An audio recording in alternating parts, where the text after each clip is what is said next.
The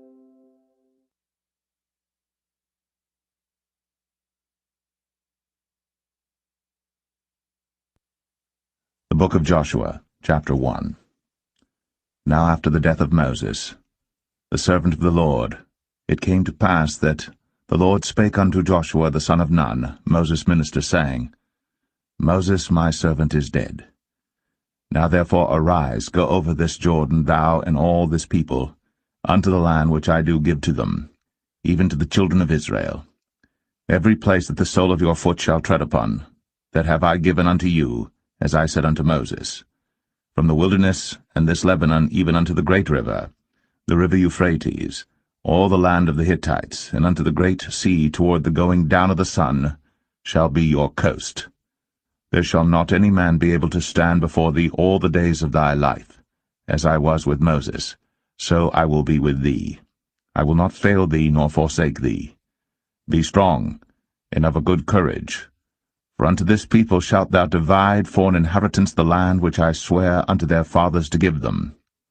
Only be thou strong and very courageous, that thou mayest observe to do, according to all the law, which Moses my servant commanded thee.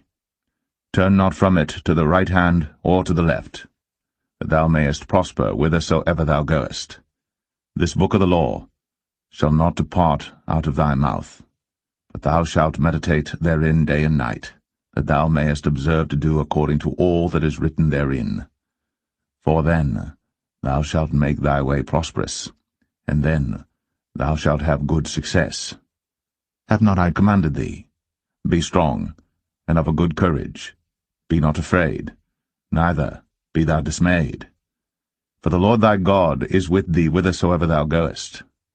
Then Joshua commanded the officers of the people, saying, Pass through the host, and command the people, saying, Prepare you victuals, for within 3 days ye shall pass over this Jordan to go in to possess the land, which the Lord your God giveth you to possess it.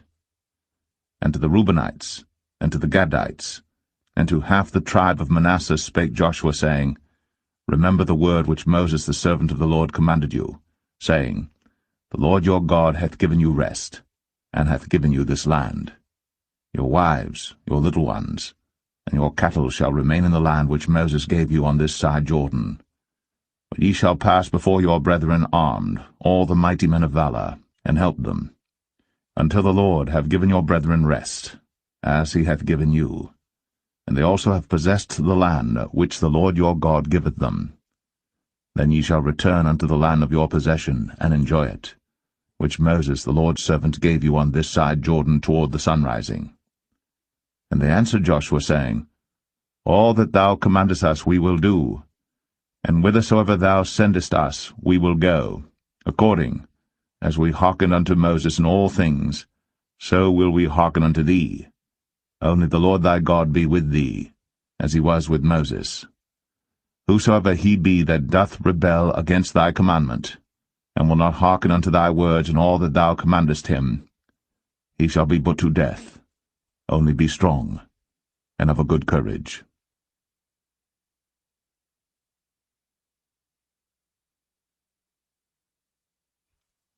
Joshua 2. And Joshua the son of Nun sent out of Shittim 2 men to spy secretly, saying, Go view the land, even Jericho. And they went, and came into an harlot's house, named Rahab, and lodged there. And it was told the king of Jericho, saying, Behold, there came men in hither tonight, of the children of Israel, to search out the country. And the king of Jericho sent unto Rahab, saying, Bring forth the men that are come to thee, which are entered into thine house, for they be come to search out all the country. And the woman took the 2 men, and hid them, and said thus, There came men unto me, but I wist not whence they were. And it came to pass about the time of shutting of the gate, when it was dark, that the men went out. Whither the men went, I wot not. Pursue after them quickly, for ye shall overtake them. But she had brought them up to the roof of the house, and hid them with the stalks of flax, which she had laid in order upon the roof. And the men pursued after them the way to Jordan unto the fords. And as soon as they which pursued after them were gone out, they shut the gate. And before they were laid down, she came up unto them upon the roof, And she said unto the men, I know that the Lord hath given you the land, and that your terror is fallen upon us, and that all the inhabitants of the land faint because of you. For we have heard how the Lord dried up the water of the Red Sea for you, when ye came out of Egypt, and what ye did unto the 2 kings of the Amorites that were on the other side Jordan, Sihon and Og, whom ye utterly destroyed. And as soon as we had heard these things, our hearts did melt. Neither did there remain any more courage in any man, because of you. For the Lord your God, he is God in heaven above, and in earth beneath. Now therefore, I pray you, swear unto me by the Lord, since I have shown you kindness, that ye will also show kindness unto my father's house, and give me a true token, and that ye will save alive my father, and my mother, and my brethren, and my sisters, and all that they have, and deliver our lives from death. And the men answered her, Our life for yours, if ye utter not this our business. And it shall be, when the Lord hath given us the land, that we will deal kindly and truly with thee. Then she let them down by a cord through the window, for her house was upon the town wall, and she dwelt upon the wall. And she said unto them, Get you to the mountain, lest the pursuers meet you, and hide yourselves there 3 days, until the pursuers be returned, and afterward may ye go your way. And the men said unto her, We will be blameless of this thine oath, which thou hast made us swear. Behold, when we come into the land, thou shalt bind this line of scarlet thread in the window which thou didst let us down by. And thou shalt bring thy father, and thy mother, and thy brethren, and all thy father's household home unto thee. And it shall be, that whosoever shall go out of the doors of thy house into the street, his blood shall be upon his head, and we will be guiltless. And whosoever shall be with thee in the house, his blood shall be on our head, if any hand be upon him. And if thou utter this our business, then we will be quit of thine oath, which thou hast made us to swear. And she said, According unto your words, so be it. And she sent them away, and they departed. And she bound the scarlet line in the window. And they went, and came unto the mountain, and abode there 3 days, until the pursuers were returned. And the pursuers sought them throughout all the way, but found them not. So the 2 men returned, and descended from the mountain, and passed over, and came to Joshua the son of Nun, and told him all things that befell them. And they said unto Joshua, Truly, the Lord hath delivered into our hands all the land, for even all the inhabitants of the country do faint because of us.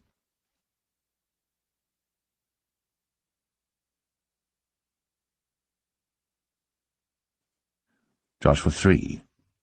And Joshua rose early in the morning, and they removed from Shittim, and came to Jordan, he and all the children of Israel, and lodged there before they passed over. And it came to pass after 3 days that the officers went through the host. And they commanded the people, saying, When ye see the ark of the covenant of the Lord your God, and the priests, the Levites, bearing it, then ye shall remove from your place, and go after it. Yet there shall be a space between you and it, about 2,000 cubits by measure. Come not near unto it, that ye may know the way by which ye must go. For ye have not passed this way heretofore. And Joshua said unto the people, Sanctify yourselves, for tomorrow the Lord will do wonders among you. And Joshua spake unto the priests, saying, Take up the ark of the covenant, and pass over before the people. And they took up the ark of the covenant, and went before the people. And the Lord said unto Joshua, This day will I begin to magnify thee in the sight of all Israel, that they may know that, as I was with Moses, so I will be with thee. And thou shalt command the priests that bear the ark of the covenant, saying, When ye are come to the brink of the water of Jordan, ye shall stand still in Jordan. And Joshua said unto the children of Israel, Come hither, and hear the words of the Lord your God. And Joshua said, Hereby ye shall know that the living God is among you, and that he will without fail drive out from before you the Canaanites, and the Hittites, and the Hivites, and the Perizzites, and the Girgashites, and the Amorites, and the Jebusites. Behold, the ark of the covenant of the Lord of all the earth passeth over before you into Jordan. Now therefore take you 12 men out of the tribes of Israel, out of every tribe a man. And it shall come to pass, as soon as the soles of the feet of the priests that bear the ark of the Lord of all the earth, shall rest in the waters of Jordan, that the waters of the Jordan shall be cut off from the waters that come down from above, and they shall stand upon an heap. And it came to pass, when the people removed from their tents, to pass over Jordan, and the priests, bearing the ark of the covenant before the people, and as they that bear the ark were come unto Jordan, and the feet of the priests that bear the ark were dipped in the brim of the water, for Jordan overfloweth all his banks all the time of harvest, that the waters which came down from above stood and rose up upon an heap very far from the city Adam, that is beside Zaratan, and those that came down toward the sea of the plain, even the salt sea, failed, and were cut off, and the people passed over right against Jericho. And the priests that bear the ark of the covenant of the Lord stood firm on dry ground in the midst of Jordan, and all the Israelites passed over on dry ground, until all the people were passed clean over Jordan.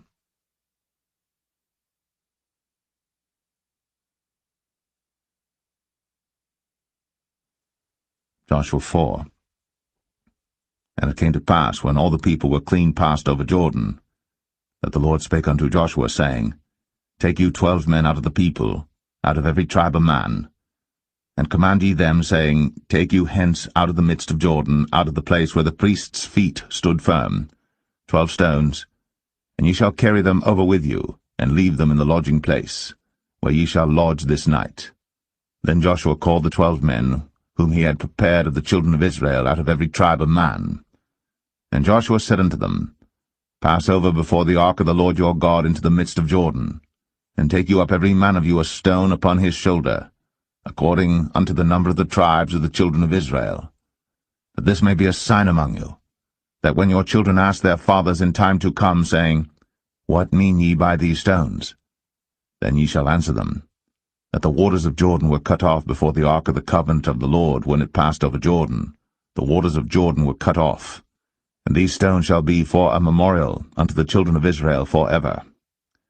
And the children of Israel did so as Joshua commanded, and took up 12 stones out of the midst of Jordan, as the Lord spake unto Joshua, according to the number of the tribes of the children of Israel, and carried them over with them unto the place where they lodged, and laid them down there. And Joshua set up 12 stones in the midst of Jordan, in the place where the feet of the priests which bear the ark of the covenant stood, and they are there unto this day. For the priests which bear the ark stood in the midst of Jordan, until everything was finished, that the Lord commanded Joshua to speak unto the people according to all that Moses commanded Joshua, and the people hasted and passed over. And it came to pass, when all the people were clean passed over, that the ark of the Lord passed over, and the priests, in the presence of the people, and the children of Reuben, and the children of Gad, and half the tribe of Manasseh passed over armed before the children of Israel, as Moses spake unto them. About 40,000 prepared for war passed over before the Lord unto battle, to the plains of Jericho. On that day the Lord magnified Joshua in the sight of all Israel, and they feared him, as they feared Moses, all the days of his life. And the Lord spake unto Joshua, saying, Command the priests that bear the ark of the testimony, that they come up out of Jordan. Joshua therefore commanded the priests, saying, Come ye up out of Jordan. And it came to pass, when the priests that bear the ark of the covenant of the Lord were come up out of the midst of Jordan, and the soles of the priests' feet were lifted up unto the dry land, that the waters of Jordan returned unto their place, and flowed over all his banks as they did before. And the people came up out of Jordan on the 10th day of the first month, and encamped in Gilgal, in the east border of Jericho. And those 12 stones which they took out of Jordan did Joshua pitch in Gilgal. And he spake unto the children of Israel, saying, When your children shall ask their fathers in time to come, saying, What mean these stones? Then ye shall let your children know, saying, Israel came over this Jordan on dry land. For the Lord your God dried up the waters of Jordan from before you, until you were passed over, as the Lord your God did to the Red Sea, which he dried up from before us, until we were gone over, that all the people of the earth might know the hand of the Lord, that it is mighty, that ye might fear the Lord your God forever.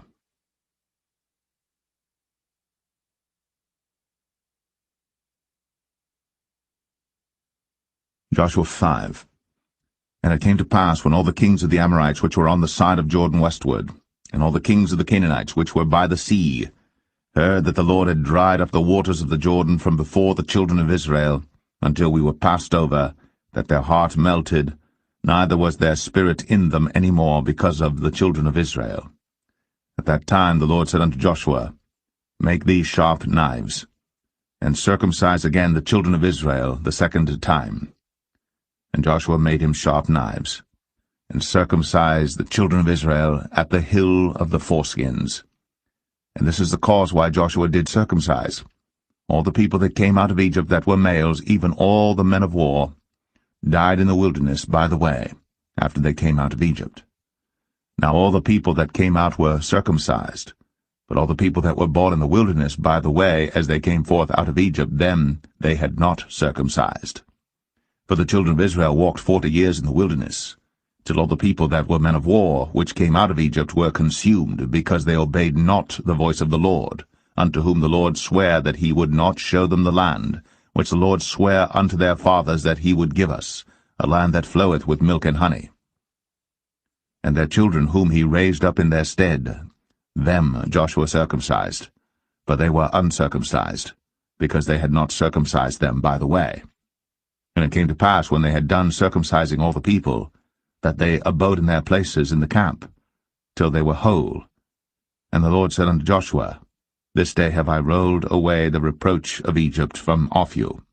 Wherefore the name of the place is called Gilgal unto this day. And the children of Israel encamped in Gilgal, and kept the Passover on the 14th day of the month, at even in the plains of Jericho. And they did eat of the old corn of the land on the morrow after the Passover, unleavened cakes and parched corn in the selfsame day.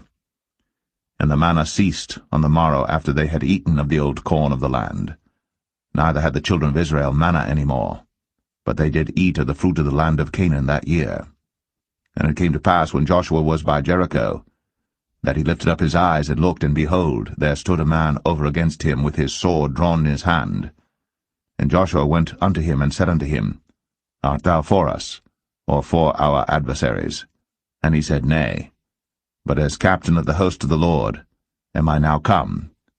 And Joshua fell on his face to the earth, and did worship, and said unto him, What saith my Lord unto his servant? And the captain of the Lord's host said unto Joshua, Loose thy shoe from off thy foot, for the place whereon thou standest is holy. And Joshua did so.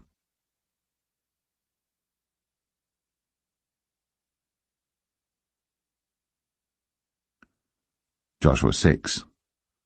Now Jericho was straitly shut up because of the children of Israel.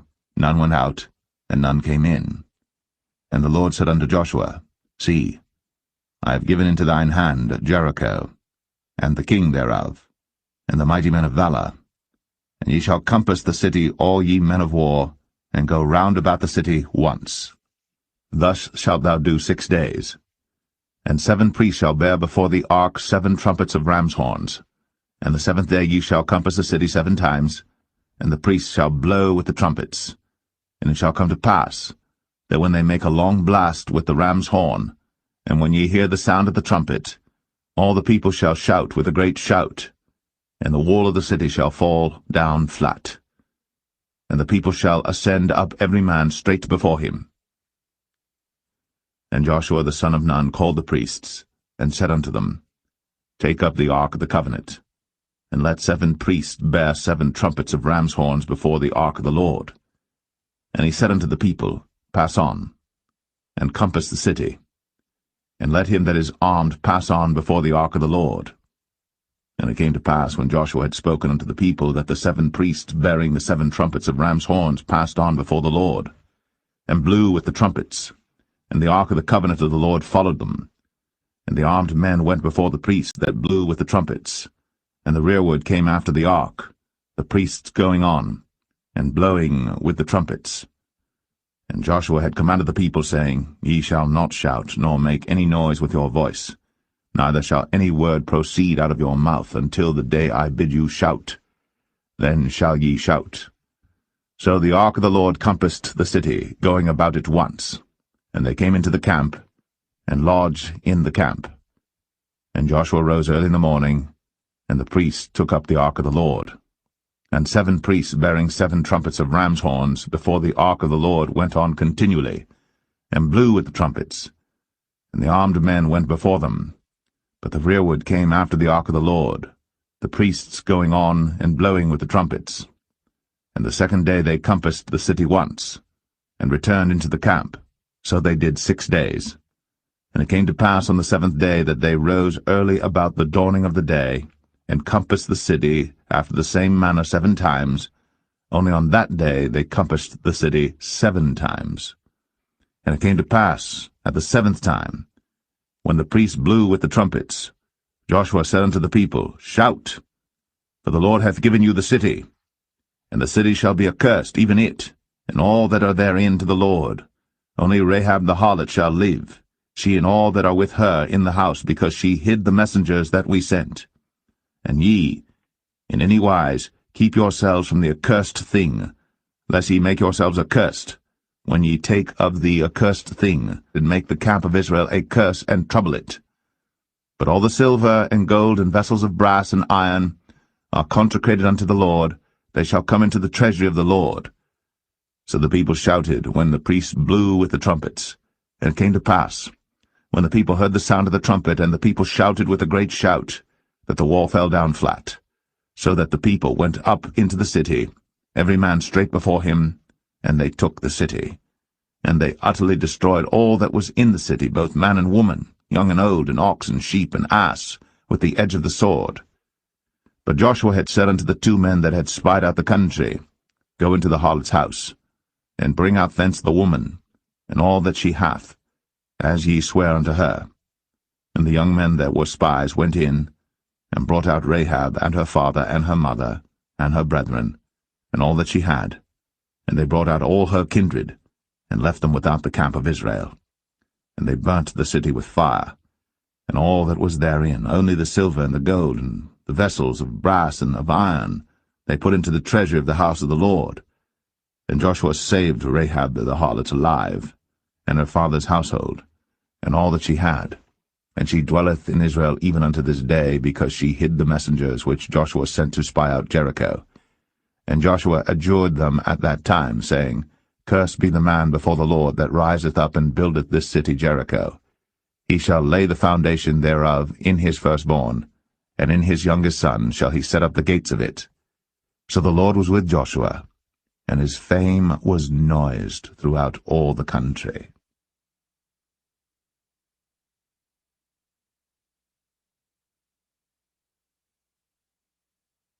Joshua 7. But the children of Israel committed a trespass in the accursed thing. For Achan the son of Carmi, the son of Zabdi, the son of Zerah, of the tribe of Judah, took of the accursed thing, and the anger of the Lord was kindled against the children of Israel. And Joshua sent men from Jericho to Ai, which is beside Bethaven, on the east side of Bethel, and spake unto them, saying, Go up, and view the country. And the men went up and viewed Ai. And they returned to Joshua, and said unto him, Let not all the people go up, but let about 2,000 or 3,000 men go up and smite Ai. And make not all the people to labor thither, for they are but few. So there went up thither, of the people about 3,000 men, and they fled before the men of Ai.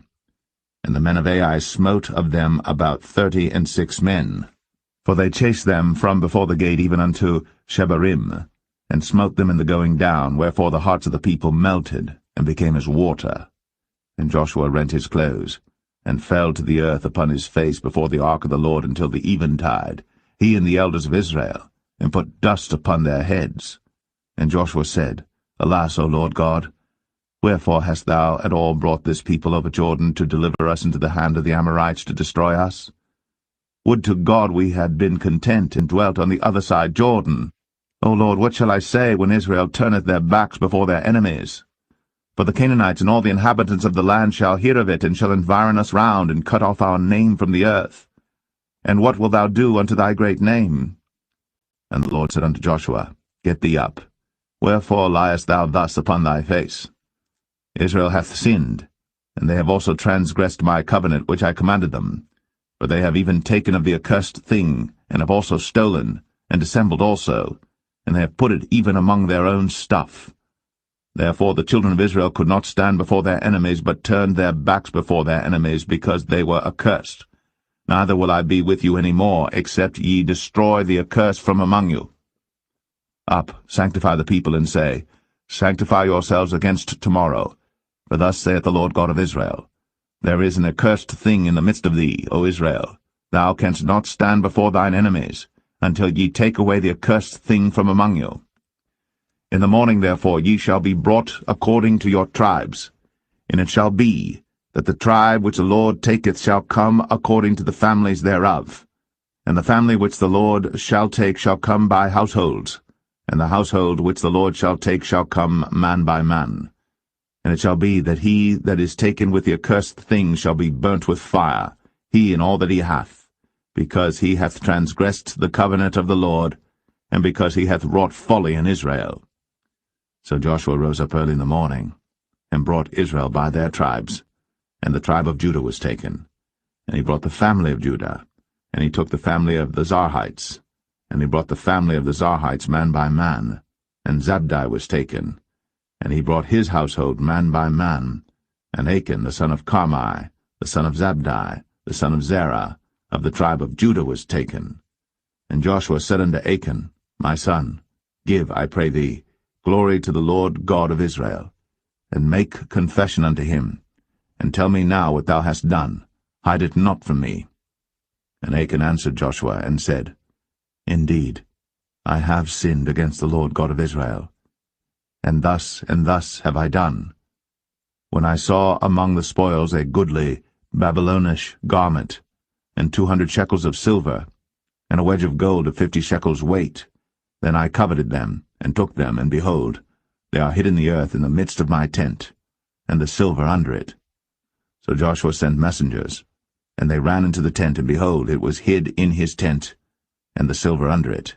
And they took them out of the midst of the tent, and brought them unto Joshua, and unto all the children of Israel, and laid them out before the Lord.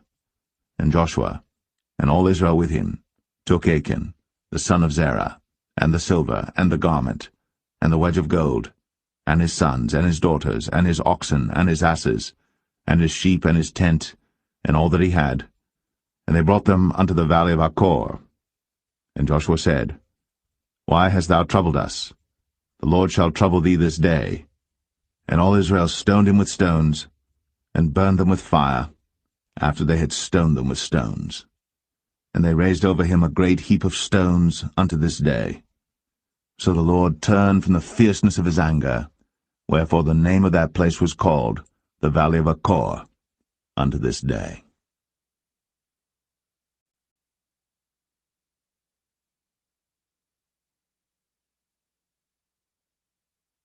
Joshua 8. And the Lord said unto Joshua, Fear not, neither be thou dismayed. Take all the people of war with thee, and arise, go up to Ai. See, I have given into thy hand the king of Ai, and his people, and his city, and his land. And thou shalt do to Ai and her king, as thou didst unto Jericho and her king.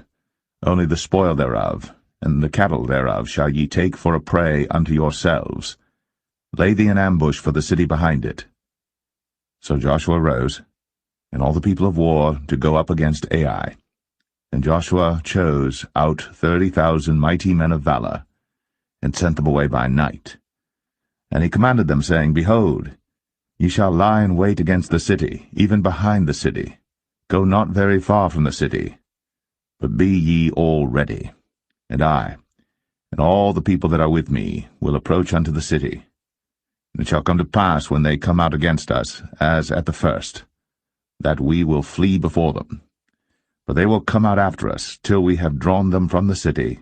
But they will say, They flee before us, as at the first. Therefore we will flee before them. Then ye shall rise up from the ambush, and seize upon the city. For the Lord your God will deliver it into your hand. And it shall be, when ye have taken the city, that ye shall set the city on fire. According to the commandment of the Lord shall ye do. See, I have commanded you. Joshua therefore sent them forth. And they went to lie in ambush, and abode between Bethel and Ai, on the west side of Ai. for Joshua lodged that night among the people. And Joshua rose up early in the morning, and numbered the people, and went up, he and the elders of Israel, before the people to Ai. And all the people, even the people of war that were with him, went up, and drew nigh, and came before the city, and pitched on the north side of Ai. Now there was a valley between them and Ai. And he took about 5,000 men, and set them to lie in ambush between Bethel and Ai, on the west side of the city. And when they had set the people, even all the host that was on the north of the city, and their liers in wait on the west of the city, Joshua went that night into the midst of the valley. And it came to pass, when the king of Ai saw it, that they hasted and rose up early. And the men of the city went out against Israel to battle, he and all his people, at a time appointed, before the plain. But he wist not that there were liers in ambush against him behind the city. And Joshua and all Israel made as if they were beaten before them, and fled by the way of the wilderness. And all the people that were in Ai were called together to pursue after them. And they pursued after Joshua, and were drawn away from the city. And there was not a man left in Ai or Bethel that went not out after Israel. And they left the city open, and pursued after Israel. And the Lord said unto Joshua, Stretch out the spear that is in thy hand toward Ai, for I will give it into thine hand. And Joshua stretched out the spear that he had in his hand toward the city. And the ambush arose quickly out of their place. And they ran as soon as he had stretched out his hand. And they entered into the city, and took it, and hasted, and set the city on fire. And when the men of Ai looked behind them, they saw, and behold, the smoke of the city ascended up to heaven. And they had no power to flee this way or that way. And the people that fled to the wilderness turned back upon the pursuers. And when Joshua and all Israel saw that the ambush had taken the city, and that the smoke of the city ascended, then they turned again and slew the men of Ai. And the other issued out of the city against them, so they were in the midst of Israel, some on this side and some on that side. And they smote them, so that they let none of them remain or escape. And the king of Ai they took alive, and brought him to Joshua. And it came to pass, when Israel had made an end of slaying all the inhabitants of Ai in the field, in the wilderness wherein they chased them, and when they were all fallen on the edge of the sword until they were consumed, that all the Israelites returned unto Ai, and smote it with the edge of the sword. And so it was, that all that fell that day, both of men and women, were 12,000, even all the men of Ai. For Joshua drew not his hand back, wherewith he stretched out the spear, until he had utterly destroyed all the inhabitants of Ai. Only the cattle and the spoil of that city Israel took for a prey unto themselves, according unto the word of the Lord which he commanded Joshua. And Joshua burnt Ai, and made it an heap for ever, even a desolation unto this day. And the king of Ai he hanged on a tree until eventide, and as soon as the sun was down, Joshua commanded that they should take his carcass down from the tree, and cast it at the entering of the gate of the city, and raise thereon a great heap of stones that remaineth unto this day. Then Joshua built an altar unto the Lord God of Israel in Mount Ebal, as Moses a servant of the Lord commanded the children of Israel, as it is written in the book of the law of Moses, an altar of whole stones, over which no man hath lift up any iron. And they offered thereon burnt offerings unto the Lord, and sacrificed peace offerings. And he wrote there upon the stones a copy of the law of Moses, which he wrote in the presence of the children of Israel. And all Israel and their elders and officers and their judges stood on this side the ark, and on that side before the priests the Levites, which bear the ark of the covenant of the Lord, as well the stranger, as he that was born among them, half of them over against Mount Gerizim, and half of them over against Mount Ebal, as Moses the servant of the Lord had commanded before, that they should bless the people of Israel. And afterward he read all the words of the law, the blessings and cursings, according to all that is written in the book of the law. There was not a word of all that Moses commanded which Joshua read not before all the congregation of Israel, with the women and the little ones, and the strangers that were conversant among them.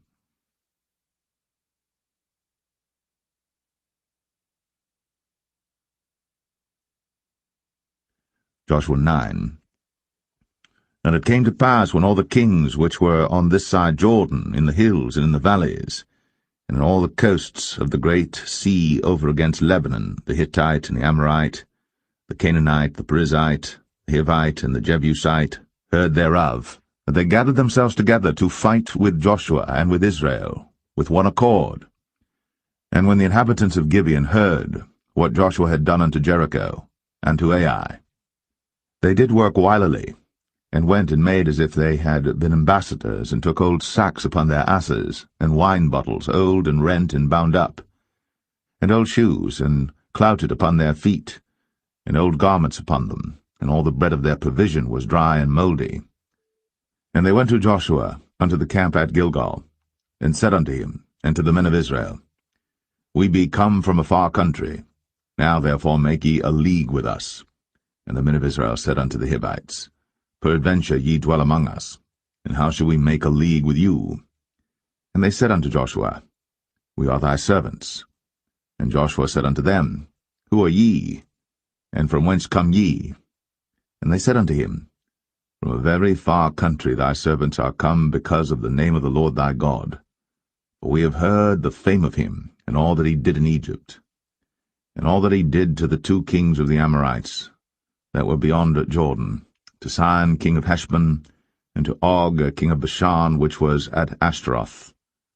Wherefore our elders and all the inhabitants of our country spake to us, saying, Take victuals with you for the journey, and go to meet them, and say unto them, We are your servants, therefore now make ye a league with us.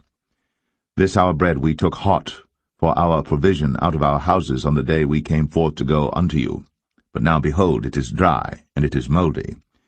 And these bottles of wine which we filled were new, and behold, they be rent. And these our garments and our shoes are become old by reason of the very long journey. And the men took of their victuals, and asked not counsel at the mouth of the Lord.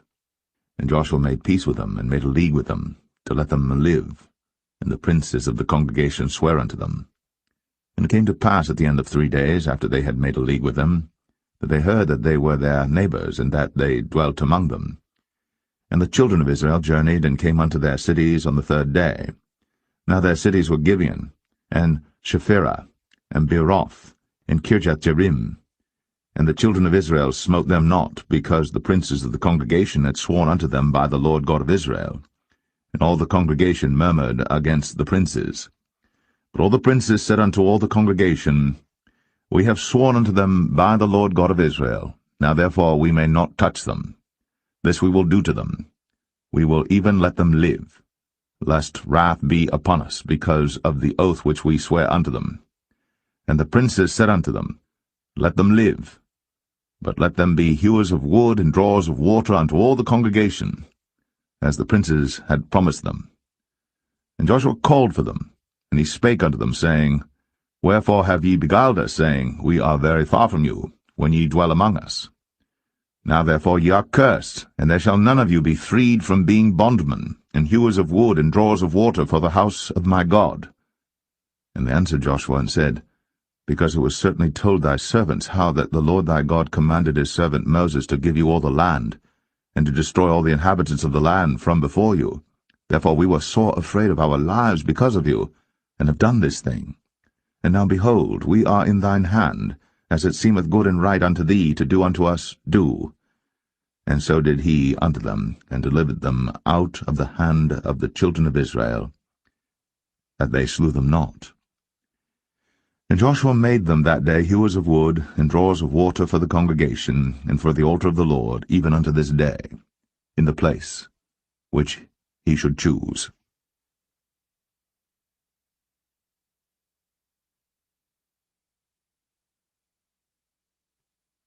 Joshua 10. Now it came to pass, when Adonizedek, king of Jerusalem, had heard how Joshua had taken Ai, and had utterly destroyed it, as he had done to Jericho and her king, so he had done to Ai and her king, and how the inhabitants of Gibeon had made peace with Israel, and were among them, that they feared greatly, because Gibeon was a great city, as one of the royal cities, and because it was greater than Ai, and all the men thereof were mighty. Wherefore Adonizedek, king of Jerusalem, sent unto Hoam, king of Hebron, and unto Piram, king of Jarmuth, and unto Japhia, king of Lachish, and unto Debir, king of Eglon, saying, Come up unto me, and help me, that we may smite Gibeon, for it hath made peace with Joshua and with the children of Israel. Therefore the 5 kings of the Amorites, the king of Jerusalem, the king of Hebron, the king of Jarmuth, the king of Lachish, the king of Eglon, gathered themselves together, and went up, they and all their hosts, and encamped before Gibeon, and made war against it. And the men of Gibeon sent unto Joshua to the camp to Gilgal, saying, Slack not thy hand from thy servants. Come up to us quickly, and save us and help us, for all the kings of the Amorites that dwell in the mountains are gathered together against us. So Joshua ascended from Gilgal, he and all the people of war with him, and all the mighty men of valor. And the Lord said unto Joshua, Fear them not, for I have delivered them into thine hand. There shall not a man of them stand before thee. Joshua therefore came unto them suddenly, and went up from Gilgal all night. And the Lord discomfited them before Israel, and slew them with a great slaughter at Gibeon, and chased them along the way that goeth up to Beth-horon, and smote them to Azekah and unto Makkedah. And it came to pass, as they fled from before Israel, and were in the going down to Beth-horon, that the Lord cast down great stones from heaven upon them unto Azekah, and they died. There were more which died with hailstones than they whom the children of Israel slew with the sword. Then spake Joshua to the Lord in the day when the Lord delivered up the Amorites before the children of Israel. And he said in the sight of Israel, Sun, stand thou still upon Gibeon, and thou, moon, in the valley of Ajalon. And the sun stood still, and the moon stayed, until the people had avenged themselves upon their enemies. Is not this written in the book of Jasher? So the sun stood still in the midst of heaven, and hasted not to go down about a whole day. And there was no day like that before it or after it, that the Lord hearkened unto the voice of a man, for the Lord fought for Israel. And Joshua returned, and all Israel with him, unto the camp to Gilgal. But these 5 kings fled, and hid themselves in the cave at Makkedah. And it was told Joshua, saying, The 5 kings are found hid in a cave at Makkedah.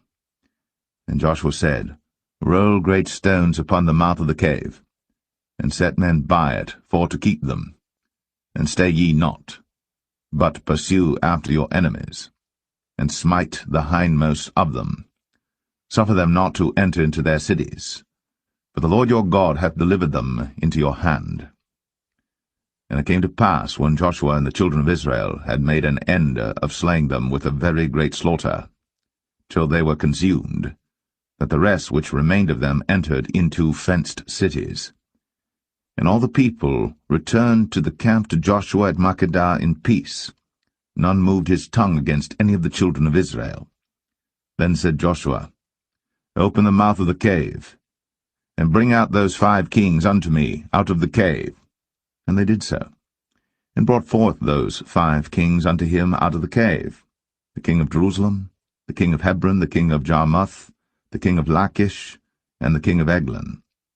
And it came to pass, when they brought out those kings unto Joshua, that Joshua called for all the men of Israel, and said unto the captains of the men of war which went with him, Come near, put your feet upon the necks of these kings.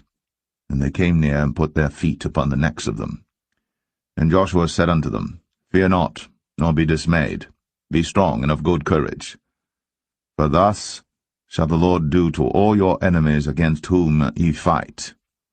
And afterward Joshua smote them, and slew them, and hanged them on 5 trees. And they were hanging upon the trees until the evening.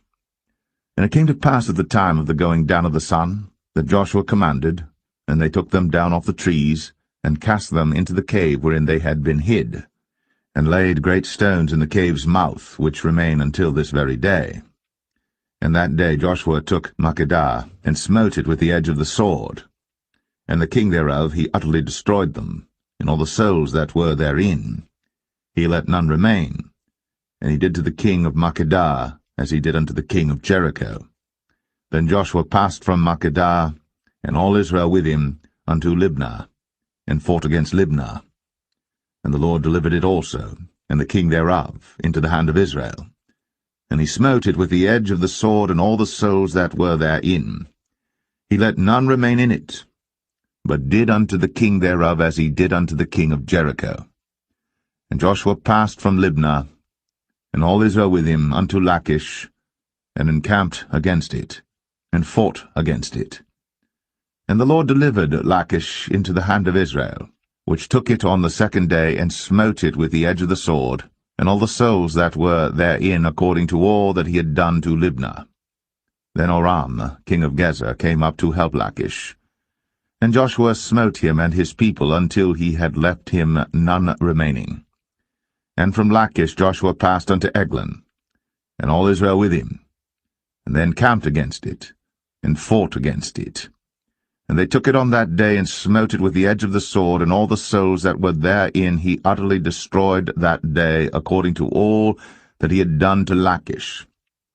And Joshua went up from Eglon, and all Israel with him, unto Hebron, and they fought against it. And they took it, and smote it with the edge of the sword, and the king thereof, and all the cities thereof. And all the souls that were therein he left none remaining, according to all that he had done to Eglon, but destroyed it utterly, and all the souls that were therein. And Joshua returned, and all Israel with him, to Debir, and fought against it. And he took it, and the king thereof, and all the cities thereof, and they smote them with the edge of the sword, and utterly destroyed all the souls that were therein. He left none remaining, as he had done to Hebron, so he did to Debir, and to the king thereof, as he had done also to Libnah, and to her king. So Joshua smote all the country of the hills, and of the south, and of the vale, and of the springs, and all their kings. He left none remaining, but utterly destroyed all that breathed, as the Lord God of Israel commanded. And Joshua smote them from Kadesh-barnea, even unto Gaza, and all the country of Goshen, even unto Gibeon. And all these kings and their land did Joshua take at one time, because the Lord God of Israel fought for Israel. And Joshua returned, and all Israel with him, unto the camp to Gilgal.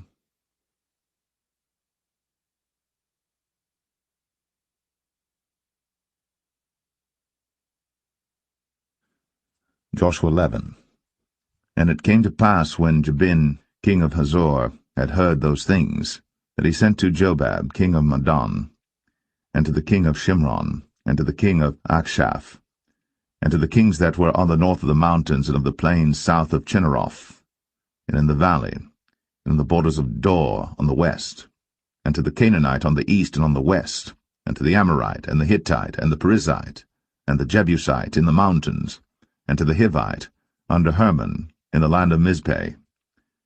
And they went out, they and all their hosts with them, much people, even as the sand that is upon the seashore in multitude, with horses and chariots, very many.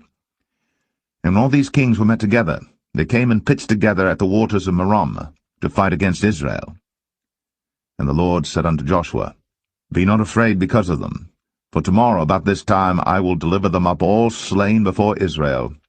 Thou shalt hock their horses, and burn their chariots with fire. So Joshua came, and all the people of war with him, against them by the waters of Merom, suddenly, and they fell upon them. And the Lord delivered them into the hand of Israel, who smote them, and chased them unto great Zidon, and unto Mizraphoth-maim, and unto the valley of Mizpeh eastward, and they smote them until they left them none remaining. And Joshua did unto them as the Lord bade him. He hocked their horses, and burned their chariots with fire. And Joshua at that time turned back, and took Hazor, and smote the king thereof with the sword. For Hazor beforetime was the head of all those kingdoms. And they smote all the souls that were therein with the edge of the sword, utterly destroying them. There was not any left to breathe, and he burnt Hazor with fire. And all the cities of those kings, and all the kings of them, did Joshua take, and smote them with the edge of the sword, and he utterly destroyed them, as Moses the servant of the Lord commanded. But as for the cities that stood still in their strength, Israel burned none of them, save Hazor only. That did Joshua burn. And all the spoil of these cities, and the cattle, the children of Israel took for a prey unto themselves. But every man they smote with the edge of the sword until they had destroyed them, neither left they any to breathe, as the Lord commanded Moses his servant. So did Moses command Joshua, and so did Joshua. He left nothing undone of all that the Lord commanded Moses. So Joshua took all that land, the hills and all the south country, and all the land of Goshen, and the valley, and the plain, and the mountain of Israel, and the valley the same, even from the Mount Halak that goeth up to Sire, even unto Baal-gad, in the valley of Lebanon, under Mount Hermon, and all their kings he took, and smote them, and slew them. Joshua made war a long time with all those kings. There was not a city that made peace with the children of Israel, save the Hivites, the inhabitants of Gibeon. All other they took in battle. For it was of the Lord to harden their hearts, that they should come against Israel in battle, that he might destroy them utterly, and that they might have no favor, but that he might destroy them as the Lord commanded Moses. And at that time came Joshua, and cut off the Anakims, from the mountains, from Hebron, from Debir, from Anab, and from all the mountains of Judah, and from all the mountains of Israel. Joshua destroyed them utterly with their cities. There was none of the Anakims left in the land of the children of Israel. Only in Gaza and Gath and in Ashdod there remained. So Joshua took the whole land, according to all that the Lord said unto Moses, and Joshua gave it for an inheritance unto Israel according to their divisions by their tribes. And the land rested from war.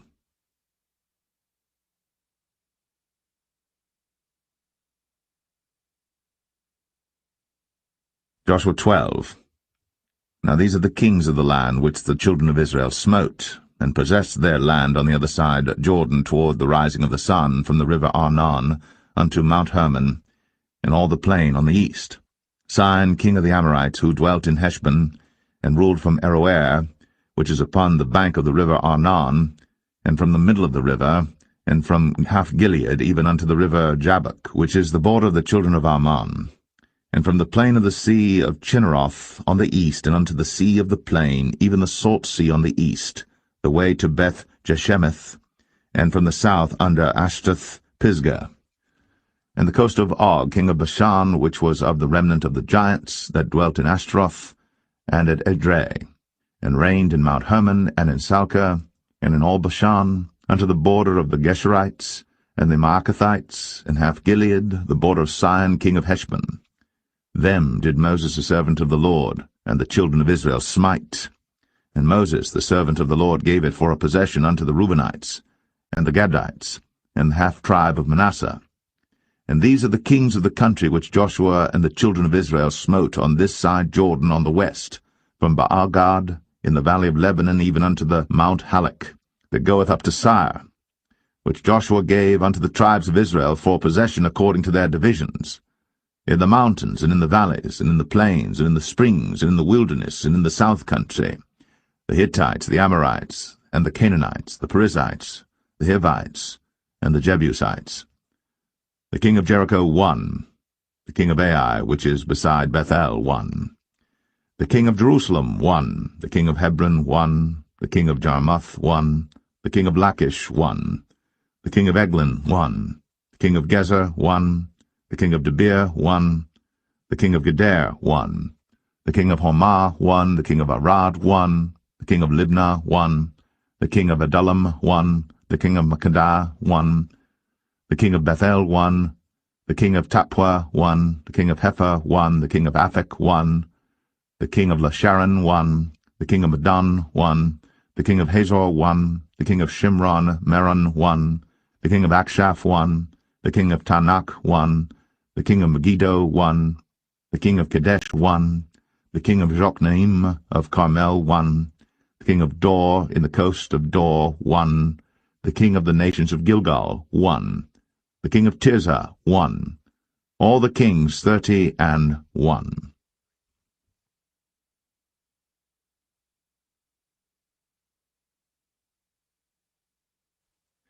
Joshua 13. Now Joshua was old, and stricken in years. And the Lord said unto him, Thou art old and stricken in years, and there remaineth yet very much land to be possessed. This is the land that yet remaineth, all the borders of the Philistines, and all Geshurai, from Sihor, which is before Egypt, even unto the borders of Ekron northward, which is counted to the Canaanite, 5 lords of the Philistines, the Gazathites, and the Astathites, the Ashkolanites, the Gittites, and the Ekronites, also the Avites. From the south all the land of the Canaanites, and Mearah, that is beside the Sidonians, unto Aphek, to the borders of the Amorites, and the land of the Giblites in all Lebanon, toward the sunrising, from Baal-Gad, under Mount Hermon, unto the entering into Hamath. All the inhabitants of the hill country from Lebanon unto Misrephoth-Maim, and all the Sidonians, them will I drive out before the children of Israel. Only divide thou it by lot unto the Israelites for an inheritance, as I have commanded thee. Now therefore divide this land for an inheritance unto the 9 tribes, and the half-tribe of Manasseh, with whom the Reubenites and the Gadites have received their inheritance which Moses gave them, beyond Jordan eastward, even as Moses the servant of the Lord gave them, from Aroer that is upon the bank of the river Arnon, and the city that is in the midst of the river, and all the plain of Medeba, unto Dibon, and all the cities of Sion, king of the Amorites, which reigned in Heshbon, unto the border of the children of Ammon, and Gilead, and the border of the Geshurites and Maacathites, and all Mount Hermon, and all Bashan, unto Salcah, all the kingdom of Og and Bashan, which reigned in Ashtaroth and in Edrei, who remained of the remnant of the giants, for these did Moses smite and cast them out. Nevertheless the children of Israel expelled not the Geshurites, nor the Maacathites, but the Geshurites and the Maacathites dwell among the Israelites until this day. Only unto the tribe of Levi he gave none inheritance. The sacrifices of the Lord God of Israel, made by fire, are their inheritance, as he said unto them. And Moses gave unto the tribe of the children of Reuben inheritance according to their families. And their coast was from Aroer, that is on the bank of the river Arnon, and the city that is in the midst of the river, and all the plain by Medeba, Heshbon, and all her cities that are in the plain, Dibon, and Bamoth Baal, and Beth-Baal-Meon, and Jehazzah, and Kedemoth, and Mephath, and Kirjathaim, and Sibmah, and Zareth Shahar, in the mount of the valley, and Beth-Peor, and Ashdoth-Pisgah, and Beth-Jeshimoth, in all the cities of the plain, in all the kingdom of Sion, king of the Amorites, which reigned in Heshbon, whom Moses smote with the princes of Midian, Evi, and Rechem, and Zur, and Hur, and Reba, which were dukes of Sion, dwelling in the country.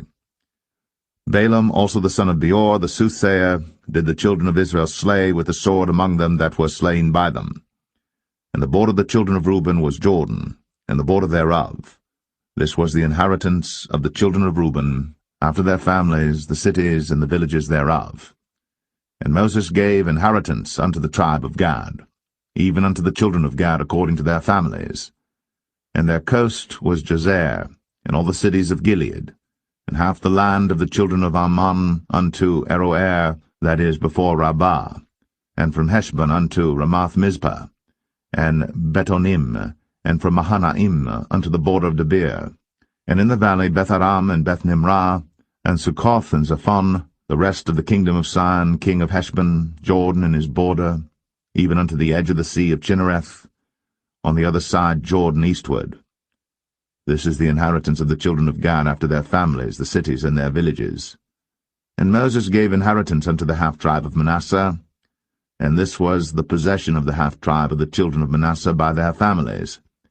And their coast was from Mahanaim, all Bashan, all the kingdom of Og, king of Bashan, and all the towns of Jair, which are in Bashan, 80 cities, and half Gilead, and Ashtaroth, and Edrei, cities of the kingdom of Og and Bashan, were pertaining unto the children of Machir, the son of Manasseh, even to the 1/2 of the children of Machir by their families. These are the countries which Moses did distribute for inheritance in the plains of Moab, on the other side Jordan by Jericho eastward. But unto the tribe of Levi Moses gave not any inheritance. The Lord God of Israel was their inheritance, as he said unto them.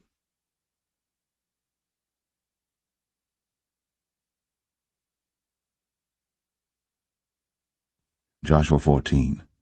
And these are the countries which the children of Israel inherited in the land of Canaan, which Eleazar the priest, and Joshua the son of Nun, and the heads of the fathers of the tribes of the children of Israel, distributed for inheritance to them. By lot was their inheritance, as the Lord commanded by the hand of Moses, for the 9 tribes and for the half-tribe. For Moses had given the inheritance of 2 tribes and an half-tribe on the other side Jordan, but unto the Levites he gave none inheritance among them. For the children of Joseph were 2 tribes, Manasseh and Ephraim. Therefore they gave no part unto the Levites in the land, save cities to dwell in, with their suburbs for their cattle and for their substance. As the Lord commanded Moses, so the children of Israel did, and they divided the land. Then the children of Judah came unto Joshua in Gilgal, and Caleb the son of Jephunneh the Kenizzite said unto him, Thou knowest the thing that the Lord said unto Moses, the man of God, concerning me and thee in Kadesh-barnea. 40 years old was I, when Moses, the servant of the Lord, sent me from Kadesh-barnea to espy out the land, and I brought him word again, as it was in my heart. Nevertheless my brethren that went up with me made the heart of the people melt, but I wholly followed the Lord my God. And Moses sware on that day, saying, Surely the land whereon thy feet have trodden shall be thine inheritance, and thy children's for ever, because thou hast wholly followed the Lord my God. And now behold, the Lord hath kept me alive, as he said, these 45 years, even since the Lord spake this word unto Moses, while the children of Israel wandered in the wilderness. And now, lo, I am this day 85 years old. As yet I am as strong this day as I was in the day that Moses sent me. As my strength was then, even so is my strength now, for war, both to go out and to come in. Now therefore give me this mountain, whereof the Lord spake in that day, for thou heardest in that day how the Anakims were there, and that the cities were great and fenced. If so be the Lord will be with me, then I shall be able to drive them out, as the Lord said. And Joshua blessed him, and gave unto Caleb the son of Jephunneh Hebron for an inheritance. Hebron therefore became the inheritance of Caleb the son of Jephunneh the Kenizzite unto this day, because that he wholly followed the Lord God of Israel. And the name of Hebron before was Kirjath-Arba, which Arba was a great man among the Anakims, and the land had rest from war.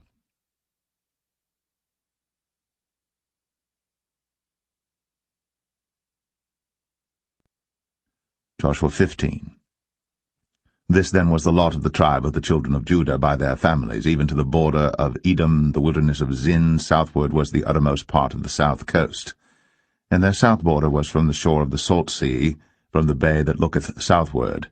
And it went out to the south side to Male Akrabim, and passed along to Zin, and descended up on the south side unto Kadesh-barnea, and passed along to Hezron, and went up to Adar, and fenced a compass to Karkah. From thence it passed toward Asmon, and went out unto the river of Egypt, and the goings out of that coast were at the sea. This shall be your south coast.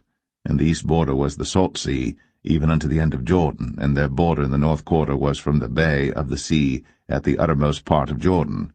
And the border went up to Beth-hoglah, and passed along by the north by Beth-arabah. And the border went up to the stone of Bohan the son of Reuben. And the border went up toward Debir from the valley of Achor, and so northward, looking toward Gilgal, that is, before the going up to Adamim, which is on the south side of the river. And the border passed toward the waters of En-shemesh, and the goings out thereof were at En-rogel. And the border went up by the valley of the son of Hinnom, unto the south side of the Jebusite, the same is Jerusalem. And the border went up to the top of the mountain that lieth before the valley of Hinnom, westward, which is at the end of the valley of the giants, northward. And the border was drawn from the top of the hill unto the fountain of the water of Nephtoah, and went out to the cities of Mount Ephron, and the border was drawn to Baal-ah, which is Kirjath-jearim, and the border compassed from Baal-ah westward unto Mount Sar, and passed along unto the side of Mount Jearim, which is Chesalon, on the north side, and went down to Beth-shemesh, and passed on to Timnah. And the border went out unto the side of Ekron northward, and the border was drawn to Shikron, and passed along to Mount Baalah, and went out unto Jabneel, and the goings out of the border were at the sea. And the west border was to the great sea, and the coast thereof. This is the coast of the children of Judah, round about according to their families. And unto Caleb the son of Jephunneh he gave a part among the children of Judah, according to the commandment of the Lord to Joshua, even the city of Arba, the father of Anak, which city is Hebron. And Caleb drove thence the 3 sons of Anak, Sheshai, and Ahiman, and Talmai, the children of Anak. And he went up thence to the inhabitants of Debir, and the name of Debir before was Kirjath-sepher. And Caleb said, He that smiteth Kirjath-sepher, and taketh it, to him will I give Achsah my daughter to wife. And Othniel, the son of Kenaz, the brother of Caleb, took it, and he gave him Achsah his daughter to wife. And it came to pass, as she came unto him, that she moved him to ask of her father a field. And she lighted off her ass. And Caleb said unto her, What wouldest thou? Who answered, Give me a blessing, for thou hast given me a south land, give me also springs of water. And he gave her the upper springs, and the nether springs. This is the inheritance of the tribe of the children of Judah according to their families.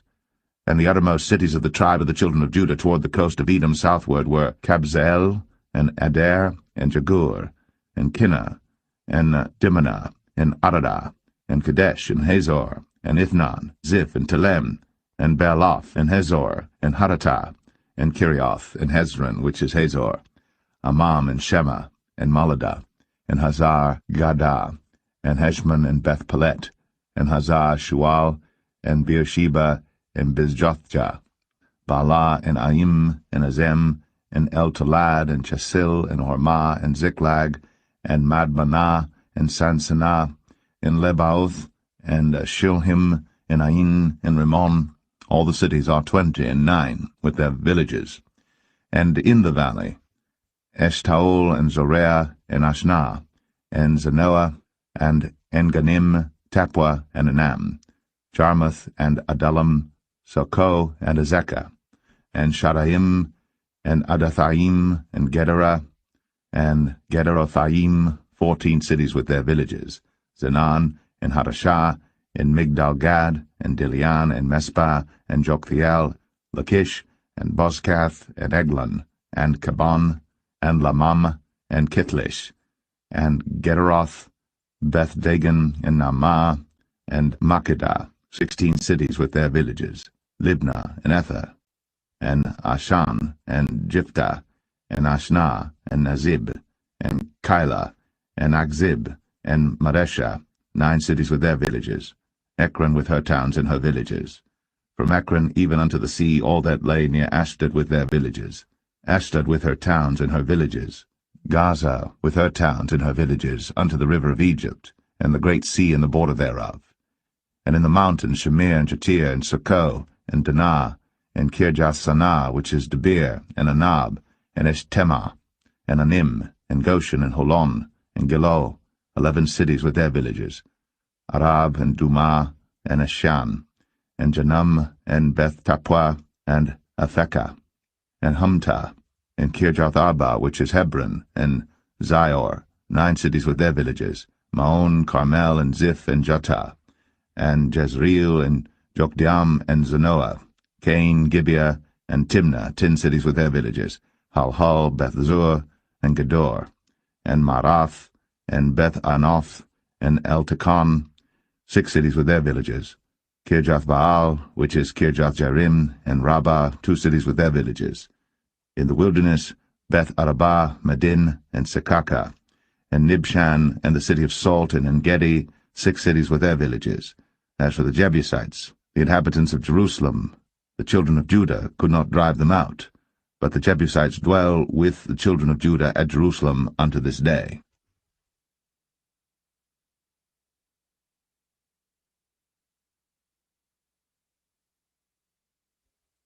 Joshua 16. And the lot of the children of Joseph fell from Jordan by Jericho unto the water of Jericho on the east, to the wilderness that goeth up from Jericho throughout Mount Bethel, and goeth out from Bethel to Luz, and passeth along unto the borders of Archai to Ataroth, and goeth down westward to the coast of Jephletai, unto the coast of Beth-horon, the Nether, and to Gezer, and the goings out thereof are at the sea. So the children of Joseph, Manasseh and Ephraim, took their inheritance. And the border of the children of Ephraim according to their families was thus. Even the border of their inheritance on the east side was Ataroth-adar, unto Beth-horon the upper, and the border went out toward the sea to Michmethah on the north side, and the border went about eastward unto Taanath-shiloh, and passed by it on the east to Janoah. And it went down from Janoah to Adaroth, and to Naarath, and came to Jericho, and went out at Jordan. The border went out from Tappuah westward unto the river Kanah, and the goings out thereof were at the sea. This is the inheritance of the tribe of the children of Ephraim by their families. And the separate cities for the children of Ephraim were among the inheritance of the children of Manasseh, all the cities with their villages. And they drave not out the Canaanites that dwelt in Gezer. But the Canaanites dwell among the Ephraimites unto this day, and serve under tribute.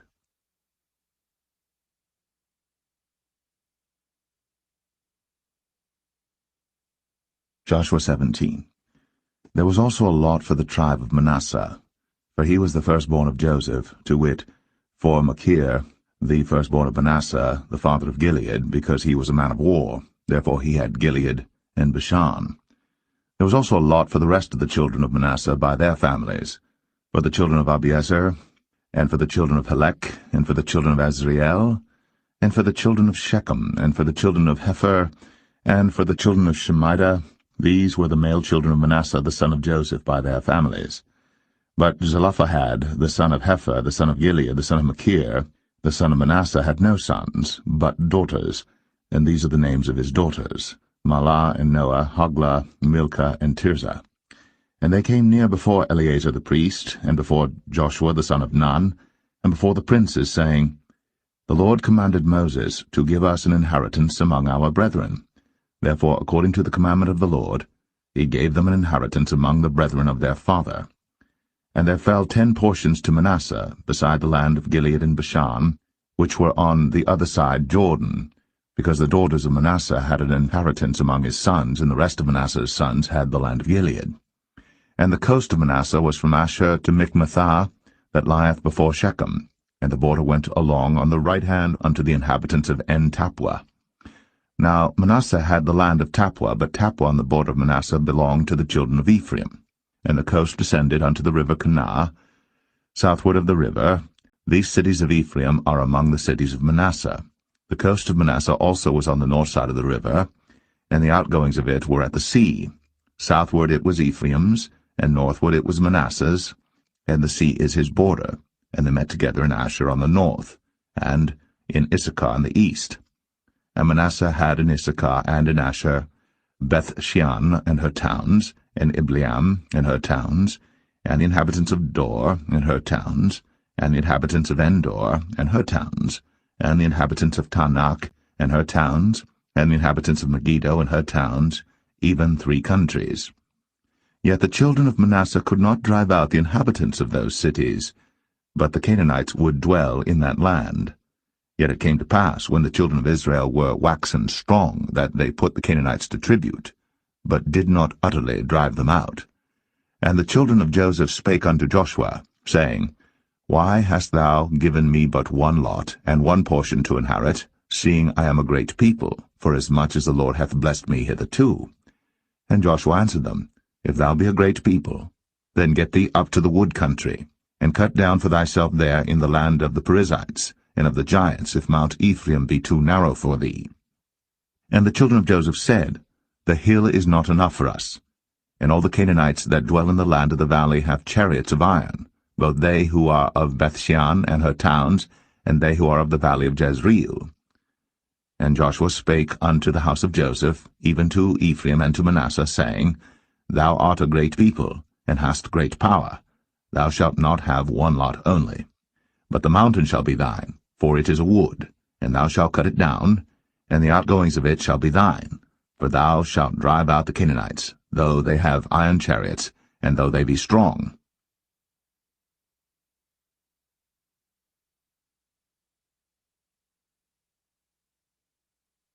Joshua 18. And the whole congregation of the children of Israel assembled together at Shiloh, and set up the tabernacle of the congregation there. And the land was subdued before them. And there remained among the children of Israel 7 tribes which had not yet received their inheritance. And Joshua said unto the children of Israel, how long are ye slack to go to possess the land which the Lord God of your fathers hath given you? Give out from among you 3 men for each tribe, and I will send them. And they shall rise, and go through the land, and describe it according to the inheritance of them, and they shall come again to me. And they shall divide it into 7 parts. Judah shall abide in their coast on the south, and the house of Joseph shall abide in their coasts on the north. Ye shall therefore describe the land into 7 parts, and bring the description hither to me, that I may cast lots for you here before the Lord our God. But the Levites have no part among you, for the priesthood of the Lord is their inheritance. And Gad and Reuben, and half the tribe of Manasseh, have received their inheritance beyond Jordan on the east, which Moses the servant of the Lord gave them. And the men arose and went away. And Joshua charged them that went to describe the land, saying, Go and walk through the land, and describe it, and come again to me, that I may here cast lots for you before the Lord in Shiloh. And the men went and passed through the land, and described it by cities into 7 parts in a book, and came again to Joshua to the host at Shiloh. And Joshua cast lots for them in Shiloh before the Lord. And there Joshua divided the land unto the children of Israel according to their divisions. And the lot of the tribe of the children of Benjamin came up according to their families, and the coast of their lot came forth between the children of Judah and the children of Joseph. And their border on the north side was from Jordan, and the border went up to the side of Jericho on the north side, and went up through the mountains westward, and the goings out thereof were at the wilderness of Bethaven. And the border went over from thence toward Luz, to the side of Luz, which is Bethel southward, and the border descended to Adarothadar, near the hill that lieth on the south side of the nether Bethoron. And the border was drawn thence, and compassed the corner of the sea southward, from the hill that lieth before Bethoron southward, and the goings out thereof were at Kirjathbaal, which is Kirjathjearim, a city of the children of Judah. This was the west quarter. And the south quarter was from the end of Kirjathjearim, and the border went out on the west, and went out to the well of waters of Nephtoah.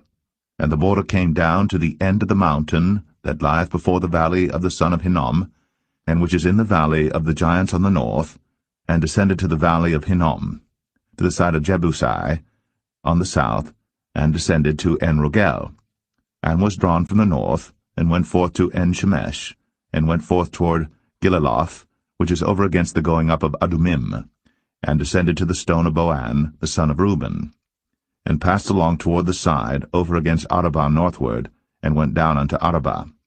And the border passed along to the side of Beth-Hoglah northward, and the outgoings of the border were at the north bay of the salt sea, at the south end of Jordan.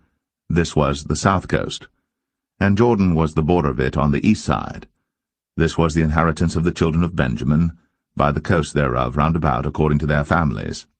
Now the cities of the tribe of the children of Benjamin according to their families were Jericho, and Beth-Hoglah, and the valley of Keziz, and Beth-Arabah, and Zamaraim, and Bethel, and Avim, and Parah, and Ophrah, and Shephar-Hamanai, and Ophni, and Gaba, 12 cities with their villages, Gibeon, and Ramah, and Beeroth, and Mizpeh, and Shiphrah, and Moza, and Rechem, and Irpiel, and Taralah, and Zelah, Eleph, and Jebusai, which is Jerusalem, Gibeath, and Kirjath, 14 cities with their villages. This is the inheritance of the children of Benjamin, according to their families.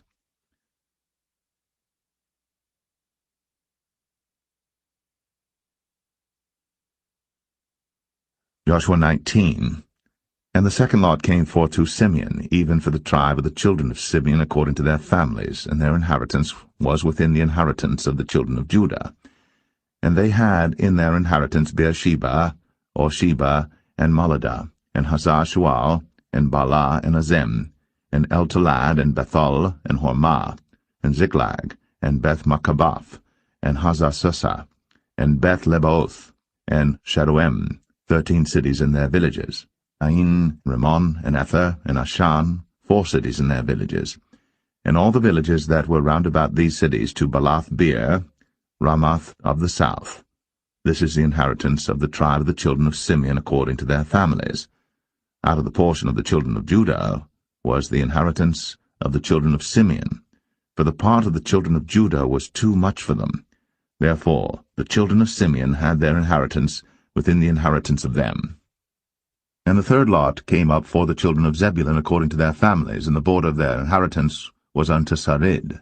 And their border went up toward the sea, and Maralah, and reached to Dabasheth, and reached to the river that is before Jokneam, and turned from Sarid eastward toward the sunrising unto the border of Chisloth-Tabor, and then goeth out to Daberath, and goeth up to Japhia, and from thence passeth on along on the east to Gittah-Hefer, to Ittah-Kazin, and goeth out to Rimmon-Methoar, to Nea, and the border compasseth it on the north side to Hanathon, and the outgoings thereof are in the valley of Jiphthah-El, and Katath, and Nahalal, and Shimron, and Idalah, and Bethlehem, 12 cities with their villages. This is the inheritance of the children of Zebulun according to their families, these cities with their villages. And the fourth lot came out to Issachar, for the children of Issachar according to their families, and their border was toward Jezreel, and Chesuloth, and Shunem, and Ephraim, and Shan, and Anaharath, and Rabith, and Kishon, and Abez, and Rameth, and Enganim, and Enhadah, and Beth-Pazez. And the coast reacheth to Tabor, and Shahazimah, and Beth-Shemesh, and the outgoings of their border were at Jordan, 16 cities with their villages. This is the inheritance of the tribe of the children of Issachar according to their families, the cities and their villages. And the fifth lot came out for the tribe of the children of Asher according to their families, and their border was Helkath, and Halai, and Beten, and Akshaph, and Alamelech, and Amad, and Mishiel, and reacheth to Carmel westward, and to Shihor-Libnath, and turneth toward the sunrising to Beth-Dagon, and reacheth to Zebulun, and to the valley of Jiphthah-El, toward the north side of Beth-Emek, and Neiel, and goeth out to Kabul on the left hand, and Hebron, and Rehob, and Hammon, and Cana, even unto great Zidon. And then the coast turneth to Ramah, and to the strong city Tyre, and the coast turneth to Hosah, and the outgoings thereof are at the sea from the coast to Akzib. Umah also and Aphek, and Rehob, 22 cities with their villages. This is the inheritance of the tribe of the children of Asher according to their families, these cities with their villages. The sixth lot came out to the children of Naphtali, even for the children of Naphtali according to their families, and their coast was from Heleph, from Alon to Zaananim, and Adamai, Nekeb, and Jabneel, unto Lacum, and the outgoings thereof were at Jordan. And then the coast turneth westward to Aznoth-Tabor, and goeth out from thence to Hukok, and reacheth to Zebulun on the south side, and reacheth to Asher on the west side, and to Judah upon Jordan toward the sunrising. And the fenced cities are Ziddim, Zer, and Hamath, Rakath, and Chinnereth, and Adamah, and Ramah, and Hazor, and Kadesh, and Edrei, and En-Hazor, and Aran, and Migdal-El, Horem, and Bethanath, and Beth-Shemesh, 19 cities with their villages. This is the inheritance of the tribe of the children of Naphtali according to their families, the cities and their villages.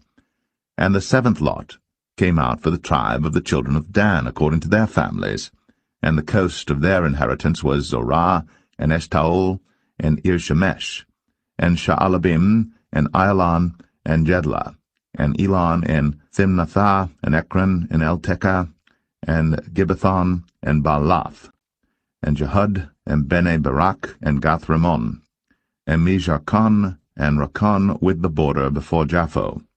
And the coast of the children of Dan went out too little for them. Therefore the children of Dan went up to fight against Leshem, and took it, and smote it with the edge of the sword, and possessed it, and dwelt therein, and called Leshem Dan, after the name of Dan their father. This is the inheritance of the tribe of the children of Dan, according to their families, these cities with their villages.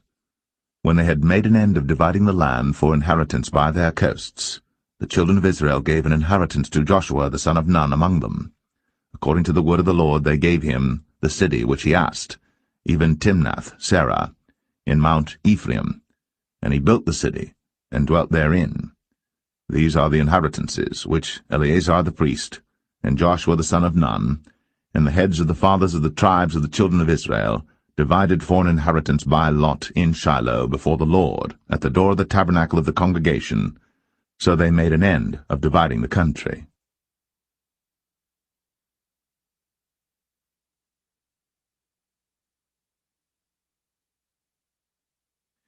Joshua 20. The Lord also spake unto Joshua, saying, Speak to the children of Israel, saying, Appoint out for you cities of refuge, whereof I spake unto you by the hand of Moses, that the slayer that killeth any person unawares, and unwittingly, may flee thither, and they shall be your refuge from the avenger of blood. And when he that doth flee unto one of those cities shall stand at the entering of the gate of the city, and shall declare his cause in the ears of the elders of that city, they shall take him into the city unto them, and give him a place that he may dwell among them. And if the avenger of blood pursue after him, then they shall not deliver the slayer up into his hand, because he smote his neighbor unwittingly, and hated him not beforetime. And he shall dwell in that city, until he stand before the congregation for judgment, and until the death of the high priest that shall be in those days. Then shall the slayer return, and come unto his own city, and unto his own house, unto the city from whence he fled. And they appointed Kadesh in Galilee, in Mount Naphtali, and Shechem in Mount Ephraim, and Kirjath-Arba, which is Hebron, in the mountain of Judah. And on the other side Jordan by Jericho eastward they assigned Bezer in the wilderness upon the plain, out of the tribe of Reuben, and Ramoth and Gilead, out of the tribe of Gad, and Golan and Bashan, out of the tribe of Manasseh. These were the cities appointed for all the children of Israel, and for the stranger that sojourneth among them, that whosoever killeth any person at unawares might flee thither, and not die by the hand of the avenger of blood, until he stood before the congregation.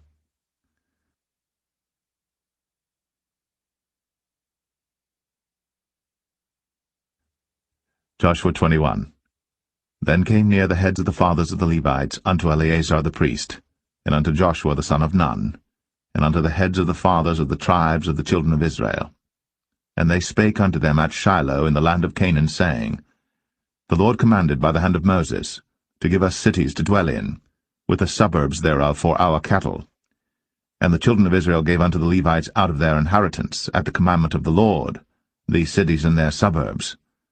And the lot came out for the families of the Kohathites, and the children of Aaron the priest, which were of the Levites, had by lot out of the tribe of Judah, and out of the tribe of Simeon, and out of the tribe of Benjamin 13 cities. And the rest of the children of Kohath had by lot out of the families of the tribe of Ephraim, and out of the tribe of Dan, and out of the half-tribe of Manasseh 10 cities. And the children of Gershon had by lot out of the families of the tribe of Issachar, and out of the tribe of Asher, and out of the tribe of Naphtali, and out of the half-tribe of Manasseh and Bashan 13 cities. The children of Merari by their families had out of the tribe of Reuben, and out of the tribe of Gad, and out of the tribe of Zebulun 12 cities. And the children of Israel gave by lot unto the Levites these cities with their suburbs, as the Lord commanded by the hand of Moses. And they gave out of the tribe of the children of Judah, and out of the tribe of the children of Simeon, these cities which are here mentioned by name, which the children of Aaron, being of the families of the Kohathites, who were of the children of Levi, had, for theirs was the first lot. And they gave them the city of Arba, the father of Anak, which city is Hebron, in the hill country of Judah, with the suburbs thereof round about it. But the fields of the city and the villages thereof gave they to Caleb the son of Jephunneh for his possession. Thus they gave to the children of Aaron the priest Hebron with her suburbs, to be a city of refuge for the slayer, and Libnah with her suburbs, and Jatir with her suburbs, and Eshtemoa with her suburbs, and Holon with her suburbs, and Debir with her suburbs, and Ain with her suburbs, and Jutah with her suburbs, and Beth-Shemesh with her suburbs, 9 cities out of those 2 tribes. And out of the tribe of Benjamin, Gibeon with her suburbs, Geba with her suburbs, Anathoth with her suburbs, and Almon with her suburbs, 4 cities. All the cities of the children of Aaron, the priests, were 13 cities with their suburbs. And the families of the children of Kohath, the Levites which remained of the children of Kohath, even they had the cities of their lot out of the tribe of Ephraim. For they gave them Shechem with her suburbs in Mount Ephraim, to be a city of refuge for the slayer, and Gezer with her suburbs. and Kibzaim with her suburbs, and Beth-horon with her suburbs, 4 cities. And out of the tribe of Dan, Eldhekah with her suburbs, Gibbethon with her suburbs, Ayalon with her suburbs, Gath-rimmon with her suburbs, 4 cities. And out of the half-tribe of Manasseh, Tanakh with her suburbs, and Gath-rimmon with her suburbs, 2 cities. All the cities were 10 with their suburbs for the families of the children of Kohath that remained. And unto the children of Gershon of the families of the Levites, out of the other half-tribe of Manasseh, they gave Golan in Bashan with her suburbs to be a city of refuge for the slayer, and Besh-terah with her suburbs, 2 cities. And out of the tribe of Issachar, Kishon with her suburbs, Dabarah with her suburbs, Jarmuth with her suburbs, En-gannim with her suburbs, 4 cities. And out of the tribe of Asher, Mishal with her suburbs, Abdon with her suburbs, Helkath with her suburbs, and Rehob with her suburbs, 4 cities. And out of the tribe of Naphtali, Kadesh in Galilee with her suburbs, to be a city of refuge for the slayer, and Hamath-dor with her suburbs, and Kartan with her suburbs, 3 cities. All the cities of the Gershonites according to their families, with 13 cities with their suburbs. And unto the families of the children of Merari, the rest of the Levites, out of the tribe of Zebulun, Jokneam with her suburbs, and Kartar with her suburbs, Dimnah with her suburbs, Nahalal with her suburbs, 4 cities. And out of the tribe of Reuben, Bezer with her suburbs, and Jahazah with her suburbs, Kedemoth with her suburbs, Mephaath with her suburbs, 4 cities. And out of the tribe of Gad, Ramoth and Gilead with her suburbs, to be a city of refuge for the slayer, and Mahanaim with her suburbs, Heshbon with her suburbs, Jazer with her suburbs, 4 cities in all. So all the cities for the children of Merari by their families, which were remaining of the families of the Levites, were by their lot 12 cities. All the cities of the Levites within the possession of the children of Israel were 40, and 8 cities with their suburbs. These cities were every one with their suburbs round about them. Thus were all these cities. And the Lord gave unto Israel all the land which he sware to give unto their fathers, and they possessed it, and dwelt therein. And the Lord gave them rest round about, according to all that he sware unto their fathers, and there stood not a man of all their enemies before them. The Lord delivered all their enemies into their hand. There failed not aught of any good thing which the Lord had spoken unto the house of Israel. All came to pass.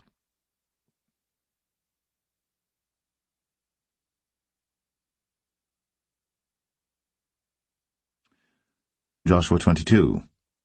Then Joshua called the Reubenites, and the Gadites, and the half-tribe of Manasseh, and said unto them, Ye have kept all that Moses the servant of the Lord commanded you, and have obeyed my voice in all that I commanded you.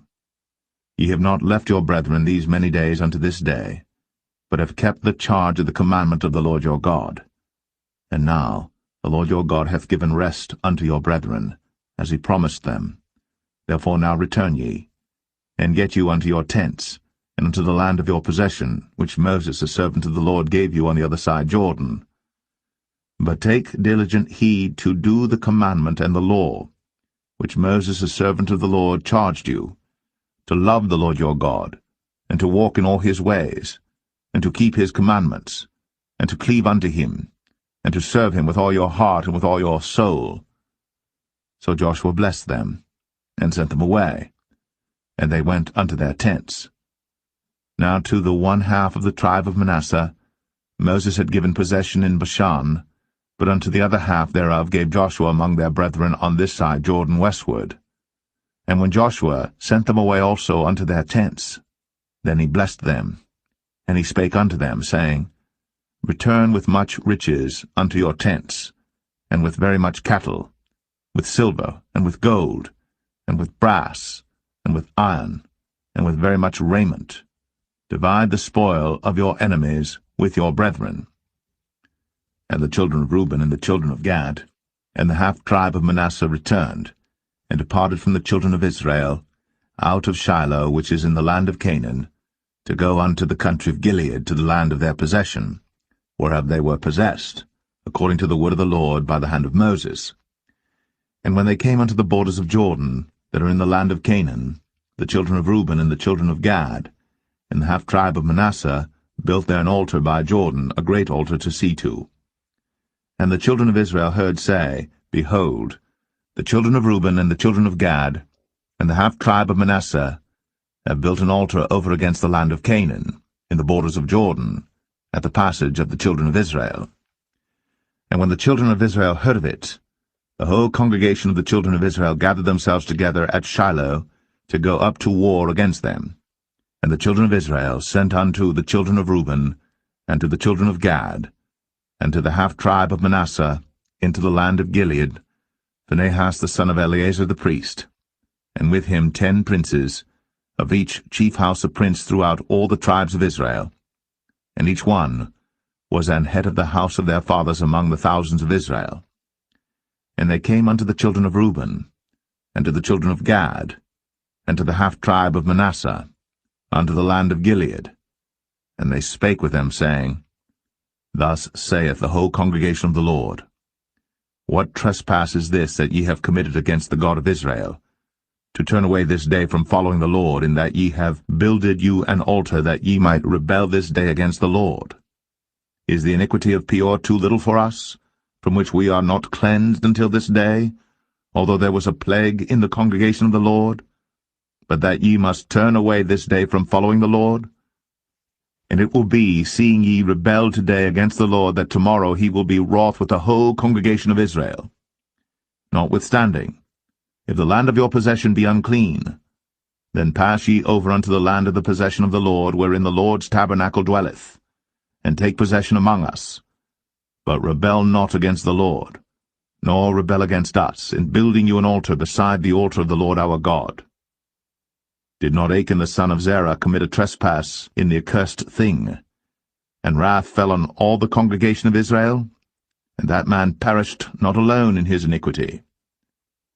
Then the children of Reuben, and the children of Gad, and the half-tribe of Manasseh answered and said unto the heads of the thousands of Israel, The Lord God of gods, the Lord God of gods, he knoweth, and Israel he shall know, if it be in rebellion, or if in transgression against the Lord, save us not this day, that we have built us an altar to turn from following the Lord, or if to offer thereon burnt offering, or meat offering, or if to offer peace offerings thereon. Let the Lord himself require it. And if we have not rather done it for fear of this thing, saying, In time to come your children might speak unto our children, saying, What have ye to do with the Lord God of Israel? For the Lord hath made Jordan a border between us and you. Ye children of Reuben, and children of Gad, ye have no part in the Lord. So shall your children make our children cease from fearing the Lord. Therefore we said, Let us now prepare to build us an altar, not for burnt offering, nor for sacrifice, but that it may be a witness between us and you and our generations after us, that we might do the service of the Lord before him with our burnt offerings, and with our sacrifices, and with our peace offerings, that your children may not say to our children in time to come, Ye have no part in the Lord. Therefore said we, that it shall be, when they should so say to us, or to our generations in time to come, that we may say again, Behold, the pattern of the altar of the Lord, which our fathers made, not for burnt offerings, nor for sacrifices, but it is a witness between us and you. God forbid that we should rebel against the Lord, and turn this day from following the Lord, to build an altar for burnt offerings, for meat offerings, or for sacrifices beside the altar of the Lord our God, that is before his tabernacle. And when Phinehas the priest, and the princes of the congregation, and heads of the thousands of Israel which were with him, heard the words that the children of Reuben, and the children of Gad, and the children of Manasseh spake, it pleased them. And Phinehas the son of Eleazar the priest said unto the children of Reuben, and to the children of Gad, and to the children of Manasseh, This day we perceive that the Lord is among us, because ye have not committed this trespass against the Lord. Now ye have delivered the children of Israel out of the hand of the Lord. And Phinehas the son of Eleazar the priest, and the princes, returned from the children of Reuben, and from the children of Gad, out of the land of Gilead, unto the land of Canaan, to the children of Israel, and brought them word again. And the thing pleased the children of Israel. And the children of Israel blessed God, and did not intend to go up against them in battle, to destroy the land wherein the children of Reuben and Gad dwelt.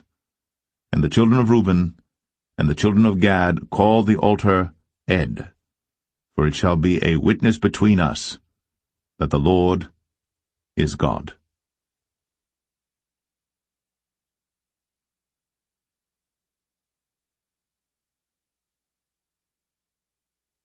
Joshua 23. And it came to pass a long time after that the Lord had given rest unto Israel from all their enemies round about, that Joshua waxed old and stricken in age. And Joshua called for all Israel, and for their elders, and for their heads, and for their judges, and for their officers, and said unto them, I am old and stricken in age. And ye have seen all that the Lord your God hath done unto all these nations because of you. For the Lord your God is he that hath fought for you. Behold, I have divided unto you by lot these nations that remain, to be an inheritance for your tribes, from Jordan with all the nations that I have cut off, even unto the great sea westward. And the Lord your God, he shall expel them from before you, and drive them from out of your sight. And ye shall possess their land, as the Lord your God hath promised unto you. Be ye therefore very courageous to keep and to do all that is written in the book of the law of Moses, that ye turn not aside therefrom to the right hand or to the left, that ye come not among these nations, these that remain among you, neither make mention of the name of their gods, nor cause to swear by them, neither serve them, nor bow yourselves unto them, but cleave unto the Lord your God, as ye have done unto this day. For the Lord hath driven out from before you great nations and strong. But as for you, no man hath been able to stand before you unto this day. One man of you shall chase 1,000, but the Lord your God, he it is that fighteth for you, as he hath promised you. Take good heed therefore unto yourselves, that ye love the Lord your God. Else, if ye do in any wise go back, and cleave unto the remnant of these nations, even these that remain among you, and shall make marriages with them, and go in unto them, and they to you, know for a certainty that the Lord your God will no more drive out any of these nations from before you, but they shall be snares and traps unto you, and scourges in your sides, and thorns in your eyes, until ye perish from off this good land which the Lord your God hath given you. And behold, this day I am going the way of all the earth, and ye know in all your hearts and in all your souls that not one thing hath failed of all the good things which the Lord your God spake concerning you. All are come to pass unto you, and not one thing hath failed thereof. Therefore it shall come to pass, that as all good things are come upon you, which the Lord your God promised you, so shall the Lord bring upon you all evil things, until he have destroyed you from off this good land which the Lord your God hath given you. When ye have transgressed the covenant of the Lord your God, which he commanded you, and have gone and served other gods, and bowed yourselves to them, then shall the anger of the Lord be kindled against you, and ye shall perish quickly from off the good land which he hath given unto you.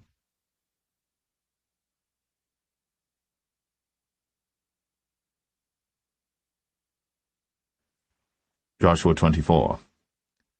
And Joshua gathered all the tribes of Israel to Shechem, and called for the elders of Israel, and for their heads, and for their judges, and for their officers, and they presented themselves before God. And Joshua said unto all the people, Thus saith the Lord God of Israel, Your fathers dwelt on the other side of the flood in old time, even Terah, the father of Abraham, and the father of Nachor, and they served other gods. And I took your father Abraham from the other side of the flood, and led him throughout all the land of Canaan, and multiplied his seed, and gave him Isaac. And I gave unto Isaac Jacob and Esau, and I gave unto Esau Mount Seir to possess it. But Jacob and his children went down into Egypt. I sent Moses also, and Aaron, and I plagued Egypt, according to that which I did among them. And afterward I brought you out. And I brought your fathers out of Egypt, and ye came unto the sea. And the Egyptians pursued after your fathers with chariots and horsemen unto the Red Sea. And when they cried unto the Lord, he put darkness between you and the Egyptians, and brought the sea upon them, and covered them. And your eyes have seen what I have done in Egypt, and ye dwelt in the wilderness a long season. And I brought you into the land of the Amorites, which dwelt on the other side Jordan, and they fought with you, and I gave them into your hand, that ye might possess their land. And I destroyed them from before you. Then Balak the son of Zippor, king of Moab, arose and warred against Israel, and sent and called Balaam the son of Beor to curse you. But I would not hearken unto Balaam, therefore he blessed you still. So I delivered you out of his hand.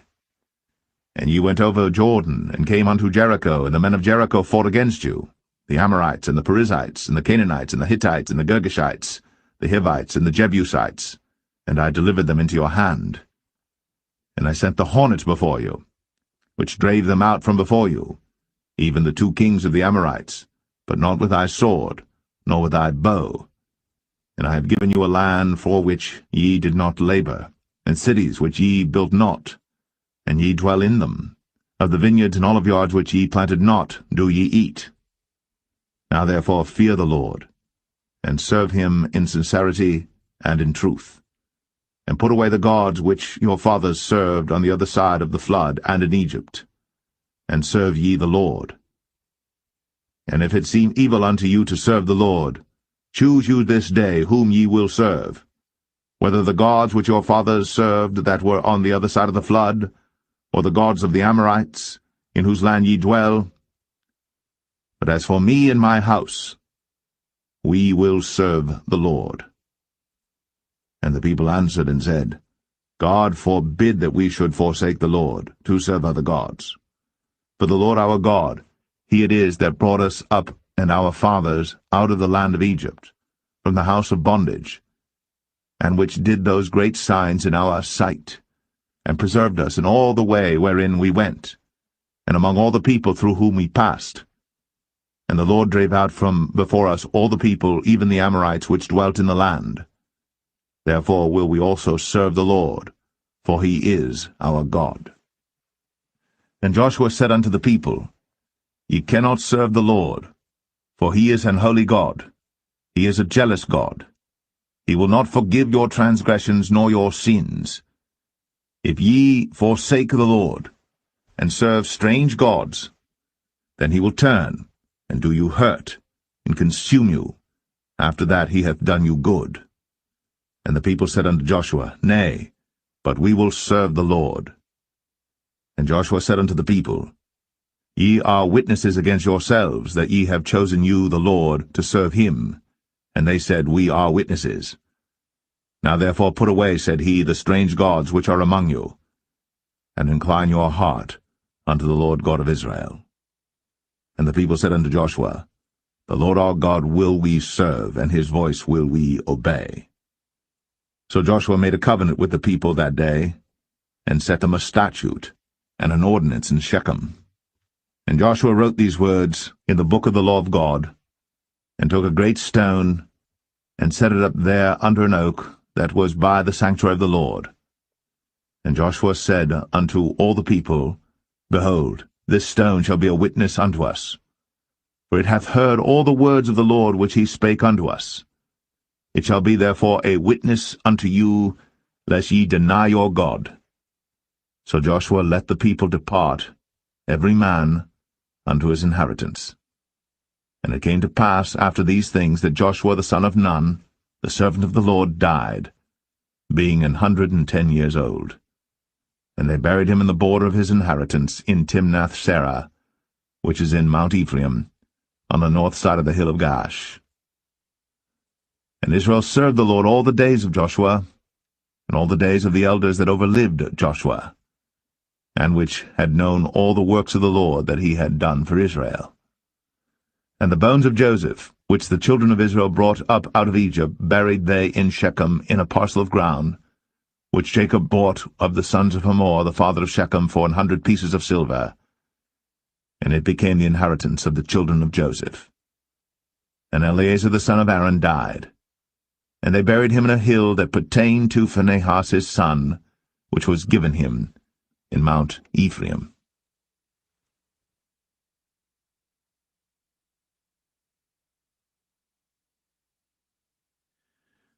The Book of Judges, chapter 1. Now after the death of Joshua, it came to pass that the children of Israel asked the Lord, saying, Who shall go up for us against the Canaanites first, to fight against them? And the Lord said, Judah shall go up. Behold, I have delivered the land into his hand. And Judah said unto Simeon his brother, Come up with me into my lot, that we may fight against the Canaanites, and I likewise will go with thee into thy lot. So Simeon went with him, and Judah went up, and the Lord delivered the Canaanites and the Perizzites into their hand, and they slew of them in Bezek 10,000 men. And they found Adoni-Bezek in Bezek, and they fought against him, and they slew the Canaanites and the Perizzites. But Adoni-Bezek fled, and they pursued after him, and caught him, and cut off his thumbs and his great toes. And Adoni-Bezek said, 70 kings, having their thumbs and their great toes cut off, gathered their meat under my table, as I have done, so God hath requited me. And they brought him to Jerusalem, and there he died. Now the children of Judah had fought against Jerusalem, and had taken it, and smitten it with the edge of the sword, and set the city on fire. And afterward the children of Judah went down to fight against the Canaanites, that dwelt in the mountain, and in the south, and in the valley. And Judah went against the Canaanites that dwelt in Hebron. Now the name of Hebron before was Kirjath-Arba. And they slew Sheshai, and Ahiman, and Talmai. And from thence he went against the inhabitants of Debir. And the name of Debir before was Kirjath-Sepher. And Caleb said, He that smiteth Kirjath-Sepher, and taketh it, to him will I give Achsah my daughter to wife. And Othniel the son of Kenaz, Caleb's younger brother, took it. And he gave him Achsah his daughter to wife. And it came to pass, when she came to him, that she moved him to ask of her father a field. And she lighted from off her ass. And Caleb said unto her, What wilt thou? And she said unto him, Give me a blessing, for thou hast given me a southland. Give me also springs of water. And Caleb gave her the upper springs and the nether springs. And the children of the Kenite, Moses' father-in-law, went up out of the city of palm trees with the children of Judah into the wilderness of Judah, which lieth in the south of Arad. And they went and dwelt among the people. And Judah went with Simeon his brother, and they slew the Canaanites that inhabited Zephath, and utterly destroyed it. And the name of the city was called Hormah. Also Judah took Gaza with the coast thereof, and Askelon with the coast thereof, and Ekron with the coast thereof. And the Lord was with Judah, and he drave out the inhabitants of the mountain, but could not drive out the inhabitants of the valley, because they had chariots of iron. And they gave Hebron unto Caleb, as Moses said. And he expelled thence the 3 sons of Anak. And the children of Benjamin did not drive out the Jebusites that inhabited Jerusalem, but the Jebusites dwell with the children of Benjamin in Jerusalem unto this day. And the house of Joseph, they also went up against Bethel, and the Lord was with them. And the house of Joseph sent to describe Bethel. Now the name of the city before was Luz.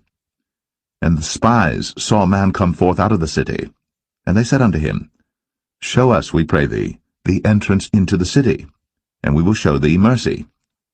And when he showed them the entrance into the city, they smote the city with the edge of the sword, but they let go the man and all his family.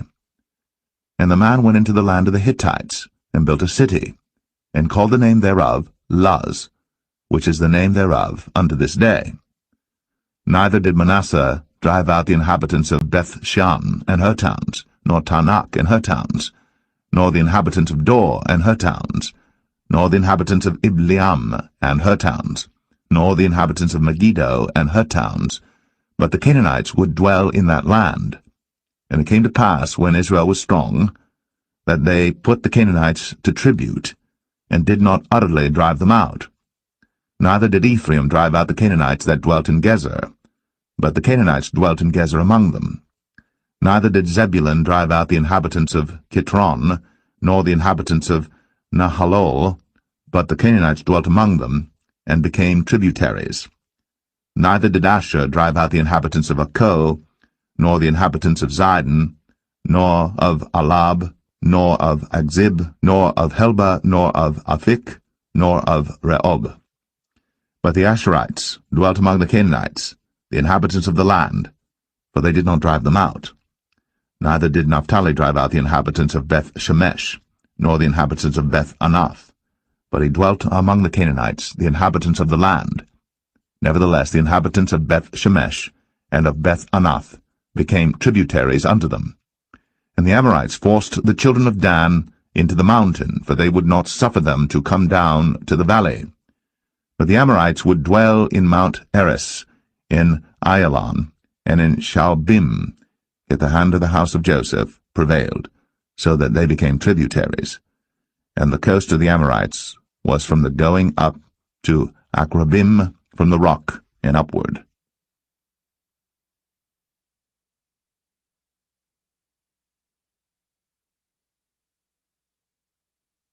Judges 2. And an angel of the Lord came up from Gilgal to Bochim, and said, I made you to go up out of Egypt, and have brought you unto the land which I swear unto your fathers. And I said, I will never break my covenant with you. And ye shall make no league with the inhabitants of this land, ye shall throw down their altars. But ye have not obeyed my voice. Why have ye done this? Wherefore I also said, I will not drive them out from before you, but they shall be as thorns in your sides, and their gods shall be a snare unto you. And it came to pass, when the angel of the Lord spake these words unto all the children of Israel, that the people lifted up their voice, and wept. And they called the name of that place Bochim, and they sacrificed there unto the Lord. And when Joshua had let the people go, the children of Israel went every man unto his inheritance to possess the land. And the people served the Lord all the days of Joshua, and all the days of the elders that outlived Joshua, who had seen all the great works of the Lord that he did for Israel. And Joshua the son of Nun, the servant of the Lord, died, being 110 years old. And they buried him in the border of his inheritance, in Timnath-Eres, in the mount of Ephraim, on the north side of the hill Gaash. And also all that generation were gathered unto their fathers. And there arose another generation after them, which knew not the Lord, nor yet the works which he had done for Israel. And the children of Israel did evil in the sight of the Lord, and served Baalim. And they forsook the Lord God of their fathers, which brought them out of the land of Egypt, and followed other gods of the people that were round about them, and bowed themselves unto them, and provoked the Lord to anger. And they forsook the Lord, and served Baal and Ashtoreth. And the anger of the Lord was hot against Israel, and he delivered them into the hands of spoilers that spoiled them, and he sold them into the hands of their enemies round about, so that they could not any longer stand before their enemies. Whithersoever they went out, the hand of the Lord was against them for evil, as the Lord had said, and as the Lord had sworn unto them, and they were greatly distressed. Nevertheless the Lord raised up judges, which delivered them out of the hand of those that spoiled them. And yet they would not hearken unto their judges, but they went a-whoring after other gods, and bowed themselves unto them. They turned quickly out of the way which their fathers walked in, obeying the commandments of the Lord. But they did not so. And when the Lord raised them up judges, then the Lord was with the judge, and delivered them out of the hand of their enemies all the days of the judge. For it repented the Lord because of their groanings by reason of them that oppressed them and vexed them. And it came to pass, when the judge was dead, that they returned and corrupted themselves more than their fathers, in following other gods to serve them, and to bow down unto them. They ceased not from their own doings, nor from their stubborn way. And the anger of the Lord was hot against Israel, and he said, Because that this people hath transgressed my covenant which I commanded their fathers, and have not hearkened unto my voice, I also will not henceforth drive out any from before them of the nations which Joshua left when he died, that through them I may prove Israel, whether they will keep the way of the Lord to walk therein, as their fathers did keep it, or not. Therefore the Lord left those nations without driving them out hastily, neither delivered he them into the hand of Joshua.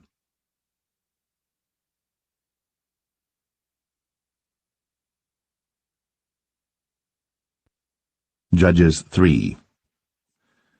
Now these are the nations which the Lord left, to prove Israel by them, even as many of Israel as had not known all the wars of Canaan, only that the generations of the children of Israel might know, to teach them war, at the least such as before knew nothing thereof.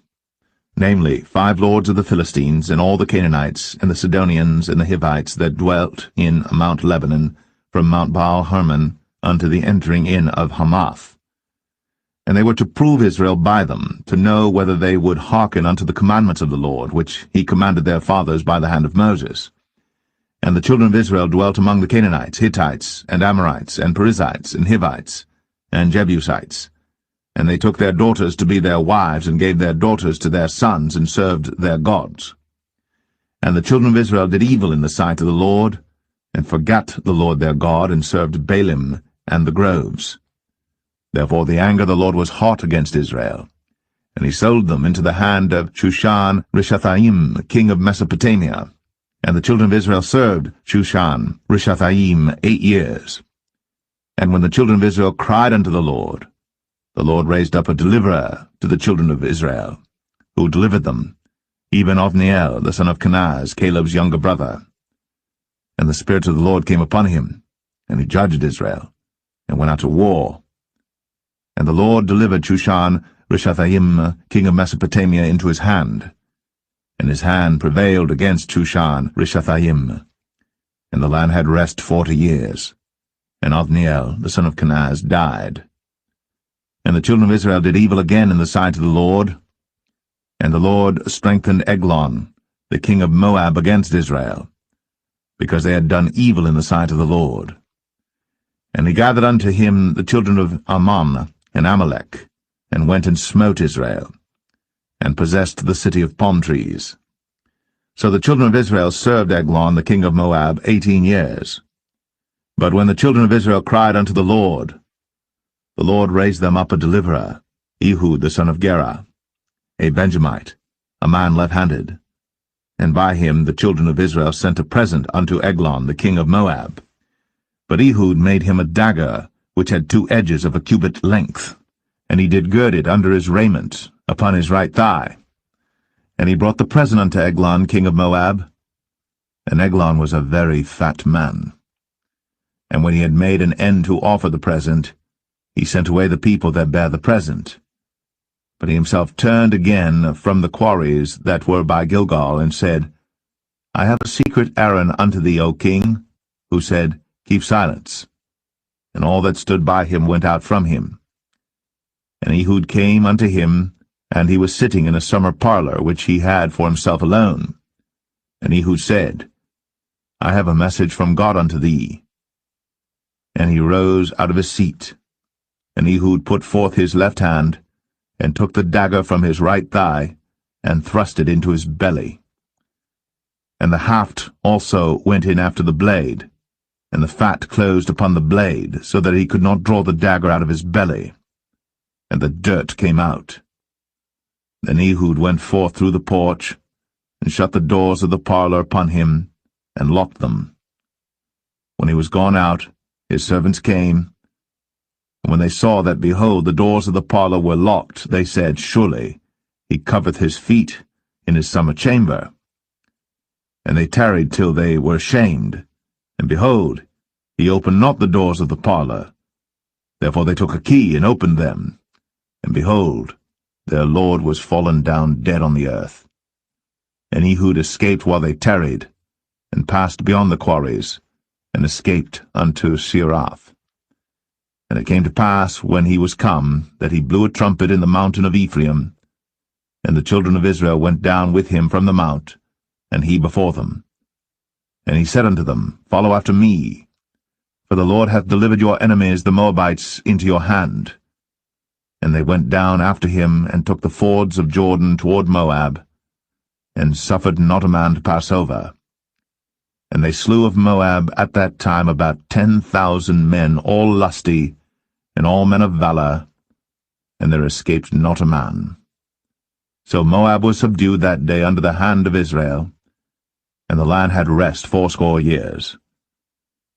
And after him was Shamgar the son of Anath, which slew the Philistines, 600 men with an ox goad, and he also delivered Israel.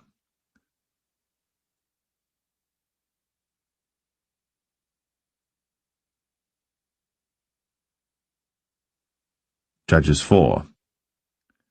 And the children of Israel again did evil in the sight of the Lord, when Ehud was dead. And the Lord sold them into the hand of Jabin, king of Canaan, that reigned in Hazor, the captain of whose host was Sisera, which dwelt in Harosheth of the Gentiles. And the children of Israel cried unto the Lord, for he had 900 chariots of iron. And 20 years he mightily oppressed the children of Israel. And Deborah prophetess, the wife of Lapidoth, she judged Israel at that time. And she dwelt under the palm tree of Deborah between Ramah and Bethel in Mount Ephraim. And the children of Israel came up to her for judgment. And she sent and called Barak, the son of Abinoam, out of Kadesh Naphtali, and said unto him, Hath not the Lord God of Israel commanded, saying, Go and draw toward Mount Tabor, and take with thee 10,000 men of the children of Naphtali and of the children of Zebulun? And I will draw unto thee to the river Kishon Sisera, the captain of Jabin's army, with his chariots and his multitude, and I will deliver him into thine hand. And Barak said unto her, If thou wilt go with me, then I will go. But if thou wilt not go with me, then I will not go. And she said, I will surely go with thee. Notwithstanding the journey that thou takest shall not be for thine honour, for the Lord shall sell Sisera into the hand of a woman. And Deborah rose, and went with Barak to Kadesh. And Barak called Zebulun and Naphtali to Kadesh. And he went up with 10,000 men at his feet, and Deborah went up with him. Now Heber the Kenite, which was of the children of Hobab, the father-in-law of Moses, had severed himself from the Kenites, and pitched his tent unto the plain of Zanaim, which is by Kadesh. And they showed Sisera that Barak the son of Abinoam was gone up to Mount Tabor. And Sisera gathered together all his chariots, even 900 chariots of iron, and all the people that were with him, from Harosheth of the Gentiles unto the river of Kishon. And Deborah said unto Barak, Up, for this is the day in which the Lord hath delivered Sisera into thine hand. Is not the Lord gone out before thee? So Barak went down from Mount Tabor, and 10,000 men after him. And the Lord discomfited Sisera, and all his chariots and all his host with the edge of the sword before Barak, so that Sisera lighted down off his chariot, and fled away on his feet. But Barak pursued after the chariots and after the host, unto Harosheth of the Gentiles, and all the host of Sisera fell upon the edge of the sword, and there was not a man left. Howbeit Sisera fled away on his feet to the tent of Jael, the wife of Heber the Kenite. For there was peace between Jabin, the king of Hazor, and the house of Heber the Kenite. And Jael went out to meet Sisera, and said unto him, Turn in, my lord, turn in to me, fear not. And when he had turned in unto her into the tent, she covered him with a mantle. And he said unto her, Give me, I pray thee, a little water to drink, for I am thirsty. And she opened a bottle of milk, and gave him drink, and covered him. Again he said to her, Stand in the door of the tent. And it shall be, when any man doth come and inquire of thee, and say, Is there any man here? That thou shalt say, No. Then Jael, Heber's wife, took a nail of the tent, and took an hammer in her hand, and went softly unto him, and smote the nail into his temples, and fastened it into the ground, for he was fast asleep and weary. So he died. And behold, as Barak pursued Sisera, Jael came out to meet him, and said unto him, Come, and I will show thee the man whom thou seekest. And when he came into her tent, behold, Sisera lay dead, and the nail was in his temples. So God subdued on that day Jabin, the king of Canaan, before the children of Israel. And the hand of the children of Israel prospered, and prevailed against Jabin, the king of Canaan, until they had destroyed Jabin, king of Canaan.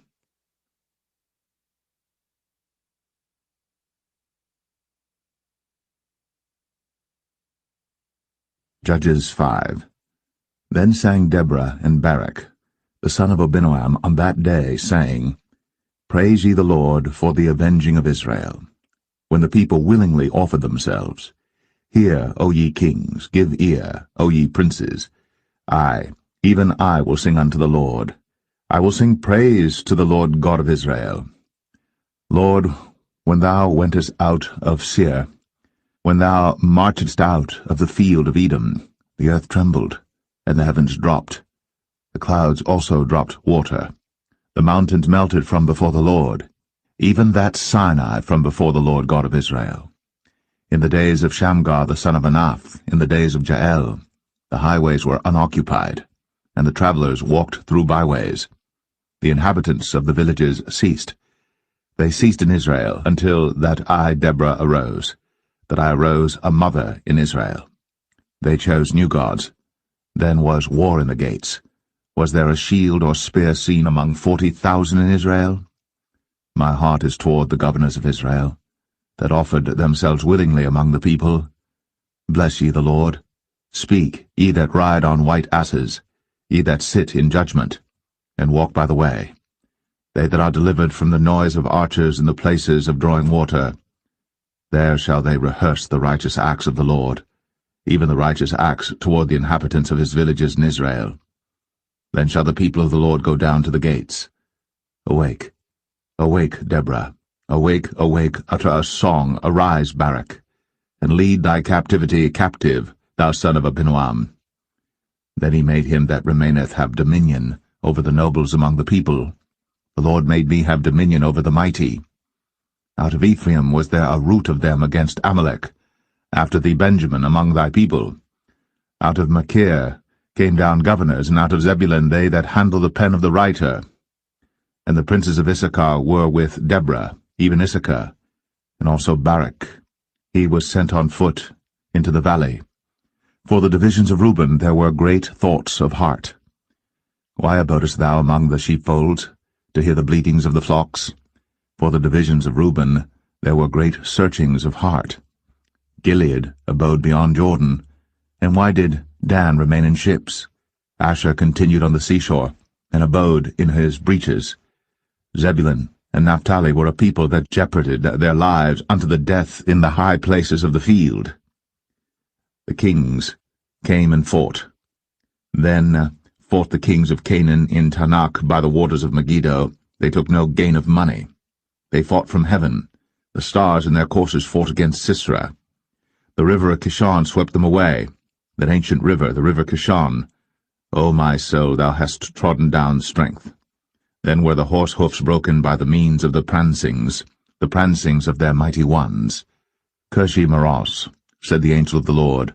Curse ye bitterly the inhabitants thereof, because they came not to the help of the Lord, to the help of the Lord against the mighty. Blessed above women shall Jael the wife of Heber the Kenite be. Blessed shall she be above women in the tent. He asked water, and she gave him milk. She brought forth butter in a lordly dish. She put her hand to the nail, and her right hand to the workman's hammer, and with the hammer she smote Sisera.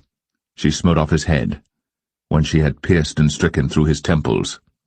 At her feet he bowed, he fell, he lay down. At her feet he bowed, he fell. Where he bowed, there he fell down dead. The mother of Sisera looked out at a window, and cried through the lattice, Why is his chariot so long in coming? Why tarry the wheels of his chariot? Her wise ladies answered her, Yea, she returned, answered to herself. Have they not sped? Have they not divided the prey? To every man a damsel or two? To Sisera a prey of divers colours, a prey of divers colours of needlework, of divers colours of needlework on both sides, meat for the necks of them that take the spoil? So let all thine enemies perish, O Lord, but let them that love him be as the sun when he goeth forth in his might. And the land had rest, 40 years.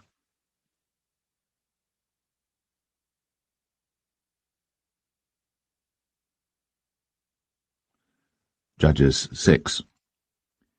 And the children of Israel did evil in the sight of the Lord, and the Lord delivered them into the hand of Midian 7 years. And the hand of Midian prevailed against Israel, and because of the Midianites, the children of Israel made them the dens which are in the mountains and caves and strongholds.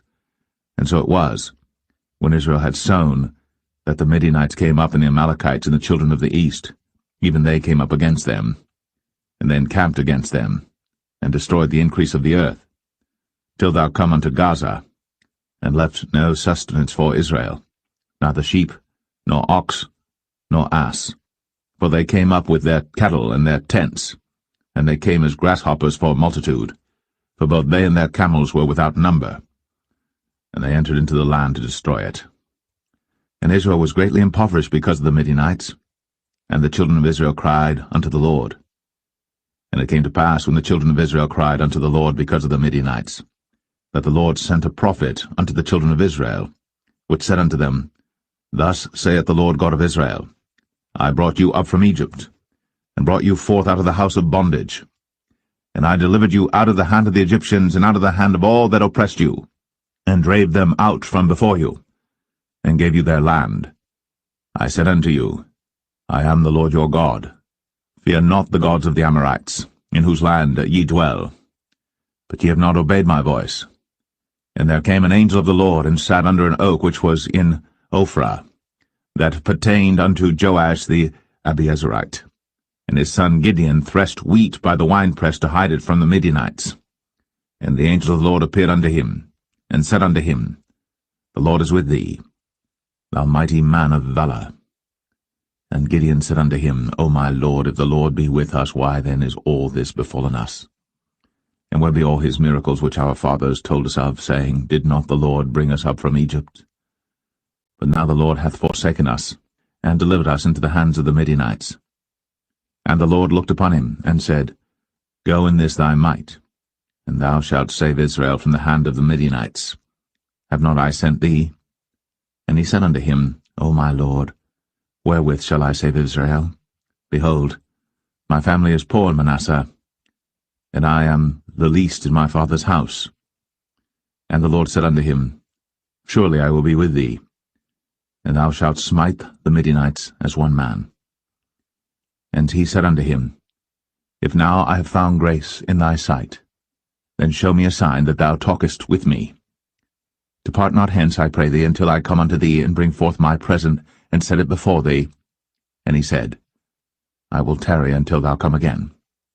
And Gideon went in, and made ready a kid, and unleavened cakes of an ephah flour. The flesh he put in a basket, and he put the broth in a pot, and brought it out unto him under the oak, and presented it. And the angel of God said unto him, Take the flesh and the unleavened cakes, and lay them upon this rock, and pour out the broth. And he did so. Then the angel of the Lord put forth the end of the staff that was in his hand, and touched the flesh and the unleavened cakes. And there rose up fire out of the rock, and consumed the flesh and the unleavened cakes. Then the angel of the Lord departed out of his sight. And when Gideon perceived that he was an angel of the Lord, Gideon said, Alas, O Lord God, for because I have seen an angel of the Lord face to face. And the Lord said unto him, Peace be unto thee, fear not, thou shalt not die. Then Gideon built an altar there unto the Lord, and called it Jehovah Shalom. Until this day it is yet in Ophrah of the Abiezrites. And it came to pass the same night, that the Lord said unto him, Take thy father's young bullock, even the second bullock of 7 years old, and throw down the altar of Baal that thy father hath, and cut down the grove that is by it. And build an altar unto the Lord thy God upon the top of this rock, in the ordered place.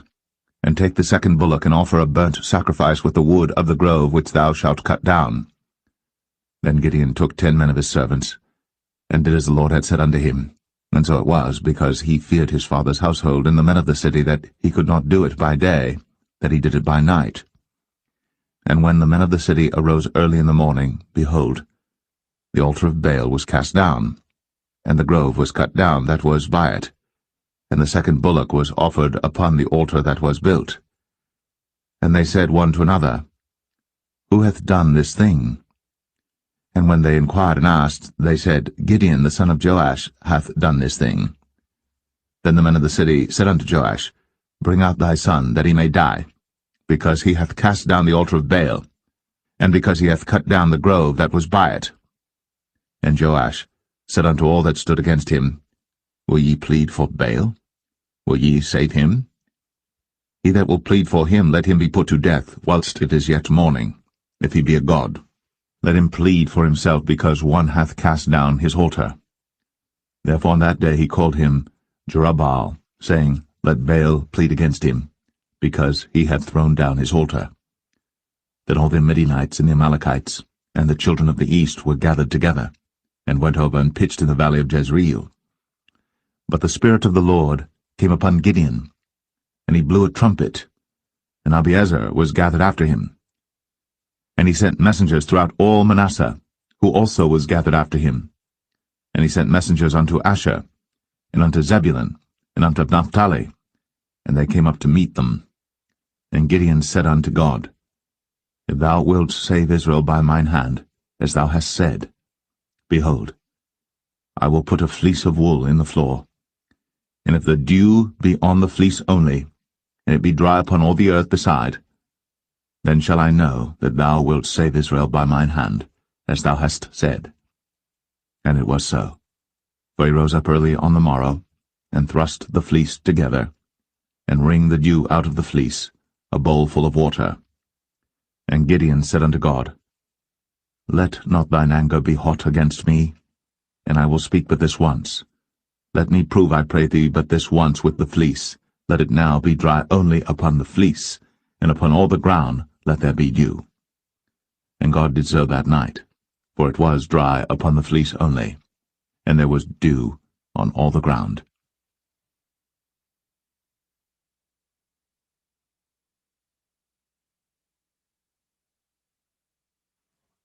Judges 7. Then Jerubbaal, who was Gideon, and all the people that were with him, rose up early, and pitched beside the well of Harod, so that the host of the Midianites were on the north side of them, by the hill of Moreh in the valley. And the Lord said unto Gideon, The people that are with thee are too many for me to give the Midianites into their hands, lest Israel vaunt themselves against me, saying, Mine own hand hath saved me. Now therefore go to, proclaim in the ears of the people, saying, Whosoever is fearful and afraid, let him return and depart early from Mount Gilead. And there returned to the people 22,000, and there remained 10,000.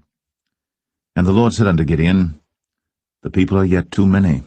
Bring them down unto the water, and I will try them for thee there. And it shall be that of whom I say unto thee, This shall go with thee, the same shall go with thee. And of whomsoever I say unto thee, This shall not go with thee, the same shall not go. So he brought down the people unto the water. And the Lord said unto Gideon, Every one that lappeth of the water with his tongue, as a dog lappeth, him shalt thou set by himself. Likewise every one that boweth down upon his knees to drink. And the number of them that lapped, putting their hand to their mouth, were 300 men. But all the rest of the people bowed down upon their knees to drink water. And the Lord said unto Gideon, By the 300 men that lapped will I save you, and deliver the Midianites into thine hand. And let all the other people go every man unto his place. So the people took victuals in their hand, and their trumpets, and he sent all the rest of Israel every man unto his tent, and retained those 300 men, and the host of Midian was beneath him in the valley. And it came to pass the same night that the Lord said unto him, Arise, get thee down unto the host, for I have delivered it into thine hand. But if thou fear to go down, go thou with Phurah thy servant down to the host. And thou shalt hear what they say, and afterward shall thine hands be strengthened to go down unto the host. Then went he down with Phurah his servant unto the outside of the armed men that were in the host. And the Midianites, and the Amalekites, and all the children of the east lay along in the valley like grasshoppers for multitude. and their camels were without number, as the sand by the seaside for multitude. And when Gideon was come, behold, there was a man that told a dream unto his fellow, and said, Behold, I dreamed a dream, and lo, a cake of barley bread tumbled into the host of Midian, and came unto a tent, and smote it, that it fell, and overturned it, that the tent lay along. And his fellow answered and said, This is nothing else save the sword of Gideon, the son of Joash, a man of Israel. For into his hand hath God delivered Midian, and all the host. And it was so, when Gideon heard the telling of the dream and the interpretation thereof, that he worshipped and returned into the host of Israel, and said, Arise, for the Lord hath delivered into your hand the host of Midian. And he divided the 300 men into 3 companies, and he put a trumpet in every man's hand, with empty pitchers and lamps within the pitchers. And he said unto them, Look on me, and do likewise, and behold, when I come to the outside of the camp, it shall be that as I do, so shall ye do.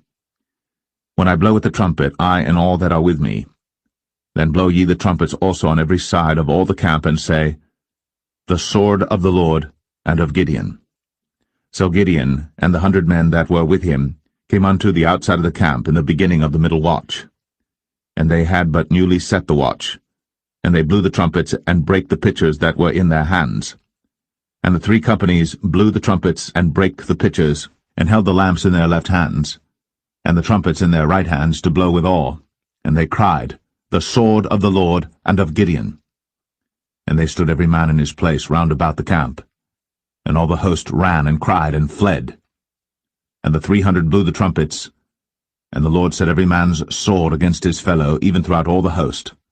And the host fled to Beth-shittah in Zererath, and to the border of Abel-meholah, unto Tabbath. And the men of Israel gathered themselves together out of Naphtali, and out of Asher, and out of all Manasseh, and pursued after the Midianites. And Gideon sent messengers throughout all Mount Ephraim, saying, Come down against the Midianites, and take before them the waters unto Beth-barah and Jordan.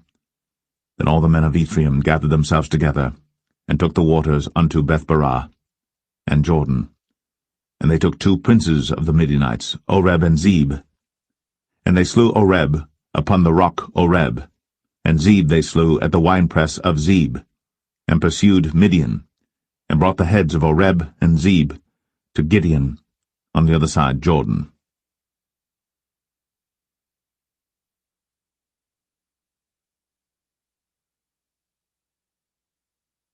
Judges 8. And the men of Ephraim said unto him, Why hast thou served us thus, that thou callest us not, when thou wentest to fight with the Midianites? And they did chide with him sharply. And he said unto them, What have I done now in comparison of you? Is not the gleaning of the grapes of Ephraim better than the vintage of Abiezer? God hath delivered into your hands the princes of Midian, Oreb, and Zeb. And what was I able to do in comparison of you? Then their anger was abated toward him, when he had said that. And Gideon came to Jordan and passed over, he and the 300 men that were with him, faint yet pursuing them. And he said unto the men of Succoth, Give, I pray you, loaves of bread unto the people that follow me, for they be faint, and I am pursuing after Zebah and Zalmunna, kings of Midian. And the princes of Succoth said, Are the hands of Zebah and Zalmunna now in thine hand, that we should give bread unto thine army? And Gideon said, Therefore when the Lord hath delivered Zebah and Zalmunna into mine hand, then I will tear your flesh with the thorns of the wilderness and with briars. And he went up thence to Penuel, and spake unto them likewise. And the men of Penuel answered him as the men of Succoth had answered him. And he spake also unto the men of Penuel, saying, When I come again in peace, I will break down this tower. Now Zebah and Zalmunna were in Karkor, and their hosts with them, about 15,000 men, all that were left of all the hosts of the children of the east. For there fell 120,000 men that drew sword. And Gideon went up by the way of them that dwelt in tents on the east of Nobah and Jogbeah, and smote the host, for the host was secure. And when Zebah and Zalmunna fled, he pursued after them, and took the 2 kings of Midian, Zebah and Zalmunna, and discomfited all the host. And Gideon the son of Joash returned from battle before the sun was up, and caught a young man of the men of Succoth, and inquired of him. And he described unto him the princes of Succoth and the elders thereof, even 70 men. And he came unto the men of Succoth, and said, Behold, Zebah and Zalmunna, with whom ye did upbraid me, saying, Are the hands of Zebah and Zalmunna now in thine hand, that we should give bread unto thy men that are weary? And he took the elders of the city, and thorns of the wilderness, and briars, and with them he taught the men of Succoth. And he beat down the tower of Penuel, and slew the men of the city. Then said he unto Zebah and Zalmunna, What manner of men were they whom ye slew at Tabor? And they answered, As thou art, so were they. Each one resembled the children of a king. And he said, They were my brethren, even the sons of my mother. As the Lord liveth, if ye had saved them alive, I would not slay you. And he said unto Jether his firstborn, Up, and slay them. But the youth drew not his sword, for he feared, because he was yet a youth. Then Zebah and Zalmunna said, Rise thou, and fall upon us, for as the man is, so is his strength. And Gideon arose, and slew Zebah and Zalmunna, and took away the ornaments that were on their camels' necks. Then the men of Israel said unto Gideon, Rule thou over us, both thou and thy son, and thy son's son also, for thou hast delivered us from the hand of Midian. And Gideon said unto them, I will not rule over you, neither shall my son rule over you. The Lord shall rule over you.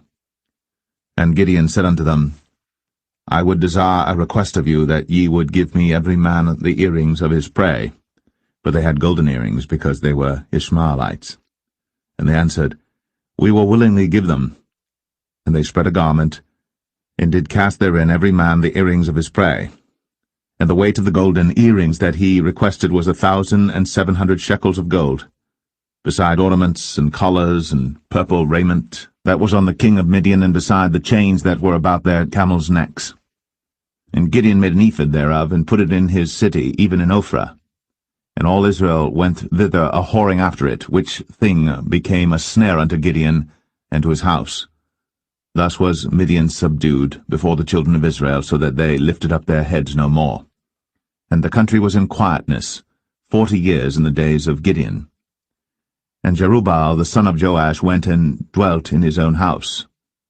And Gideon had 70 sons of his body begotten, for he had many wives. And his concubine that was in Shechem, she also bare him a son, whose name he called Abimelech. And Gideon the son of Joash died in a good old age, and was buried in the sepulchre of Joash his father, in Ophrah of the Abiezerites.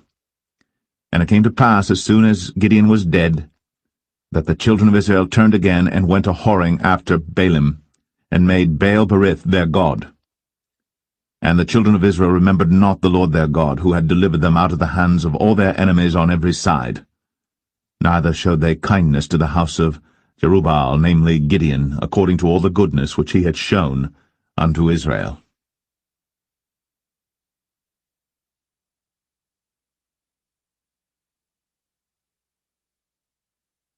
Judges 9. And Abimelech the son of Jerubbaal went to Shechem unto his mother's brethren, and communed with them and with all the family of the house of his mother's father, saying, Speak, I pray you, in the ears of all the men of Shechem, whether is better for you either that all the sons of Jerubbaal, which are 70 persons, reign over you, or that one reign over you. Remember also that I am your bone and your flesh. And his mother's brethren spake of him in the ears of all the men of Shechem all these words. And their hearts inclined to follow Abimelech, for they said, He is our brother. And they gave him 70 pieces of silver out of the house of Baal-berith, wherewith Abimelech hired vain and light persons which followed him. And he went unto his father's house at Ophrah, and slew his brethren the sons of Jerubbaal, being 70 persons, upon one stone. Notwithstanding yet Jotham, the youngest son of Jerubbaal, was left, for he hid himself. And all the men of Shechem gathered together, and all the house of Millo, and went, and made Abimelech king by the plain of the pillar that was in Shechem. And when they told it to Jotham, he went and stood in the top of Mount Gerizim, and lifted up his voice, and cried and said unto them, Hearken unto me, ye men of Shechem, that God may hearken unto you. The trees went forth on a time to anoint a king over them, and they said unto the olive tree, Reign thou over us. But the olive tree said unto them, Should I leave my fatness, wherewith by me they honour God and man, and go to be promoted over the trees?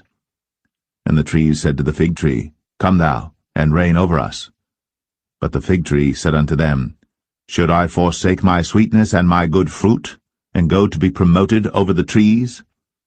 Then said the trees unto the vine, Come thou, and reign over us. And the vine said unto them, Should I leave my wine, which cheereth God and man, and go to be promoted over the trees?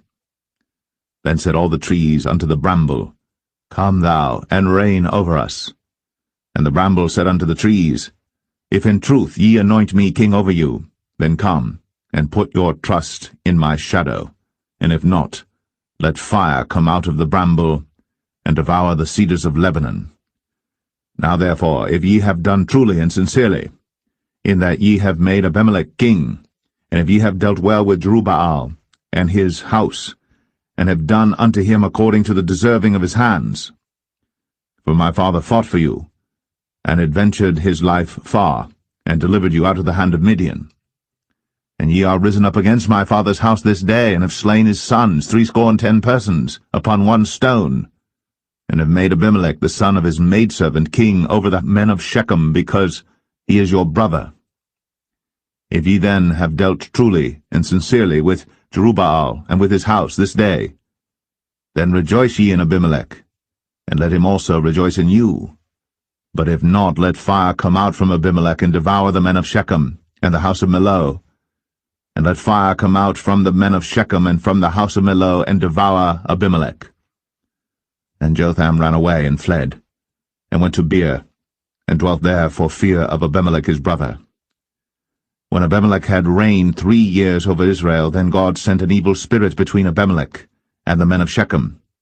And the men of Shechem dealt treacherously with Abimelech, that the cruelty done to the 70 sons of Jerubbaal might come, and their blood be laid upon Abimelech their brother, which slew them, and upon the men of Shechem, which aided him in the killing of his brethren. And the men of Shechem set liers in wait for him in the top of the mountains, and they robbed all that came along that way by them. And it was told Abimelech. And Gaal, the son of Ebed, came with his brethren, and went over to Shechem. And the men of Shechem put their confidence in him. And they went out into the fields, and gathered their vineyards, and trod the grapes, and made merry, and went to the house of their God, and did eat and drink, and cursed Abimelech. And Gaal the son of Ebed said, Who is Abimelech, and who is Shechem, that we should serve him? Is not he the son of Jerubbaal, and Zebul his officer? Serve the men of Hamor, the father of Shechem, for why should we serve him? And would to God this people were under my hand, then would I remove Abimelech. And he said to Abimelech, Increase thine army, and come out. And when Zebul, the ruler of the city, heard the words of Gaal the son of Ebed, his anger was kindled.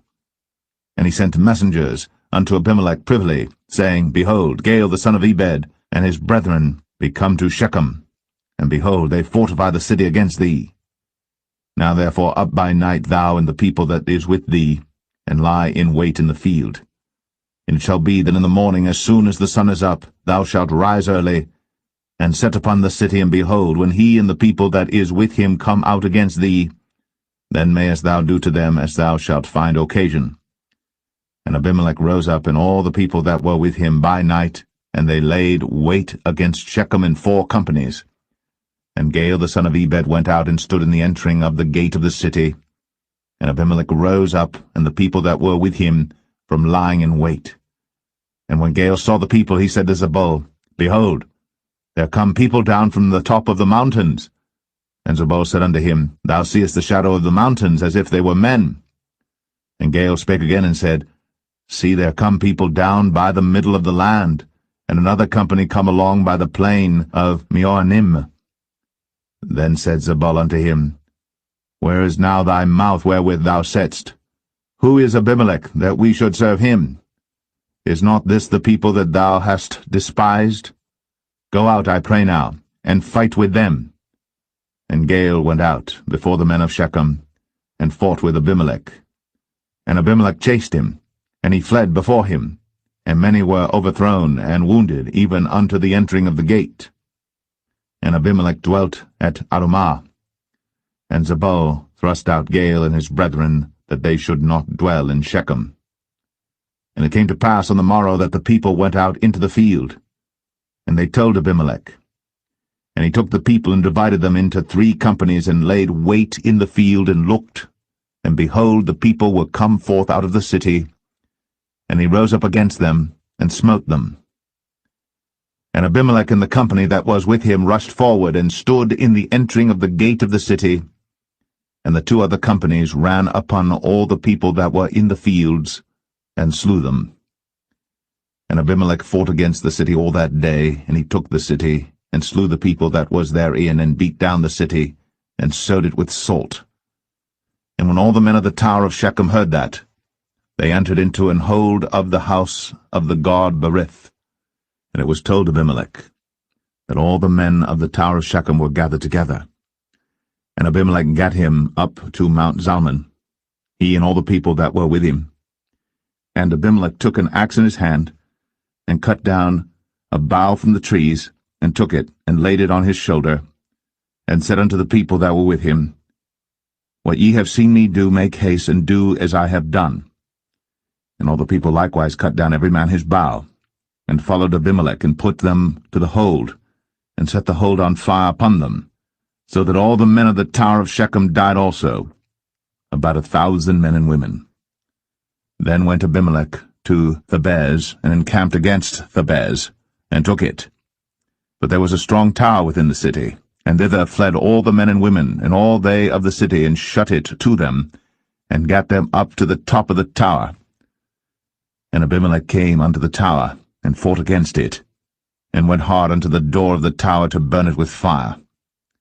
And a certain woman cast a piece of a millstone upon Abimelech's head, and all to break his skull. Then he called hastily unto the young man his armor-bearer, and said unto him, Draw thy sword, and slay me, that men say not of me, A woman slew him. And his young man thrust him through, and he died. And when the men of Israel saw that Abimelech was dead, they departed every man unto his place. Thus God rendered the wickedness of Abimelech, which he did unto his father, in slaying his 70 brethren. And all the evil of the men of Shechem did God render upon their heads, and upon them came the curse of Jotham, the son of Jerubbaal.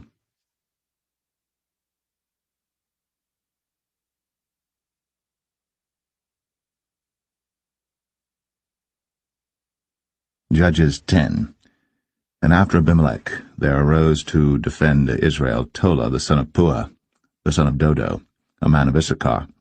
And he dwelt in Shamir in Mount Ephraim.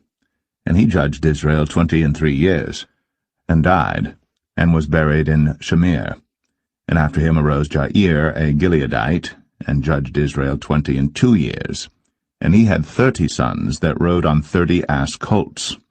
And they had 30 cities, which are called Hovath Jair unto this day, which are in the land of Gilead.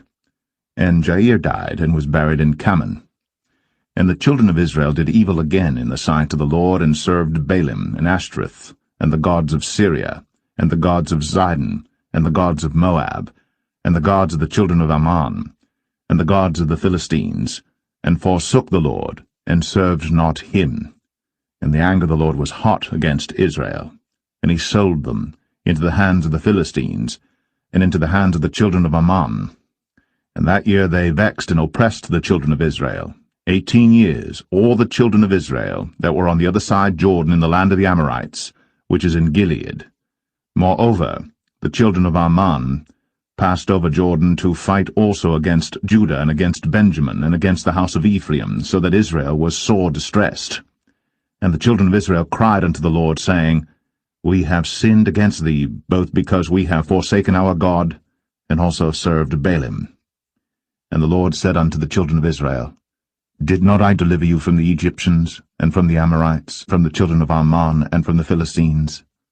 The Zidonians also, and the Amalekites, and the Maonites did oppress you, and ye cried to me, and I delivered you out of their hand.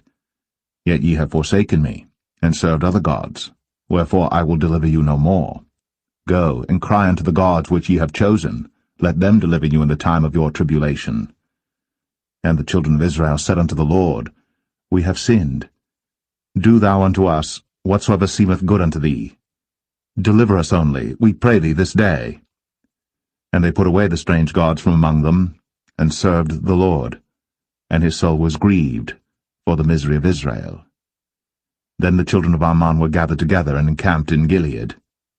And the children of Israel assembled themselves together, and encamped in Mizpeh. And the people and princes of Gilead said one to another, What man is he that will begin to fight against the children of Ammon? He shall be head over all the inhabitants of Gilead.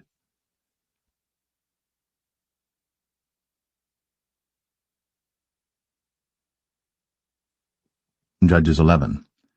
Now Jephthah, the Gileadite, was a mighty man of valor, and he was the son of an harlot, and Gilead begat Jephthah. And Gilead's wife bare him sons, and his wife's sons grew up. And they thrust out Jephthah, and said unto him, Thou shalt not inherit in our father's house, for thou art the son of a strange woman. Then Jephthah fled from his brethren, and dwelt in the land of Tob. And there were gathered vain men to Jephthah, and went out with him. And it came to pass in process of time, that the children of Ammon made war against Israel. And it was so that when the children of Ammon made war against Israel, the elders of Gilead went to fetch Jephthah out of the land of Tob. And they said unto Jephthah, Come, and be our captain, that we may fight with the children of Ammon. And Jephthah said unto the elders of Gilead, Did not ye hate me, and expel me out of my father's house? And why are ye come unto me now, when ye are in distress? And the elders of Gilead said unto Jephthah, Therefore we turn again to thee now, that thou mayest go with us, and fight against the children of Ammon, and be our head over all the inhabitants of Gilead.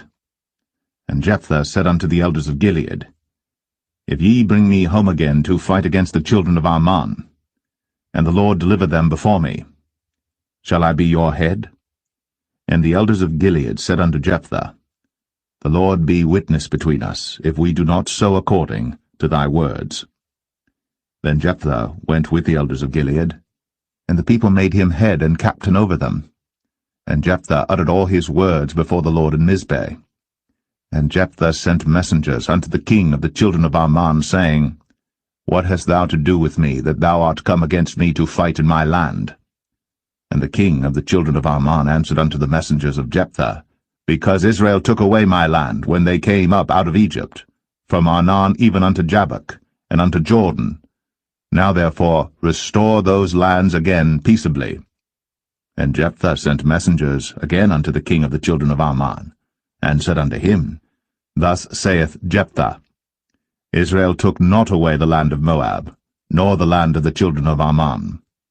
But when Israel came up from Egypt, and walked through the wilderness unto the Red Sea, and came to Kadesh, then Israel sent messengers unto the king of Edom, saying, Let me, I pray thee, pass through thy land. But the king of Edom would not hearken thereto. And in like manner they sent unto the king of Moab, but he would not consent. And Israel abode in Kadesh. Then they went along through the wilderness, and compassed the land of Edom, and the land of Moab, and came by the east side of the land of Moab, and pitched on the other side of Arnon, but came not within the border of Moab, for Arnon was the border of Moab. And Israel sent messengers unto Sihon, king of the Amorites, the king of Heshbon. And Israel said unto him, Let us pass, we pray thee, through thy land into my place. But Sihon trusted not Israel to pass through his coast.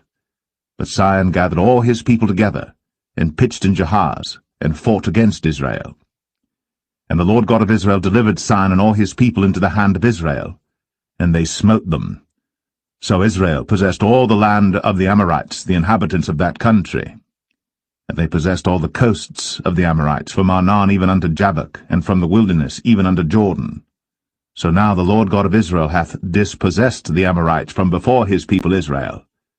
And shouldst thou possess it? Wilt not thou possess that which Chemosh thy God giveth thee to possess? So, whomsoever the Lord our God shall drive out from before us, then will we possess. And now, art thou anything better than Balak the son of Zippor, king of Moab? Did he ever strive against Israel, or did he ever fight against them? While Israel dwelt in Heshbon and her towns, and in Aroer and her towns, and in all the cities that be along by the coasts of Arnon, 300 years? Why therefore did ye not recover them within that time? Wherefore I have not sinned against thee, but thou dost me wrong to war against me. The Lord, the judge, be judged this day between the children of Israel and the children of Ammon. Howbeit the king of the children of Ammon hearkened not unto the words of Jephthah, which he sent him. Then the Spirit of the Lord came upon Jephthah, and he passed over Gilead and Manasseh, and passed over Mizpeh of Gilead, and from Mizpeh of Gilead he passed over unto the children of Ammon. And Jephthah vowed a vow unto the Lord, and said, If thou shalt without fail deliver the children of Ammon into mine hands, then it shall be, that whatsoever cometh forth of the doors of my house to meet me, when I return in peace from the children of Ammon, shall surely be the Lord's, and I will offer it up for a burnt offering. So Jephthah passed over unto the children of Ammon to fight against them, and the Lord delivered them into his hands. And he smote them from Aroer, even till thou come to Minnith, even 20 cities, and unto the plain of the vineyards, with a very great slaughter. Thus the children of Ammon were subdued before the children of Israel. And Jephthah came to Mizpeh unto his house, and behold, his daughter came out to meet him, with timbrels and with dances, and she was his only child. Beside her he had neither son nor daughter. And it came to pass, when he saw her, that he rent his clothes, and said, Alas, my daughter, thou hast brought me very low, and thou art one of them that trouble me.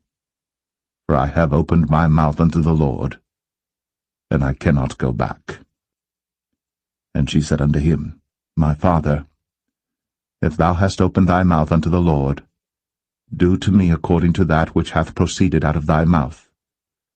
For as much as the Lord hath taken vengeance for thee of thine enemies, even of the children of Ammon.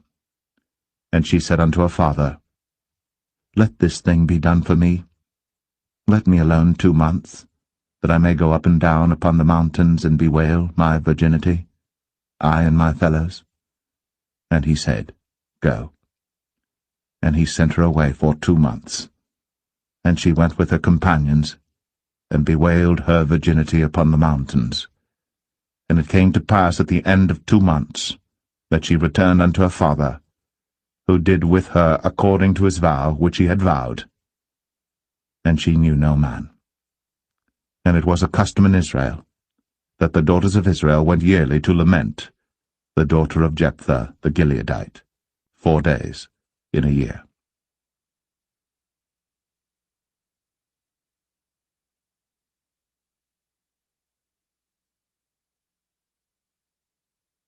Judges 12. And the men of Ephraim gathered themselves together, and went northward, and said unto Jephthah, Wherefore passedst thou over to fight against the children of Ammon, and didst not call us to go with thee? We will burn thine house upon thee with fire. And Jephthah said unto them, I and my people were at great strife with the children of Ammon. And when I called you, ye delivered me not out of their hands. And when I saw that ye delivered me not, I put my life in my hands, and passed over against the children of Ammon. And the Lord delivered them into my hand.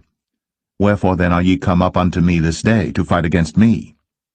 Then Jephthah gathered together all the men of Gilead, and fought with Ephraim.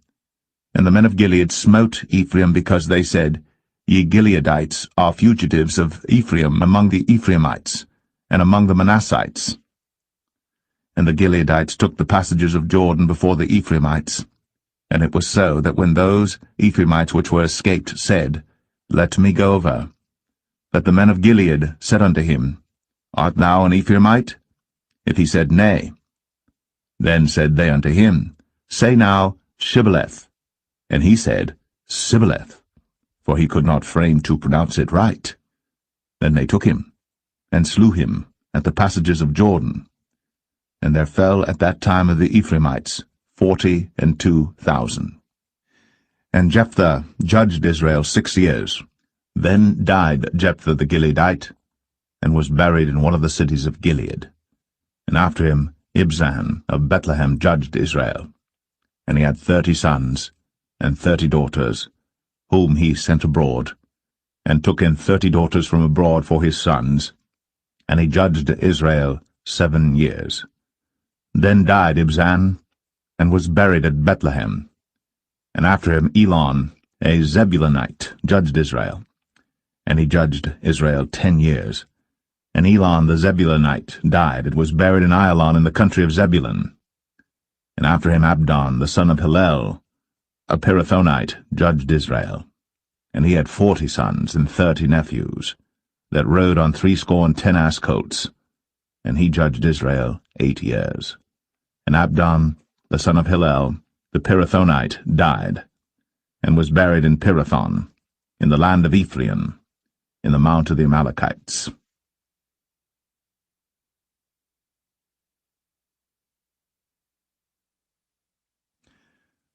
Judges 13.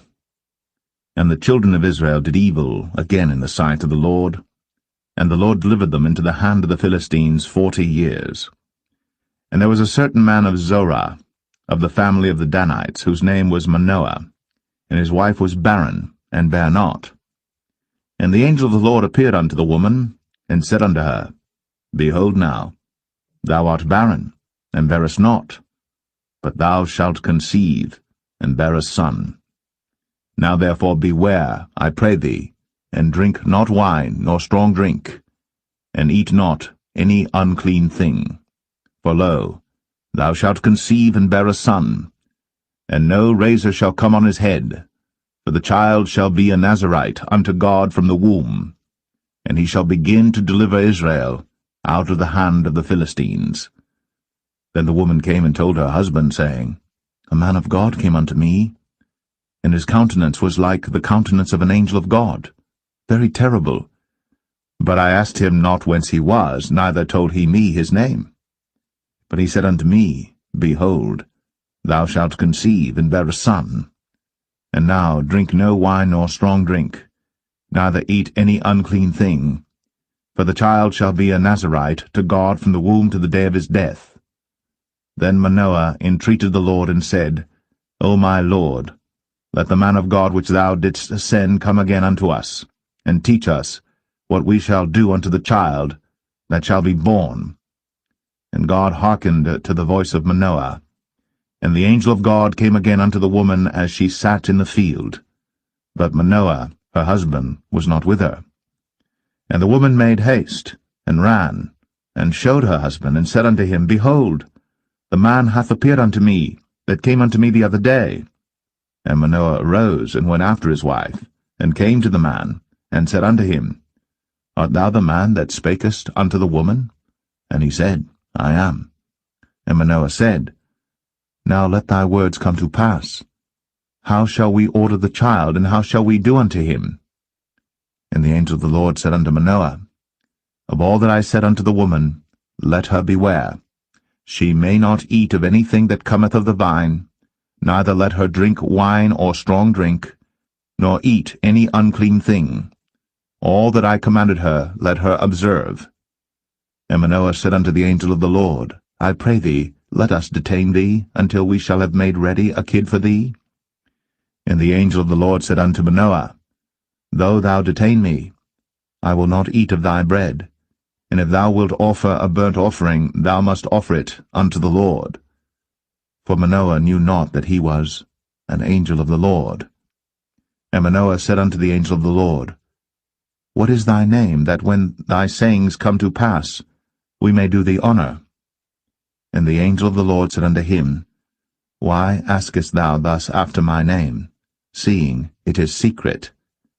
So Manoah took a kid with a meat offering, and offered it upon a rock unto the Lord. And the angel did wondrously. And Manoah and his wife looked on.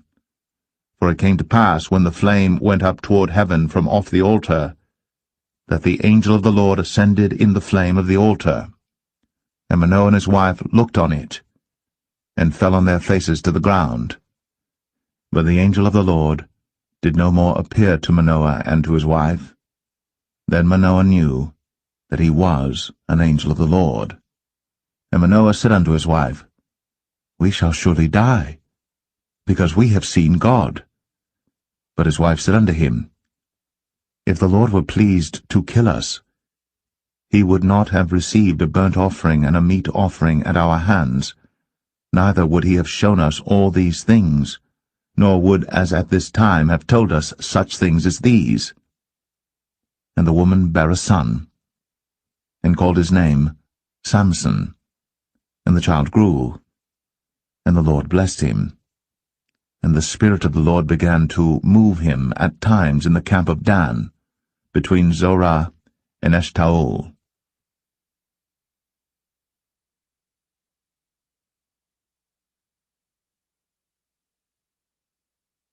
Judges 14. And Samson went down to Timnath, and saw a woman in Timnath of the daughters of the Philistines. And he came up and told his father and his mother, and said, I have seen a woman in Timnath of the daughters of the Philistines. Now therefore get her for me to wife. Then his father and his mother said unto him, Is there never a woman among the daughters of thy brethren, or among all my people, that thou goest to take a wife of the uncircumcised Philistines? And Samson said unto his father, Get her for me, for she pleaseth me well. But his father and his mother knew not that it was of the Lord that he sought an occasion against the Philistines, for at that time the Philistines had dominion over Israel. Then went Samson down, and his father and his mother, to Timnath, and came to the vineyards of Timnath. And behold, a young lion roared against him. And the Spirit of the Lord came mightily upon him, and he rent him as he would have rent a kid, and he had nothing in his hand. But he told not his father or his mother what he had done. And he went down, and talked with the woman, and she pleased Samson well. And after a time he returned to take her. And he turned aside to see the carcass of the lion, and behold, there was a swarm of bees and honey in the carcass of the lion. And he took thereof in his hands, and went on eating, and came to his father and mother, and he gave them, and they did eat. But he told not them that he had taken the honey out of the carcass of the lion. So his father went down unto the woman, and Samson made there a feast, for so used the young men to do. And it came to pass, when they saw him, that they brought 30 companions to be with him. And Samson said unto them, I will now put forth a riddle unto you. If ye can certainly declare it me within the 7 days of the feast, and find it out, then I will give you 30 sheets, and 30 change of garments. But if ye cannot declare it me, then shall ye give me 30 sheets, and 30 change of garments. And they said unto him, Put forth thy riddle, that we may hear it. And he said unto them, Out of the eater came forth meat, and out of the strong came forth sweetness. And they could not in 3 days expound the riddle. And it came to pass on the 7th day, that they said unto Samson's wife, Entice thy husband, that he may declare unto us the riddle, lest we burn thee, and thy father's house with fire. Have ye called us to take that we have? Is it not so? And Samson's wife wept before him, and said, Thou dost but hate me, and lovest me not. Thou hast put forth a riddle unto the children of my people, and hast not told it me. And he said unto her, Behold, I have not told it my father nor my mother, and shall I tell it thee? And she wept before him the 7 days, while their feast lasted. And it came to pass on the 7th day, that he told her, because she lay sore upon him, and she told the riddle to the children of her people. And the men of the city said unto him on the 7th day before the sun went down, What is sweeter than honey? And what is stronger than a lion? And he said unto them, If ye had not plowed with my heifer, ye had not found out my riddle. And the Spirit of the Lord came upon him, and he went down to Ashkelon, and slew 30 men of them, and took their spoil, and gave change of garments unto them which expounded the riddle. And his anger was kindled, and he went up to his father's house. But Samson's wife was given to his companion, whom he had used as his friend.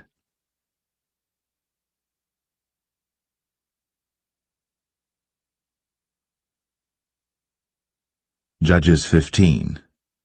But it came to pass within a while after, in the time of wheat harvest, that Samson visited his wife with a kid, and he said, I will go in to my wife into the chamber. But her father would not suffer him to go in. And her father said, I verily thought that thou hadst utterly hated her. Therefore I gave her to thy companion. Is not her younger sister fairer than she? Take her, I pray thee, instead of her. And Samson said concerning them, Now shall I be more blameless than the Philistines, though I do them a displeasure. And Samson went and caught 300 foxes, and took firebrands, and turned tail to tail, and put a firebrand in the midst between two tails. And when he had set the brands on fire, he let them go into the standing corn of the Philistines, and burnt up both the shocks, and also the standing corn with the vineyards and olives. Then the Philistines said, Who hath done this? And they answered, Samson, the son-in-law of the Timnite, because he had taken his wife, and given her to his companion. And the Philistines came up, and burnt her and her father with fire. And Samson said unto them, Though ye have done this, yet will I be avenged of you, and after that I will cease. And he smote them hip and thigh with a great slaughter, and he went down and dwelt in the top of the rock Etam. Then the Philistines went up, and pitched in Judah, and spread themselves in Lehi. And the men of Judah said, Why are ye come up against us?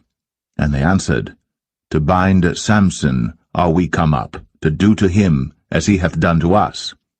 Then 3,000 men of Judah went to the top of the rock Etam, and said to Samson, Knowest thou not that the Philistines are rulers over us? What is this that thou hast done unto us? And he said unto them, As they did unto me, so have I done unto them. And they said unto him, We are come down to bind thee, that we may deliver thee into the hand of the Philistines. And Samson said unto them, Swear unto me, that ye will not fall upon me yourselves. And they spake unto him, saying, No, but we will bind thee fast, and deliver thee into their hand. But surely we will not kill thee. And they bound him with 2 new cords, and brought him up from the rock. And when he came unto Lehi, the Philistines shouted against him, and the Spirit of the Lord came mightily upon him, and the cords that were upon his arms became as flax that was burnt with fire, and his bands loosed from off his hands.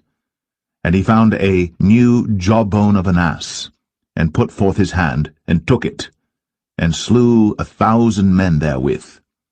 And Samson said, With the jawbone of an ass, heaps upon heaps, with the jaw of an ass have I slain 1,000 men.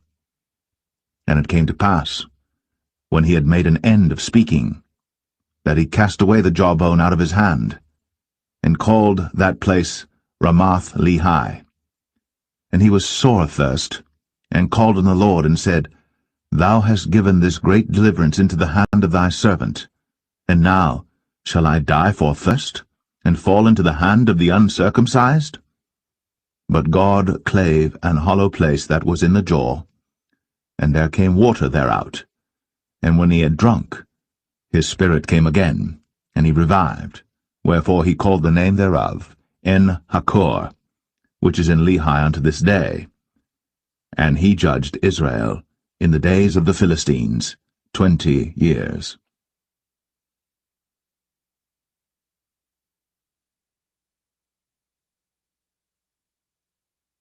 Judges 16.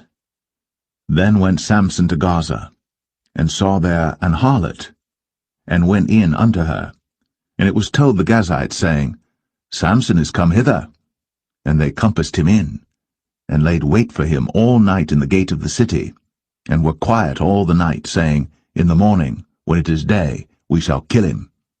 And Samson lay till midnight, and arose at midnight, and took the doors of the gate of the city, and the 2 posts, and went away with them, bar and all, and put them upon his shoulders, and carried them up to the top of an hill that is before Hebron.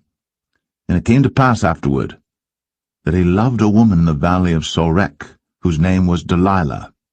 And the lords of the Philistines came up unto her, and said unto her, Entice him, and see wherein his great strength lieth, and by what means we may prevail against him, that we may bind him to afflict him.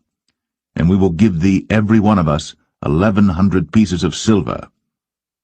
And Delilah said to Samson, Tell me, I pray thee, wherein thy great strength lieth, and wherewith thou mightest be bound to afflict thee?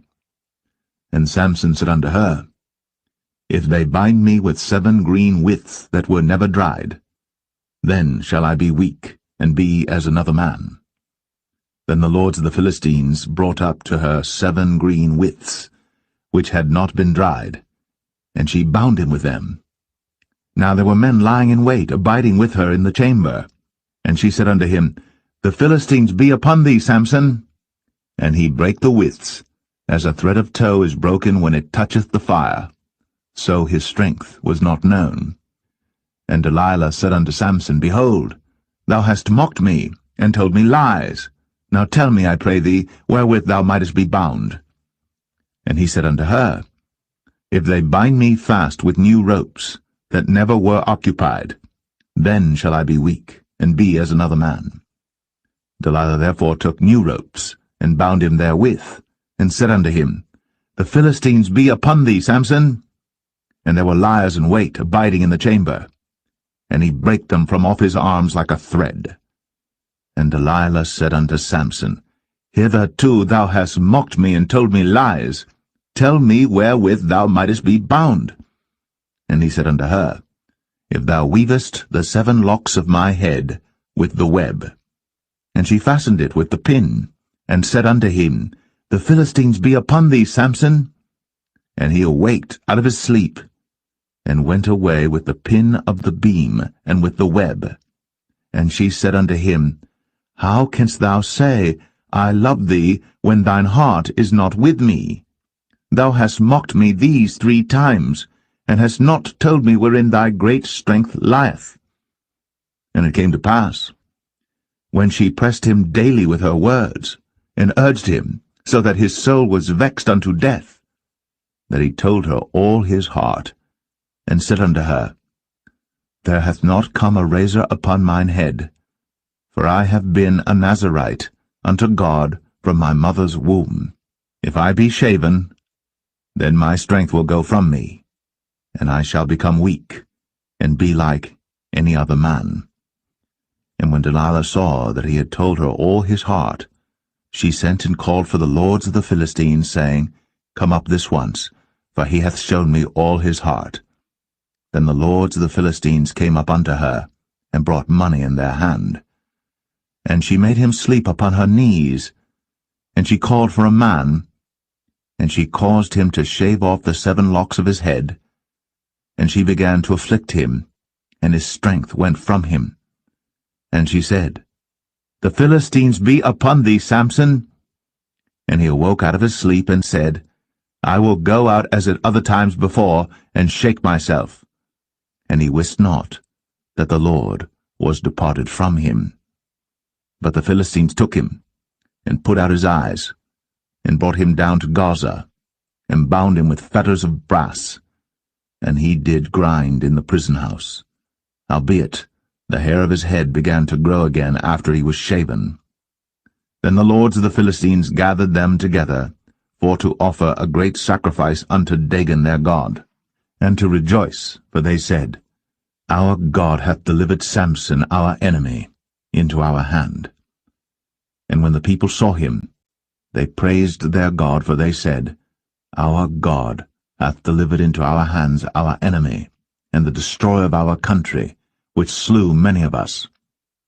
And it came to pass, when their hearts were merry, that they said, Call for Samson, that he may make us sport.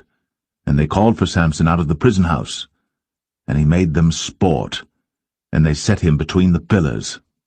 And Samson said unto the lad that held him by the hand, Suffer me, that I may feel the pillars whereupon the house standeth, that I may lean upon them. Now the house was full of men and women, and all the lords of the Philistines were there. And there were upon the roof about 3,000 men and women that beheld while Samson made sport. And Samson called unto the Lord and said, O Lord God, remember me, I pray thee, and strengthen me, I pray thee, only this once, O God, that I may be at once avenged of the Philistines for my 2 eyes. And Samson took hold of the 2 middle pillars upon which the house stood, and on which it was borne up, of the one with his right hand, and of the other with his left. And Samson said, Let me die with the Philistines. And he bowed himself with all his might. And the house fell upon the lords, and upon all the people that were therein. So the dead which he slew at his death were more than they which he slew in his life. Then his brethren and all the house of his father came down, and took him, and brought him up, and buried him between Zorah and Eshtaol, in the burying place of Manoah his father. And he judged Israel 20 years.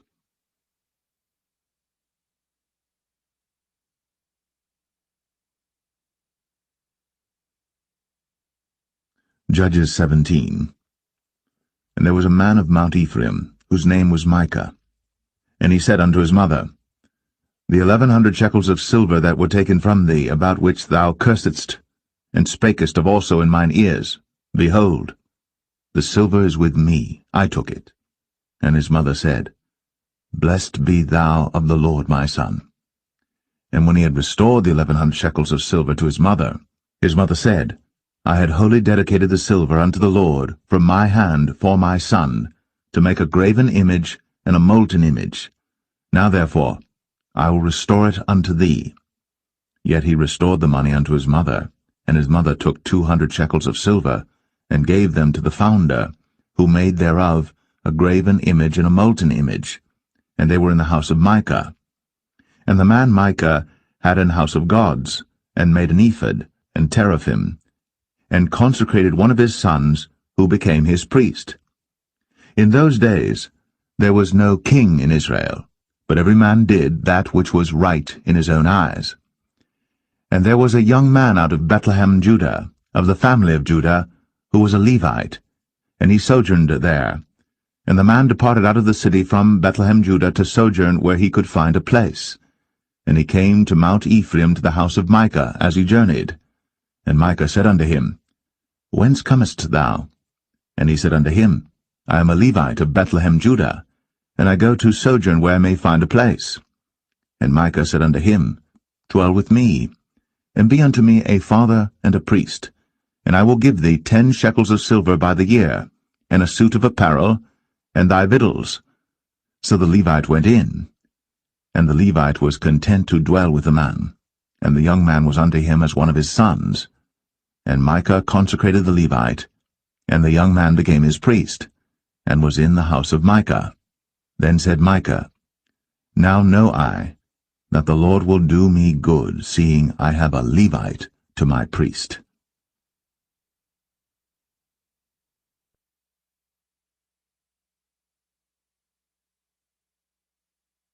Judges 18. In those days there was no king in Israel, and in those days the tribe of the Danites sought them an inheritance to dwell in, for unto that day all their inheritance had not fallen unto them among the tribes of Israel. And the children of Dan sent of their family 5 men from their coasts, men of valor, from Zorah and from Eshtaol, to spy out the land, and to search it. And they said unto them, Go, search the land. Who, when they came to Mount Ephraim, to the house of Micah, they lodged there. When they were by the house of Micah, they knew the voice of the young man, the Levite, And they turned in thither, and said unto him, Who brought thee hither? And what makest thou in this place? And what hast thou here? And he said unto them, Thus and thus dealeth Micah with me, and hath hired me, and I am his priest. And they said unto him, Ask counsel, we pray thee, of God, that we may know whether our way which we go shall be prosperous. And the priest said unto them, Go in peace, before the Lord is your way wherein ye go. Then the 5 men departed, and came to Laish, and saw the people that were therein, how they dwelt careless, after the manner of the Zidonians, quiet and secure, and there was no magistrate in the land that might put them to shame in any thing, and they were far from the Zidonians, and had no business with any man. And they came unto their brethren to Zoar and Eshtaol, and their brethren said unto them, What say ye? And they said, Arise, that we may go up against them, for we have seen the land, and behold, it is very good. And are ye still? Be not slothful to go, and to enter to possess the land. When ye go, ye shall come unto a people secure, and to a large land, for God hath given it into your hands, a place where there is no want of anything that is in the earth. And there went from thence of the family of the Danites, out of Zorah and out of Eshtaol, 600 men appointed with weapons of war. And they went up and pitched in Kirjath-jearim, in Judah, wherefore they call that place Mahane Dan unto this day. Behold, it is behind Kirjath-jearim. And they passed thence unto Mount Ephraim, and came unto the house of Micah.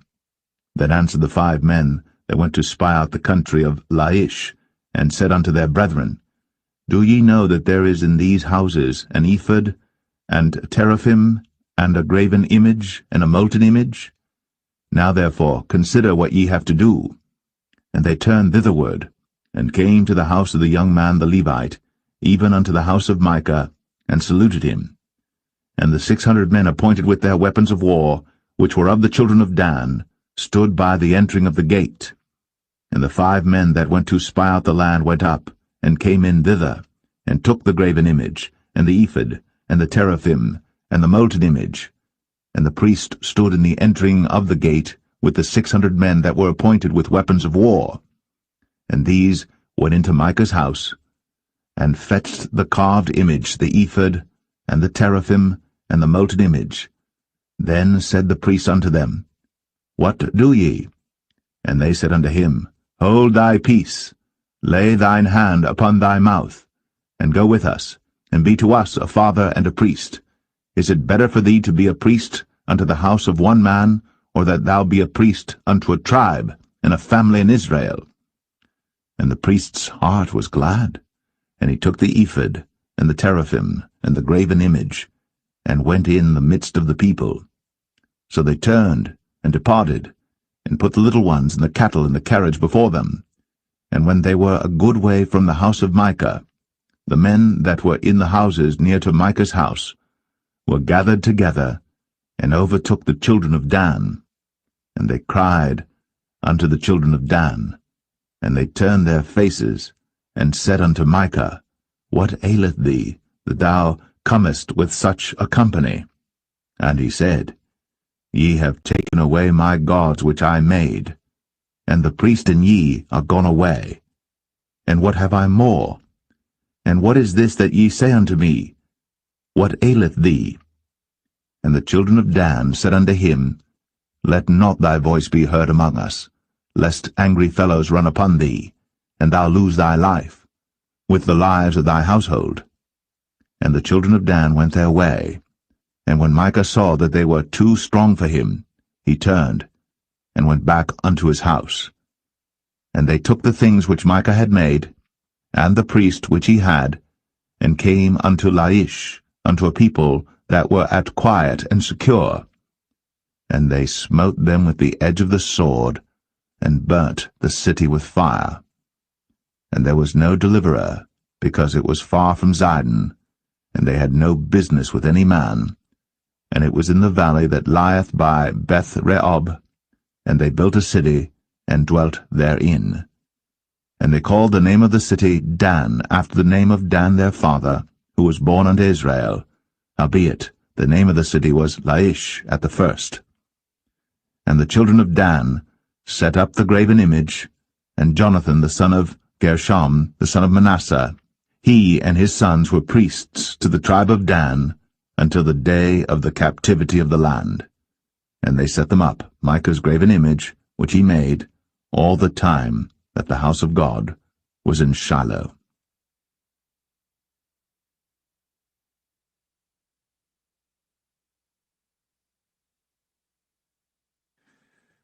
Judges 19. And it came to pass in those days, when there was no king in Israel, that there was a certain Levite sojourning on the side of Mount Ephraim, who took to him a concubine out of Bethlehem, Judah. And his concubine played the whore against him, and went away from him unto her father's house to Bethlehem, Judah, and was there 4 whole months. And her husband arose, and went after her, to speak friendly unto her, and to bring her again, having his servant with him, and a couple of asses. And she brought him into her father's house. And when the father of the damsel saw him, he rejoiced to meet him. And his father-in-law, the damsel's father, retained him, and he abode with him 3 days. So they did eat and drink and lodged there. And it came to pass on the 4th day, when they arose early in the morning, that he rose up to depart.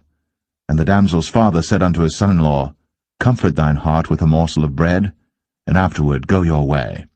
And they sat down, and did eat and drink both of them together. For the damsel's father had said unto the man, Be content, I pray thee, and tarry all night, and let thine heart be merry. And when the man rose up to depart, his father-in-law urged him, therefore he lodged there again. And he rose early in the morning on the 5th day to depart. And the damsel's father said, Comfort thine heart, I pray thee. And they tarried until afternoon, and they did eat both of them. And when the man rose up to depart, he and his concubine, and his servant, his father-in-law, the damsel's father, said unto him, Behold, now the day draweth toward evening. I pray you, tarry all night. Behold, the day groweth to an end. Lodge here, that thine heart may be merry. And tomorrow get you early on your way, that thou mayest go home. But the man would not tarry that night, but he rose up and departed, and came over against Jebus, which is Jerusalem. And there were with him 2 asses saddled. His concubine also was with him. And when they were by Jebus, the day was far spent. And the servant said unto his master, Come, I pray thee, and let us turn into this city of the Jebusites, and lodge in it. And his master said unto him, We will not turn aside hither into the city of a stranger, that is not of the children of Israel. We will pass over to Gibeah. And he said unto his servant, Come, and let us draw near to one of these places to lodge all night in Gibeah, or in Ramah. And they passed on, and went their way. And the sun went down upon them when they were by Gibeah, which belongeth to Benjamin. And they turned aside thither, to go in and to lodge in Gibeah. And when he went in, he sat him down in a street of the city, for there was no man that took them into his house to lodging. And behold, there came an old man from his work out of the field at even, which was also of Mount Ephraim, and he sojourned in Gibeah. But the men of the place were Benjamites. And when he had lifted up his eyes, he saw a wayfaring man in the street of the city. And the old man said, Whither goest thou? And whence comest thou? And he said unto him, We are passing from Bethlehem, Judah, toward the side of Mount Ephraim. From thence am I. And I went to Bethlehem, Judah, but I am now going to the house of the Lord, and there is no man that receiveth me to house. Yet there is both straw and provender for our asses, and there is bread and wine also for me, and for thy handmaid, and for the young man which is with thy servants. There is no want of anything. And the old man said, Peace be with thee. Howsoever let all thy wants lie upon me, only lodge not in the street. So he brought him into his house, and gave provender unto the asses, and they washed their feet, and did eat and drink. Now as they were making their hearts merry, behold, the men of the city, certain sons of Belial, beset the house round about, and beat at the door, and spake to the master of the house, the old man, saying, Bring forth the man that came into thine house, that we may know him. And the man, the master of the house, went out unto them, and said unto them, Nay, my brethren, nay, I pray you, do not so wickedly, seeing that this man is come into mine house. Do not this folly. Behold, here is my daughter, a maiden, and his concubine. Them I will bring out now, and humble ye them, and do with them what seemeth good unto you. But unto this man do not so vile a thing. But the men would not hearken to him. So the man took his concubine, and brought her forth unto them. And they knew her, and abused her all the night until the morning. And when the day began to spring, they let her go.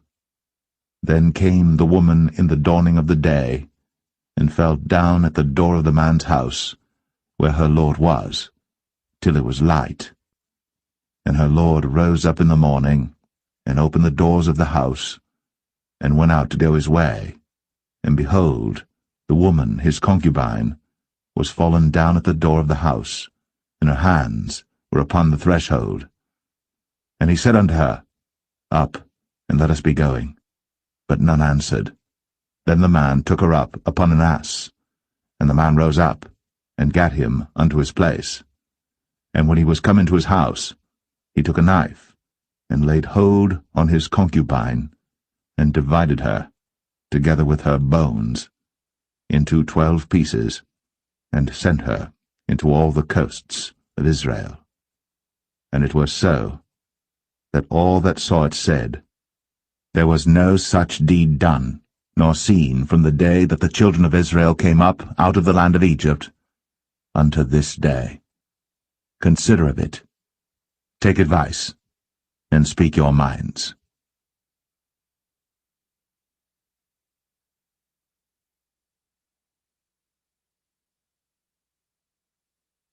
Judges 20. Then all the children of Israel went out, and the congregation was gathered together as one man, from Dan even to Beersheba, with the land of Gilead, unto the Lord in Mizpeh.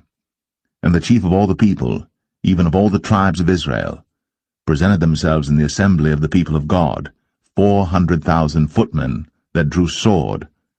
Now the children of Benjamin heard that the children of Israel were gone up to Mizpeh. Then said the children of Israel, Tell us, how was this wickedness? And the Levite, the husband of the woman that was slain, answered and said, I came into Gibeah, that belongeth to Benjamin, I and my concubine, to lodge. And the men of Gibeah rose against me, and beset the house round about upon me by night, and thought to have slain me, and my concubine have they forced, that she is dead. And I took my concubine, and cut her in pieces, and sent her throughout all the country of the inheritance of Israel, for they have committed lewdness and folly in Israel. Behold, ye are all children of Israel, give here your advice and counsel. And all the people arose as one man, saying, We will not any of us go to his tent, neither will we any of us turn into his house. But now this shall be the thing which we will do to Gibeah. We will go up by lot against it.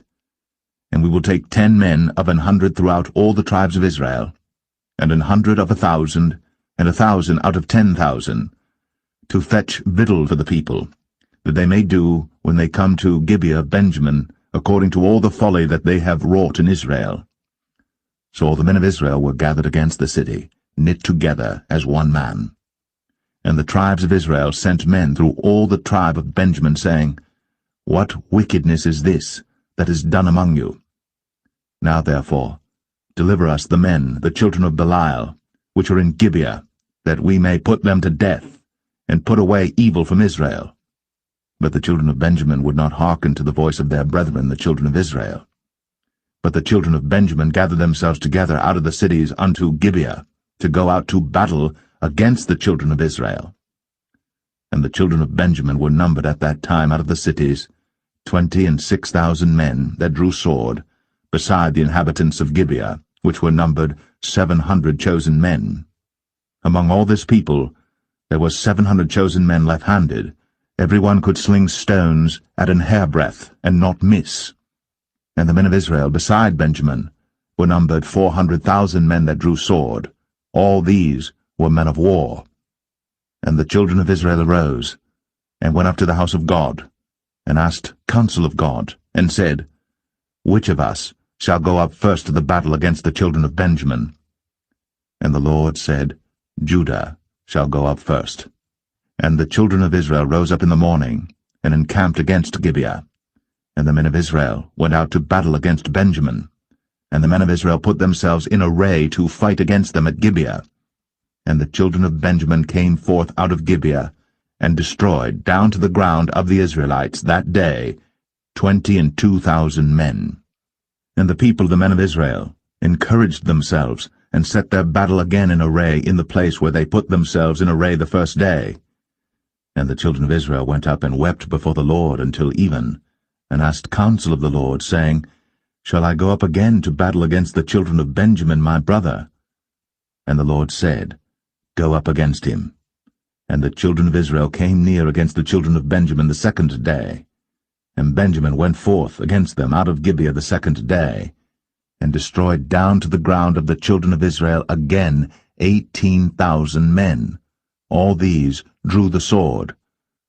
Then all the children of Israel and all the people went up, and came unto the house of God, and wept, and sat there before the Lord, and fasted that day until even, and offered burnt offerings and peace offerings before the Lord.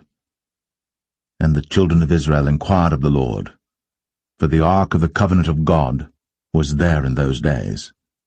And Phinehas, the son of Eleazar, the son of Aaron, stood before it in those days, saying, Shall I yet again go out to battle against the children of Benjamin my brother? Or shall I cease? And the Lord said, Go up, for tomorrow I will deliver them into thine hand. And Israel set liers in wait round about Gibeah. And the children of Israel went up against the children of Benjamin on the third day, and put themselves in array against Gibeah, as at other times. And the children of Benjamin went out against the people, and were drawn away from the city. And they began to smite of the people, and kill, as at other times, in the highways, of which one goeth up to the house of God, and the other to Gibeah in the field, about 30 men of Israel. And the children of Benjamin said, They are smitten down before us, as at the first. But the children of Israel said, Let us flee, and draw them from the city unto the highways. And all the men of Israel rose up out of their place, and put themselves in array at Baal-Tamar. And the liers in wait of Israel came forth out of their places, even out of the meadows of Gibeah. And there came against Gibeah 10,000 chosen men out of all Israel. And the battle was sore, but they knew not that evil was near them. And the Lord smote Benjamin before Israel. And the children of Israel destroyed of the Benjamites that day 25,000 and 100 men. All these drew the sword. So the children of Benjamin saw that they were smitten. For the men of Israel gave place to the Benjamites, because they trusted unto the liers in wait, which they had set beside Gibeah. And the liers in wait hasted, and rushed upon Gibeah. And the liers in wait drew themselves along, and smote all the city with the edge of the sword. Now there was an appointed sign between the men of Israel and the liers in wait, that they should make a great flame with smoke rise up out of the city. And when the men of Israel retired in the battle, Benjamin began to smite and kill of the men of Israel about 30 persons, for they said, Surely they are smitten down before us, as in the first battle. But when the flame began to arise up out of the city with a pillar of smoke, the Benjamites looked behind them, and behold, the flame of the city ascended up to heaven. And when the men of Israel turned again, the men of Benjamin were amazed, for they saw that evil was come upon them. Therefore they turned their backs before the men of Israel unto the way of the wilderness. But the battle overtook them, and them which came out of the cities they destroyed in the midst of them. Thus they enclosed the Benjamites round about, and chased them, and trod them down with ease over against Gibeah toward the sunrising. And there fell of Benjamin 18,000 men. All these were men of valor. And they turned and fled toward the wilderness, unto the rock of Rimmon. And they gleaned of them in the highways 5,000 men, and pursued hard after them unto Kidom, and slew 2,000 men of them. So that all which fell that day of Benjamin were 25,000 men that drew the sword. All these were men of valor. But 600 men turned and fled to the wilderness unto the rock Rimmon, and abode in the rock Rimmon 4 months. And the men of Israel turned again upon the children of Benjamin, and smote them with the edge of the sword, as well the men of every city as the beast, and all that came to hand. Also they set on fire all the cities that they came to.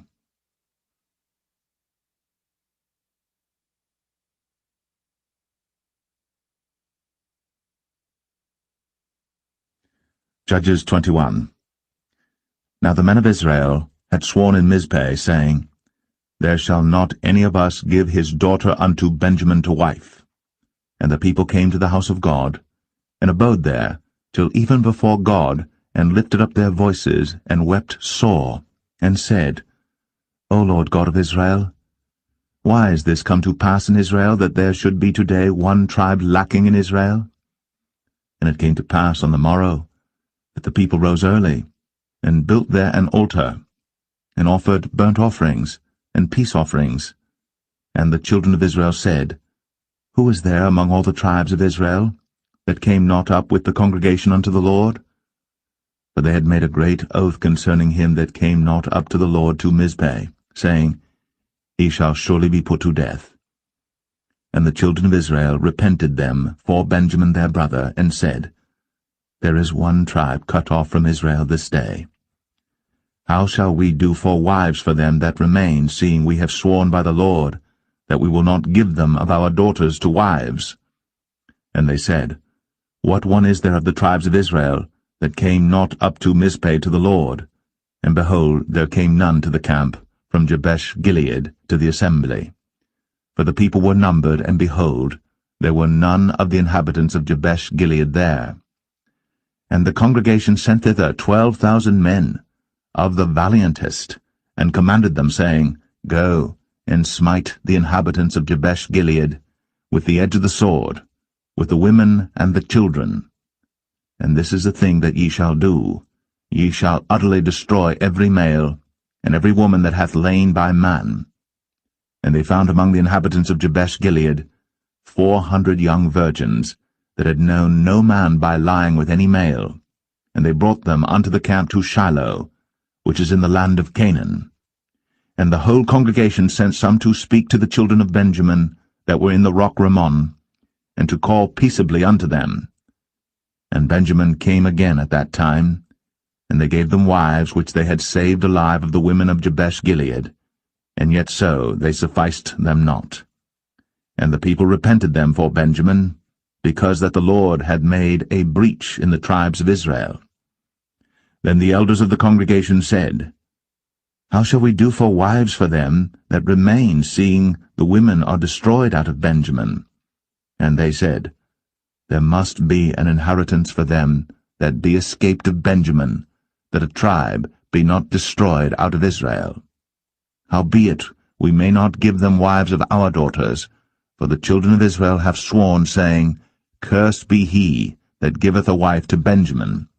Then they said, Behold, there is a feast of the Lord in Shiloh yearly, in a place which is on the north side of Bethel, on the east side of the highway that goeth up from Bethel to Shechem, and on the south of Lebonah. Therefore they commanded the children of Benjamin, saying, Go, and lie in wait in the vineyards, and see, and behold, if the daughters of Shiloh come out to dance in dances, then come ye out of the vineyards, and catch you every man his wife of the daughters of Shiloh, and go to the land of Benjamin.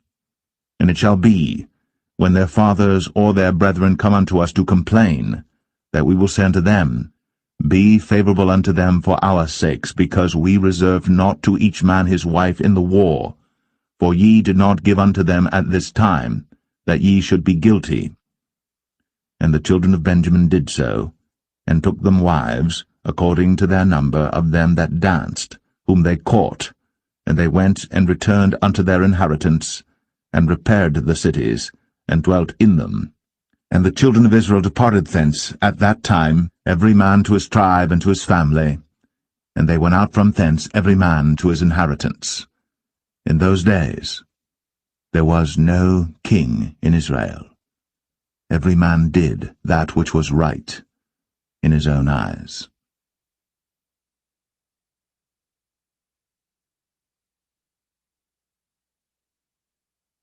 The Book of Ruth, Chapter 1. Now it came to pass in the days when the judges ruled, that there was a famine in the land, and a certain man of Bethlehem, Judah, went to sojourn in the country of Moab, he and his wife, and his 2 sons. And the name of the man was Elimelech, and the name of his wife Naomi, and the name of his 2 sons Mahlon and Chilion, Ephrathites of Bethlehem, Judah. And they came into the country of Moab, and continued there. And Elimelech, Naomi's husband, died, and she was left, and her 2 sons. And they took them wives of the women of Moab. The name of the one was Orpah, and the name of the other Ruth, and they dwelled there about 10 years. And Mahlon and Chilion died also, both of them. And the woman was left of her 2 sons and her husband. Then she arose with her daughters-in-law, that she might return from the country of Moab. For she had heard in the country of Moab how that the Lord had visited his people in giving them bread. Wherefore she went forth out of the place where she was, and her 2 daughters-in-law with her. And they went on the way to return unto the land of Judah. And Naomi said unto her 2 daughters-in-law, Go, return each to her mother's house. The Lord deal kindly with you, as ye have dealt with the dead, and with me. The Lord grant you that ye may find rest, each of you, in the house of her husband. Then she kissed them, and they lifted up their voice, and wept. And they said unto her, Surely we will return with thee unto thy people. And Naomi said, Turn again, my daughters, why will ye go with me? Are there yet any more sons in my womb, that they may be your husbands? Turn again, my daughters, go your way. For I am too old to have an husband. If I should say I have hope, if I should have an husband also tonight, and should also bear sons, would ye tarry for them till they were grown? Would ye stay for them from having husbands? Nay, my daughters, for it grieveth me much for your sakes that the hand of the Lord is gone out against me. And they lifted up their voice, and wept again. And Orpah kissed her mother-in-law.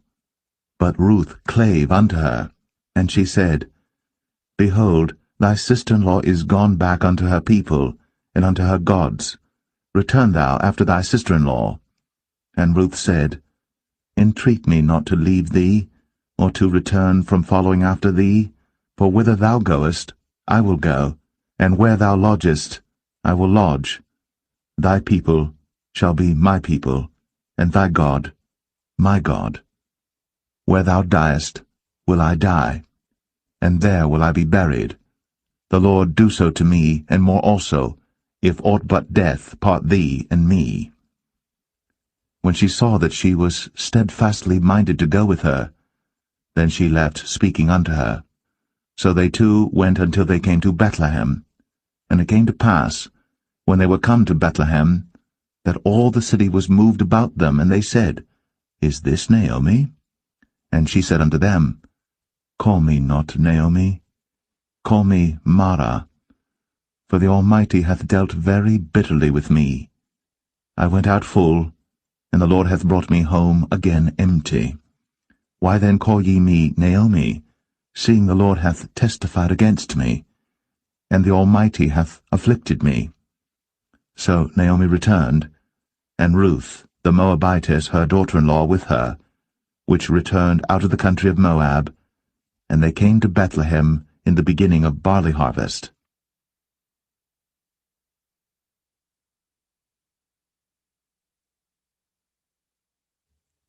Ruth 2. And Naomi had a kinsman of her husband's, a mighty man of wealth, of the family of Elimelech, and his name was Boaz. And Ruth the Moabitess said unto Naomi, Let me now go to the field, and glean ears of corn after him in whose sight I shall find grace. And she said unto her, Go, my daughter. And she went and came and gleaned in the field after the reapers, and her hap was to light on a part of the field belonging unto Boaz, who was of the kindred of Elimelech. And behold, Boaz came from Bethlehem, and said unto the reapers, The Lord be with you. And they answered him, The Lord bless thee. Then said Boaz unto his servant that was set over the reapers, Whose damsel is this? And the servant that was set over the reapers answered and said, It is the Moabitish damsel that came back with Naomi out of the country of Moab. And she said, I pray you, let me glean and gather after the reapers among the sheaves. So she came, and hath continued even from the morning until now, that she tarried a little in the house. Then said Boaz unto Ruth, Hearest thou not, my daughter? Go not to glean in another field, neither go from hence, but abide here fast by my maidens. Let thine eyes be on the field that they do reap, and go thou after them.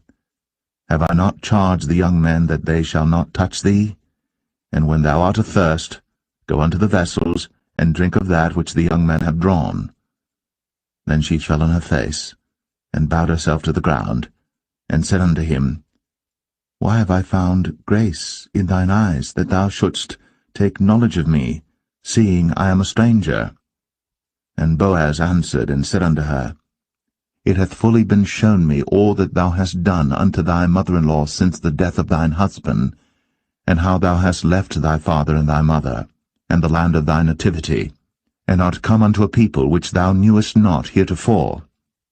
The Lord recompense thy work, and a full reward be given thee of the Lord God of Israel, under whose wings thou art come to trust. Then she said, Let me find favour in thy sight, my Lord, for that thou hast comforted me, and for that thou hast spoken friendly unto thine handmaid, though I be not like unto one of thine handmaidens. And Boaz said unto her, At mealtime come thou hither, and eat of the bread, and dip thy morsel in the vinegar. And she sat beside the reapers, and he reached her parched corn, and she did eat, and was sufficed, and left. And when she was risen up to glean, Boaz commanded his young men, saying, Let her glean even among the sheaves, and reproach her not. And let fall also some of the handfuls of purpose for her, and leave them, that she may glean them, and rebuke her not. So she gleaned in the field until even, and beat out that she had gleaned, and it was about an ephah of barley. And she took it up, and went into the city, and her mother-in-law saw what she had gleaned, and she brought forth, and gave to her that she had reserved after she was sufficed. And her mother-in-law said unto her, Where hast thou gleaned today? And where wroughtest thou? Blessed be he that did take knowledge of thee. And she showed her mother-in-law with whom she had wrought, and said, The man's name with whom I wrought today is Boaz. And Naomi said unto her daughter-in-law, Blessed be he of the Lord, who hath not left off his kindness to the living and to the dead. And Naomi said unto her, The man is near of kin unto us, one of our next kinsmen. And Ruth, the Moabitess, said, He said unto me also, Thou shalt keep fast by my young men, until they have ended all my harvest. And Naomi said unto Ruth her daughter-in-law, It is good, my daughter, that thou go out with his maidens, that they meet thee not in any other field. So she kept fast by the maidens of Boaz to glean unto the end of barley harvest and of wheat harvest, and dwelt with her mother-in-law.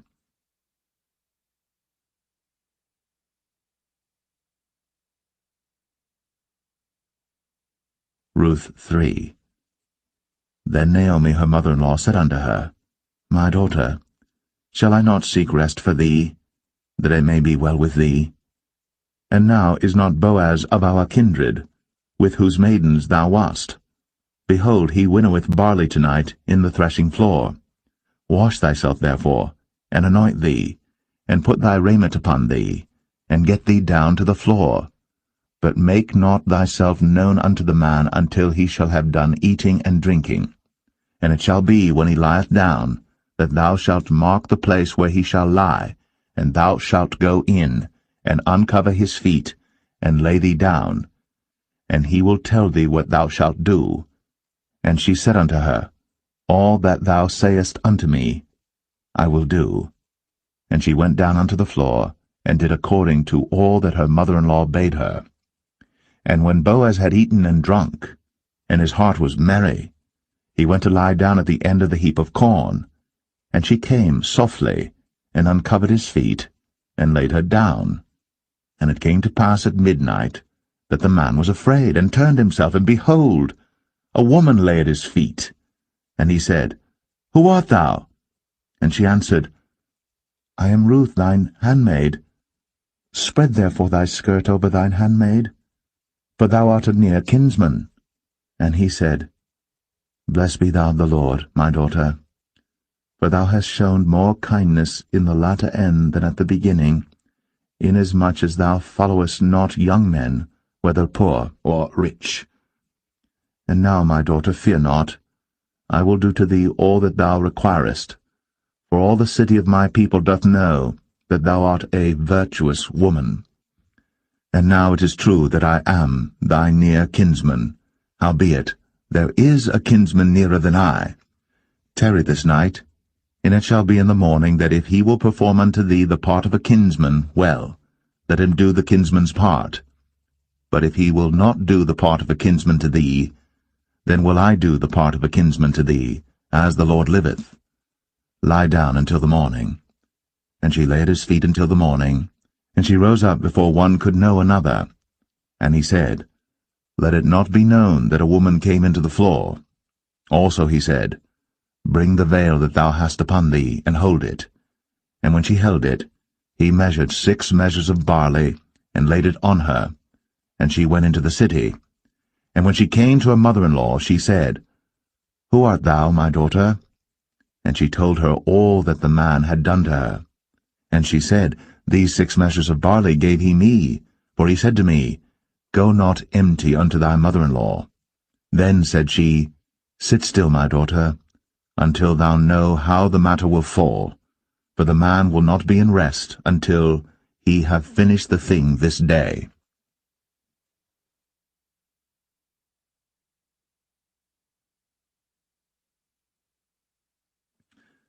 Ruth 4. Then went Boaz up to the gate, and sat him down there, and behold, the kinsman of whom Boaz spake came by, unto whom he said, Ho, such a one, turn aside, sit down here. And he turned aside, and sat down. And he took 10 men of the elders of the city, and said, Sit ye down here. And they sat down. And he said unto the kinsman, Naomi, that is come again out of the country of Moab, selleth a parcel of land, which was our brother Elimelech's. And I thought to advertise thee, saying, Buy it before the inhabitants, and before the elders of my people. If thou wilt redeem it, redeem it. But if thou wilt not redeem it, then tell me, that I may know. For there is none to redeem it beside thee, and I am after thee. And he said, I will redeem it. Then said Boaz, What day thou buyest the field of the hand of Naomi, thou must buy it also of Ruth the Moabitess, the wife of the dead, to raise up the name of the dead upon his inheritance.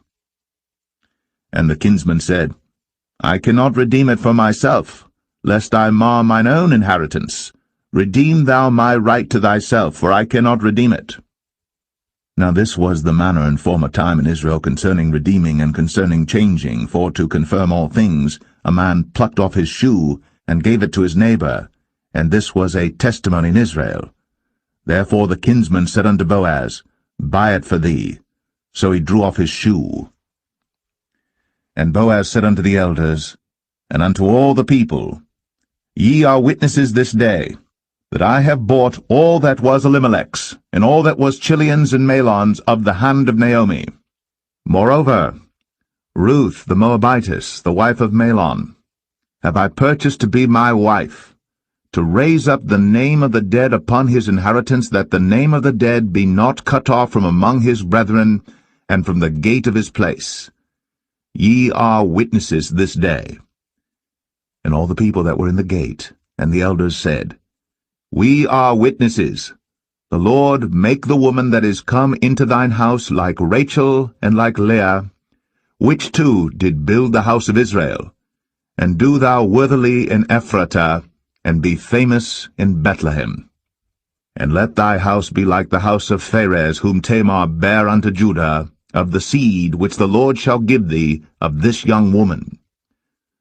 So Boaz took Ruth, and she was his wife. And when he went in unto her, the Lord gave her conception, and she bare a son. And the women said unto Naomi, Blessed be the Lord, which hath not left thee this day without a kinsman, that his name may be famous in Israel. And he shall be unto thee a restorer of thy life, and a nourisher of thine old age. For thy daughter-in-law, which loveth thee, which is better to thee than 7 sons, hath borne him. And Naomi took the child, and laid it in her bosom, and became nurse unto it. And the women her neighbors gave it a name, saying, There is a son born to Naomi. And they called his name Obed. He is the father of Jesse, the father of David. Now these are the generations of Pharez. Pharez begat Hezron, and Hezron begat Ram, and Ram begat Amminadab, and Amminadab begat Nahshon, and Nahshon begat Salmon, and Salmon begat Boaz, and Boaz begat Obed, and Obed begat Jesse, and Jesse begat David.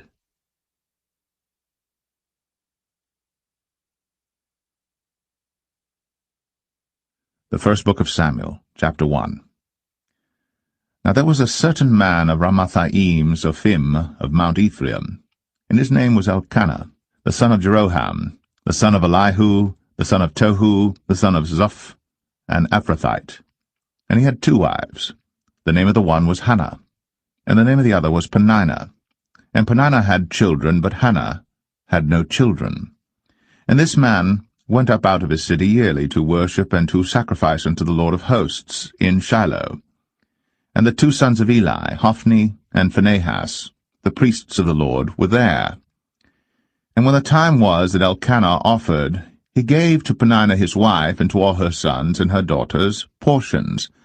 But unto Hannah he gave a worthy portion, for he loved Hannah. But the Lord had shut up her womb.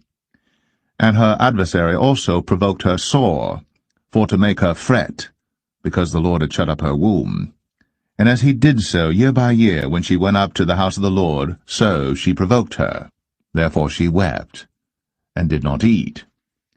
Then said Elkanah her husband to her, Hannah, why weepest thou? And why eatest thou not? And why is thy heart grieved? Am not I better to thee than 10 sons? So Hannah rose up after they had eaten in Shiloh, and after they had drunk. Now Eli the priest sat upon a seat by a post of the temple of the Lord. And she was in bitterness of soul, and prayed unto the Lord, and wept sore. And she vowed a vow, and said, O Lord of hosts, if thou wilt indeed look on the affliction of thine handmaid, and remember me, and not forget thine handmaid, but wilt give unto thine handmaid a man-child, then I will give him unto the Lord all the days of his life, and there shall no razor come upon his head.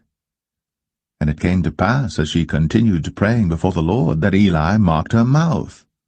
Now Hannah, she spake in her heart, only her lips moved, but her voice was not heard. Therefore Eli thought she had been drunken. And Eli said unto her, How long wilt thou be drunken? Put away thy wine from thee. And Hannah answered and said, No, my lord, I am a woman of a sorrowful spirit. I have drunk neither wine nor strong drink, but have poured out my soul before the Lord. Count not thine handmaid for a daughter of Belial, for out of the abundance of my complaint and grief have I spoken hitherto. Then Eli answered and said, Go in peace, and the God of Israel grant thee thy petition that thou hast asked of him. And she said, Let thine handmaid find grace in thy sight. So the woman went her way, and did eat, and her countenance was no more sad. And they rose up in the morning early, and worshipped before the Lord, and returned and came to their house to Ramah. And Elkanah knew Hannah his wife, and the Lord remembered her. Wherefore it came to pass, when the time was come about after Hannah had conceived, that she bare a son, and called his name Samuel, saying, Because I have asked him of the Lord. And the man Elkanah and all his house went up to offer unto the Lord the yearly sacrifice and his vow. But Hannah went not up. For she said unto her husband, I will not go up until the child be weaned, and then I will bring him, that he may appear before the Lord, and there abide for ever. And Elkanah her husband said unto her, Do what seemeth thee good. Tarry until thou have weaned him. Only the Lord establish his word. So the woman abode, and gave her son suck, until she weaned him. And when she had weaned him, she took him up with her, with 3 bullocks, and 1 ephah of flour, and a bottle of wine, and brought him unto the house of the Lord in Shiloh. And the child was young. And they slew a bullock, and brought the child to Eli. And she said, O my Lord, as thy soul liveth, my Lord, I am the woman that stood by thee here, praying unto the Lord. For this child I prayed, and the Lord hath given me my petition, which I asked of him.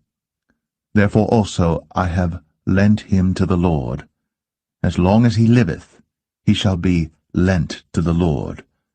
And he worshipped the Lord there.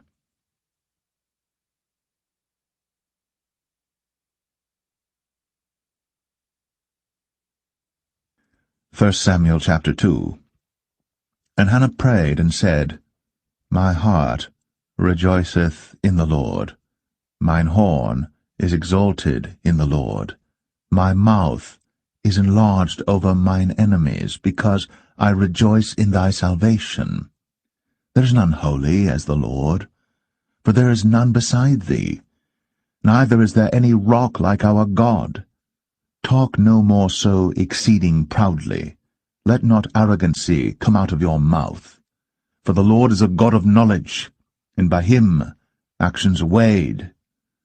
The bows of the mighty men are broken, and they that stumbled are girded with strength. They that were full have hired out themselves for bread, and they that were hungry ceased, so that the barren hath borne 7, and she that hath many children is waxed feeble. The Lord killeth, and maketh alive. He bringeth down to the grave, and bringeth up. The Lord maketh poor, and maketh rich. He bringeth low, and lifteth up. He raiseth up the poor out of the dust, and lifteth up the beggar from the dunghill, to set them among princes, and to make them inherit the throne of glory. For the pillars of the earth are the Lord's, and he hath set the world upon them. He will keep the feet of his saints, and the wicked shall be silent in darkness, for by strength shall no man prevail. The adversaries of the Lord shall be broken to pieces. Out of heaven shall he thunder upon them. The Lord shall judge the ends of the earth, and he shall give strength unto his king, and exalt the horn of his anointed. And Elkanah went to Ramah to his house, and the child did minister unto the Lord before Eli the priest. Now the sons of Eli were sons of Belial. They knew not the Lord. And the priest's custom with the people was, that when any man offered sacrifice, the priest's servant came, while the flesh was in seething, with a flesh hook of 3 teeth in his hand, and he struck it into the pan or kettle or cauldron or pot. All that the flesh hook brought up, the priest took for himself. So they did in Shiloh unto all the Israelites that came thither.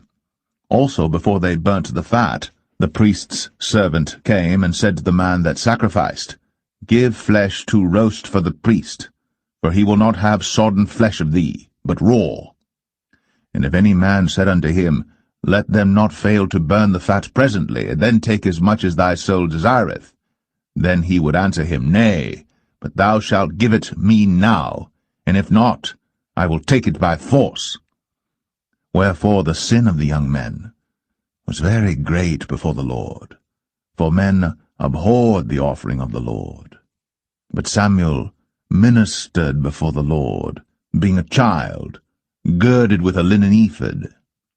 Moreover, his mother made him a little coat, and brought it to him from year to year, when she came up with her husband to offer the yearly sacrifice. And Eli blessed Elkanah and his wife, and said, The Lord give thee seed of this woman for the loan which is lent to the Lord. And they went unto their own home. And the Lord visited Hannah, so that she conceived, and bare 3 sons and 2 daughters. And the child Samuel grew before the Lord. Now Eli was very old, and heard all that his sons did unto all Israel, and how they lay with the women that assembled at the door of the tabernacle of the congregation. And he said unto them, Why do ye such things? For I hear of your evil dealings by all this people. Nay, my sons, for it is no good report that I hear. Ye make the Lord's people to transgress. If one man sin against another, the judge shall judge him. But if a man sin against the Lord, who shall entreat for him? Notwithstanding, they hearkened not unto the voice of their father, because the Lord would slay them. And the child Samuel grew on, and was in favor both with the Lord and also with men. And there came a man of God unto Eli, and said unto him, Thus saith the Lord, Did I plainly appear unto the house of thy father, when they were in Egypt, in Pharaoh's house? And did I choose him out of all the tribes of Israel to be my priest, to offer upon mine altar, to burn incense, to wear an ephod before me? And did I give unto the house of thy father all the offerings made by fire of the children of Israel? Wherefore kick ye at my sacrifice and at mine offering, which I have commanded in my habitation, and honourest thy sons above me, to make yourselves fat with the chiefest of all the offerings of Israel my people? Wherefore the Lord God of Israel saith, I said indeed that thy house and the house of thy father should walk before me for ever. But now the Lord saith, Be it far from me, for them that honour me I will honour, and they that despise me shall be lightly esteemed. Behold, the days come that I will cut off thine arm, and the arm of thy father's house, that there shall not be an old man in thine house. And thou shalt see an enemy in my habitation, in all the wealth which God shall give Israel. And there shall not be an old man in thine house for ever. And the man of thine whom I shall not cut off from mine altar shall be to consume thine eyes and to grieve thine heart, and all the increase of thine house shall die in the flower of their age. And this shall be a sign unto thee, that shall come upon thy 2 sons, on Hophni and Phinehas, in one day. They shall die, both of them. And I will raise me up a faithful priest, that shall do according to that which is in mine heart and in my mind. And I will build him a sure house, and he shall walk before mine anointed for ever. And it shall come to pass, that every one that is left in thine house shall come and crouch to him for a piece of silver and a morsel of bread, and shall say, Put me, I pray thee, into one of the priest's offices, that I may eat a piece of bread.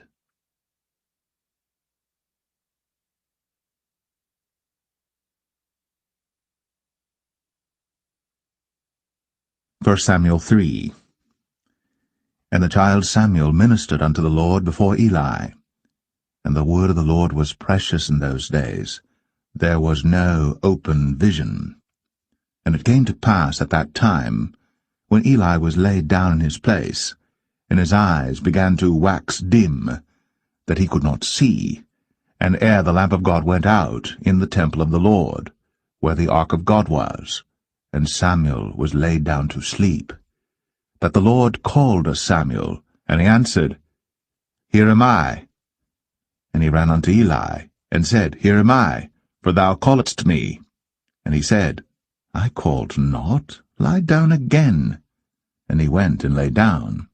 And the Lord called yet again, Samuel. And Samuel arose and went to Eli, and said, Here am I, for thou didst call me. And he answered, I called not, my son, lie down again. Now Samuel did not yet know the Lord, neither was the word of the Lord yet revealed unto him. And the Lord called Samuel again the third time, and he arose, and went to Eli, and said, Here am I, for thou didst call me. And Eli perceived that the Lord had called the child. Therefore Eli said unto Samuel, Go, lie down, and it shall be, if he call thee, that thou shalt say, Speak, Lord, for thy servant heareth. So Samuel went, and lay down in his place. And the Lord came, and stood, and called, as at other times, Samuel, Samuel. Then Samuel answered, Speak, for thy servant heareth. And the Lord said to Samuel, Behold, I will do a thing in Israel, at which both the ears of every one that heareth it shall tingle. In that day I will perform against Eli all things which I have spoken concerning his house. When I begin, I will also make an end. For I have told him that I will judge his house for ever for the iniquity which he knoweth, because his sons made themselves vile, and he restrained them not. And therefore I have sworn unto the house of Eli, that the iniquity of Eli's house shall not be purged with sacrifice nor offering for ever. And Samuel lay until the morning, and opened the doors of the house of the Lord. And Samuel feared to show Eli the vision. Then Eli called Samuel, and said, Samuel, my son. And he answered, Here am I. And he said, What is the thing that the Lord hath said unto thee? I pray thee, hide it not from me. God do so to thee, and more also, if thou hide anything from me of all the things that he said unto thee. And Samuel told him every whit, and hid nothing from him. And he said, It is the Lord. Let him do what seemeth him good. And Samuel grew, and the Lord was with him, and did let none of his words fall to the ground. And all Israel from Dan even to Beersheba knew that Samuel was established to be a prophet of the Lord. And the Lord appeared again in Shiloh. For the Lord revealed himself to Samuel in Shiloh by the word of the Lord.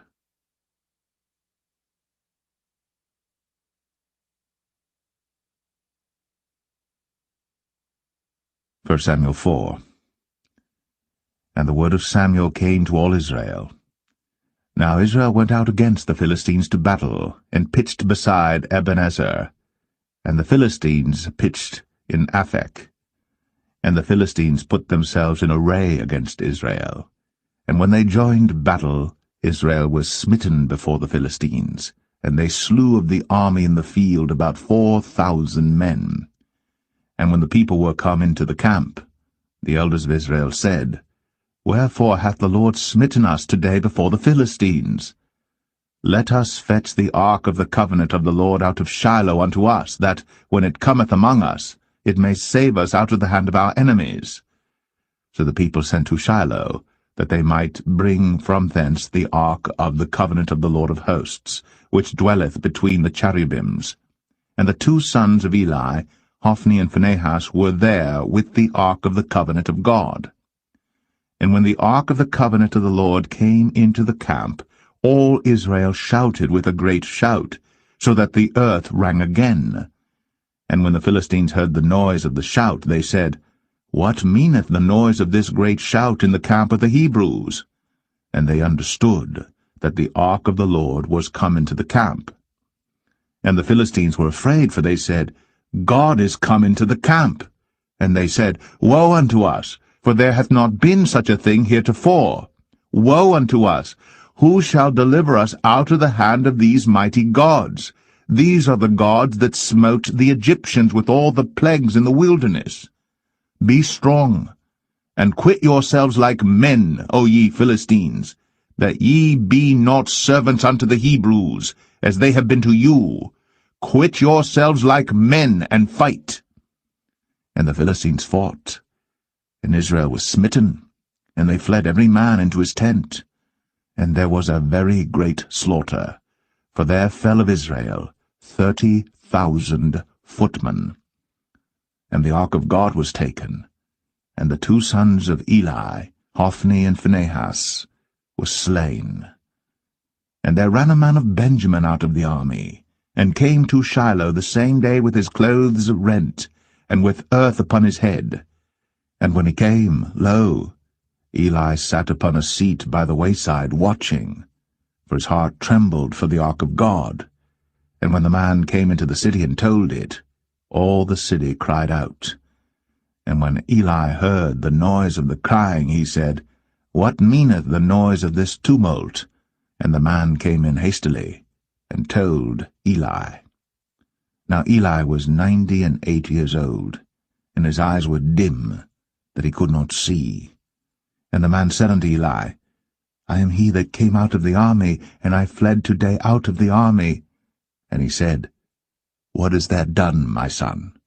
And the messenger answered and said, Israel is fled before the Philistines, and there hath been also a great slaughter among the people.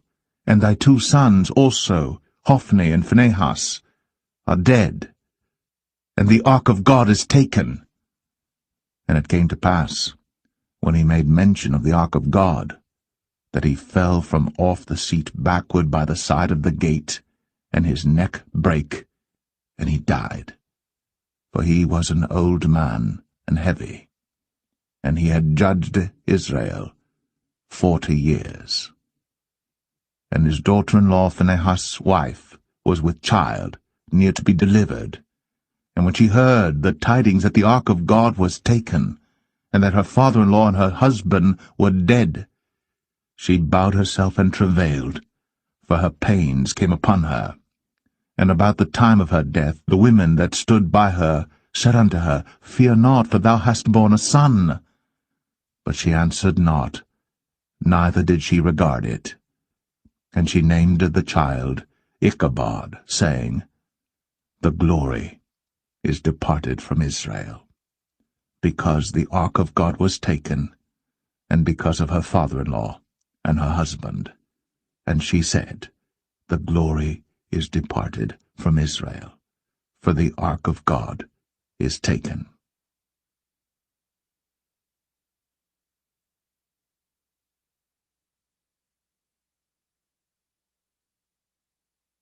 First Samuel 5.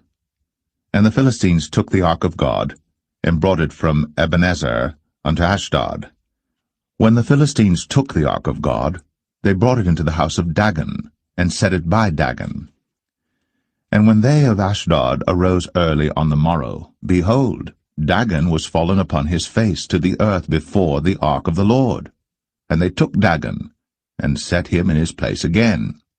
And when they arose early on the morrow morning, behold, Dagon was fallen upon his face to the ground before the ark of the Lord, and the head of Dagon, and both the palms of his hands were cut off upon the threshold. Only the stump of Dagon was left to him. Therefore neither the priests of Dagon, nor any that come into Dagon's house, tread on the threshold of Dagon in Ashdod unto this day. But the hand of the Lord was heavy upon them of Ashdod, and he destroyed them, and smote them with emerods, even Ashdod, and the coasts thereof. And when the men of Ashdod saw that it was so, they said, The ark of the God of Israel shall not abide with us, for his hand is sore upon us, and upon Dagon our God. They sent therefore, and gathered all the lords of the Philistines unto them, and said, What shall we do with the ark of the God of Israel? And they answered, Let the ark of the God of Israel be carried about unto Gath. And they carried the ark of the God of Israel about thither. And it was so, that after they had carried it about, the hand of the Lord was against the city with a very great destruction, and he smote the men of the city, both small and great, and they had emerods in their secret parts.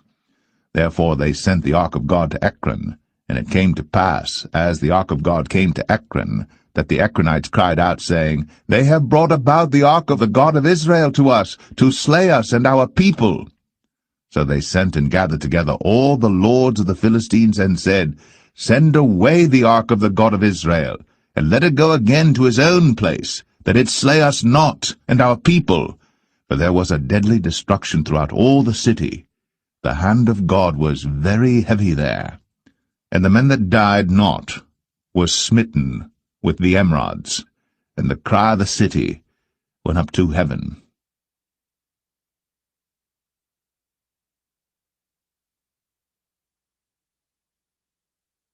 First Samuel 6.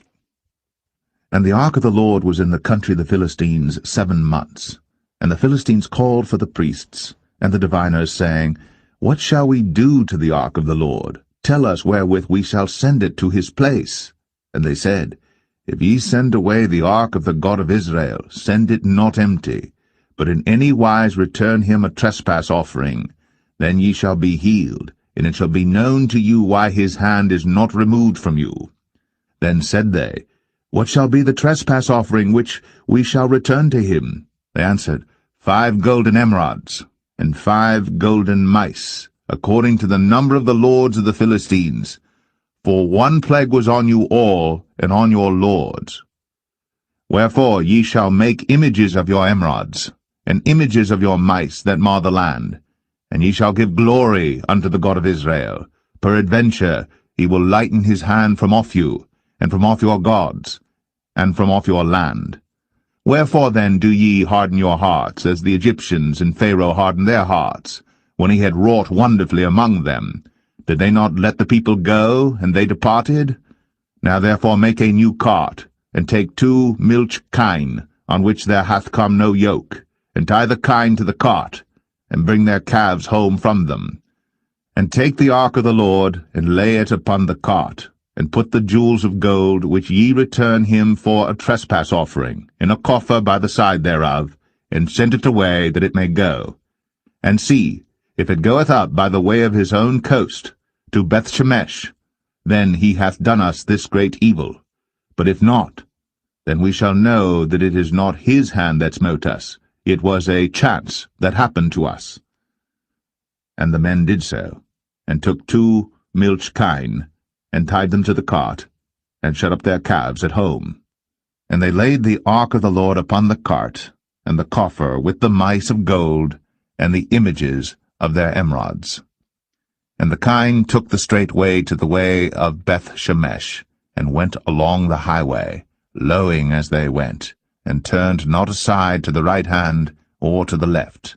And the lords of the Philistines went after them unto the border of Bethshemesh. And they of Bethshemesh were reaping their wheat harvest in the valley. And they lifted up their eyes, and saw the ark, and rejoiced to see it. And the cart came into the field of Joshua, a Bethshemite, and stood there, where there was a great stone. And they clave the wood of the cart, and offered the kine a burnt offering unto the Lord. And the Levites took down the ark of the Lord, and the coffer that was with it, wherein the jewels of gold were, and put them on the great stone. And the men of Bethshemesh offered burnt offerings, and sacrificed sacrifices the same day unto the Lord. And when the 5 lords of the Philistines had seen it, they returned to Ekron the same day. And these are the golden emerods, which the Philistines returned for a trespass offering unto the Lord: for Ashdod 1, for Gaza 1, for Ashkelon 1, for Gath 1, for Ekron 1. And the golden mice, according to the number of all the cities of the Philistines, belonging to the 5 lords, both of fenced cities and of country villages, even unto the great stone of Abel, whereon they set down the ark of the Lord, which stone remaineth unto this day in the field of Joshua the Bethshemite. And he smote the men of Bethshemesh, because they had looked into the ark of the Lord. Even he smote of the people 50,060 men. And the people lamented, because the Lord had smitten many of the people with a great slaughter. And the men of Bethshemesh said, Who is able to stand before this holy Lord God? And to whom shall he go up from us? And they sent messengers to the inhabitants of Kirjath-jearim, saying, The Philistines have brought again the ark of the Lord. Come ye down, and fetch it up to you.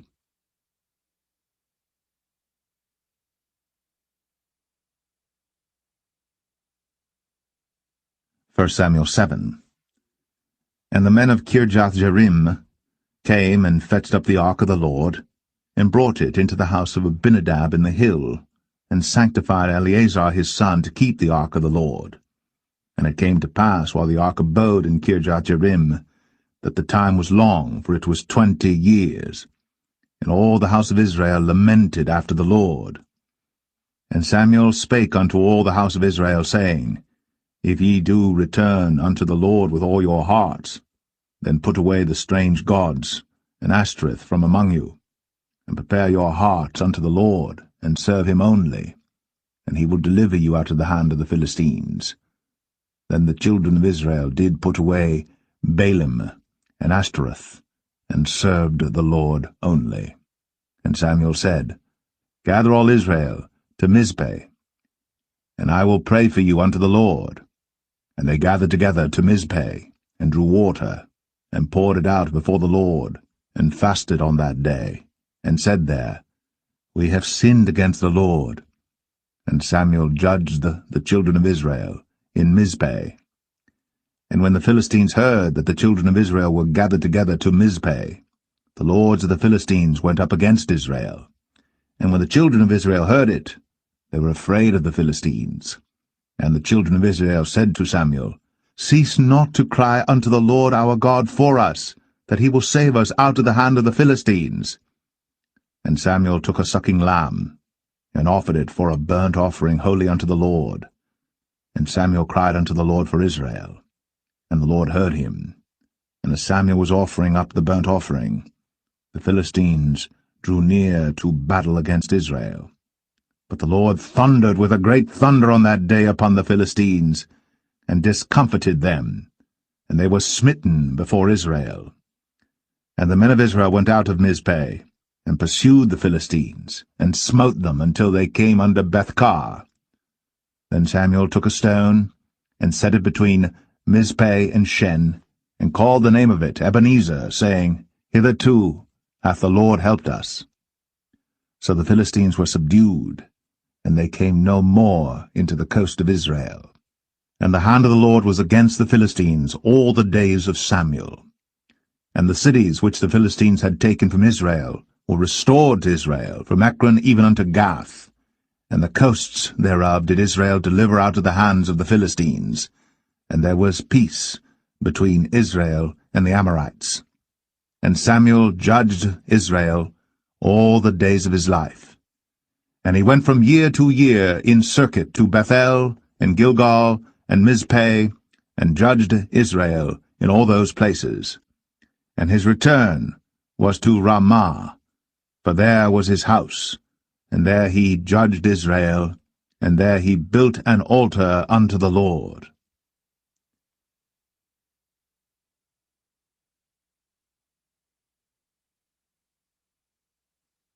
First Samuel 8.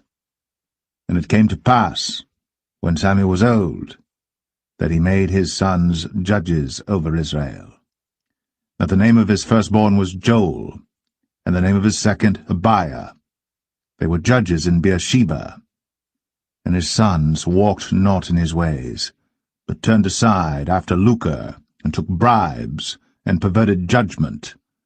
And all the elders of Israel gathered themselves together, and came to Samuel unto Ramah, and said unto him, Behold, thou art old, and thy sons walk not in thy ways.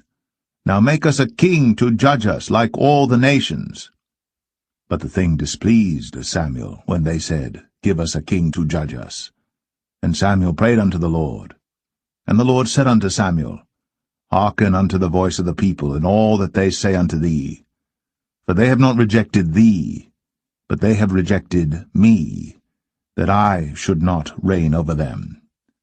According to all the works which they have done since the day that I brought them up out of Egypt, even unto this day, wherewith they have forsaken me, and served other gods, so do they also unto thee.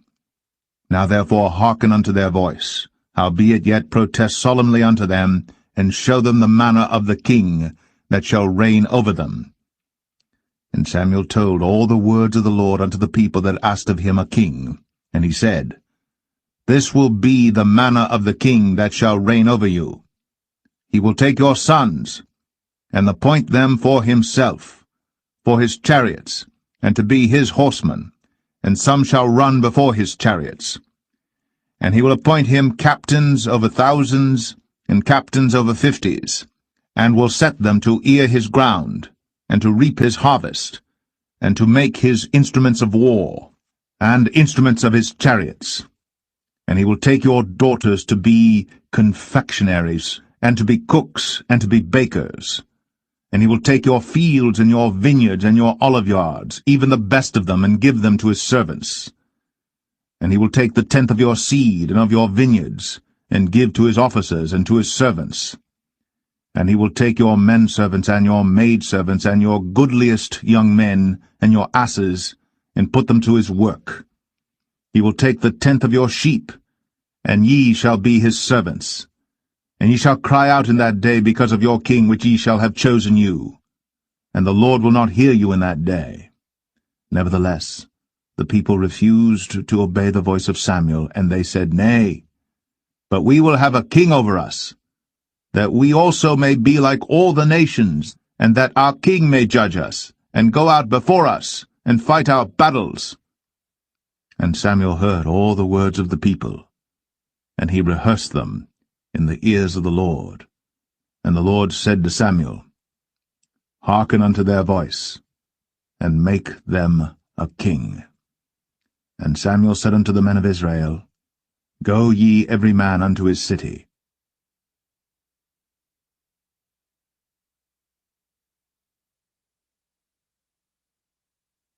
1 Samuel 9. Now there was a man of Benjamin, whose name was Kish, the son of Abiel, the son of Zeror, the son of Bechorath, the son of Aphiah, a Benjamite, a mighty man of power. And he had a son whose name was Saul, a choice young man, and a goodly. And there was not among the children of Israel a goodlier person than he. From his shoulders and upward he was higher than any of the people. And the asses of Kish, Saul's father, were lost. And Kish said to Saul his son, Take now one of the servants with thee, and arise, go seek the asses. And he passed through Mount Ephraim, and passed through the land of Shalisha. But they found them not. Then they passed through the land of Shalim, and there they were not. And he passed through the land of the Benjamites, but they found them not. And when they were come to the land of Zuph, Saul said to his servant that was with him, Come, and let us return, lest my father leave caring for the asses, and take thought for us. And he said unto him, Behold now, there is in this city a man of God, and he is an honourable man. All that he saith cometh surely to pass. Now let us go thither. Peradventure he can show us our way that we should go. Then said Saul to his servant, But behold, if we go, what shall we bring the man? For the bread is spent in our vessels, and there is not a present to bring to the man of God. What have we?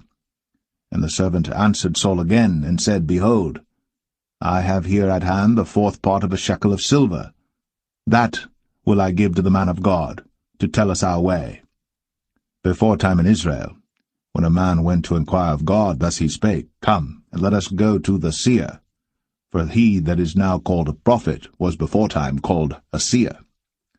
Then said Saul to his servant, Well said, come, let us go. So they went unto the city where the man of God was. And as they went up the hill to the city, they found young maidens going out to draw water, and said unto them, Is the seer here? And they answered them, and said, He is, behold, he is before you. Make haste now, for he came today to the city, for there is a sacrifice of the people today in the high place. As soon as ye be come into the city, ye shall straightway find him, before he go up to the high place to eat. For the people will not eat until he come, because he doth bless the sacrifice, and afterwards they eat that be bidden. Now therefore get you up, for about this time ye shall find him. And they went up into the city. And when they were come into the city, behold, Samuel came out against them, for to go up to the high place. Now the Lord had told Samuel in his ear a day before Saul came, saying, Tomorrow, about this time, I will send thee a man out of the land of Benjamin, and thou shalt anoint him to be captain over my people Israel, that he may save my people out of the hand of the Philistines. For I have looked upon my people, because their cry is, Come unto me. And when Samuel saw Saul, the Lord said unto him, Behold the man whom I spake to thee of. This same shall reign over my people. Then Saul drew near to Samuel in the gate, and said, Tell me, I pray thee, where the seer's house is. And Samuel answered Saul, and said, I am the seer. Go up before me unto the high place.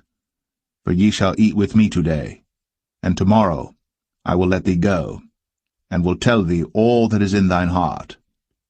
And as for thine asses that were lost 3 days ago, set not thy mind on them, for they are found.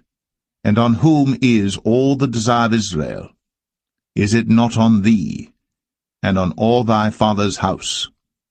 And Saul answered and said, Am not I a Benjamite, of the smallest of the tribes of Israel, and my family the least of all the families of the tribe of Benjamin?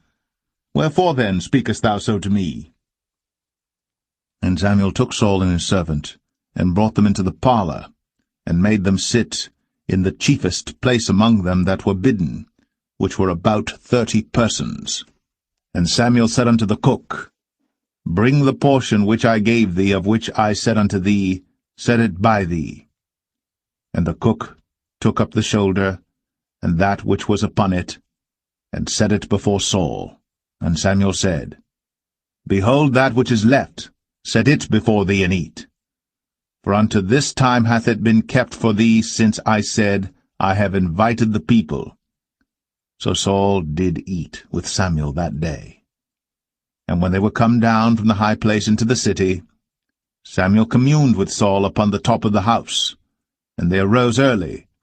And it came to pass about the spring of the day that Samuel called Saul to the top of the house, saying, Up, that I may send thee away. And Saul arose. And they went out, both of them, he and Samuel, abroad. And as they were going down to the end of the city, Samuel said to Saul, Bid the servant pass on before us. And he passed on. But stand thou still a while, that I may show thee the word of God.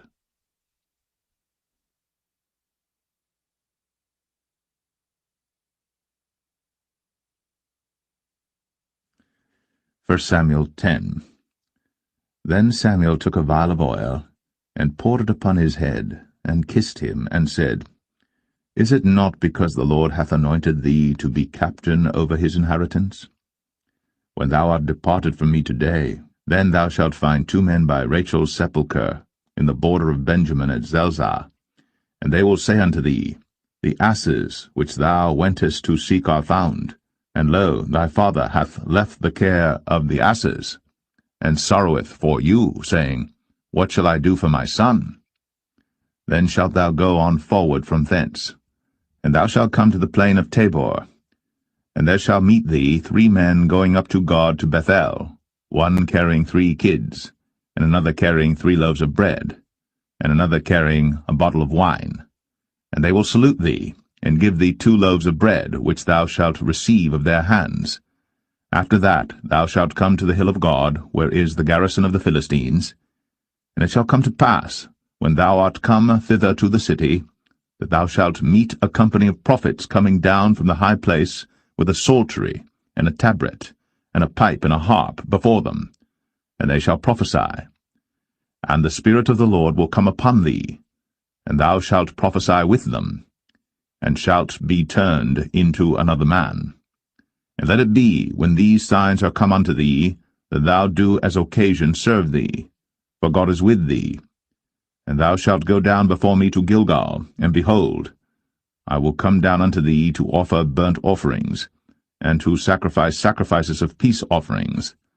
7 days shalt thou tarry, till I come to thee, and show thee what thou shalt do. And it was so that when he had turned his back to go from Samuel, God gave him another heart. And all those signs came to pass that day. And when they came thither to the hill, behold, a company of prophets met him, and the Spirit of God came upon him, and he prophesied among them.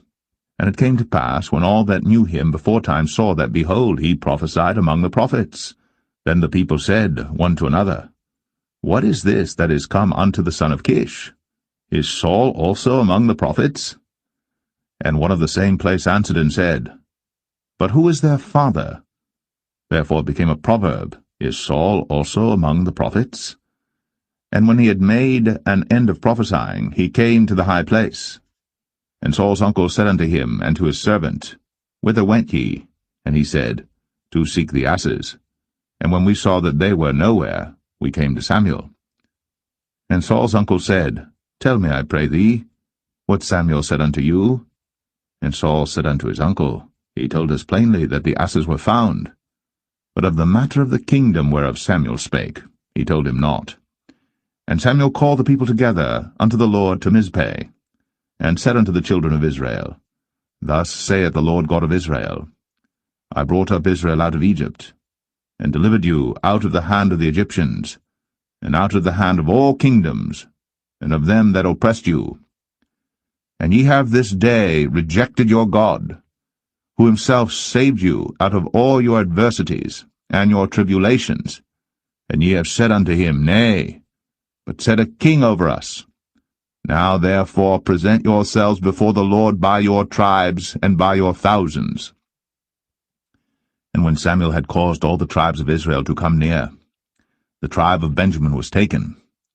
When he had caused the tribe of Benjamin to come near by their families, the family of Matri was taken.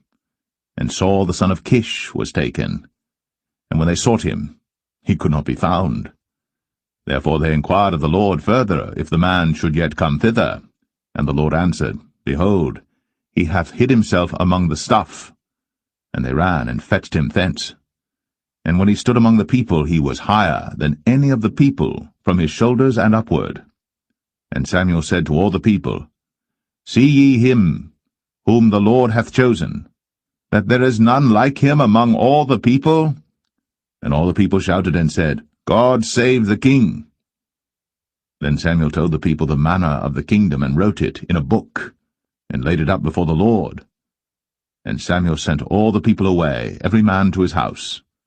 And Saul also went home to Gibeah, and there went with him a band of men, whose hearts God had touched.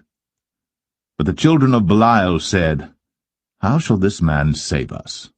And they despised him, and brought him no presents. But he held his peace.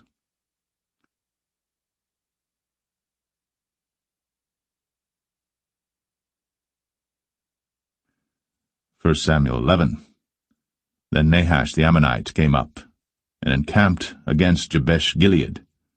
And all the men of Jabesh said unto Nahash, Make a covenant with us, and we will serve thee. And Nahash the Ammonite answered them, On this condition will I make a covenant with you, that I may thrust out all your right eyes, and lay it for a reproach upon all Israel. And the elders of Jabesh said unto him, Give us 7 days' respite, that we may send messengers unto all the coasts of Israel, and then, if there be no man to save us, we will come out to thee. Then came the messengers to Gibeah of Saul, and told the tidings in the ears of the people. And all the people lifted up their voices and wept. And behold, Saul came after the herd out of the field. And Saul said, What aileth the people that they weep? And they told him the tidings of the men of Jabesh. And the Spirit of God came upon Saul when he heard those tidings, and his anger was kindled greatly. And he took a yoke of oxen, and hewed them in pieces, and sent them throughout all the coast of Israel by the hands of messengers, saying, Whosoever cometh not forth after Saul and after Samuel, so shall it be done unto his oxen. And the fear of the Lord fell on the people, and they came out with one consent. And when he numbered them in Bezek, the children of Israel were 300,000, and the men of Judah 30,000. And they said unto the messengers that came, Thus shall ye say unto the men of Jabesh Gilead, Tomorrow by that time the sun be hot, ye shall have help. And the messengers came and showed it to the men of Jabesh, and they were glad. Therefore the men of Jabesh said, Tomorrow we will come out unto you, and ye shall do with us all that seemeth good unto you. And it was so in the morrow, that Saul put the people in 3 companies, and they came into the midst of the host in the morning watch, and slew the Ammonites until the heat of the day. And it came to pass that they which remained were scattered, so that 2 of them were not left together. And the people said unto Samuel, Who is he that said, Shall Saul reign over us? Bring the men, that we may put them to death. And Saul said, There shall not a man be put to death this day, for today the Lord hath wrought salvation in Israel. Then said Samuel to the people, Come, and let us go to Gilgal, and renew the kingdom there. And all the people went to Gilgal, and there they made Saul king before the Lord in Gilgal, and there they sacrificed sacrifices of peace offerings before the Lord.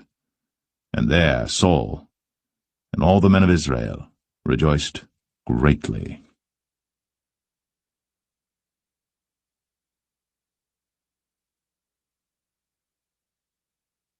1 Samuel 12. And Samuel said unto all Israel, Behold, I have hearkened unto your voice in all that ye said unto me, and have made a king over you. And now, behold, the king walketh before you, and I am old and grey-headed, and behold, my sons are with you. And I have walked before you from my childhood unto this day. Behold, here I am. Witness against me before the Lord and before his anointed, whose ox have I taken? Or whose ass have I taken? Or whom have I defrauded? Whom have I oppressed? Or of whose hand have I received any bribe to blind mine eyes therewith? And I will restore it you. And they said, Thou hast not defrauded us, nor oppressed us, neither hast thou taken aught of any man's hand.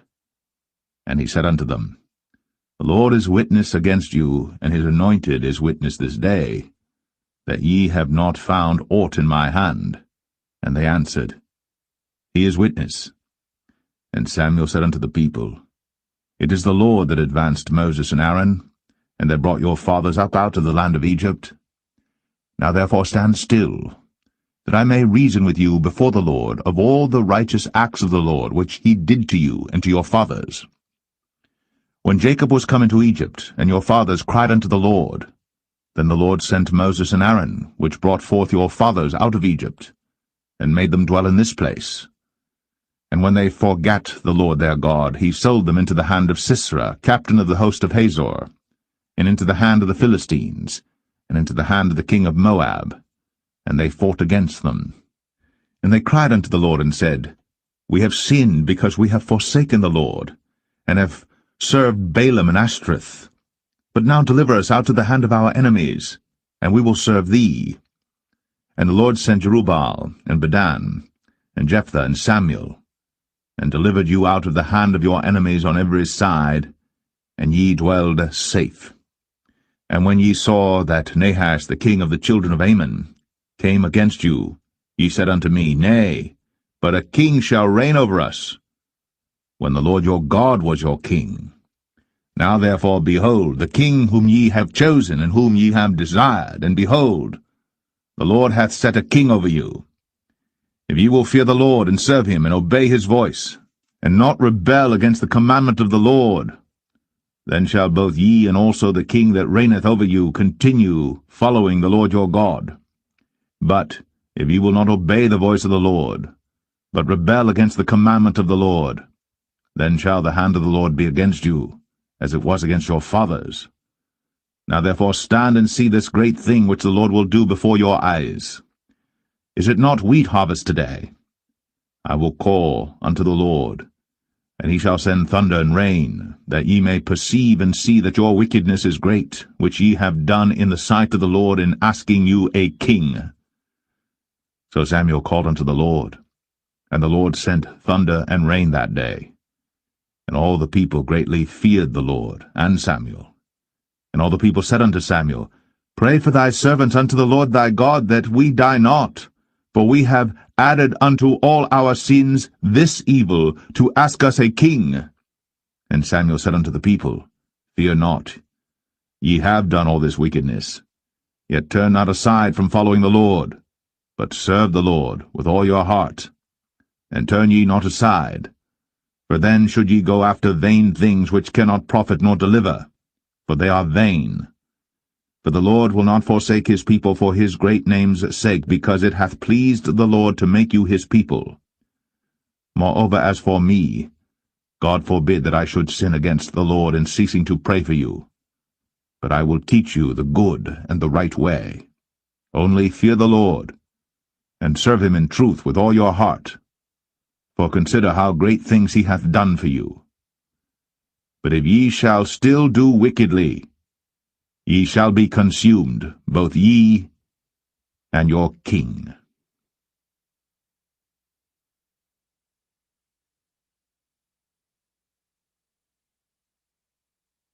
1 Samuel 13. Saul reigned 1 year.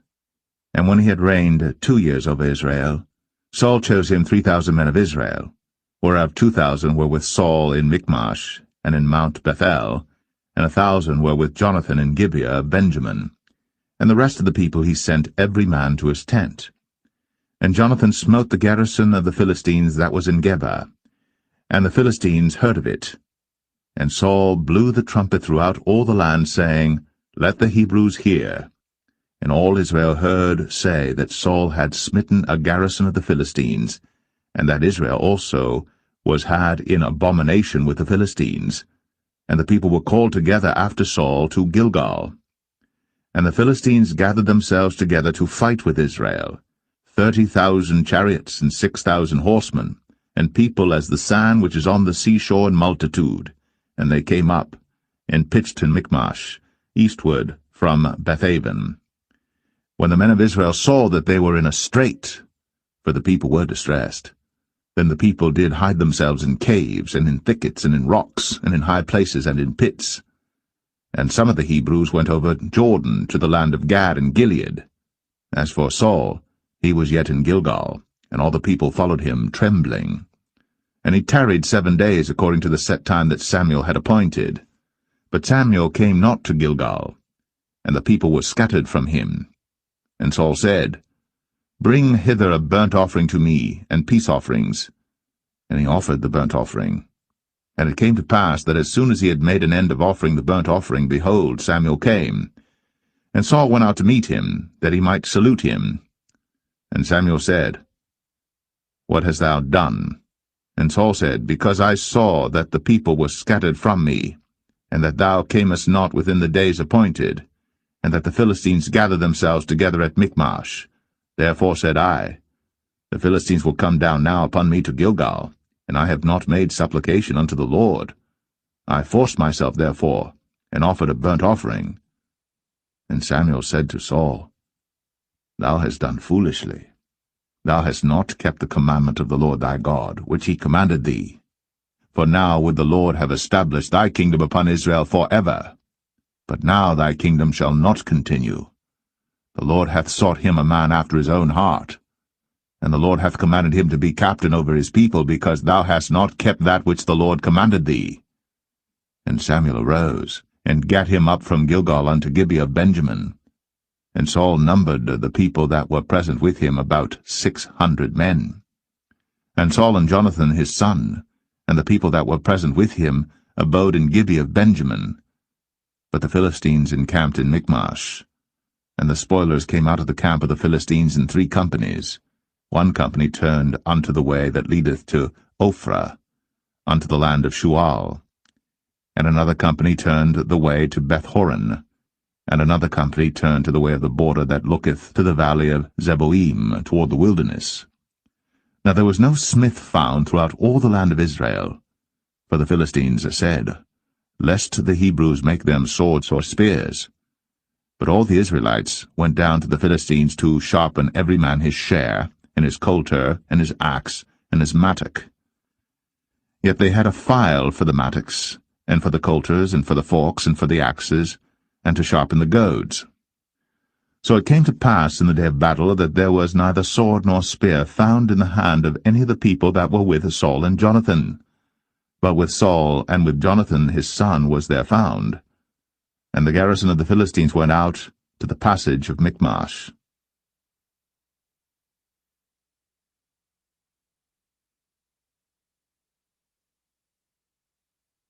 1 Samuel 14. Now it came to pass upon a day that Jonathan the son of Saul said unto the young man that bare his armor, Come, and let us go over to the Philistines' garrison that is on the other side. But he told not his father.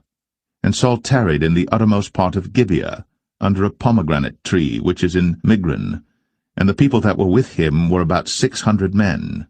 And Ahiah, the son of Ahitub, Ichabod's brother, the son of Phinehas, the son of Eli, the Lord's priest in Shiloh, wearing an ephod. And the people knew not that Jonathan was gone.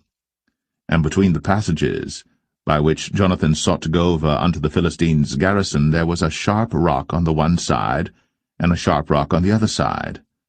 And the name of the one was Bozez, and the name of the other Sinai. The forefront of the one was situate northward over against Michmash, and the other southward over against Gibeah. And Jonathan said to the young men that bare his armor, Come, and let us go over unto the garrison of these uncircumcised. It may be that the Lord will work for us, for there is no restraint to the Lord to save by many or by few. And his armor-bearer said unto him, Do all that is in thine heart, turn thee, behold, I am with thee according to thy heart. Then said Jonathan, Behold, we will pass over unto these men, and we will discover ourselves unto them. If they say thus unto us, Tarry until we come to you, then we will stand still in our place, and will not go up unto them. But if they say thus, Come up unto us, then we will go up, for the Lord hath delivered them into our hand, and this shall be a sign unto us. And both of them discovered themselves unto the garrison of the Philistines. And the Philistines said, Behold, the Hebrews come forth out of the holes where they had hid themselves. And the men of the garrison answered Jonathan and his armor-bearer, and said, Come up to us, and we will show you a thing. And Jonathan said unto his armor-bearer, Come up after me, for the Lord hath delivered them into the hand of Israel. And Jonathan climbed up upon his hands and upon his feet, and his armor-bearer after him, and they fell before Jonathan, and his armor-bearer slew after him. And that first slaughter which Jonathan and his armor-bearer made was about 20 men, within as it were an half acre of land, which a yoke of oxen might plough. And there was trembling in the host, in the field, and among all the people. The garrison and the spoilers, they also trembled, and the earth quaked. So it was a very great trembling. And the watchmen of Saul and Gibeah of Benjamin looked, and behold, the multitude melted away, and they went on beating down one another. Then said Saul unto the people that were with him, Number now, and see who is gone from us. And when they had numbered, behold, Jonathan and his armor-bearer were not there. And Saul said unto Ahiah, Bring hither the ark of God. For the ark of God was at that time with the children of Israel. And it came to pass, while Saul talked unto the priest, that the noise that was in the host of the Philistines went on and increased. And Saul said unto the priest, Withdraw thine hand. And Saul and all the people that were with him assembled themselves. And they came to the battle. And behold, every man's sword was against his fellow, and there was a very great discomfiture. Moreover, the Hebrews that were with the Philistines before that time, which went up with them into the camp from the country round about, even they also turned to be with the Israelites that were with Saul and Jonathan. Likewise all the men of Israel, which had hid themselves in Mount Ephraim, when they heard that the Philistines fled, even they also followed hard after them in the battle. So the Lord saved Israel that day. And the battle passed over unto Bethaven. And the men of Israel were distressed that day. For Saul had adjured the people, saying, Cursed be the man that eateth any food until evening. that I may be avenged on mine enemies. So none of the people tasted any food. And all they of the land came to a wood, and there was honey upon the ground. And when the people were come into the wood, behold, the honey dropped. But no man put his hand to his mouth, for the people feared the oath. But Jonathan heard not, when his father charged the people with the oath, wherefore he put forth the end of the rod that was in his hand, and dipped it in an honeycomb, and put his hand to his mouth, and his eyes were enlightened. Then answered one of the people, and said, Thy father straitly charged the people with an oath, saying, Cursed be the man that eateth any food this day. And the people were faint. Then said Jonathan, My father hath troubled the land. See, I pray you, how mine eyes have been enlightened, because I tasted a little of this honey. How much more, if haply the people had eaten freely today of the spoil of their enemies which they found? For had there not been now a much greater slaughter among the Philistines? And they smote the Philistines that day, from Michmash to Ailon. And the people were very faint. And the people flew upon the spoil, and took sheep and oxen and calves, and slew them on the ground. And the people did eat them with the blood. Then they told Saul, saying, Behold, the people sin against the Lord, in that they eat with the blood. And he said, Ye have transgressed. Roll a great stone unto me this day. And Saul said, Disperse yourselves among the people, and say unto them, Bring me hither every man his ox, and every man his sheep, and slay them here, and eat, and sin not against the Lord in eating with the blood. And all the people brought every man his ox with him that night, and slew them there. And Saul built an altar unto the Lord. The same was the first altar that he built unto the Lord. And Saul said, Let us go down after the Philistines by night, and spoil them until the morning light, and let us not leave a man of them. And they said, Do whatsoever seemeth good unto thee. Then said the priest, Let us draw near hither unto God. And Saul asked counsel of God, Shall I go down after the Philistines? Wilt thou deliver them into the hand of Israel? But he answered him not that day. And Saul said, Draw ye near hither, all the chief of the people, and know and see wherein this sin hath been this day. For as the Lord liveth, which saveth Israel, though it be in Jonathan my son, he shall surely die. But there was not a man among all the people that answered him. Then said he unto all Israel, Be ye on one side, and I and Jonathan my son will be on the other side. And the people said unto Saul, Do what seemeth good unto thee. Therefore Saul said unto the Lord God of Israel, Give a perfect lot. And Saul and Jonathan were taken, but the people escaped. And Saul said, Cast lots between me and Jonathan my son. And Jonathan was taken. Then Saul said to Jonathan, Tell me what thou hast done. And Jonathan told him, and said, I did but taste a little honey with the end of the rod that was in mine hand, and lo, I must die. And Saul answered, God do so and more also, for thou shalt surely die, Jonathan. And the people said unto Saul, Shall Jonathan die, who hath wrought this great salvation in Israel? God forbid, as the Lord liveth. There shall not one hair of his head fall to the ground, for he hath wrought with God this day. So the people rescued Jonathan, that he died not. Then Saul went up from following the Philistines, and the Philistines went to their own place. So Saul took the kingdom over Israel, and fought against all his enemies on every side, against Moab, and against the children of Ammon, and against Edom, and against the kings of Zobah, and against the Philistines, and whithersoever he turned himself, he vexed them. And he gathered an host, and smote the Amalekites, and delivered Israel out of the hands of them that spoiled them. Now the sons of Saul were Jonathan and Ishuai, and Melch-Ishuai. And the names of his two daughters were these, the name of the firstborn Merab, and the name of the younger Michal. And the name of Saul's wife was Ahinoam, the daughter of Ahimaaz.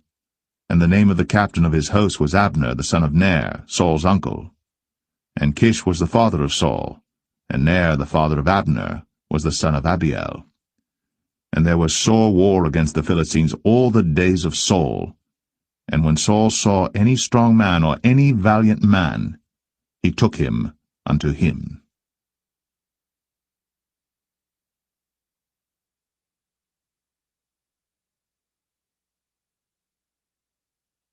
1 Samuel 15. Samuel also said unto Saul, The Lord sent me to anoint thee to be king over his people, over Israel. Now therefore hearken thou unto the voice of the words of the Lord. Thus saith the Lord of hosts, I remember that which Amalek did to Israel, how he laid wait for him in the way when he came up from Egypt. Now go, and smite Amalek, and utterly destroy all that they have, and spare them not, but slay both man and woman, infant and suckling, ox and sheep, camel and ass. And Saul gathered the people together, and numbered them in Telaim 200,000 footmen, and 10,000 men of Judah. And Saul came to a city of Amalek, and laid wait in the valley. And Saul said unto the Kenites, Go, depart, get you down from among the Amalekites, lest I destroy you with them. For ye showed kindness to all the children of Israel when they came up out of Egypt. So the Kenites departed from among the Amalekites. And Saul smote the Amalekites from Havilah until thou comest to Shur, that is over against Egypt. And he took Agag, the king of the Amalekites, alive, and utterly destroyed all the people with the edge of the sword. But Saul and the people spared Agag, and the best of the sheep, and of the oxen, and of the fatlings, and the lambs, and all that was good, and would not utterly destroy them. But everything that was vile and refuse, that they destroyed utterly. Then came the word of the Lord unto Samuel, saying, It repenteth me that I have set up Saul to be king, for he is turned back from following me, and hath not performed my commandments. And it grieved Samuel, and he cried unto the Lord all night. And when Samuel rose early to meet Saul in the morning, it was told Samuel, saying, Saul came to Carmel, and behold, he set him up a place, and is gone about, and passed on, and gone down to Gilgal. And Samuel came to Saul, and Saul said unto him, Blessed be thou of the Lord, I have performed the commandment of the Lord. And Samuel said, What meaneth then this bleating of the sheep in mine ears, and the lowing of the oxen which I hear? And Saul said, They have brought them from the Amalekites, for the people spared the best of the sheep and of the oxen to sacrifice unto the Lord thy God, and the rest we have utterly destroyed.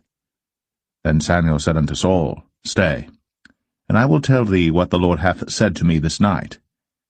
And he said unto him, Say on.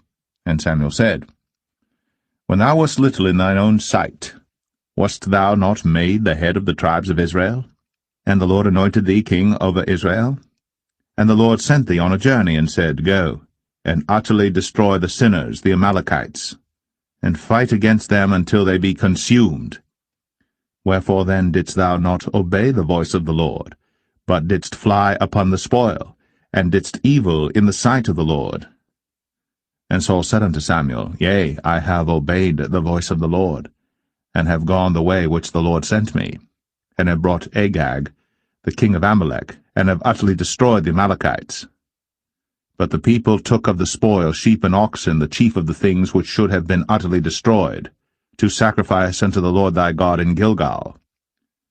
And Samuel said, Hath the Lord as great delight in burnt offerings and sacrifices as in obeying the voice of the Lord? Behold, to obey is better than sacrifice, and to hearken than the fat of rams. For rebellion is as the sin of witchcraft, and stubbornness is as iniquity and idolatry. Because thou hast rejected the word of the Lord, he hath also rejected thee from being king. And Saul said unto Samuel, I have sinned, for I have transgressed the commandment of the Lord, and thy words, because I feared the people, and obeyed their voice.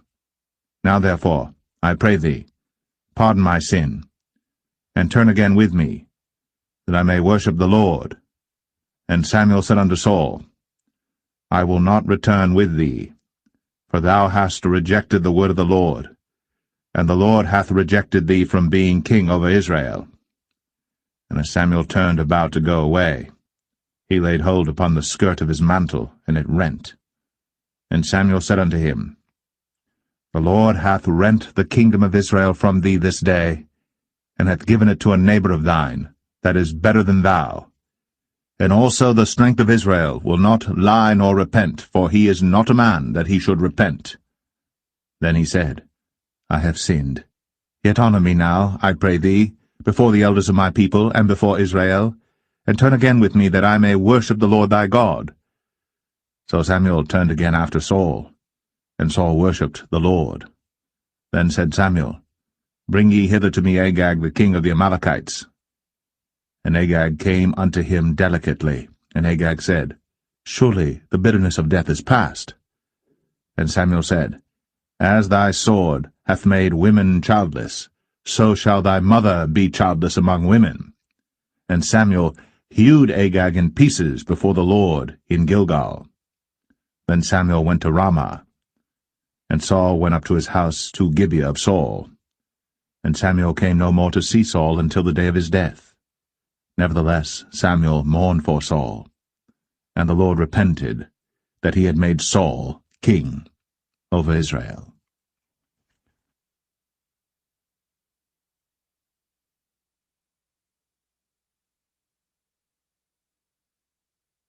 1 Samuel 16. And the Lord said unto Samuel, How long wilt thou mourn for Saul, seeing I have rejected him from reigning over Israel? Fill thine horn with oil, and go. I will send thee to Jesse the Bethlehemite, for I have provided me a king among his sons. And Samuel said, How can I go? If Saul hear it, he will kill me. And the Lord said, Take an heifer with thee, and say, I am come to sacrifice to the Lord. And call Jesse to the sacrifice. And I will show thee what thou shalt do, and thou shalt anoint unto me him whom I name unto thee. And Samuel did that which the Lord spake, and came to Bethlehem. And the elders of the town trembled at his coming, and said, Comest thou peaceably? And he said, Peaceably. I am come to sacrifice unto the Lord. Sanctify yourselves, and come with me to the sacrifice. And he sanctified Jesse and his sons, and called them to the sacrifice. And it came to pass, when they were come, that he looked on Eliab, and said, Surely the Lord's anointed is before him. But the Lord said unto Samuel, Look not on his countenance, or on the height of his stature, because I have refused him. For the Lord seeth not as man seeth. For man looketh on the outward appearance, but the Lord looketh on the heart. Then Jesse called Abinadab, and made him pass before Samuel, and he said, Neither hath the Lord chosen this. Then Jesse made Shammah to pass by, and he said, Neither hath the Lord chosen this. Again Jesse made 7 of his sons to pass before Samuel. And Samuel said unto Jesse, The Lord hath not chosen these. And Samuel said unto Jesse, Are here all thy children? And he said, There remaineth yet the youngest, and behold, he keepeth the sheep. And Samuel said unto Jesse, Send and fetch him, for we will not sit down till he come hither. And he sent and brought him in. Now he was ruddy, and withal of a beautiful countenance, and goodly to look to. And the Lord said, Arise, anoint him, for this is he. Then Samuel took the horn of oil, and anointed him in the midst of his brethren. And the Spirit of the Lord came upon David from that day forward. So Samuel rose up, and went to Ramah. But the Spirit of the Lord departed from Saul, and an evil spirit from the Lord troubled him. And Saul's servant said unto him, Behold now, an evil spirit from God troubleth thee. Let our Lord now command thy servants, which are before thee, to seek out a man who is a cunning player on an harp. And it shall come to pass, when the evil spirit from God is upon thee, that he shall play with his hand, and thou shalt be well. And Saul said unto his servants, Provide me now a man that can play well, and bring him to me. Then answered one of the servants, and said, Behold, I have seen a son of Jesse the Bethlehemite, that is cunning in playing, and a mighty valiant man, and a man of war, and prudent in matters, and a comely person. And the Lord is with him. Wherefore Saul sent messengers unto Jesse, and said, Send me David thy son, which is with the sheep. And Jesse took an ass laden with bread, and a bottle of wine, and a kid, and sent them by David his son unto Saul. And David came to Saul, and stood before him. And he loved him greatly, and he became his armor-bearer. And Saul sent to Jesse, saying, Let David, I pray thee, stand before me, for he hath found favour in my sight. And it came to pass, when the evil spirit from God was upon Saul, that David took an harp, and played with his hand. So Saul was refreshed, and was well, and the evil spirit departed from him.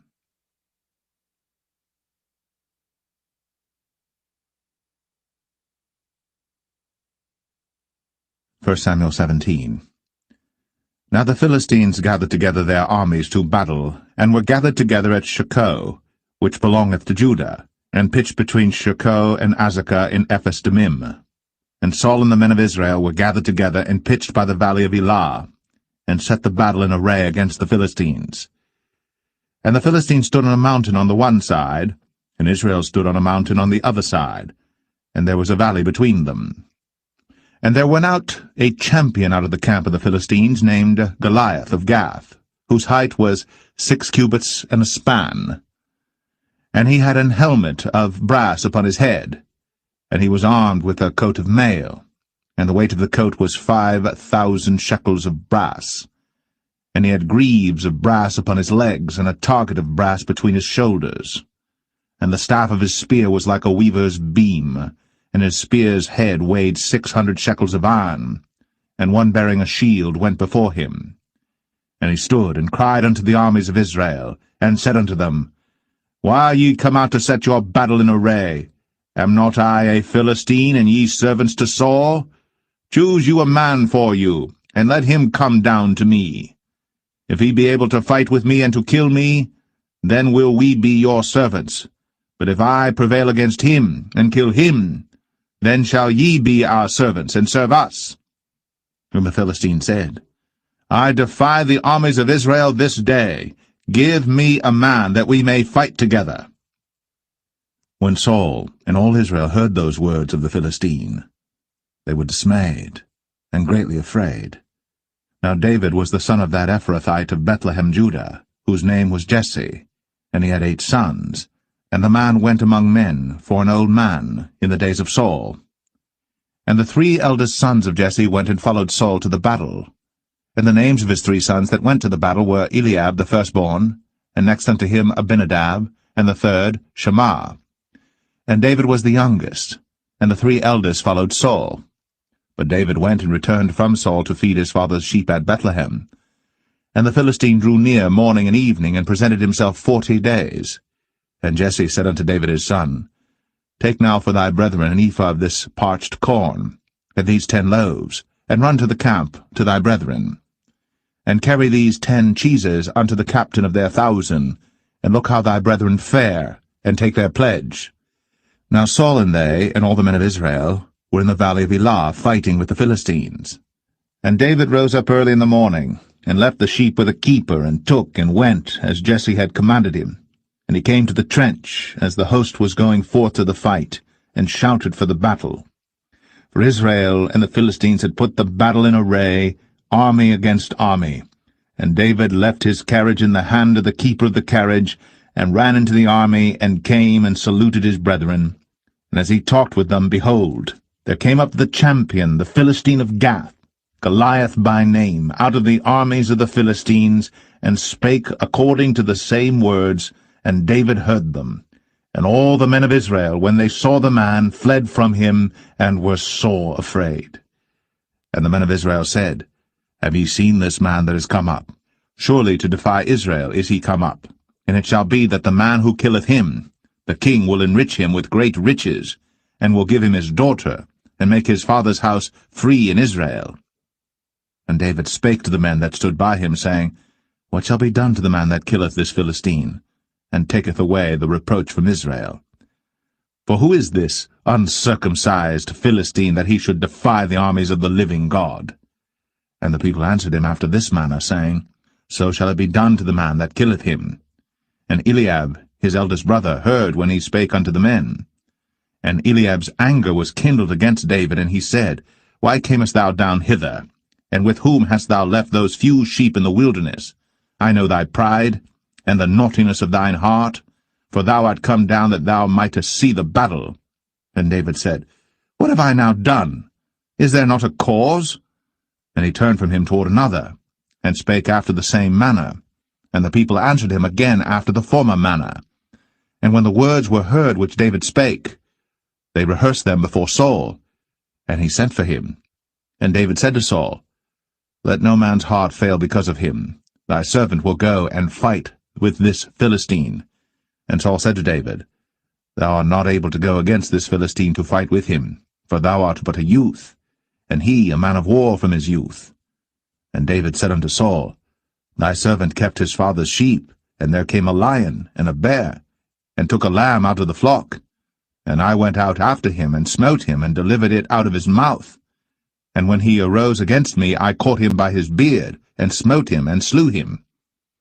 Thy servant slew both the lion and the bear, and this uncircumcised Philistine shall be as one of them, seeing he hath defied the armies of the living God.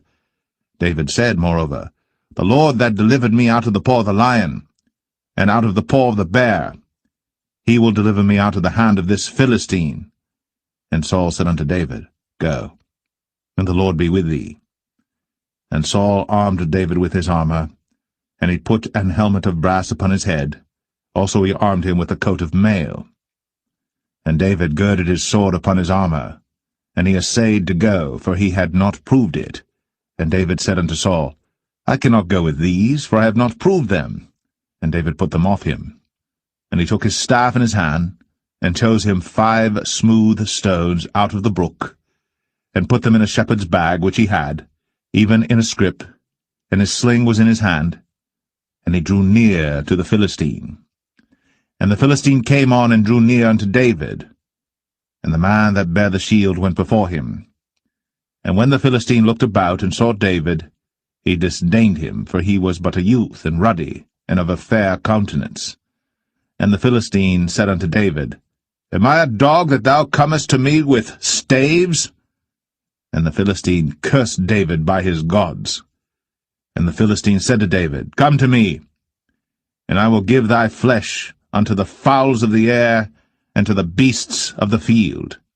Then said David to the Philistine, Thou comest to me with a sword, and with a spear, and with a shield. But I come to thee in the name of the Lord of hosts, the God of the armies of Israel, whom thou hast defied.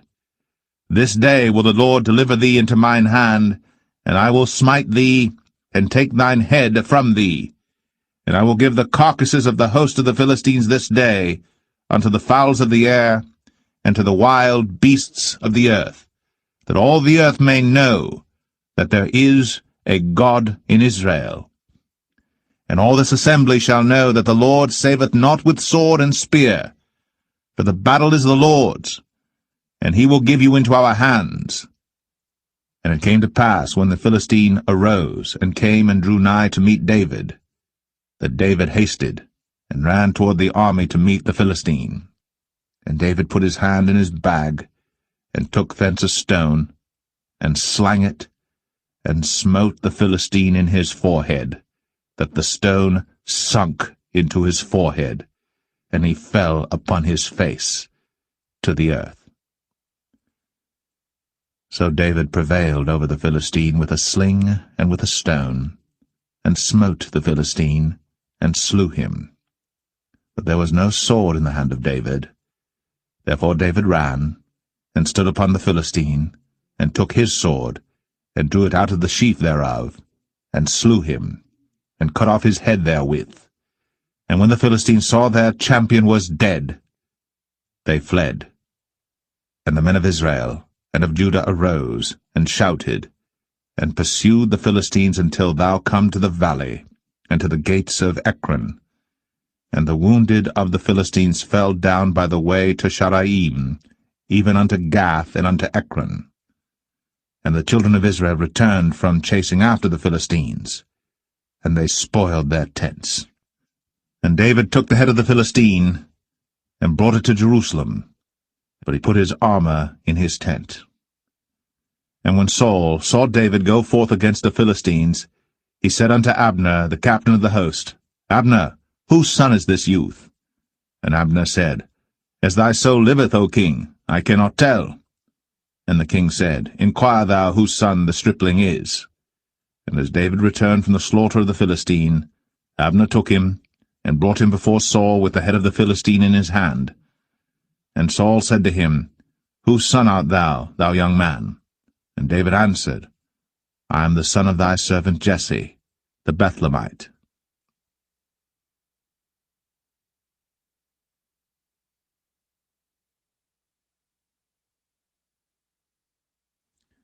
1 Samuel 18.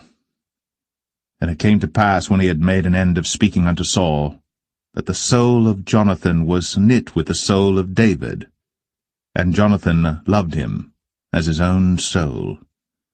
And Saul took him that day, and would let him go no more home to his father's house. Then Jonathan and David made a covenant, because he loved him as his own soul.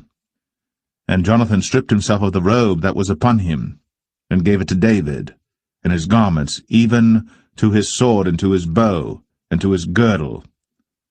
And David went out whithersoever Saul sent him, and behaved himself wisely. And Saul set him over the men of war, and he was accepted in the sight of all the people, and also in the sight of Saul's servants. And it came to pass, as they came, when David was returned from the slaughter of the Philistine, that women came out of all cities of Israel, singing and dancing to meet King Saul, with tabrets, with joy, and with instruments of music. And the women answered one another as they played, and said, Saul hath slain his thousands, and David his 10,000s. And Saul was very wroth, and the saying displeased him, and he said, They have ascribed unto David 10,000s, and to me they have ascribed but thousands. And what can he have more but the kingdom? And Saul eyed David from that day and forward. And it came to pass on the morrow that the evil spirit from God came upon Saul, and he prophesied in the midst of the house. And David played with his hand, as at other times. And there was a javelin in Saul's hand. And Saul cast the javelin, for he said, I will smite David even to the wall with it. And David avoided out of his presence twice. And Saul was afraid of David, because the Lord was with him, and was departed from Saul. Therefore Saul removed him from him, and made him his captain over 1,000. And he went out and came in before the people. And David behaved himself wisely in all his ways, and the Lord was with him. Wherefore when Saul saw that he behaved himself very wisely, he was afraid of him. But all Israel and Judah loved David, because he went out and came in before them. And Saul said to David, Behold my elder daughter Merab, her will I give thee to wife. Only be thou valiant for me, and fight the Lord's battles. For Saul said, Let not mine hand be upon him, but let the hand of the Philistines be upon him. And David said unto Saul, Who am I, and what is my life, or my father's family in Israel, that I should be son-in-law to the king? But it came to pass at the time when Merab, Saul's daughter, should have been given to David, that she was given unto Adriel, the Maholathite, to wife. And Michal, Saul's daughter, loved David. And they told Saul, and the thing pleased him. And Saul said, I will give him her, that she may be a snare to him, and that the hand of the Philistines may be against him. Wherefore Saul said to David, Thou shalt this day be my son-in-law in the one of the twain. And Saul commanded his servants, saying, Commune with David secretly, and say, Behold, the king hath delight in thee, and all his servants love thee. Now therefore be the king's son-in-law. And Saul's servants spake those words in the ears of David.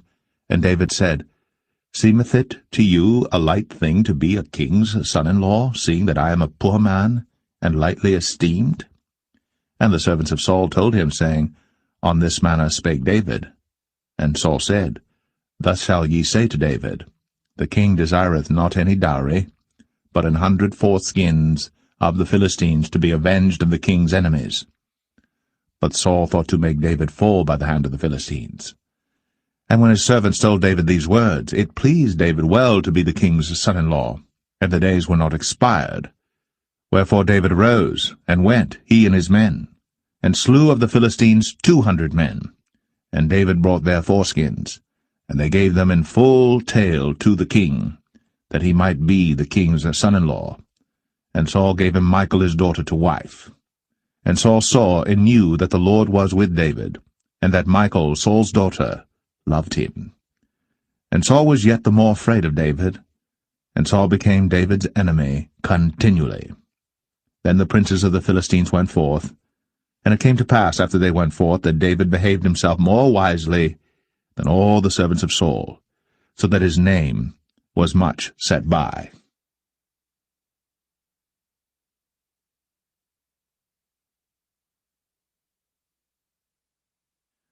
1 Samuel 19. And Saul spake to Jonathan his son, and to all his servants, that they should kill David. But Jonathan Saul's son delighted much in David. And Jonathan told David, saying, Saul my father seeketh to kill thee. Now therefore I pray thee, take heed to thyself until the morning, and abide in a secret place, and hide thyself. And I will go out and stand beside my father in the field where thou art, and I will commune with my father of thee, and what I see, that I will tell thee. And Jonathan spake good of David unto Saul his father, and said unto him, Let not the king sin against his servant, against David, because he hath not sinned against thee, and because his works have been to thee ward very good. For he did put his life in his hand, and slew the Philistine. And the Lord wrought a great salvation for all Israel. Thou sawest it, and didst rejoice. Wherefore then wilt thou sin against innocent blood, to slay David without a cause? And Saul hearkened unto the voice of Jonathan. And Saul sware, As the Lord liveth, he shall not be slain. And Jonathan called David. And Jonathan showed him all those things. And Jonathan brought David to Saul, and he was in his presence, as in times past. And there was war again. And David went out, and fought with the Philistines, and slew them with a great slaughter, and they fled from him. And the evil spirit from the Lord was upon Saul, as he sat in his house with his javelin in his hand. And David played with his hand. And Saul sought to smite David even to the wall with the javelin, but he slipped away out of Saul's presence. And he smote the javelin to the wall, and David fled, and escaped that night. Saul also sent messengers unto David's house, to watch him, and to slay him in the morning. And Michal, David's wife, told him, saying, If thou save not thy life tonight, tomorrow thou shalt be slain. So Michal let David down through a window, and he went and fled, and escaped. And Michal took an image, and laid it in the bed, and put a pillow of goat's hair for his bolster, and covered it with a cloth. And when Saul sent messengers to take David, she said, He is sick. And Saul sent the messengers again to see David, saying, Bring him up to me in the bed, that I may slay him. And when the messengers were come in, behold, there was an image in the bed, with a pillow of goat's hair for his bolster. And Saul said unto Michal, Why hast thou deceived me so, and sent away mine enemy, that he is escaped? And Michal answered Saul, He said unto me, Let me go, why should I kill thee? So David fled, and escaped, and came to Samuel to Ramah, and told him all that Saul had done to him. And he and Samuel went, and dwelt in Naueth. It was told Saul, saying, Behold, David is at Naueth in Ramah. And Saul sent messengers to take David. And when they saw the company of the prophets prophesying, and Samuel standing as appointed over them, the Spirit of God was upon the messengers of Saul, and they also prophesied. And when it was told Saul, he sent other messengers, and they prophesied likewise. And Saul sent messengers again the third time, and they prophesied also. Then went he also to Ramah, and came to a great well that is in Sechu. And he asked and said, Where are Samuel and David? And one said, Behold, they be at Naueth in Ramah. And he went thither to Naueth and Ramah. And the Spirit of God was upon him also. And he went on, and prophesied, until he came to Naueth and Ramah. And he stripped off his clothes also, and prophesied before Samuel in like manner, and lay down naked all that day, and all that night. Wherefore they say, Is Saul also among the prophets?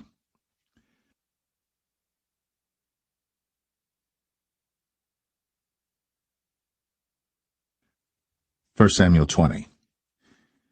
And David fled from Naueth in Ramah, and came and said before Jonathan, What have I done? What is mine iniquity? And what is my sin before thy father, that he seeketh my life? And he said unto him, God forbid, thou shalt not die. Behold, my father will do nothing either great or small, but that he will show it me. And why should my father hide this thing from me? It is not so. And David sware moreover, and said, Thy father certainly knoweth that I have found grace in thine eyes. And he saith, Let not Jonathan know this, lest he be grieved. But truly as the Lord liveth, and as thy soul liveth, there is but a step between me and death. Then said Jonathan unto David, Whatsoever thy soul desireth, I will even do it for thee. And David said unto Jonathan, Behold, tomorrow is the new moon, and I should not fail to sit with the king at meat, but let me go, that I may hide myself in the field unto the 3rd day at even. If thy father at all miss me, then say, David earnestly asked leave of me that he might run to Bethlehem his city, for there is a yearly sacrifice there for all the family. If he say thus, it is well, thy servant shall have peace. But if he be very wroth, then be sure that evil is determined by him. Therefore thou shalt deal kindly with thy servant.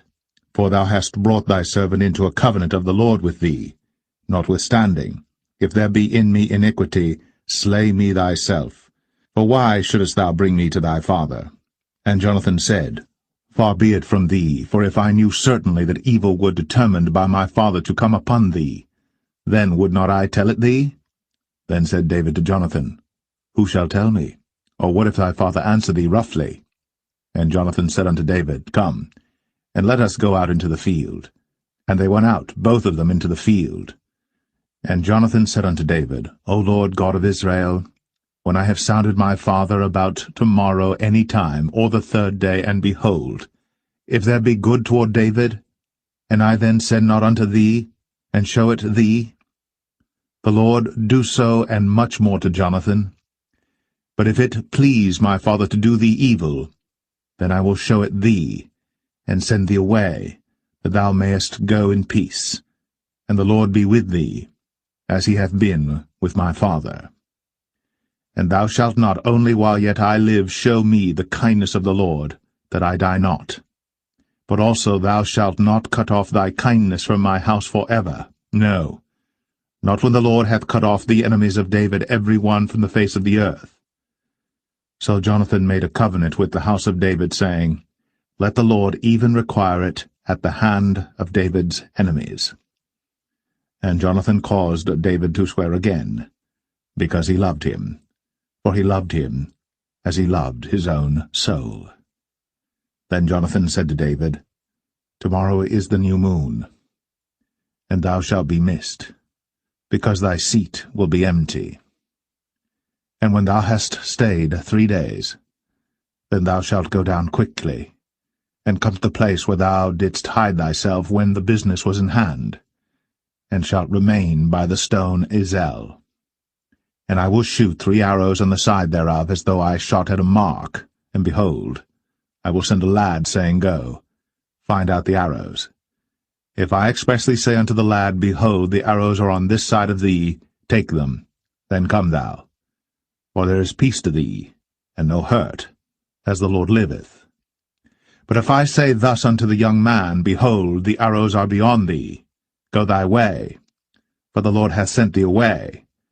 And as touching the matter which thou and I have spoken of, behold, the Lord be between thee and me for ever. So David hid himself in the field. And when the new moon was come, the king sat him down to eat meat. And the king sat upon his seat as at other times, even upon a seat by the wall. And Jonathan arose, and Abner sat by Saul's side, and David's place was empty. Nevertheless Saul spake not anything that day, for he thought, Something hath befallen him. He is not clean. Surely he is not clean. And it came to pass on the morrow, which was the 2nd day of the month, that David's place was empty. And Saul said unto Jonathan his son, Wherefore cometh not the son of Jesse to meat, neither yesterday nor today? And Jonathan answered Saul, David earnestly asked leave of me to go to Bethlehem. And he said, Let me go, I pray thee. For our family hath a sacrifice in the city, and my brother, he hath commanded me to be there. And now, if I have found favor in thine eyes, let me get away, I pray thee, and see my brethren, therefore he cometh not unto the king's table. Then Saul's anger was kindled against Jonathan, and he said unto him, Thou son of the perverse, rebellious woman, do not I know that thou hast chosen the son of Jesse to thine own confusion and unto the confusion of thy mother's nakedness? For as long as the son of Jesse liveth upon the ground, thou shalt not be established, nor thy kingdom. Wherefore, now send and fetch him unto me, for he shall surely die. And Jonathan answered Saul his father, and said unto him, Wherefore shall he be slain? What hath he done? And Saul cast a javelin at him to smite him, whereby Jonathan knew that it was determined of his father to slay David. So Jonathan arose from the table in fierce anger, and did eat no meat the 2nd day of the month, for he was grieved for David, because his father had done him shame. And it came to pass in the morning that Jonathan went out into the field at the time appointed with David, and a little lad with him. And he said unto his lad, Run, find out now the arrows which I shoot. And as the lad ran, he shot an arrow beyond him. And when the lad was come to the place of the arrow which Jonathan had shot, Jonathan cried after the lad, and said, Is not the arrow beyond thee? And Jonathan cried after the lad, Make speed, haste, stay not. And Jonathan's lad gathered up the arrows, and came to his master. But the lad knew not anything, only Jonathan and David knew the matter. And Jonathan gave his artillery unto his lad, and said unto him, Go, carry them to the city. And as soon as the lad was gone, David arose out of a place toward the south, and fell on his face to the ground, and bowed himself 3 times. And they kissed one another, and wept one with another, until David exceeded. And Jonathan said to David, Go in peace, forasmuch as we have sworn both of us in the name of the Lord, saying, The Lord be between me and thee, and between my seed and thy seed forever. And he arose, and departed. And Jonathan went into the city.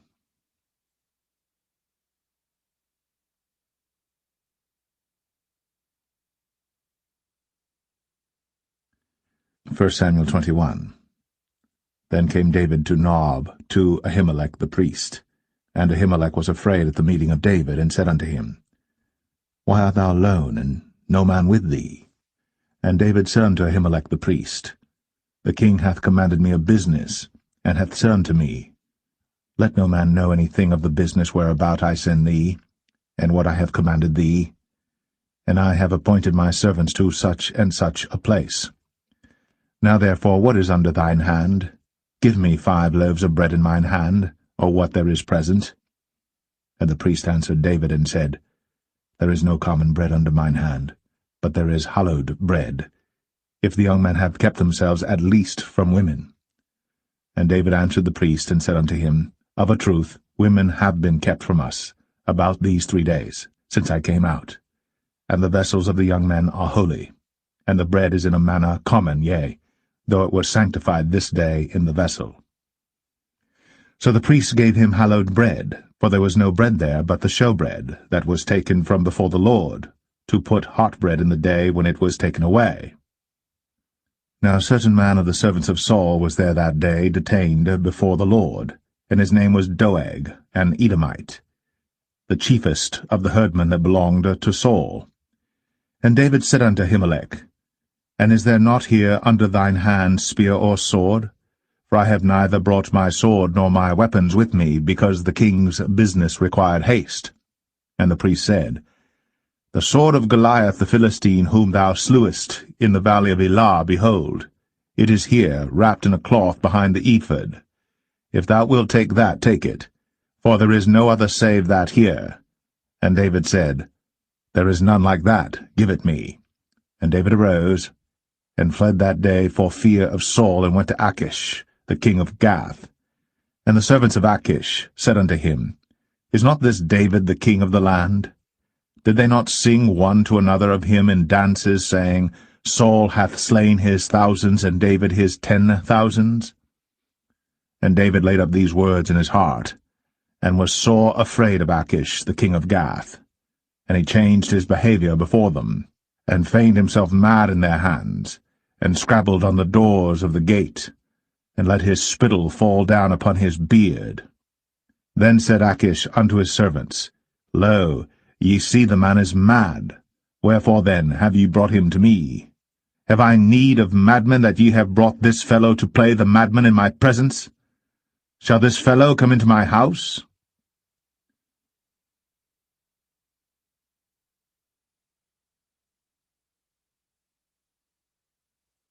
First Samuel 22. David therefore departed thence, and escaped to the cave Adullam.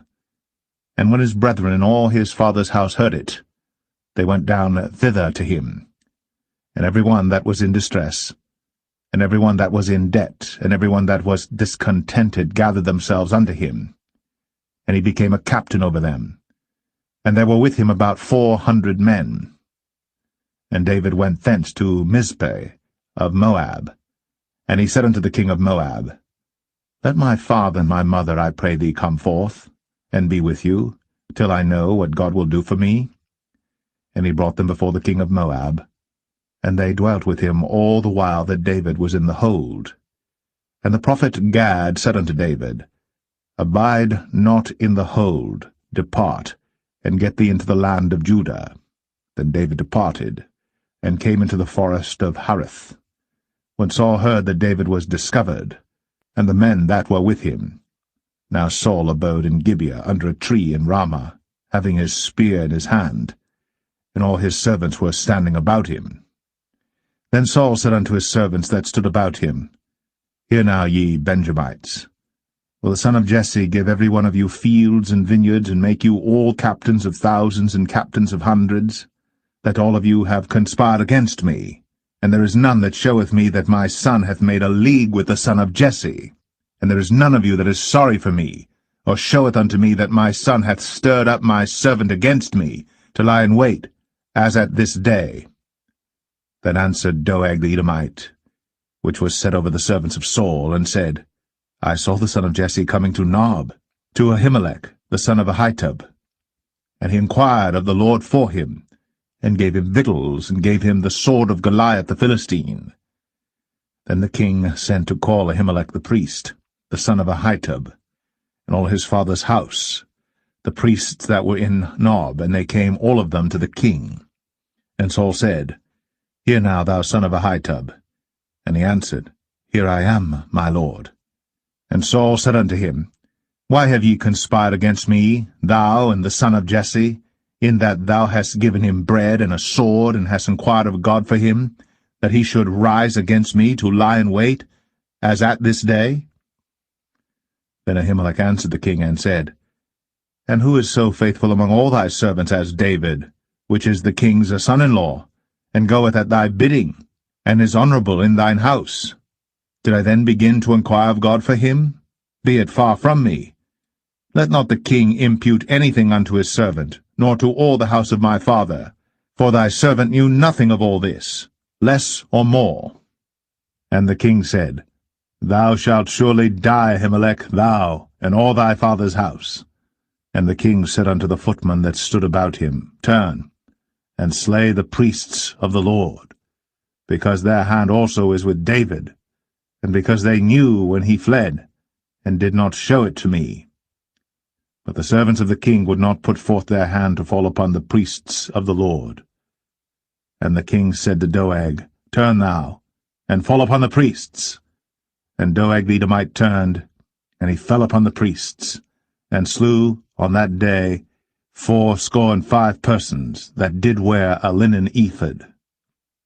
And Nob, the city of the priests, smote he with the edge of the sword, both men and women, children and sucklings, and oxen and asses, and sheep, with the edge of the sword. And one of the sons of Ahimelech, the son of Ahitub, named Abiathar, escaped, and fled after David. And Abiathar showed David that Saul had slain the Lord's priests. And David said unto Abiathar, I knew it that day when Doeg the Edomite was there, that he would surely tell Saul, I have occasioned the death of all the persons of thy father's house. Abide thou with me. Fear not, for he that seeketh my life seeketh thy life. But with me thou shalt be in safeguard.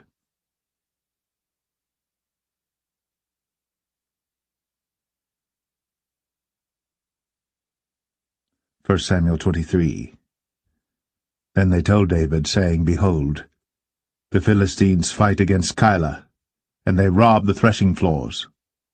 Therefore David inquired of the Lord, saying, Shall I go and smite these Philistines? And the Lord said unto David, Go, and smite the Philistines, and save Keilah. And David's men said unto him, Behold, we be afraid here in Judah. How much more then if we come to Keilah against the armies of the Philistines? Then David inquired of the Lord yet again. And the Lord answered him and said, Arise, go down to Keilah, for I will deliver the Philistines into thine hand. So David and his men went to Keilah, and fought with the Philistines, and brought away their cattle, and smote them with a great slaughter. So David saved the inhabitants of Keilah. And it came to pass, when Abiathar, the son of Ahimelech, fled to David to Keilah, that he came down with an ephod in his hand. And it was told Saul that David was come to Keilah, and Saul said, God hath delivered him into mine hand, for he is shut in, by entering into a town that hath gates and bars. And Saul called all the people together to war, to go down to Keilah, to besiege David and his men. And David knew that Saul secretly practiced mischief against him. And he said to Abiathar the priest, Bring hither the ephod. Then said David, O Lord God of Israel, thy servant hath certainly heard that Saul seeketh to come to Keilah, to destroy the city for my sake. Will the men of Keilah deliver me up into his hand? Will Saul come down as thy servant hath heard? O Lord God of Israel, I beseech thee, tell thy servant. And the Lord said, He will come down. Then said David, Will the men of Keilah deliver me and my men into the hand of Saul? And the Lord said, They will deliver thee up. Then David and his men, which were about 600, arose, and departed out of Keilah, and went whithersoever they could go. And it was told Saul that David was escaped from Keilah, and he forbare to go forth. And David abode in the wilderness in strongholds, and remained in a mountain in the wilderness of Ziph. And Saul sought him every day, but God delivered him not into his hand. And David saw that Saul was come out to seek his life. And David was in the wilderness of Ziph in a wood. And Jonathan, Saul's son, arose, and went to David into the wood, and strengthened his hand in God. And he said unto him, Fear not, but the hand of Saul my father shall not find thee, and thou shalt be king over Israel. And I shall be next unto thee, and that also Saul my father knoweth. And they two made a covenant before the Lord. And David abode in the wood, and Jonathan went to his house. Then came up the Ziphites to Saul to Gibeah, saying, Doth not David hide himself with us in strongholds in the wood, in the hill of Hachilah, which is on the south of Jeshimon? Now therefore, O king, come down according to all the desire of thy soul to come down, and our part shall be to deliver him into the king's hand. And Saul said, Blessed be ye of the Lord, for ye have compassion on me. Go, I pray you, prepare yet, and know and see his place where his haunt is. And who hath seen him there? For it is told me that he dealeth very subtly. See therefore, and take knowledge of all the lurking places where he hideth himself, and come ye again to me with the certainty, and I will go with you. And it shall come to pass, if he be in the land, that I will search him out throughout all the thousands of Judah. And they arose, and went to Ziph before Saul. But David and his men were in the wilderness of Maon, in the plain, on the south of Jeshimon. Saul also and his men went to seek him, and they told David, wherefore he came down into a rock, and abode in the wilderness of Maon. And when Saul heard that, he pursued after David in the wilderness of Maon. And Saul went on this side of the mountain, and David and his men on that side of the mountain. And David made haste to get away for fear of Saul. For Saul and his men compassed David and his men round about to take them. But there came a messenger unto Saul, saying, Haste thee, and come, for the Philistines have invaded the land. Wherefore Saul returned from pursuing after David, and went against the Philistines. Therefore they called that place Selah Hamalekoth. And David went up from thence, and dwelt in strongholds at En-gedi.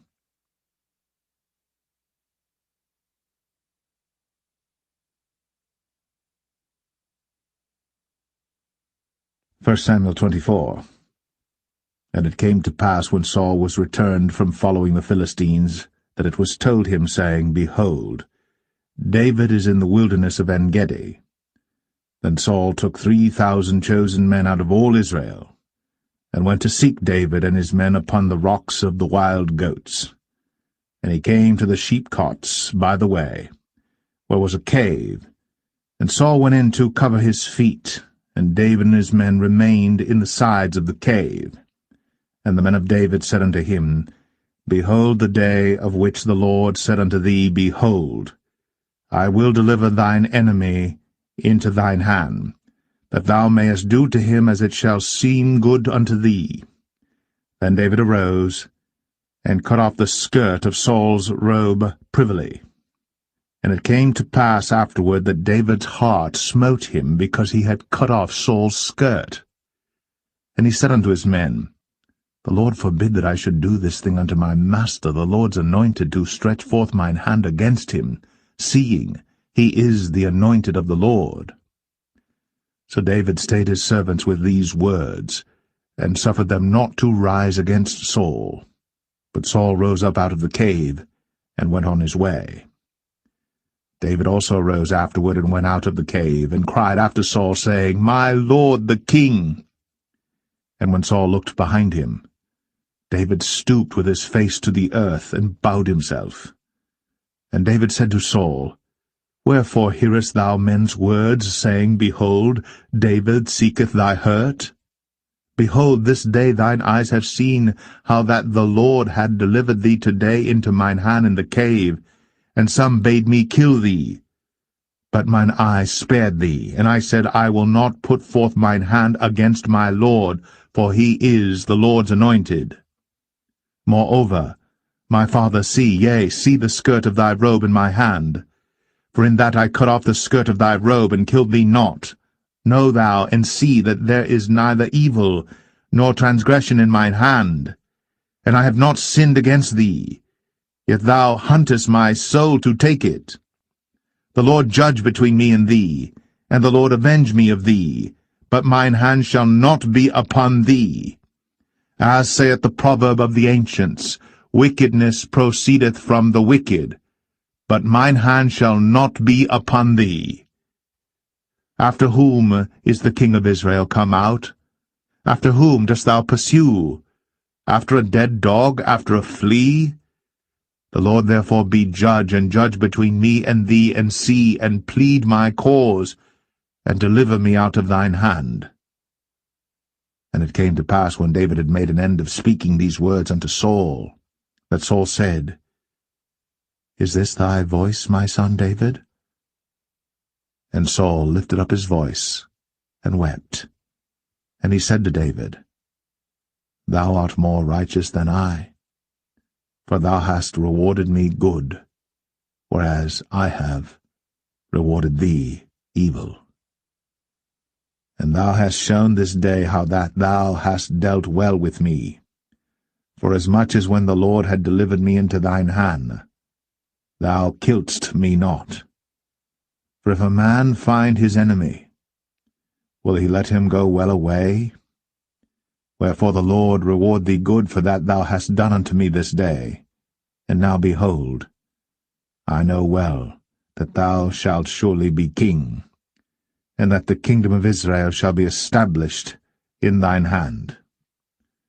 Swear now therefore unto me by the Lord, that thou wilt not cut off my seed after me, and that thou wilt not destroy my name out of my father's house. And David sware unto Saul. And Saul went home, but David and his men gat them up unto the hold.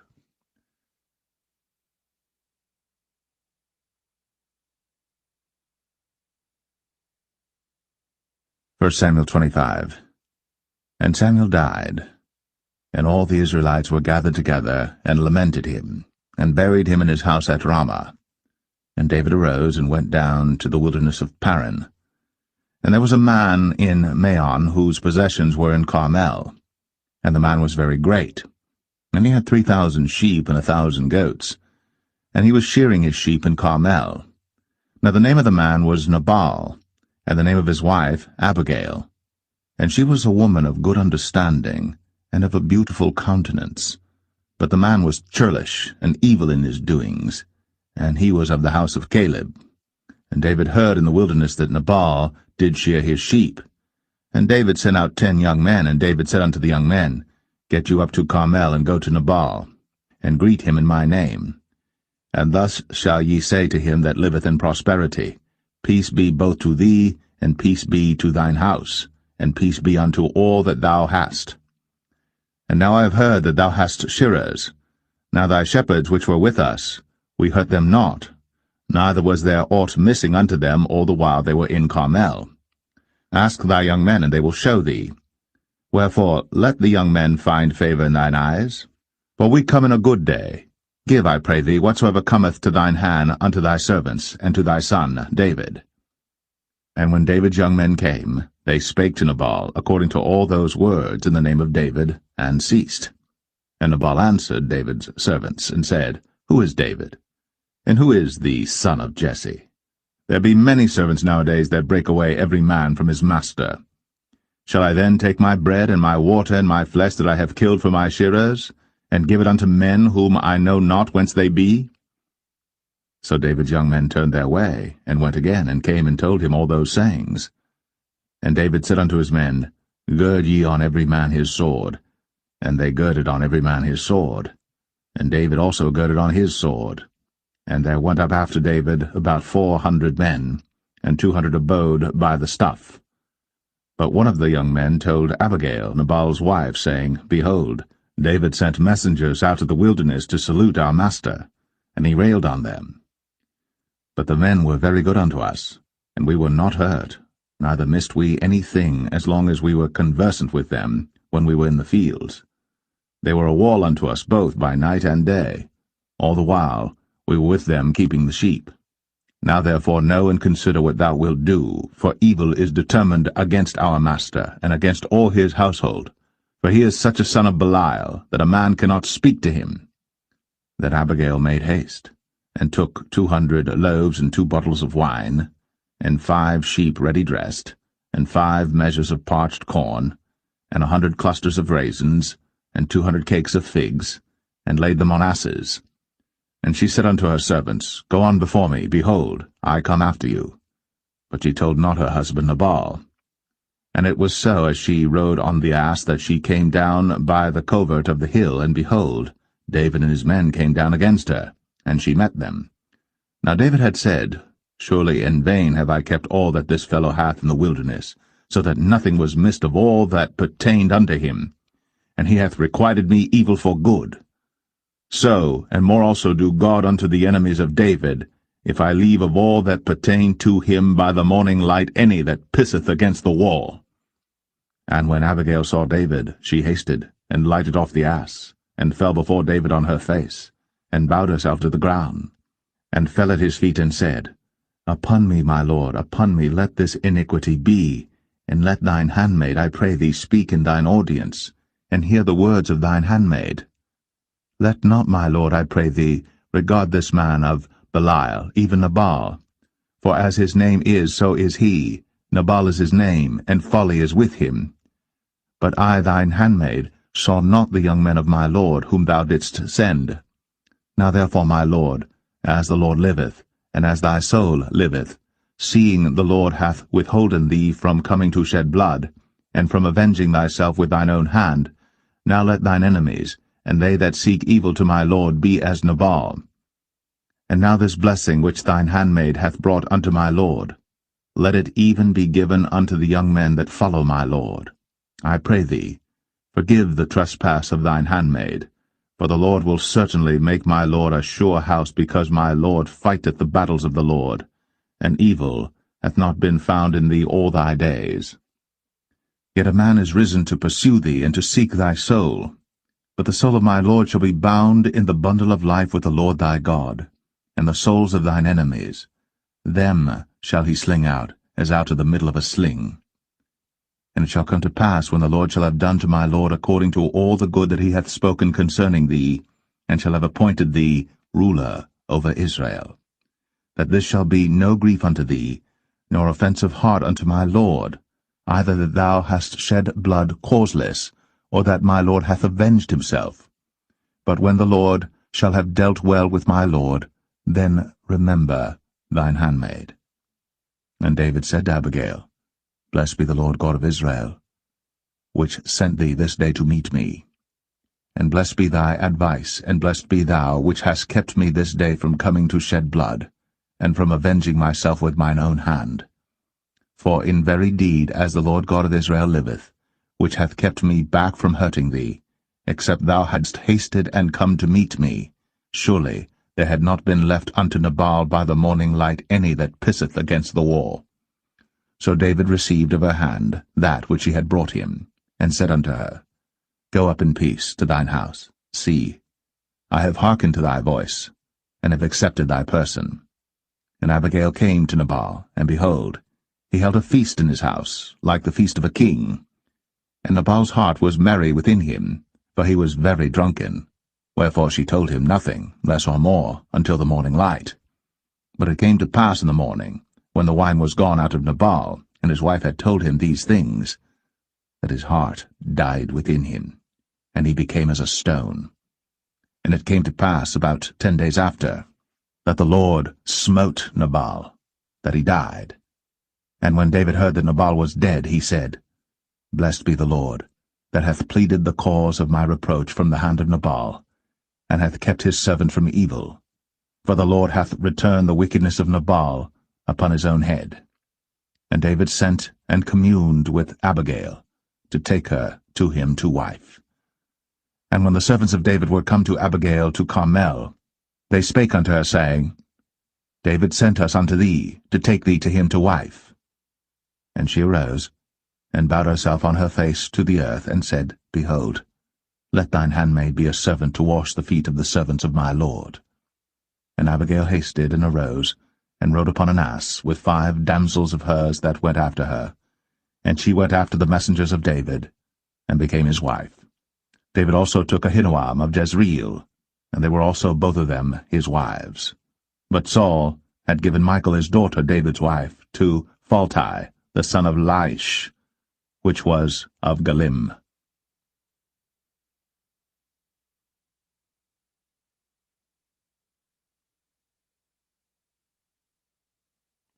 1 Samuel 26. And the Ziphites came unto Saul to Gibeah, saying, Doth not David hide himself in the hill of Hachilah, which is before Jeshimon? Then Saul arose, and went down to the wilderness of Ziph, having 3,000 chosen men of Israel with him to seek David in the wilderness of Ziph. And Saul pitched in the hill of Hachilah, which is before Jeshimon, by the way. But David abode in the wilderness, and he saw that Saul came after him into the wilderness. David therefore sent out spies, and understood that Saul was come in very deed. And David arose, and came to the place where Saul had pitched. And David beheld the place where Saul lay, and Abner the son of Ner, the captain of his host. And Saul lay in the trench, and the people pitched round about him. Then answered David, and said to Ahimelech the Hittite, and to Abishai, the son of Zeruiah, brother to Joab, saying, Who will go down with me to Saul to the camp? And Abishai said, I will go down with thee. So David and Abishai came to the people by night, and behold, Saul lay sleeping within the trench, and his spear stuck in the ground at his bolster. But Abner and the people lay round about him. Then said Abishai to David, God hath delivered thine enemy into thine hand this day. Now therefore let me smite him, I pray thee, with the spear even to the earth at once, and I will not smite him the second time. And David said to Abishai, Destroy him not, for who can stretch forth his hand against the Lord's anointed, and be guiltless? David said furthermore, As the Lord liveth, the Lord shall smite him, or his day shall come to die, or he shall descend into battle and perish. The Lord forbid that I should stretch forth mine hand against the Lord's anointed. But I pray thee, take thou now the spear that is at his bolster, and the cruse of water, and let us go. So David took the spear and the cruse of water from Saul's bolster, and they gat them away, and no man saw it, nor knew it, neither awaked, for they were all asleep, because a deep sleep from the Lord was fallen upon them. Then David went over to the other side, and stood on the top of an hill afar off, a great space being between them. And David cried to the people, and to Abner the son of Ner, saying, Answerest thou not, Abner? Then Abner answered and said, Who art thou that criest to the king? And David said to Abner, Art not thou a valiant man? And who is like to thee in Israel? Wherefore then hast thou not kept thy lord the king? For there came one of the people in to destroy the king thy lord. This thing is not good that thou hast done. As the Lord liveth, ye are worthy to die, because ye have not kept your master the Lord's anointed. And now see where the king's spear is, and the cruse of water that was at his bolster. And Saul knew David's voice, and said, Is this thy voice, my son, David? And David said, It is my voice, my lord, O king. And he said, Wherefore doth my lord thus pursue after his servant? For what have I done, or what evil is in mine hand? Now therefore, I pray thee, let my lord the king hear the words of his servant. If the Lord have stirred thee up against me, let him accept an offering. But if they be the children of men, cursed be they before the Lord, for they have driven me out this day from abiding in the inheritance of the Lord, saying, Go serve other gods. Now therefore, let not my blood fall to the earth before the face of the Lord. For the king of Israel is come out to seek a flea, as when one doth hunt a partridge in the mountains. Then said Saul, I have sinned. Return, my son David. For I will no more do thee harm, because my soul was precious in thine eyes this day. Behold, I have played the fool, and have erred exceedingly. And David answered and said, Behold the king's spear, and let one of the young men come over and fetch it. The Lord render to every man his righteousness and his faithfulness. For the Lord delivered thee into my hand today. But I would not stretch forth mine hand against the Lord's anointed. And behold, as thy life was much set by this day in mine eyes, so let my life be much set by in the eyes of the Lord, and let him deliver me out of all tribulation. Then Saul said to David, Blessed be thou, my son David. Thou shalt both do great things, and also shalt still prevail. So David went on his way, and Saul returned to his place.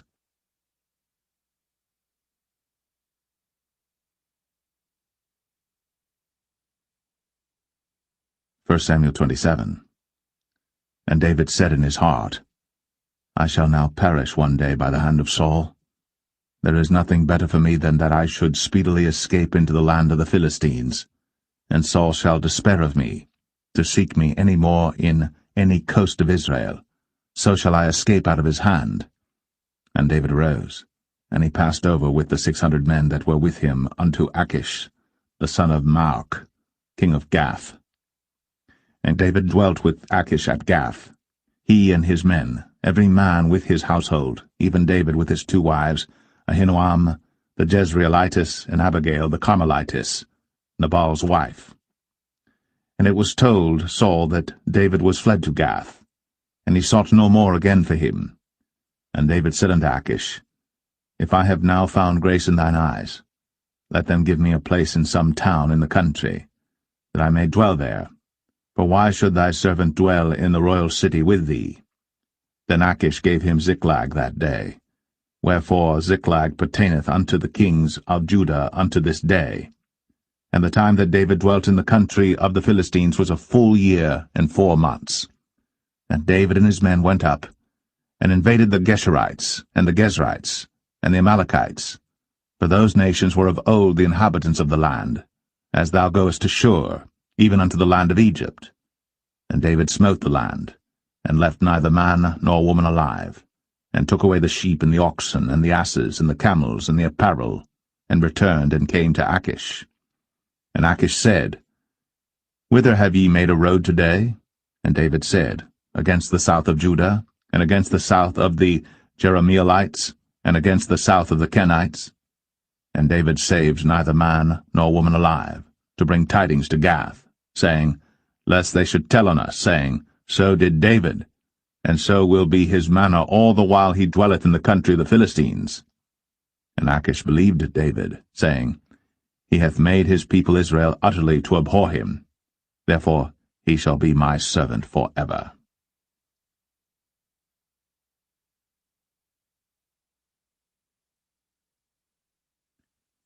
1 Samuel 28. And it came to pass in those days that the Philistines gathered their armies together for warfare, to fight with Israel. And Achish said unto David, Know thou assuredly that thou shalt go out with me to battle, thou and thy men. And David said to Achish, Surely thou shalt know what thy servant can do? And Achish said to David, Therefore will I make thee keeper of mine head for ever.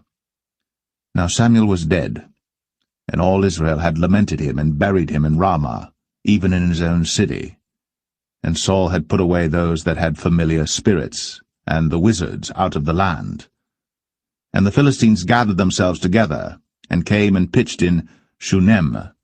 And Saul gathered all Israel together, and they pitched in Gilboa. And when Saul saw the host of the Philistines, he was afraid, and his heart greatly trembled. And when Saul inquired of the Lord answered him not, neither by dreams, nor by Urim, nor by prophets. Then said Saul unto his servants, Seek me a woman that hath a familiar spirit, that I may go to her, and inquire of her. And his servant said to him, Behold, there is a woman that hath a familiar spirit at Endor. And Saul disguised himself, and put on other raiment, and he went, and 2 men with him. And they came to the woman by night. And he said, I pray thee, divine unto me by the familiar spirit, and bring me him up, whom I shall name unto thee. And the woman said unto him, Behold, thou knowest what Saul hath done, how he hath cut off those that have familiar spirits and the wizards out of the land? Wherefore then layest thou a snare for my life, to cause me to die? And Saul sware to her by the Lord, saying, As the Lord liveth, there shall no punishment happen to thee for this thing. Then said the woman, Whom shall I bring up unto thee? And he said, Bring me up Samuel. And when the woman saw Samuel, she cried with a loud voice, and the woman spake to Saul, saying, Why hast thou deceived me, for thou art Saul? And the king said unto her, Be not afraid. For what sawest thou? And the woman said unto Saul, I saw gods ascending out of the earth. And he said unto her, What form is he of?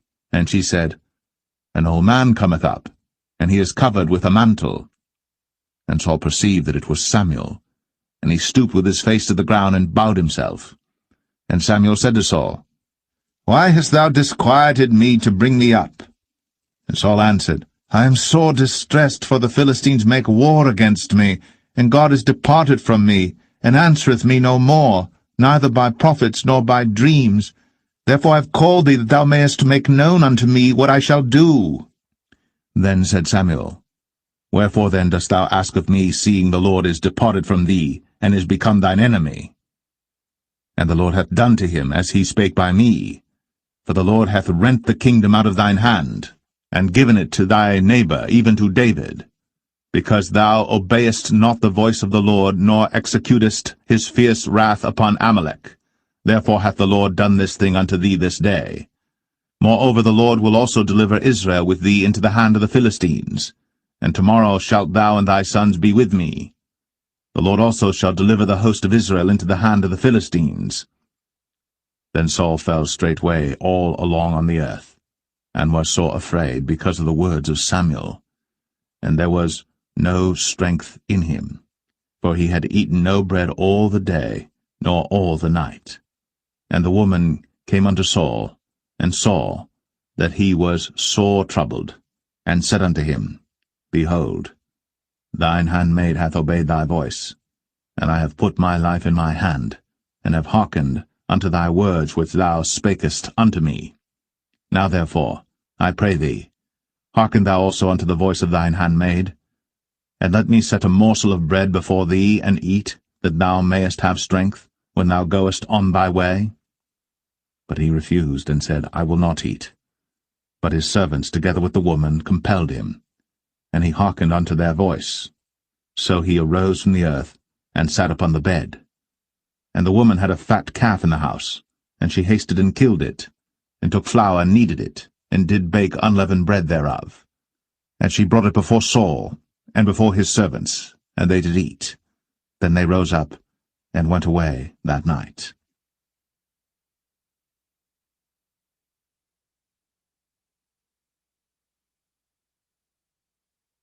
1 Samuel 29. Now the Philistines gathered together all their armies to Aphek, and the Israelites pitched by a fountain which is in Jezreel. And the lords of the Philistines passed on by hundreds and by thousands, but David and his men passed on in the rearward with Achish. Then said the princes of the Philistines, What do these Hebrews here? And Achish said unto the princes of the Philistines, Is not this David the servant of Saul the king of Israel, which hath been with me these days, or these years? And I have found no fault in him since he fell unto me unto this day. And the princes of the Philistines were wroth with him. And the princes of the Philistines said unto him, Make this fellow return, that he may go again to his place which thou hast appointed him, and let him not go down with us to battle, lest in the battle he be an adversary to us. For wherewith should he reconcile himself unto his master? Should it not be with the heads of these men? Is not this David, of whom they sang one to another in dances, saying, Saul slew his thousands, and David his 10,000s? Then Achish called David and said unto him, Surely as the Lord liveth, thou hast been upright, and thy going out and thy coming in with me in the host is good in my sight. For I have not found evil in thee, since the day of thy coming unto me, unto this day. Nevertheless the Lord's favour thee not. Wherefore now return and go in peace, that thou displease not the lords of the Philistines. And David said unto Achish, But what have I done? And what hast thou found in thy servant so long as I have been with thee unto this day, that I may not go fight against the enemies of my lord the king? And Achish answered and said to David, I know that thou art good in my sight, as an angel of God. Notwithstanding the princes of the Philistines have said, He shall not go up with us to the battle. Wherefore now rise up early in the morning with thy master's servants that are come with thee, and as soon as ye be up early in the morning and have light, depart. So David and his men rose up early to depart in the morning, to return into the land of the Philistines. And the Philistines went up to Jezreel.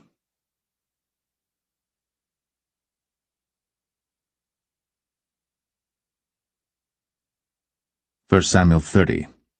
And it came to pass, when David and his men were come to Ziklag on the 3rd day, that the Amalekites had invaded the south and Ziklag, and smitten Ziklag, and burned it with fire, and had taken the women captives that were therein.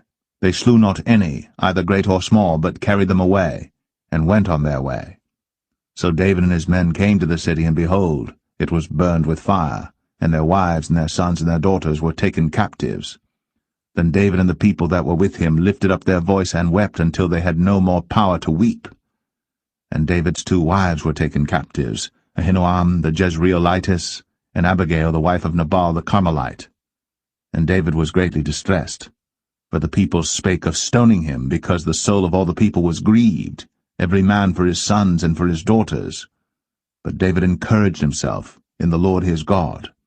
And David said to Abiathar the priest, Ahimelech's son, I pray thee, bring me hither the ephod. And Abiathar brought thither the ephod to David. And David inquired at the Lord, saying, Shall I pursue after this troop? Shall I overtake them? And he answered him, Pursue, for thou shalt surely overtake them, and without fail recover all. So David went, he and the 600 men that were with him, and came to the brook Besor, where those that were left behind stayed. But David pursued, he and 400 men, for 200 abode behind, which were so faint that they could not go over the brook Besor. And they found an Egyptian in the field, and brought him to David, and gave him bread, and he did eat, and they made him drink water. And they gave him a piece of a cake of figs, and 2 clusters of raisins. And when he had eaten, his spirit came again to him, for he had eaten no bread, nor drunk any water 3 days and 3 nights. And David said unto him, To whom belongest thou, and whence art thou? And he said, I am a young man of Egypt, servant to an Amalekite, and my master left me because 3 days agone I fell sick. We made an invasion upon the south of the Cherethites, and upon the coast which belongeth to Judah, and upon the south of Caleb, and we burned Ziklag with fire. And David said to him, Canst thou bring me down to this company? And he said, Swear unto me by God, that thou wilt neither kill me, nor deliver me into the hands of my master, and I will bring thee down to this company. And when he had brought him down, behold, they were spread abroad upon all the earth, eating and drinking and dancing, because of all the great spoil that they had taken out of the land of the Philistines, and out of the land of Judah. And David smote them from the twilight even unto the evening of the next day. And there escaped not a man of them, save 400 young men which rode upon camels and fled. And David recovered all that the Amalekites had carried away, and David rescued his 2 wives. And there was nothing lacking to them, neither small nor great, neither sons nor daughters, neither spoil nor anything that they had taken to them. David recovered all.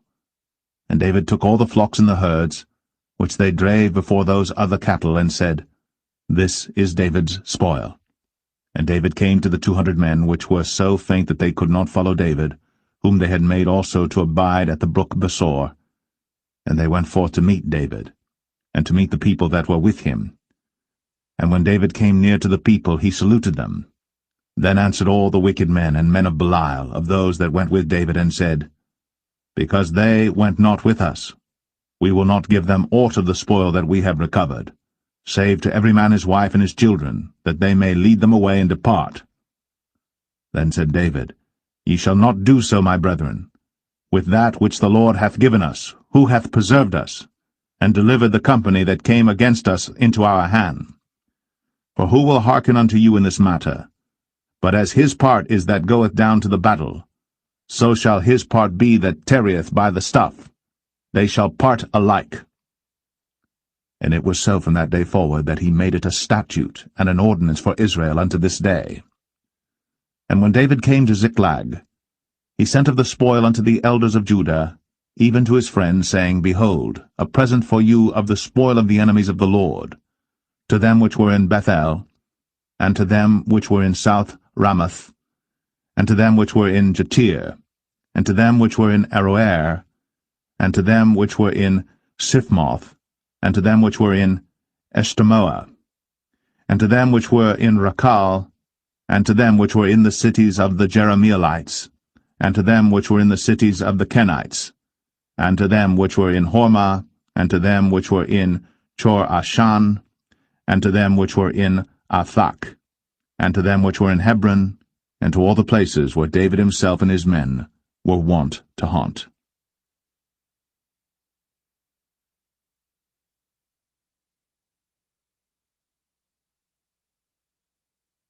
1 Samuel 31. Now the Philistines fought against Israel, and the men of Israel fled from before the Philistines, and fell down slain in Mount Gilboa. And the Philistines followed hard upon Saul and upon his sons. And the Philistines slew Jonathan, and Abinadab, and Malchishua, Saul's sons. And the battle went sore against Saul. and the archers hit him, and he was sore wounded of the archers.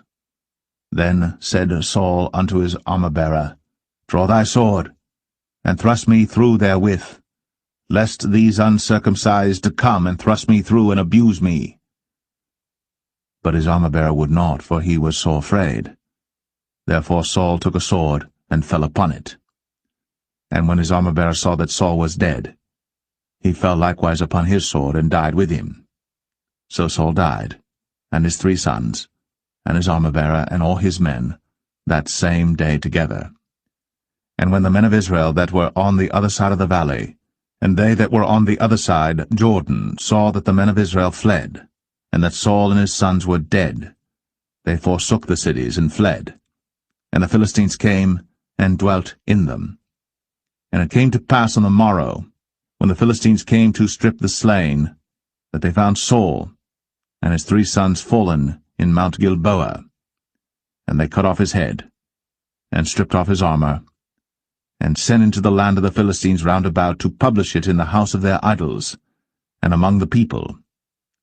And they put his armor in the house of Ashtoreth, and they fastened his body to the wall of Bethshan.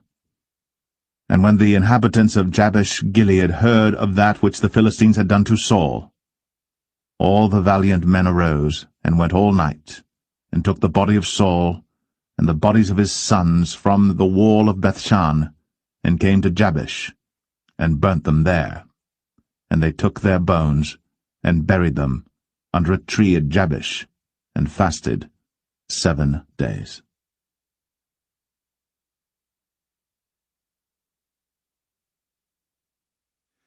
The second book of Samuel, chapter 1. Now it came to pass after the death of Saul, when David was returned from the slaughter of the Amalekites, and David had abode 2 days in Ziklag, it came even to pass on the 3rd day that, behold, a man came out of the camp from Saul with his clothes rent, and earth upon his head. And so it was when he came to David, that he fell to the earth, and did obeisance. And David said unto him, From whence comest thou? And he said unto him, Out of the camp of Israel am I escaped. And David said unto him, How went the matter? I pray thee, tell me. And he answered, That the people are fled from the battle, and many of the people also are fallen and dead. And Saul and Jonathan his son are dead also. Then David said unto the young man that told him, How knowest thou that Saul and Jonathan his son be dead? And the young man that told him said, As I happened by chance upon Mount Gilboa, behold, Saul leaned upon his spear, and lo, the chariots and horsemen followed hard after him. And when he looked behind him, he saw me, and called unto me, and I answered, Here am I. And he said unto me, Who art thou? And I answered him, I am an Amalekite. He said unto me again, Stand, I pray thee, upon me, and slay me, for anguish is come upon me, because my life is yet whole in me. So I stood upon him, and slew him, because I was sure that he could not live after that he was fallen. And I took the crown that was upon his head, and the bracelet that was on his arm, and have brought them hither unto my lord. Then David took hold on his clothes, and rent them, and likewise all the men that were with him. And they mourned, and wept, and fasted until even, for Saul and for Jonathan his son, and for the people of the Lord, and for the house of Israel, because they were fallen by the sword. And David said unto the young man that told him, Whence art thou? And he answered, I am the son of a stranger, an Amalekite. And David said unto him, How wast thou not afraid to stretch forth thine hand to destroy the Lord's anointed? And David called one of the young men and said, Go near, and fall upon him. And he smote him that he died. And David said unto him, Thy blood be upon thy head. For thy mouth hath testified against thee, saying, I have slain the Lord's anointed. And David lamented with this lamentation over Saul and over Jonathan his son. Also he bade them teach the children of Judah the use of the bow. Behold, it is written in the book of Jasher, The beauty of Israel is slain upon thy high places. How are the mighty fallen? Tell it not in Gath. Publish it not in the streets of Ashkelon. lest the daughters of the Philistines rejoice, lest the daughters of the uncircumcised triumph. Ye mountains of Gilboa, let there be no dew, neither let there be rain upon you, nor fields of offerings. For there the shield of the mighty is vilely cast away, the shield of Saul, as though he had not been anointed with oil. From the blood of the slain, from the fat of the mighty, the bow of Jonathan turned not back, and the sword of Saul returned not empty. Saul and Jonathan were lovely and pleasant in their lives, and in their death they were not divided. They were swifter than eagles. They were stronger than lions. Ye daughters of Israel, weep over Saul, who clothed you in scarlet, with other delights, who put on ornaments of gold upon your apparel. How are the mighty fallen in the midst of the battle, O Jonathan! Thou wast slain in thine high places. I am distressed for thee, my brother Jonathan. Very pleasant hast thou been unto me. Thy love to me was wonderful, passing the love of women. How are the mighty fallen, and the weapons of war perished.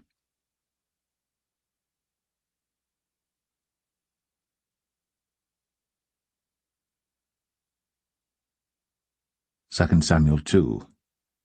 And it came to pass after this that David inquired of the Lord, saying, Shall I go up into any of the cities of Judah? And the Lord said unto him, Go up. And David said, Whither shall I go up? And he said, Unto Hebron.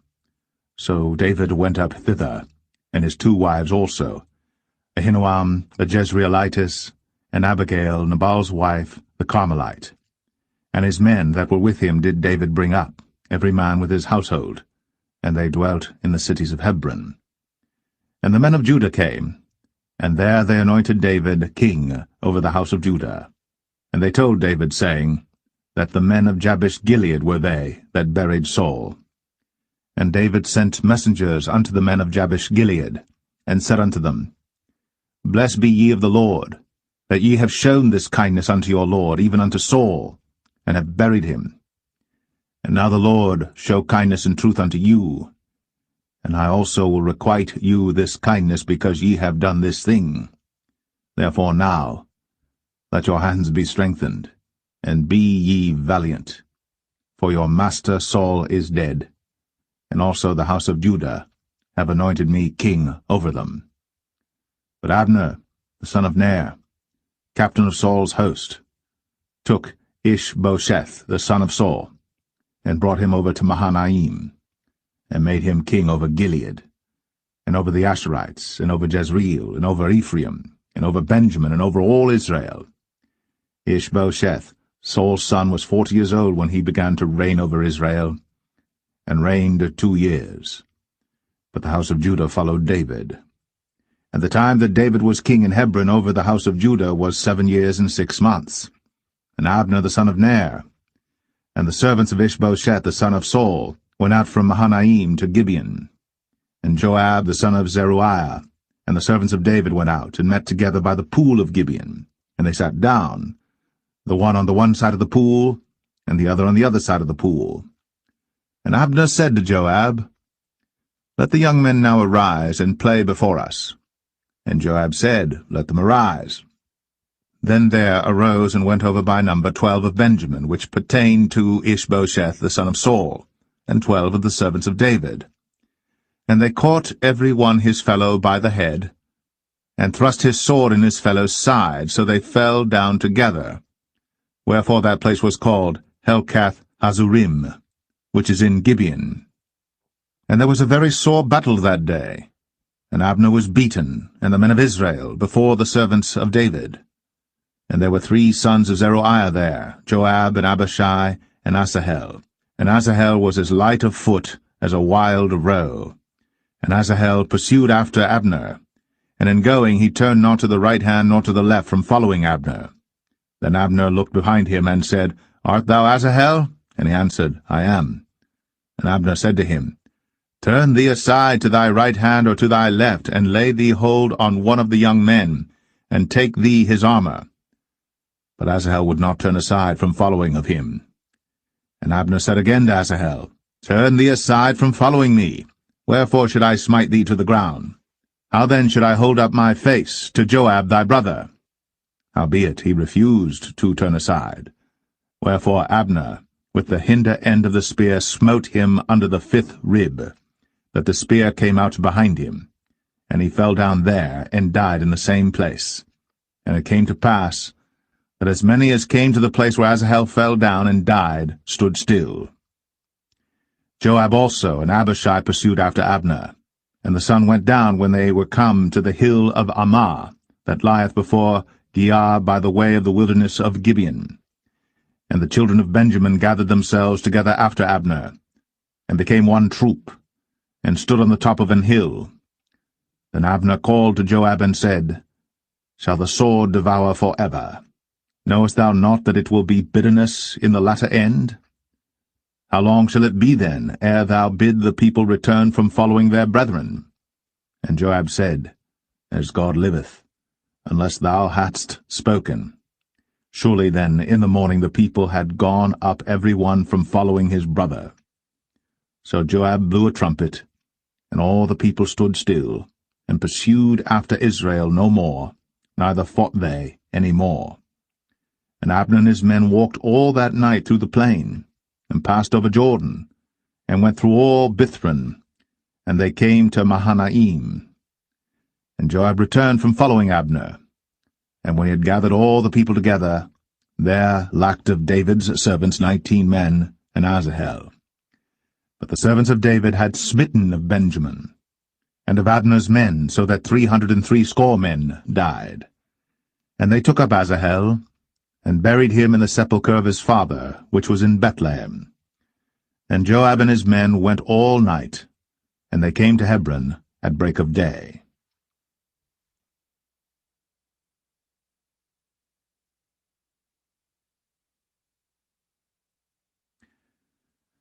Second Samuel 3. Now there was long war between the house of Saul and the house of David. But David waxed stronger and stronger, and the house of Saul waxed weaker and weaker.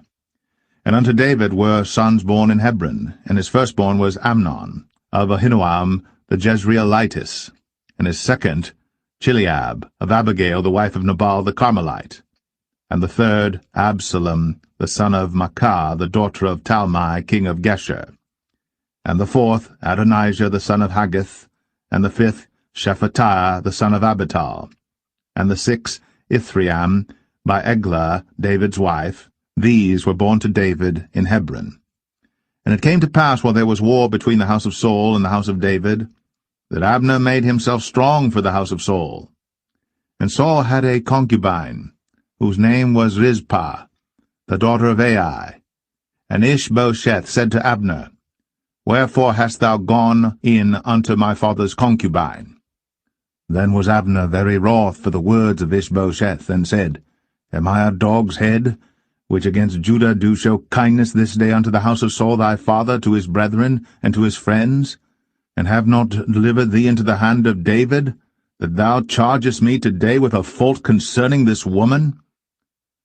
So do God to Abner, and more also, except as the Lord hath sworn to David, even so I do to him, to translate the kingdom from the house of Saul, and to set up the throne of David over Israel and over Judah, from Dan even to Beersheba.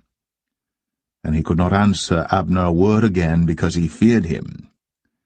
And Abner sent messengers to David on his behalf, saying, Whose is the land? Saying also, Make thy league with me, and behold, my hand shall be with thee, to bring about all Israel unto thee. And he said, Well, I will make a league with thee. But one thing I require of thee, that is, thou shalt not see my face, except thou first bring Michal, Saul's daughter, when thou comest to see my face. And David sent messengers to Ishbosheth, Saul's son, saying, Deliver me my wife Michal, which I espoused to me, for 100 foreskins of the Philistines. And Ishbosheth sent and took her from her husband, even from Phaltiel, the son of Laish. And her husband went with her, along weeping, behind her to Bahurim. Then said Abner unto him, Go, return, And he returned. And Abner had communication with the elders of Israel, saying, Ye sought for David in times past to be king over you. Now then do it. For the Lord hath spoken of David, saying, By the hand of my servant David, I will save my people Israel out of the hand of the Philistines, and out of the hand of all their enemies. And Abner also spake in the ears of Benjamin. And Abner went also to speak in the ears of David in Hebron all that seemed good to Israel, and that seemed good to the whole house of Benjamin. So Abner came to David to Hebron, and 20 men with him. And David made Abner and the men that were with him a feast. And Abner said unto David, I will arise and go, and will gather all Israel unto my lord the king, that they may make a league with thee, and that thou mayest reign over all that thine heart desireth. And David sent Abner away, and he went in peace. And behold, the servants of David and Joab came from pursuing a troop, and brought in a great spoil with them. But Abner was not with David in Hebron, for he had sent him away, and he was gone in peace. When Joab and all the host that was with him were come, they told Joab, saying, Abner the son of Ner came to the king, and he hath sent him away, and he is gone in peace. Then Joab came to the king and said, What hast thou done? Behold, Abner came unto thee. Why is it that thou hast sent him away, and he is quite gone? Thou knowest Abner the son of Ner, that he came to deceive thee, and to know thy going out and thy coming in, and to know all that thou doest. And when Joab was come out from David, he sent messengers after Abner, which brought him again from the well of Sirah. But David knew it not. And when Abner was returned to Hebron, Joab took him aside in the gate to speak with him quietly, and smote him there, under the 5th rib, that he died, for the blood of Asahel, his brother. And afterward, when David heard it, he said, I and my kingdom are guiltless before the Lord, for ever, from the blood of Abner the son of Ner. Let it rest on the head of Joab, and on all his father's house. And let there not fail from the house of Joab one that hath an issue, or that is a leper, or that leaneth on a staff, or that falleth on the sword, or that lacketh bread. So Joab and Abishai his brother slew Abner, because he had slain their brother Asahel at Gibeon in the battle. And David said to Joab and to all the people that were with him, Rend your clothes, and gird you with sackcloth, and mourn before Abner. And King David himself followed the bier. And they buried Abner in Hebron. And the king lifted up his voice, and wept at the grave of Abner. And all the people wept. And the king lamented over Abner, and said, Died Abner as a fool dieth. Thy hands were not bound, nor thy feet put into fetters. As a man falleth before wicked men, so fellest thou. And all the people wept again over him. And when all the people came to cause David to eat meat while it was yet day, David sware, saying, So do God to me, and more also, if I taste bread or aught else, till the sun be down. And all the people took notice of it, and it pleased them, as whatsoever the king did pleased all the people. For all the people and all Israel understood that day that it was not of the king to slay Abner the son of Ner. And the king said unto his servants, Know ye not that there is a prince and a great man fallen this day in Israel? And I am this day weak, though anointed king. And these men, the sons of Zeruiah, be too hard for me. The Lord shall reward the doer of evil according to his wickedness.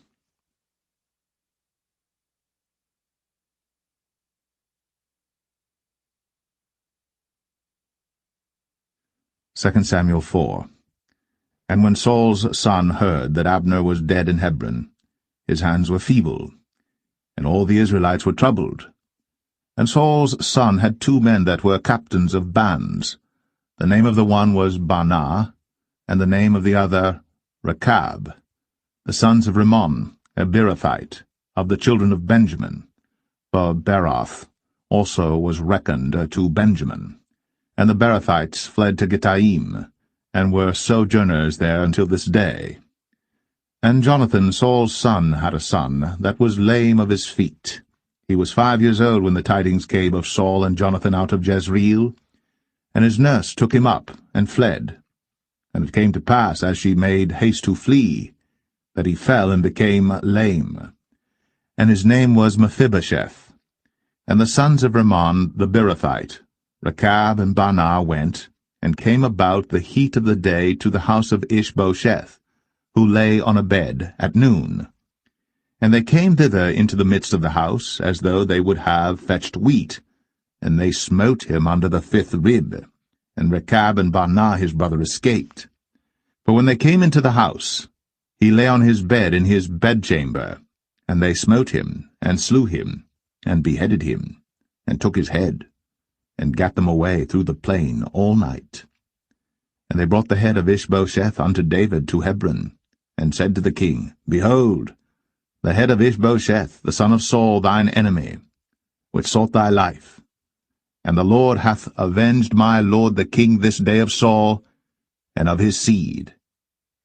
And David answered Rechab and Baanah his brother, the sons of Rimmon the Beerothite, and said unto them, As the Lord liveth, who hath redeemed my soul out of all adversity?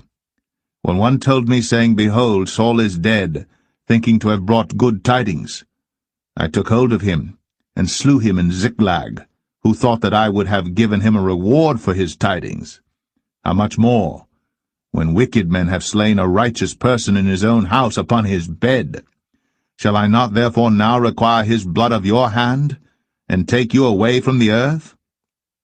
And David commanded his young men, and they slew them, and cut off their hands and their feet, and hanged them up over the pool in Hebron. But they took the head of Ishbosheth, and buried it in the sepulchre of Abner in Hebron.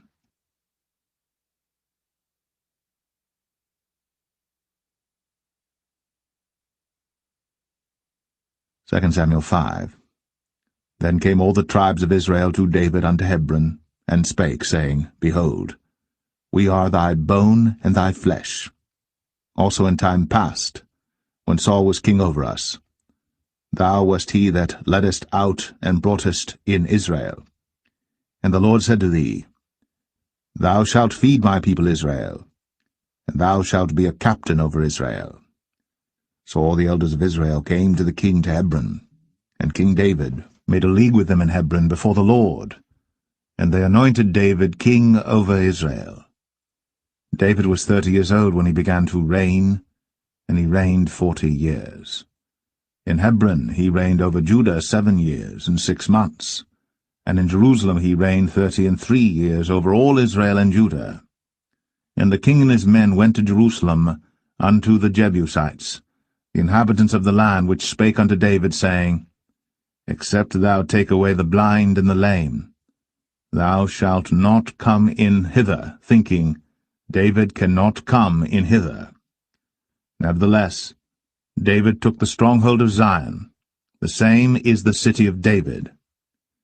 And David said on that day, Whosoever getteth up to the gutter, and smiteth the Jebusites, and the lame and the blind, that are hated of David's soul, he shall be chief and captain. Wherefore they said, The blind and the lame shall not come into the house. So David dwelt in the fort, and called it the city of David. And David built round about from Millo and inward. And David went on, and grew great, and the Lord God of hosts was with him. And Hiram king of Tyre sent messengers to David, and cedar trees, and carpenters, and masons, and they built David an house.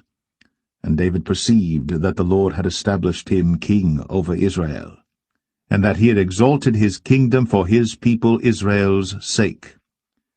And David took him more concubines and wives out of Jerusalem, after he was come from Hebron, and there were yet sons and daughters born to David.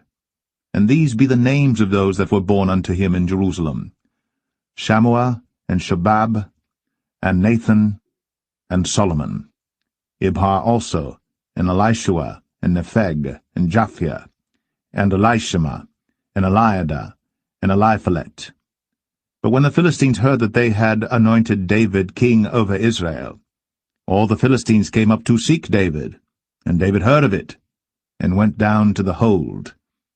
The Philistines also came and spread themselves in the valley of Rephaim. And David inquired of the Lord, saying, Shall I go up to the Philistines? Wilt thou deliver them into mine hand? And the Lord said unto David, Go up, for I will doubtless deliver the Philistines into thine hand. And David came to Baal-perazim, and David smote them there, and said, The Lord hath broken forth upon mine enemies before me, as the breach of waters. Therefore he called the name of that place Baal-perazim. And there they left their images, and David and his men burned them. And the Philistines came up yet again, and spread themselves in the valley of Rephaim. And when David inquired of the Lord, he said, Thou shalt not go up, but fetch a compass behind them, and come upon them over against the mulberry trees. And let it be, when thou hearest the sound of a going in the tops of the mulberry trees, that then thou shalt bestir thyself, for then shall the Lord go out before thee to smite the host of the Philistines. And David did so, as the Lord had commanded him, and smote the Philistines from Geba until thou come to Gazer.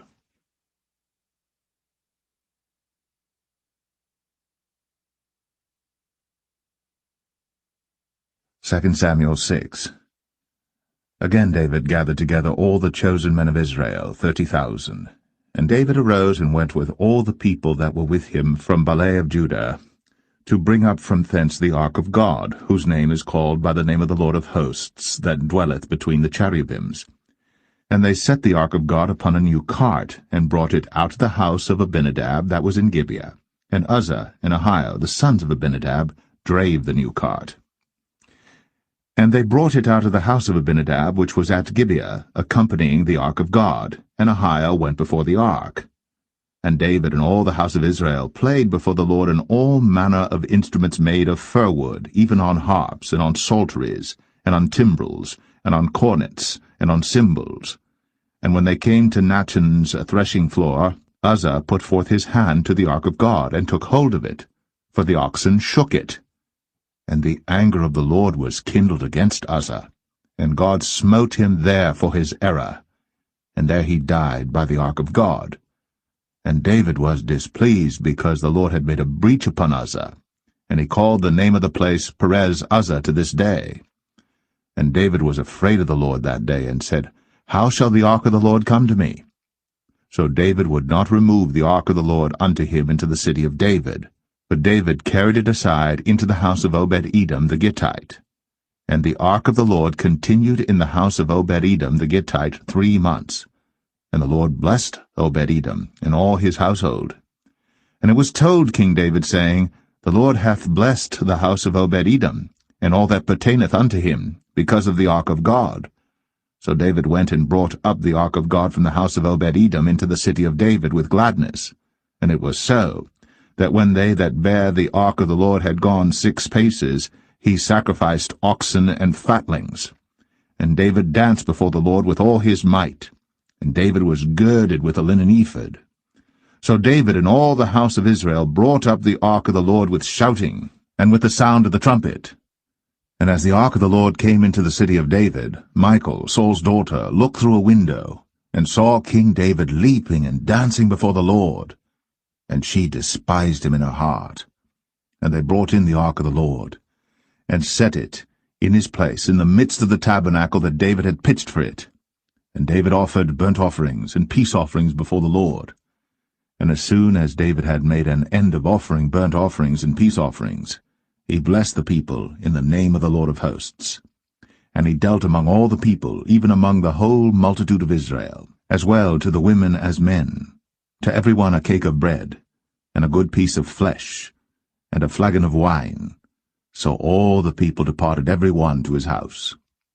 Then David returned to bless his household, and Michal, the daughter of Saul, came out to meet David, and said, How glorious was the king of Israel today, who uncovered himself today in the eyes of the handmaids of his servants, as one of the vain fellows shamelessly uncovereth himself. And David said unto Michal, It was before the Lord which chose me before thy father and before all his house, to appoint me ruler over the people of the Lord, over Israel. Therefore will I play before the Lord. And I will yet be more vile than thus, and will be base in mine own sight. And of the maidservants which thou hast spoken of them shall I be had in honor. Therefore Michal, the daughter of Saul, had no child unto the day of her death.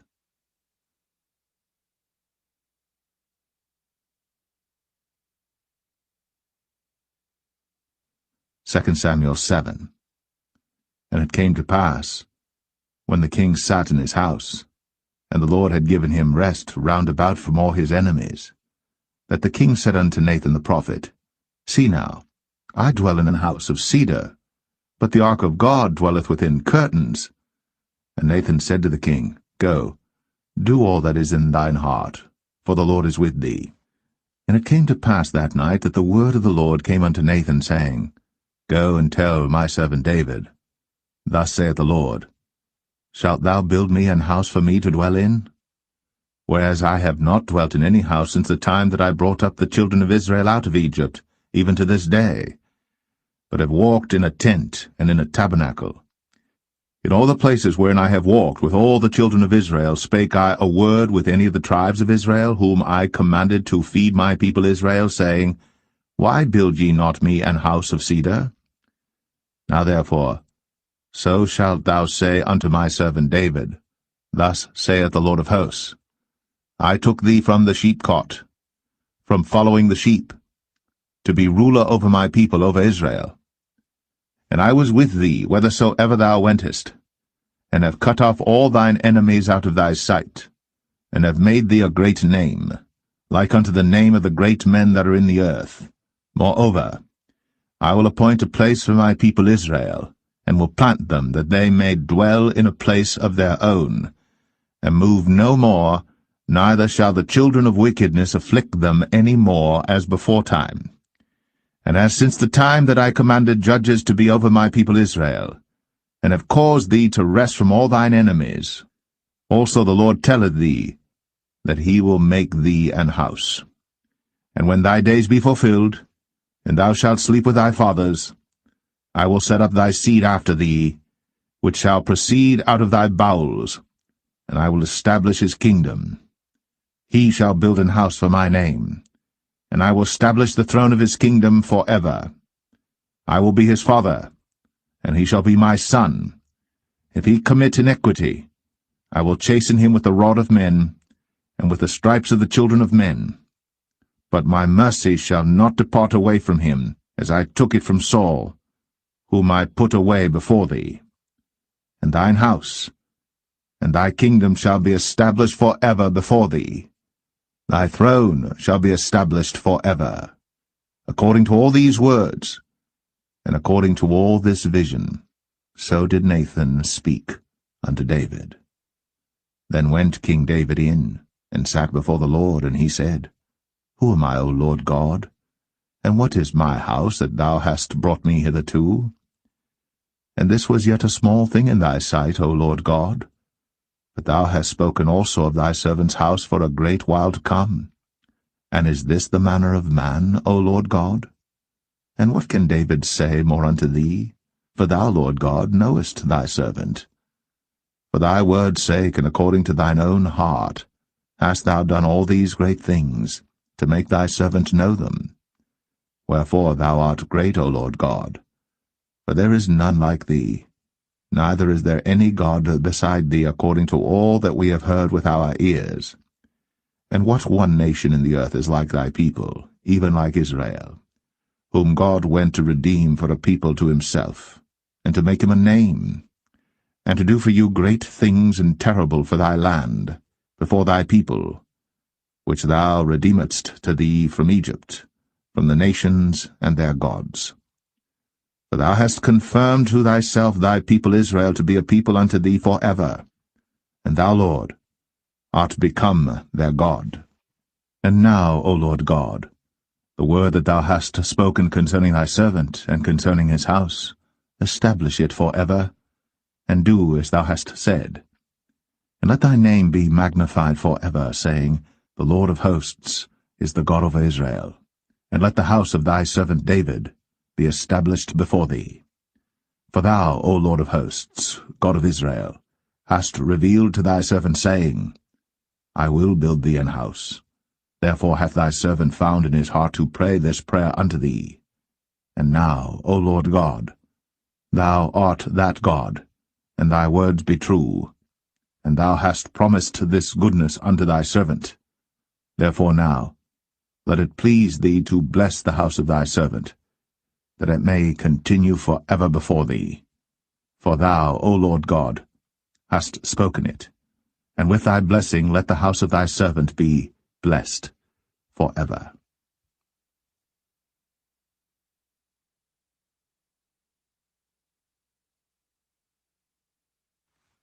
Second Samuel 8.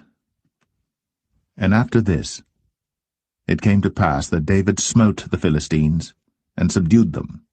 And David took Metheg-Ammah out of the hand of the Philistines.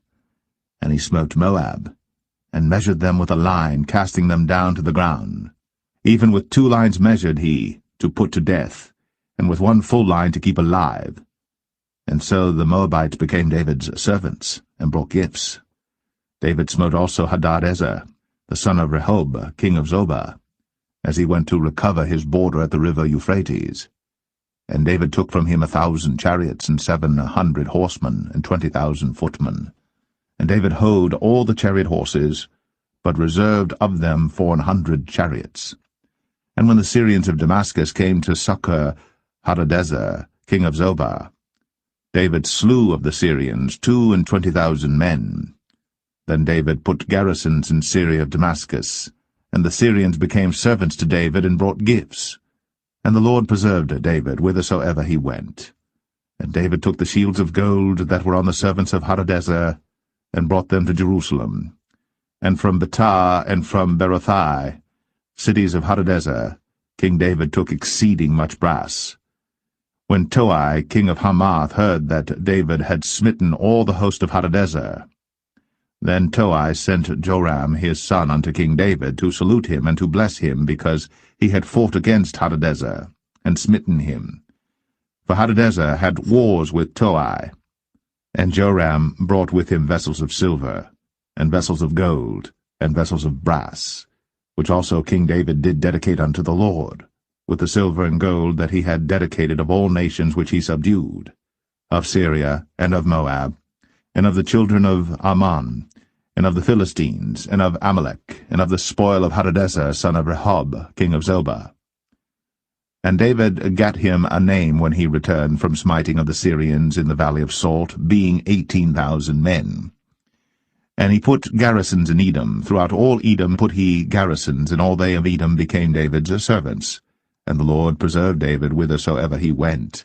And David reigned over all Israel. And David executed judgment and justice unto all his people. And Joab the son of Zeruiah was over the host, and Jehoshaphat the son of Ahilud was recorder, and Zadok the son of Ahitub, and Ahimelech the son of Abiathar were the priests, and Seraiah was the scribe, and Benaniah the son of Jehoiada was over both the Cherethites and the Pelethites, and David's sons were chief rulers.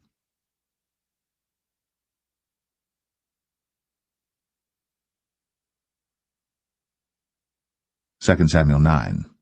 And David said, Is there yet any that is left of the house of Saul, that I may show him kindness for Jonathan's sake?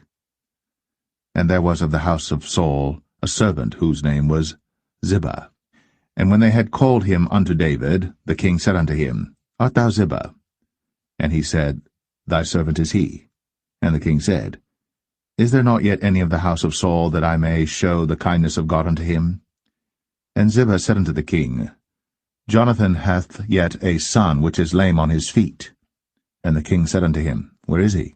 And Ziba said unto the king, Behold, he is in the house of Machir, the son of Ammiel, in Lo-debar. Then King David sent and fetched him out of the house of Machir, the son of Ammiel, from Lodebar. Now when Mephibosheth, the son of Jonathan, the son of Saul, was come unto David, he fell on his face and did reverence. And David said, Mephibosheth.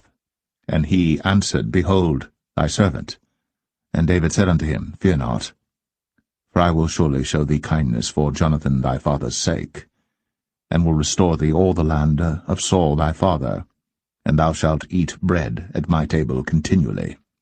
And he bowed himself and said, What is thy servant, that thou shouldst look upon such a dead dog as I am? Then the king called to Ziba, Saul's servant, and said unto him, I have given unto thy master's son all that pertained to Saul, and to all his house. Thou therefore, and thy sons and thy servants, shall till the land for him, and thou shalt bring in the fruits, that thy master's son may have food to eat. But Mephibosheth, thy master's son, shall eat bread always at my table. Now Ziba had 15 sons and 20 servants. Then said Ziba unto the king, According to all that my lord the king hath commanded his servant, so shall thy servant do. As for Mephibosheth, said the king, he shall eat at my table as one of the king's sons. And Mephibosheth had a young son whose name was Micah. And all that dwelt in the house of Ziba were servants unto Mephibosheth. So Mephibosheth dwelt in Jerusalem, for he did eat continually at the king's table, and was lame on both his feet.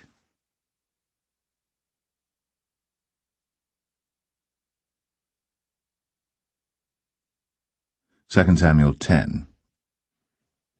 And it came to pass after this, that the king of the children of Ammon died, and Hanan his son reigned in his stead. Then said David, I will show kindness unto Hanan the son of Nahash, as his father showed kindness unto me.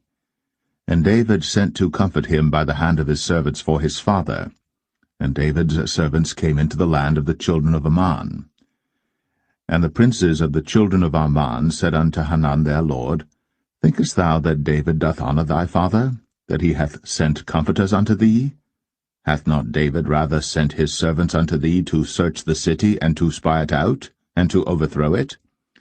Wherefore Hanan took David's servants, and shaved off the one half of their beards, and cut off their garments in the middle, even to their buttocks, and sent them away. When they told it unto David, he sent to meet them, because the men were greatly ashamed. And the king said, Tarry at Jericho until your beards be grown, and then return. And when the children of Ammon saw that they stank before David, the children of Ammon sent and hired the Syrians of Beth-rehob, and the Syrians of Zobah, 20,000 footmen, and of King Maacah 1,000 men, and of Ishtab 12,000 men. And when David heard of it, he sent Joab and all the host of the mighty men. And the children of Ammon came out and put the battle in array at the entering in of the gate. And the Syrians of Zobah, and of Rehob, and Ishtab, and Maacah were by themselves in the field. When Joab saw that the front of the battle was against him before and behind, he chose of all the choice men of Israel, and put them in array against the Syrians. And the rest of the people he delivered into the hand of Abishai his brother, that he might put them in array against the children of Ammon. And he said, If the Syrians be too strong for me, then thou shalt help me. But if the children of Ammon be too strong for thee, then I will come and help thee. Be of good courage. Let us play the men for our people, and for the cities of our God. And the Lord do that which seemeth him good. And Joab drew nigh, and the people that were with him, unto the battle against the Syrians.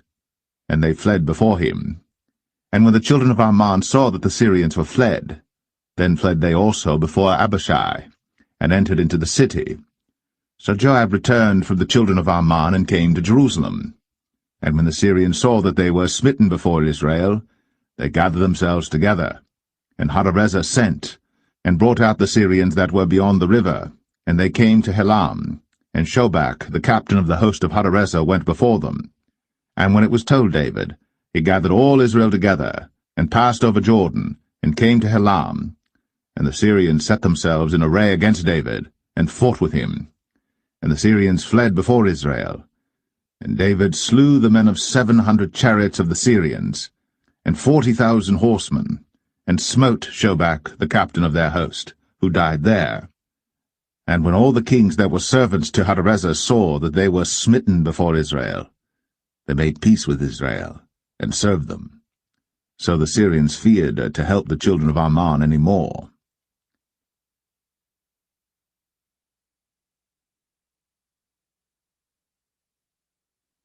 2 Samuel 11. And it came to pass, after the year was expired, at the time when kings go forth to battle, that David sent Joab and his servants with him, and all Israel. And they destroyed the children of Ammon and besieged Rabbah. But David tarried still at Jerusalem. And it came to pass in an evening tide that David arose from off his bed, and walked upon the roof of the king's house. And from the roof he saw a woman washing herself, and the woman was very beautiful to look upon. And David sent and inquired after the woman. And one said, Is not this Bathsheba, the daughter of Eliam, the wife of Uriah the Hittite? And David sent messengers, and took her. And she came in unto him, and he lay with her, for she was purified from her uncleanness, and she returned unto her house. And the woman conceived, and sent and told David, and said, I am with child. And David sent to Joab, saying, Send me Uriah the Hittite. And Joab sent Uriah to David. And when Uriah was come unto him, David demanded of him how Joab did, and how the people did, and how the war prospered. And David said to Uriah, Go down to thy house, and wash thy feet. And Uriah departed out of the king's house, and there followed him a mess of meat from the king. But Uriah slept at the door of the king's house with all the servants of his lord, and went not down to his house. And when they had told David, saying, Uriah went not down unto his house, David said unto Uriah, Camest thou not from thy journey? Why then didst thou not go down unto thine house? And Uriah said unto David, The ark and Israel and Judah abide in tents, and my lord Joab and the servants of my lord are encamped in the open fields. Shall I then go into mine house to eat and to drink and to lie with my wife? As thou livest, and as thy soul liveth, I will not do this thing. And David said to Uriah, Tarry here today also, and tomorrow I will let thee depart. So Uriah abode in Jerusalem that day and the morrow. And when David had called him, he did eat and drink before him, and he made him drunk. And at even he went out to lie on his bed with the servants of his lord, but went not down to his house. And it came to pass in the morning that David wrote a letter to Joab, and sent it by the hand of Uriah.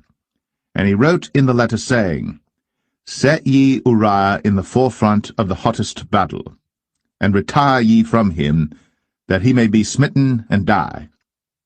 And it came to pass, when Joab observed the city, that he assigned Uriah unto a place where he knew that valiant men were. And the men of the city went out, and fought with Joab, and there fell some of the people of the servants of David, and Uriah the Hittite died also. Then Joab sent and told David all the things concerning the war, and charged the messenger, saying, When thou hast made an end of telling the matters of the war unto the king, and if so be that the king's wrath arise, and he say unto thee, Wherefore approached ye so nigh unto the city when ye did fight? Knew ye not that they would shoot from the wall? Who smote Abimelech, the son of Jerubbesheth? Did not a woman cast a piece of a millstone upon him from the wall, that he died in Thebez? Why went ye nigh the wall? Then say thou, Thy servant Uriah the Hittite is dead also. So the messenger went, and came and showed David all that Joab had sent him for. And the messenger said unto David, Surely the men prevailed against us, and came out unto us into the field, and we were upon them even unto the entering of the gate. And the shooters shot from off the wall upon thy servants, and some of the king's servants be dead, and thy servant Uriah the Hittite is dead also. Then David said unto the messenger, Thus shalt thou say unto Joab, Let not this thing displease thee, for the sword devoureth one as well as another. Make thy battle more strong against the city, and overthrow it, and encourage thou him. And when the wife of Uriah heard that Uriah her husband was dead, she mourned for her husband. And when the morning was past, David sent and fetched her to his house, and she became his wife, and bare him a son. But the thing that David had done displeased the Lord.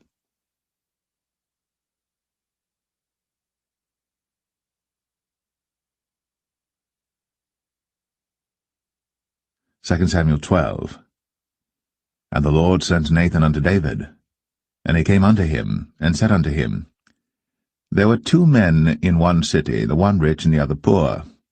The rich man had exceeding many flocks and herds, but the poor man had nothing save one little ewe lamb, which he had bought and nourished up. And it grew up together with him, and with his children. It did eat of his own meat, and drank of his own cup, and lay in his bosom, and was unto him as a daughter. And there came a traveller unto the rich man, and he spared to take of his own flock and of his own herd to dress for the wayfaring man that was come unto him, but took the poor man's lamb, and dressed it for the man that was come to him. And David's anger was greatly kindled against the man, and he said to Nathan, As the Lord liveth, the man that hath done this thing shall surely die, and he shall restore the lamb fourfold, because he did this thing, and because he had no pity. And Nathan said to David, Thou art the man. Thus saith the Lord God of Israel, I anointed thee king over Israel, and I delivered thee out of the hand of Saul. And I gave thee thy master's house, and thy master's wives into thy bosom, and gave thee the house of Israel and of Judah. And if that had been too little, I would moreover have given unto thee such and such things. Wherefore hast thou despised the commandment of the Lord to do evil in his sight? Thou hast killed Uriah the Hittite with the sword, and hast taken his wife to be thy wife, and hast slain him with the sword of the children of Ammon. Now, therefore, the sword shall never depart from thine house, because thou hast despised me, and hast taken the wife of Uriah the Hittite to be thy wife. Thus saith the Lord, Behold, I will raise up evil against thee out of thine own house, and I will take thy wives before thine eyes, and give them unto thy neighbor, and he shall lie with thy wives in the sight of this sun. For thou didst it secretly, but I will do this thing before all Israel, and before the sun. And David said unto Nathan, I have sinned against the Lord. And Nathan said unto David, The Lord also hath put away thy sin. Thou shalt not die. Howbeit, because by this deed thou hast given great occasion to the enemies of the Lord to blaspheme, the child also that is born unto thee shall surely die. And Nathan departed unto his house. And the Lord struck the child that Uriah's wife bare unto David, and it was very sick. David therefore besought God for the child. And David fasted, and went in, and lay all night upon the earth. And the elders of his house arose, and went to him, to raise him up from the earth. But he would not, neither did he eat bread with them. And it came to pass on the 7th day that the child died. And the servants of David feared to tell him that the child was dead, for they said, Behold, while the child was yet alive, we spake unto him, and he would not hearken unto our voice. How will he then vex himself, if we tell him that the child is dead? But when David saw that his servants whispered, David perceived that the child was dead. Therefore David said unto his servants, Is the child dead? And they said, He is dead.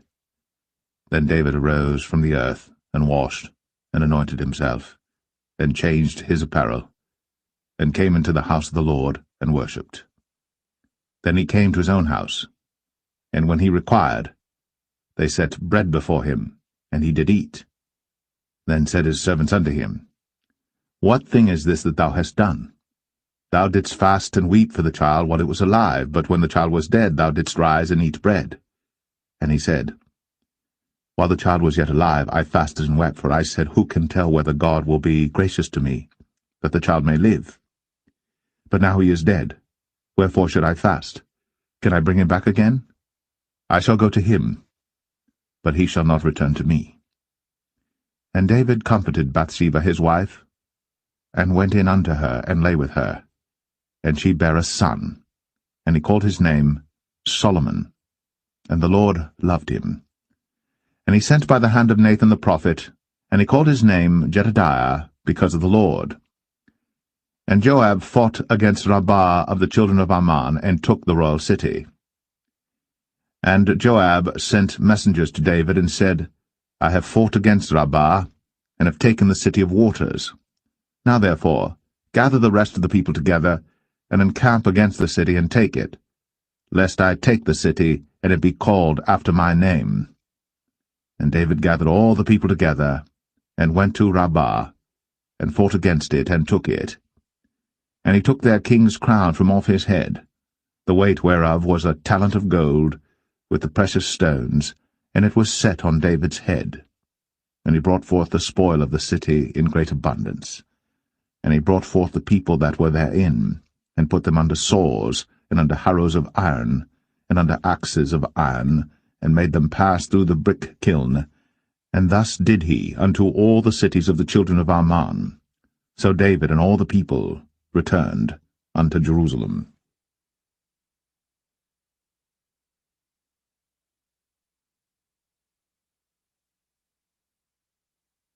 2 Samuel 13. And it came to pass after this, that Absalom the son of David had a fair sister whose name was Tamar, and Amnon the son of David loved her. And Amnon was so vexed that he fell sick for his sister Tamar, for she was a virgin, and Amnon thought it hard for him to do anything to her.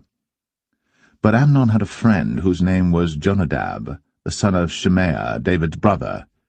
And Jonadab was a very subtle man. And he said unto him, Why art thou, being the king's son, lean from day to day? Wilt thou not tell me? And Amnon said unto him, I love Tamar, my brother Absalom's sister. And Jonadab said unto him, Lay thee down on thy bed, and make thyself sick. And when thy father cometh to see thee, say unto him, I pray thee, let my sister Tamar come and give me meat, and dress the meat in my sight, that I may see it, and eat it at her hand. So Amnon lay down, and made himself sick. And when the king was come to see him, Amnon said unto the king, I pray thee, let Tamar my sister come, and make me a couple of cakes in my sight, that I may eat at her hand. Then David sent home to Tamar, saying, Go now to thy brother Amnon's house, and dress him meat. So Tamar went to her brother Amnon's house, and he was laid down. And she took flour, and kneaded it, and made cakes in his sight, and did bake the cakes. And she took a pan, and poured them out before him. But he refused to eat. And Amnon said, Have out all men from me. And they went out every man from him. And Amnon said unto Tamar, Bring the meat into the chamber, that I may eat of thine hand. And Tamar took the cakes which she had made, and brought them into the chamber to Amnon her brother. And when she had brought them unto him to eat, he took hold of her, and said unto her, Come, lie with me, my sister. And she answered him, Nay, my brother, do not force me. For no such thing ought to be done in Israel. Do not thou this folly. And I, whither shall I cause my shame to go? And as for thee, thou shalt be as one of the fools in Israel. Now therefore I pray thee, speak unto the king, for he will not withhold me from thee. Howbeit, he would not hearken unto her voice, but being stronger than she, forced her, and lay with her. Then Amnon hated her exceedingly, so that the hatred wherewith he hated her was greater than the love wherewith he had loved her. And Amnon said unto her, Arise, be gone. And she said unto him, There is no cause. This evil in sending me away is greater than the other that thou didst unto me. But he would not hearken unto her. Then he called his servant that ministered unto him, and said, Put now this woman out from me, and bolt the door after her. And she had a garment of divers colours upon her, for with such robes were the king's daughters that were virgins apparelled. Then his servant brought her out, and bolted the door after her. And Tamar put ashes on her head, and rent her garment of divers colours that was on her, and laid her hand on her head, and went on crying. And Absalom, her brother, said unto her, Hath Amnon thy brother been with thee? But hold now thy peace, my sister. He is thy brother. Regard not this thing. So Tamar remained desolate in her brother Absalom's house. But when King David heard of all these things, he was very wroth. And Absalom spake unto his brother Amnon, neither good nor bad, for Absalom hated Amnon, because he had forced his sister Tamar. And it came to pass after 2 full years, that Absalom had sheep-shearers in Baal-Hazor, which is beside Ephraim. And Absalom invited all the king's sons. And Absalom came to the king and said, Behold now, thy servant hath sheep-shearers. Let the king, I beseech thee, and his servants go with thy servant.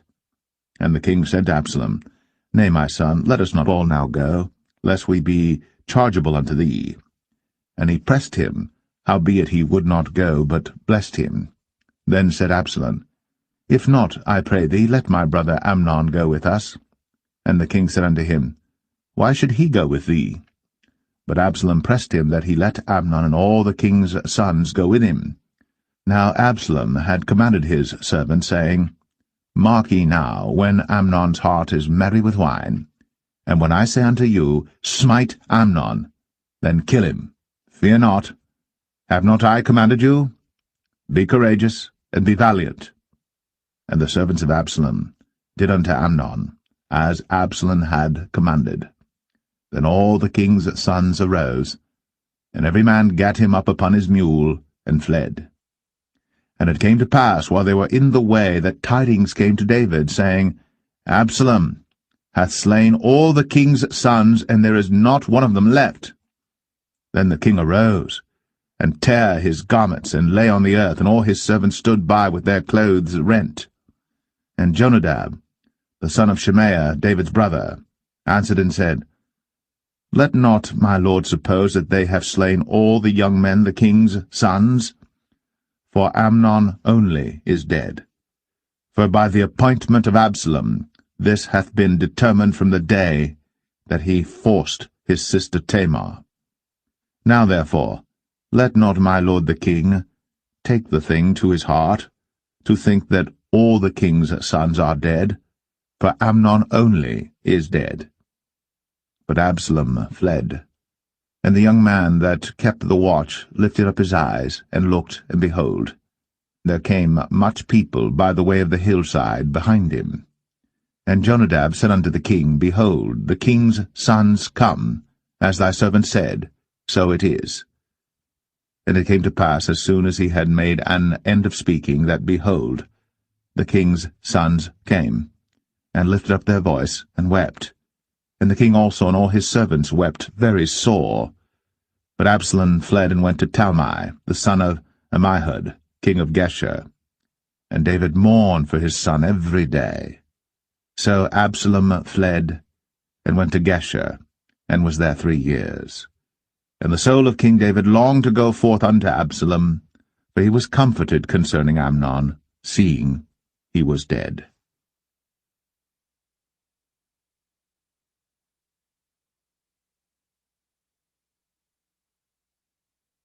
2 Samuel 14. Now Joab the son of Zeruiah perceived that the king's heart was toward Absalom. And Joab sent to Tekoa, and fetched thence a wise woman, and said unto her, I pray thee, feign thyself to be a mourner, and put on now mourning apparel, and anoint not thyself with oil, but be as a woman that had a long time mourned for the dead, and come to the king, and speak on this manner unto him. So Joab put the words in her mouth. And when the woman of Tekoa spake to the king, she fell on her face to the ground, and did obeisance, and said, Help, O king. And the king said unto her, What aileth thee? And she answered, I am indeed a widow woman, and mine husband is dead. And thy handmaid had 2 sons, and they 2 strove together in the field, and there was none to part them. But the one smote the other, and slew him. And behold, the whole family is risen against thine handmaid. And they said, Deliver him that smote his brother, that we may kill him for the life of his brother whom he slew. And we will destroy the heir also. And so they shall quench my coal which is left, and shall not leave to my husband neither name nor remainder upon the earth. And the king said unto the woman, Go to thine house, and I will give charge concerning thee. And the woman of Tekoa said unto the king, My lord, O king, the iniquity be on me, and on my father's house, and the king and his throne be guiltless. And the king said, Whosoever saith aught unto thee, bring him to me, and he shall not touch thee any more. Then said she, I pray thee, let the king remember the Lord thy God, that thou wouldst not suffer the revengers of blood to destroy any more, lest they destroy my son. And he said, As the Lord liveth, there shall not one hair of thy son fall to the earth. Then the woman said, Let thine handmaid, I pray thee, speak one word unto my lord the king. And he said, Say on. And the woman said, Wherefore then hast thou thought such a thing against the people of God? For the king doth speak this thing as one which is faulty, in that the king doth not fetch home again his banished. For we must needs die, and are as water spilt on the ground, which cannot be gathered up again. Neither doth God respect any person, yet doth he devise means that his banished be not expelled from him. Now therefore that I am come to speak of this thing unto my lord the king, it is because the people have made me afraid. And thy handmaid said, I will now speak unto the king. It may be that the king will perform the request of his handmaid. For the king will hear to deliver his handmaid out of the hand of the man that would destroy me and my son together out of the inheritance of God. Then thine handmaid said, The word of my lord the king shall now be comfortable. For as an angel of God, so is my lord the king to discern good and bad. Therefore the Lord thy God will be with thee. Then the king answered and said unto the woman, Hide not from me, I pray thee, the thing that I shall ask thee. And the woman said, Let my lord the king now speak. And the king said, Is not the hand of Joab with thee in all this? And the woman answered and said, As thy soul liveth, my lord the king, none can turn to the right hand or to the left from aught that my lord the king hath spoken. For thy servant Joab, he bade me, and he put all these words in the mouth of thine handmaid. To fetch about this form of speech hath thy servant Joab done this thing. And my lord is wise, according to the wisdom of an angel of God, to know all things that are in the earth. And the king said unto Joab, Behold now, I have done this thing. Go therefore, bring the young man Absalom again. And Joab fell to the ground on his face, and bowed himself, and thanked the king. And Joab said, Today thy servant knoweth that I have found grace in thy sight, my lord, O king, in that the king hath fulfilled the request of his servant. So Joab arose and went to Geshur, and brought Absalom to Jerusalem. And the king said, Let him turn to his own house, and let him not see my face. So Absalom returned to his own house, and saw not the king's face. But in all Israel there was none to be so much praised as Absalom for his beauty. From the sole of his foot even to the crown of his head, there was no blemish in him. And when he polled his head, for it was at every year's end that he polled it, because the hair was heavy on him, therefore he polled it, he weighed the hair of his head at 200 shekels after the king's weight. And unto Absalom there were born 3 sons, and 1 daughter, whose name was Tamar. She was a woman of a fair countenance. So Absalom dwelt 2 full years in Jerusalem, and saw not the king's face. Therefore Absalom sent for Joab to have sent him to the king, but he would not come to him. And when he sent again the 2nd time, he would not come. Therefore he said unto his servants, See, Joab's field is near mine, and he hath barley there. Go and set it on fire. And Absalom's servants set the field on fire. Then Joab arose, and came to Absalom unto his house, and said unto him, Wherefore have thy servants set my field on fire? And Absalom answered Joab, Behold, I sent unto thee, saying, Come hither, that I may send thee to the king, to say, Wherefore am I come from Geshur? It had been good for me to have been there still. Now therefore let me see the king's face, and if there be any iniquity in me, let him kill me. So Joab came to the king, and told him. And when he had called for Absalom, he came to the king, and bowed himself on his face to the ground before the king. And the king kissed Absalom.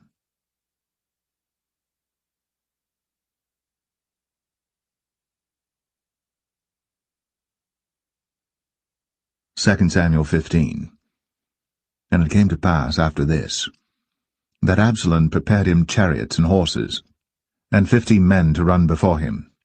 And Absalom rose up early, and stood beside the way of the gate. And it was so, that when any man that had a controversy came to the king for judgment, then Absalom called unto him, and said, Of what city art thou?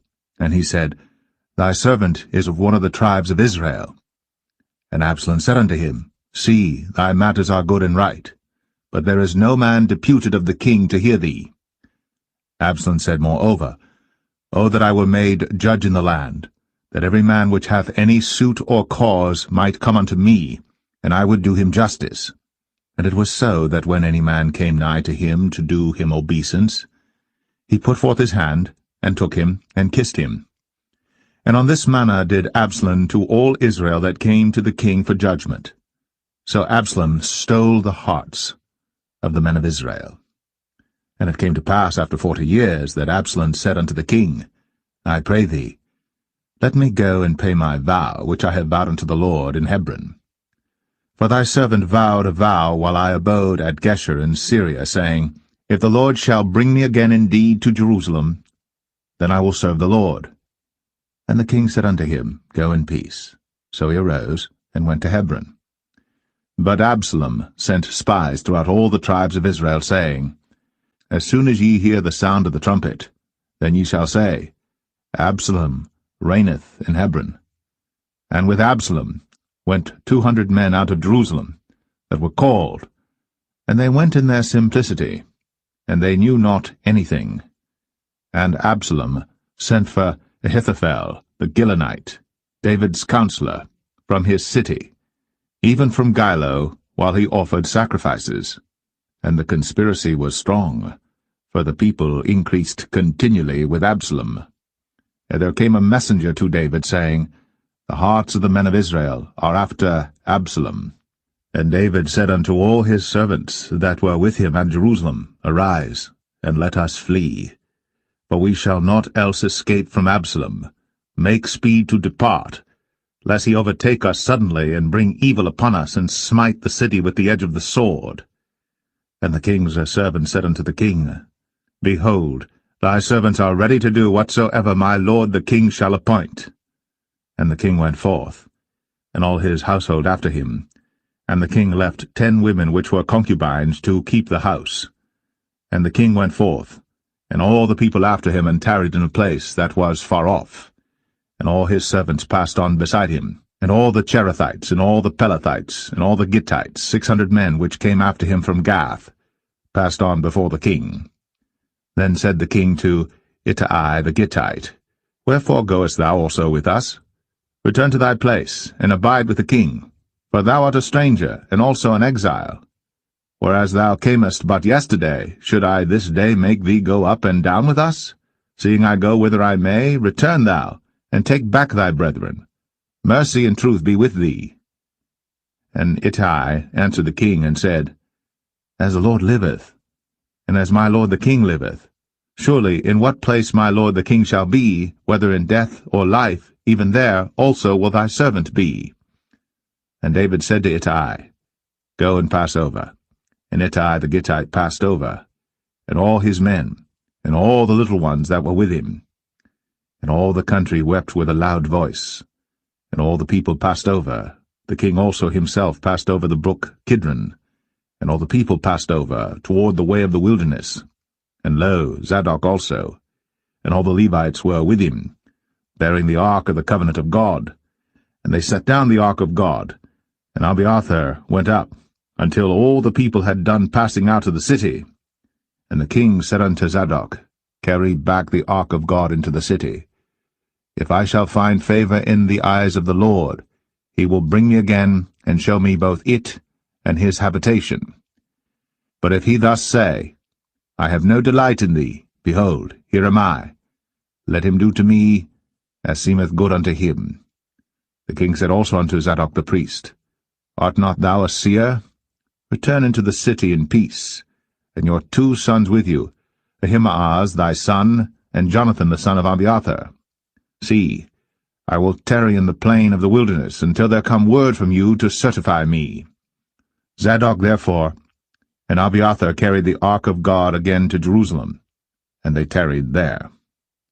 And David went up by the ascent of Mount Olivet, and wept as he went up, and had his head covered, and he went barefoot, and all the people that was with him covered every man his head, and they went up, weeping as they went up. And one told David, saying, Ahithophel is among the conspirators with Absalom.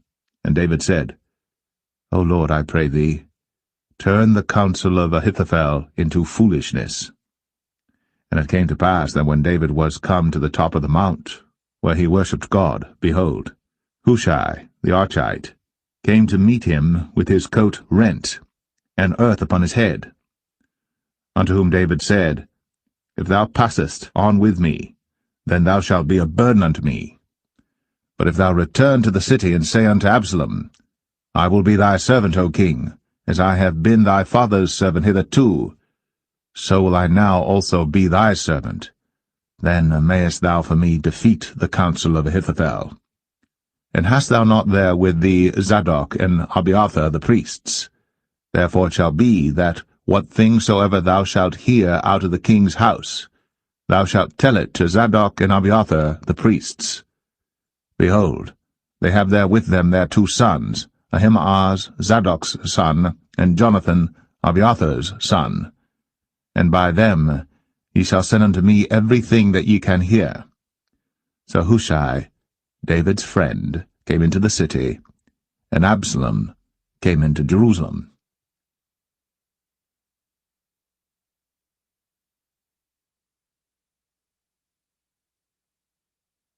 2 Samuel 16. And when David was a little past the top of the hill, behold, Ziba, the servant of Mephibosheth, met him with a couple of asses saddled, and upon them 200 loaves of bread, and 100 bunches of raisins, and 100 of summer fruits, and a bottle of wine. And the king said unto Ziba, What meanest thou by these? And Ziba said, The asses be for the king's household to ride on, and the bread and summer fruit for the young men to eat, and the wine, that such as be faint in the wilderness may drink. And the king said, And where is thy master's son? And Ziba said unto the king, Behold, he abideth at Jerusalem, for he said, Today shall the house of Israel restore me the kingdom of my father. Then said the king to Ziba, Behold, thine are all that pertained unto Mephibosheth. And Ziba said, I humbly beseech thee that I may find grace in thy sight, my lord, O king. And when King David came to Bahurim, behold, thence came out a man of the family of the house of Saul, whose name was Shimei, the son of Gera. He came forth, and cursed still as he came. And he cast stones at David, and at all the servants of King David. And all the people and all the mighty men were on his right hand and on his left. And thus said Shimei, when he cursed, come out, thou bloody man, and thou man of Belial. The Lord hath returned upon thee all the blood of the house of Saul, in whose stead thou hast reigned. And the Lord hath delivered the kingdom into the hand of Absalom thy son, and behold, thou art taken in thy mischief, because thou art a bloody man. Then said Abishai the son of Zeruiah unto the king, Why should this dead dog curse my lord the king? Let me go over, I pray thee, and take off his head. And the king said, What have I to do with you, ye sons of Zeruiah? So let him curse, because the Lord hath said unto him, Curse David. Who shall then say, Wherefore hast thou done so?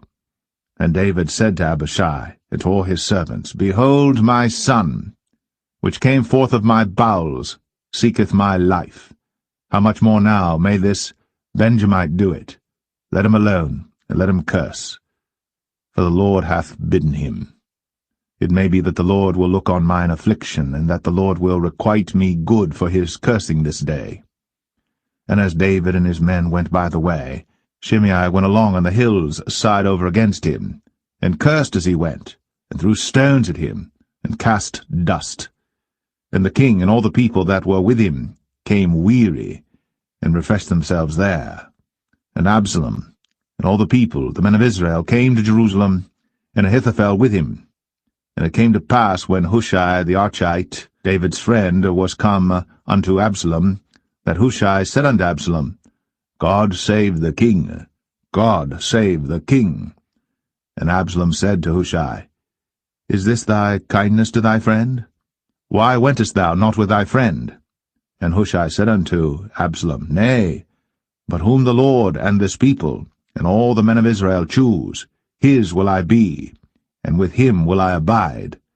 And again, whom should I serve? Should I not serve in the presence of his son? As I have served in thy father's presence, so will I be in thy presence.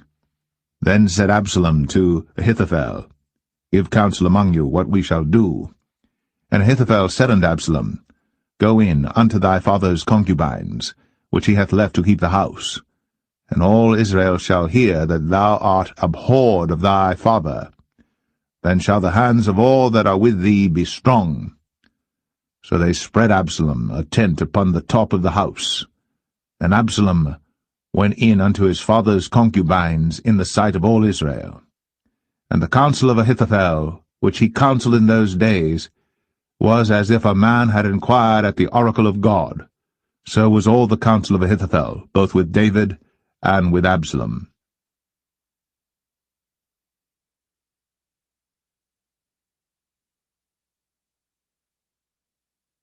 2 Samuel 17. Moreover Ahithophel said unto Absalom, Let me now choose out 12,000 men, and I will arise and pursue after David this night. And I will come upon him while he is weary and weak-handed, and will make him afraid. And all the people that are with him shall flee, and I will smite the king only. And I will bring back all the people unto thee. The man whom thou seekest is as if all returned, so all the people shall be in peace. And the saying pleased Absalom well, and all the elders of Israel. Then said Absalom, Call now Hushai the Archite also, and let us hear likewise what he saith. And when Hushai was come to Absalom, Absalom spake unto him, saying, Ahithophel hath spoken after this manner. Shall we do after his saying? If not, speak thou. And Hushai said unto Absalom, The counsel that Ahithophel hath given is not good at this time. For, said Hushai, Thou knowest thy father and his men, that they be mighty men, and they be chafed in their minds, as a bear robbed of her whelps in the field. And thy father is a man of war, and will not lodge with the people. Behold, he is hid now in some pit, or in some other place, and it will come to pass, when some of them be overthrown at the first, that whosoever heareth it will say, There is a slaughter among the people that follow Absalom. And he also that is valiant, whose heart is as the heart of a lion, shall utterly melt. For all Israel knoweth that thy father is a mighty man, and they which be with him are valiant men. Therefore I counsel that all Israel be generally gathered unto thee, from Dan even to Beersheba, as the sand that is by the sea for multitude, and that thou go to battle in thine own person. So shall we come upon him in some place where he shall be found, and we will light upon him as the dew falleth on the ground, and of him, and of all the men that are with him, there shall not be left so much as one.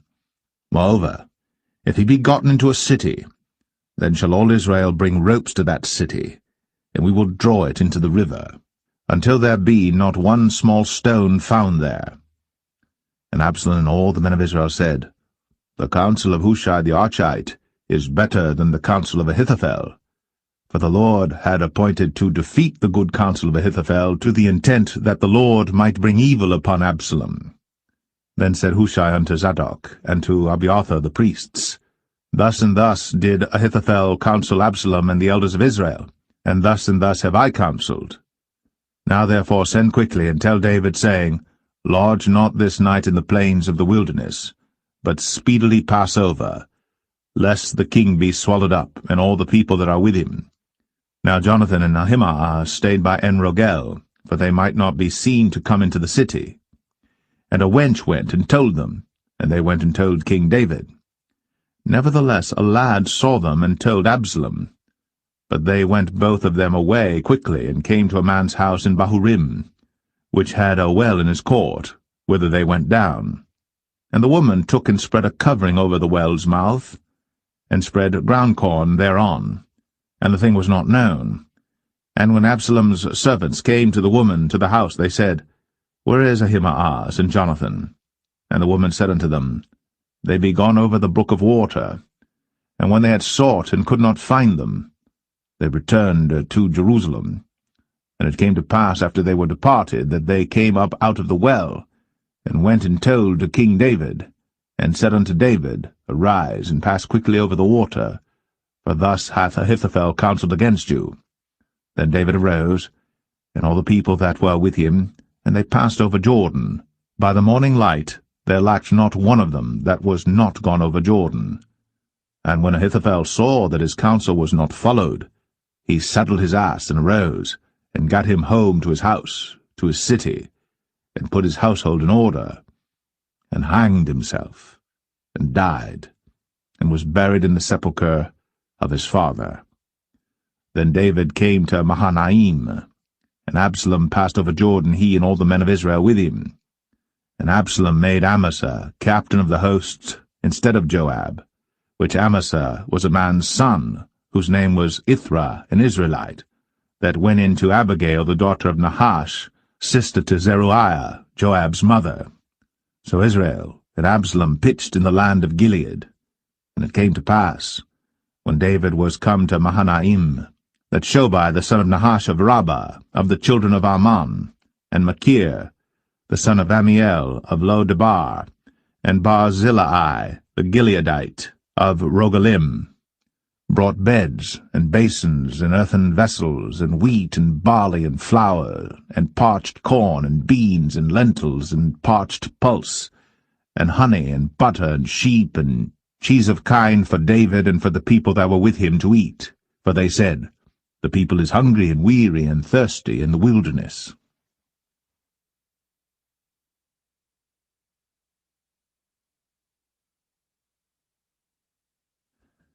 2 Samuel 18. And David numbered the people that were with him, and set captains of thousands and captains of hundreds over them. And David sent forth a third part of the people under the hand of Joab, and a third part under the hand of Abishai the son of Zeruiah, Joab's brother, and a third part under the hand of Ittai the Gittite. And the king said unto the people, I will surely go forth with you myself also. But the people answered, Thou shalt not go forth, for if we flee away, they will not care for us, neither, if half of us die, will they care for us. But now thou art worth 10,000 of us. Therefore now it is better that thou succour us out of the city. And the king said unto them, What seemeth you best, I will do. And the king stood by the gate side, and all the people came out by hundreds and by thousands. And the king commanded Joab and Abishai and Ittai, saying, Deal gently for my sake with the young man, even with Absalom. And all the people heard when the king gave all the captains charge concerning Absalom. So the people went out into the field against Israel, and the battle was in the wood of Ephraim, where the people of Israel were slain before the servants of David, and there was there a great slaughter that day of 20,000 men. For the battle was there scattered over the face of all the country, and the wood devoured more people that day than the sword devoured. And Absalom met the servants of David, and Absalom rode upon a mule, and the mule went under the thick boughs of a great oak, and his head caught hold of the oak. And he was taken up between the heaven and the earth, and the mule that was under him went away. And a certain man saw it, and told Joab, and said, Behold, I saw Absalom hanged in an oak. And Joab said unto the man that told him, And behold, thou sawest him, and why didst thou not smite him there to the ground? And I would have given thee 10 shekels of silver and a girdle. And the man said unto Joab, Though I should receive 1,000 shekels of silver in mine hand, yet would I not put forth mine hand against the king's son. For in our hearing the king charged thee and Abishai and Ittai, saying, Beware that none touch the young man Absalom. Otherwise I should have wrought falsehood against mine own life. For there is no matter hid from the king, and thou thyself wouldest have set thyself against me. Then said Joab, I may not tarry thus with thee. And he took 3 darts in his hand, and thrust them through the heart of Absalom, while he was yet alive, in the midst of the oak. And 10 young men that bare Joab's armor compassed about, and smote Absalom, and slew him. And Joab blew the trumpet, and the people returned from pursuing after Israel. For Joab held back the people. And they took Absalom, and cast him into a great pit in the wood, and laid a very great heap of stones upon him. And all Israel fled, every one to his tent. Now Absalom, in his lifetime, had taken and reared up for himself a pillar which is in the king's dale, for he said, I have no son to keep my name in remembrance. And he called the pillar after his own name, and it is called unto this day Absalom's place. Then said Ahimaaz, the son of Zadok, Let me now run, and bear the king tidings, how that the Lord hath avenged him of his enemies. And Joab said unto him, Thou shalt not bear tidings this day, but thou shalt bear tidings another day. But this day thou shalt bear no tidings, because the king's son is dead. Then said Joab to Cushai, Go tell the king what thou hast seen. And Cushai bowed himself unto Joab, and ran.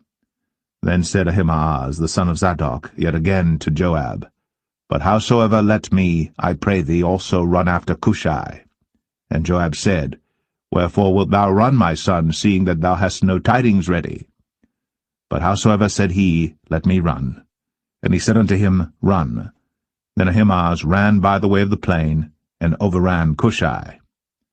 And David sat between the 2 gates, and the watchman went up to the roof over the gate unto the wall, and lifted up his eyes, and looked, and behold, a man running alone. And the watchman cried, and told the king. And the king said, If he be alone, there is tidings in his mouth. And he came apace, and drew near.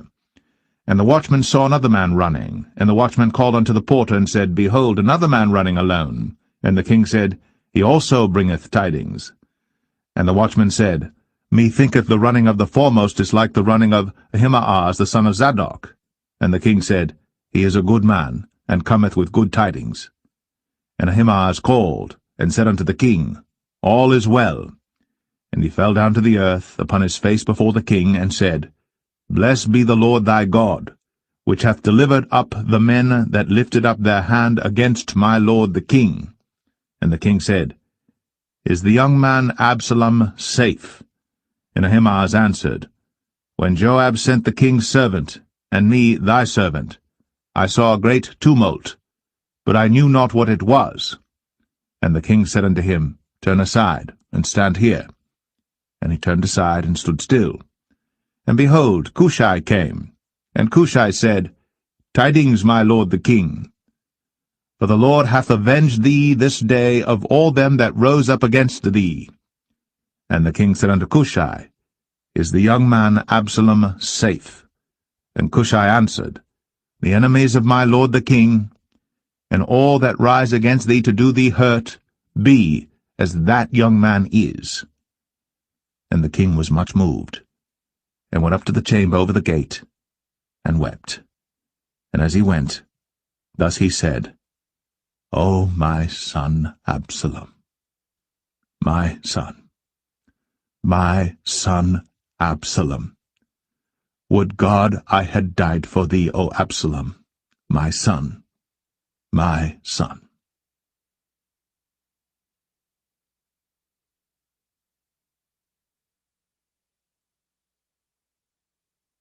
2 Samuel 19. And it was told Joab, Behold, the king weepeth and mourneth for Absalom. And the victory that day was turned into mourning unto all the people, for the people heard say that day how the king was grieved for his son. And the people gat them by stealth that day into the city, as people being ashamed as steal away when they flee in battle. But the king covered his face. And the king cried with a loud voice, O my son Absalom! O Absalom, my son, my son!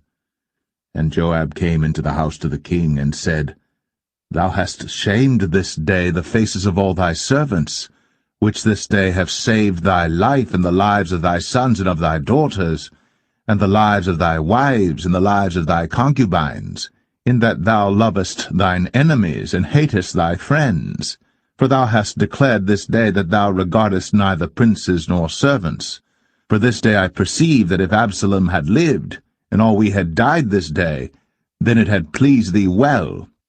Now therefore arise, go forth, and speak comfortably unto thy servants. For I swear by the Lord, if thou go not forth, there will not tarry one with thee this night. And that will be worse unto thee than all the evil that befell thee from thy youth until now. Then the king arose and sat in the gate. And they told unto all the people, saying, Behold, the king doth sit in the gate. And all the people came before the king, for Israel had fled every man to his tent. And all the people were at strife throughout all the tribes of Israel, saying, The king saved us out of the hand of our enemies, and he delivered us out of the hand of the Philistines, and now he is fled out of the land for Absalom. And Absalom, whom we anointed over us, is dead in battle. Now therefore why speak ye not a word of bringing the king back? And King David sent to Zadok and to Abiathar the priests, saying, Speak unto the elders of Judah, saying, Why are ye the last to bring the king back to his house, seeing the speech of all Israel is come to the king, even to his house? Ye are my brethren, ye are my bones and my flesh, wherefore then are ye the last to bring back the king? And say ye to Amasa, Art thou not of my bone and of my flesh? God do so to me, and more also, if thou be not captain of the host before me continually in the room of Joab. And he bowed the heart of all the men of Judah, even as the heart of one man, so that they sent this word unto the king, Return thou, and all thy servants. So the king returned, and came to Jordan, and Judah came to Gilgal, to go to meet the king, to conduct the king over Jordan. And Shimei the son of Gera, a Benjamite, which was of Bahurim, hasted and came down with the men of Judah to meet King David. And there were 1,000 men of Benjamin with him, and Ziba the servant of the house of Saul, and his 15 sons and his 20 servants with him. And they went over Jordan before the king. And there went over a ferry boat to carry over the king's household, and to do what he thought good. And Shimei the son of Gera fell down before the king, as he was come over Jordan, and said unto the king, Let not my lord impute iniquity unto me, neither do thou remember that which thy servant did perversely the day that my lord the king went out of Jerusalem, that the king should take it to his heart. For thy servant doth know that I have sinned, therefore behold, I am come the first this day of all the house of Joseph, to go down to meet my lord the king. But Abishai the son of Zeruiah answered and said, Shall not Shimei be put to death for this, because he cursed the Lord's anointed? And David said, What have I to do with you, ye sons of Zeruiah, that ye should this day be adversaries unto me? Shall there any man be put to death this day in Israel? For do not I know that I am this day king over Israel? Therefore the king said unto Shimei, Thou shalt not die. And the king swear unto him. And Mephibosheth, the son of Saul, came down to meet the king, and had neither dressed his feet, nor trimmed his beard, nor washed his clothes, from the day the king departed until the day he came again in peace. And it came to pass, when he was come to Jerusalem to meet the king, that the king said unto him, Wherefore wentest not thou with me, Mephibosheth? And he answered, My lord, O king, my servant deceived me. For thy servant said, I will saddle me an ass, that I may ride thereon, and go to the king, because thy servant is lame. And he hath slandered thy servant unto my lord the king. But my lord the king is as an angel of God. Do therefore what is good in thine eyes. For all of my father's house were but dead men before my lord the king. Yet didst thou set thy servant among them that did eat at thine own table? What right therefore have I yet to cry any more unto the king? And the king said unto him, Why speakest thou any more of thy matters? I have said, Thou and Ziba divide the land. And Mephibosheth said unto the king, Yea, let him take all, forasmuch as my lord the king is come again in peace unto his own house. And Barzillai the Gileadite came down from Rogelim, and went over Jordan with the king to conduct him over Jordan. Now Barzillai was a very aged man, even 80 years old, and he had provided the king of sustenance while he lay at Mahanaim, for he was a very great man. And the king said unto Barzillai, Come thou over with me, and I will feed thee with me in Jerusalem. And Barzillai said unto the king, How long have I to live, that I should go up with the king unto Jerusalem? I am this day 80 years old, and can I discern between good and evil? Can thy servant taste what I eat or what I drink? Can I hear any more the voice of singing men and singing women? Wherefore then should thy servant be yet a burden unto my lord the king? Thy servant will go a little way over Jordan with the king, and why should the king recompense it me with such a reward? Let thy servant, I pray thee, turn back again, that I may die in mine own city, and be buried by the grave of my father and of my mother. But behold thy servant, Chimham, let him go over with my lord the king, and do to him what shall seem good unto thee. And the king answered, Chimham shall go over with me, and I will do to him that which shall seem good unto thee. And whatsoever thou shalt require of me, that will I do for thee. And all the people went over Jordan. And when the king was come over, the king kissed Barzillai, and blessed him, and he returned unto his own place. Then the king went on to Gilgal, and Chimham went on with him. And all the people of Judah conducted the king, and also half the people of Israel. And behold, all the men of Israel came to the king, and said unto the king, Why have our brethren the men of Judah stolen thee away, and have brought the king and his household and all David's men with him over Jordan? And all the men of Judah answered the men of Israel, Because the king is near of kin to us. Wherefore then be ye angry for this matter? Have we eaten at all of the king's cost, or hath he given us any gift? And the men of Israel answered the men of Judah, and said, We have 10 parts in the king, and we have also more right in David than ye. Why then did ye despise us, that our advice should not be first had in bringing back our king? And the words of the men of Judah were fiercer than the words of the men of Israel.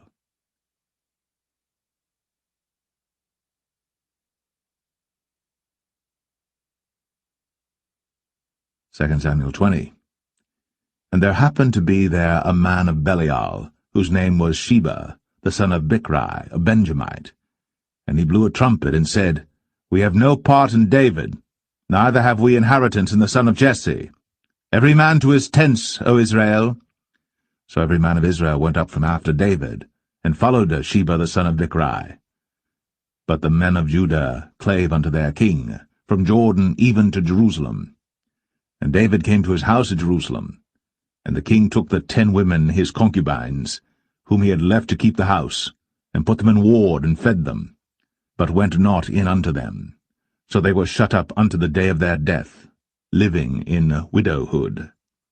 Then said the king to Amasa, Assemble me the men of Judah within 3 days, and be thou here present. So Amasa went to assemble the men of Judah, but he tarried longer than the set time which he had appointed him. And David said to Abishai, Now shall Sheba the son of Bichri do us more harm than did Absalom. Take thou thy lord's servants, and pursue after him, lest he get him fenced cities and escape us. And there went out after him Joab's men, and the Cherethites and the Pelethites, and all the mighty men, and they went out of Jerusalem, to pursue after Sheba the son of Bichri. When they were at the great stone which is in Gibeon, Amasa went before them, and Joab's garment that he had put on was girded unto him, and upon it a girdle with a sword fastened upon his loins in the sheath thereof. And as he went forth it fell out. And Joab said to Amasa, Art thou in health, my brother? And Joab took Amasa by the beard with the right hand to kiss him. But Amasa took no heed to the sword that was in Joab's hand. So he smote him therewith in the 5th rib, and shed out his bowels to the ground, and struck him not again, and he died.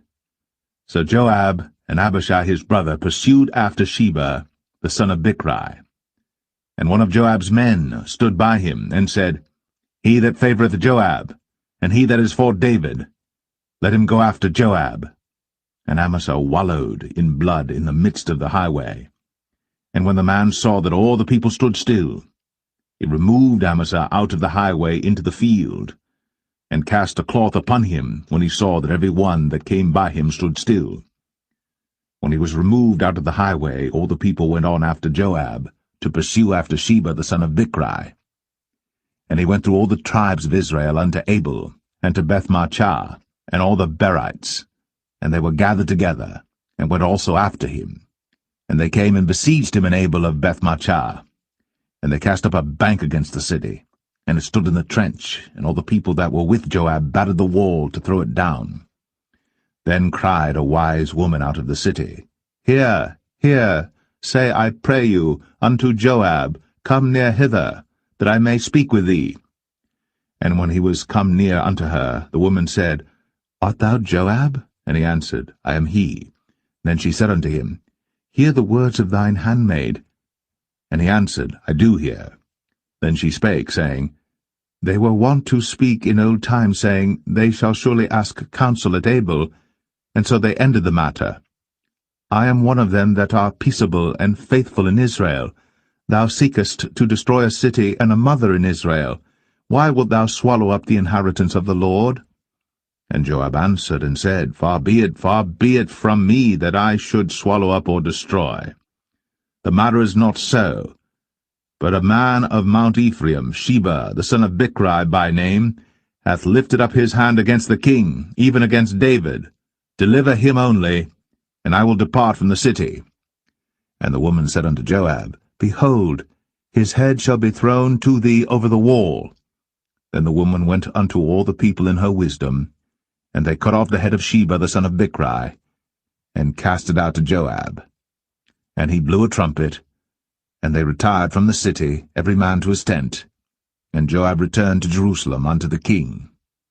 Now Joab was over all the host of Israel, and Benaiah the son of Jehoiada was over the Cherethites and over the Pelethites, and Adoram was over the tribute, and Jehoshaphat the son of Ahilud was recorder, and Sheva was scribe, and Zadok and Abiathar were priests, and Ira also the Jerite was a chief ruler about David.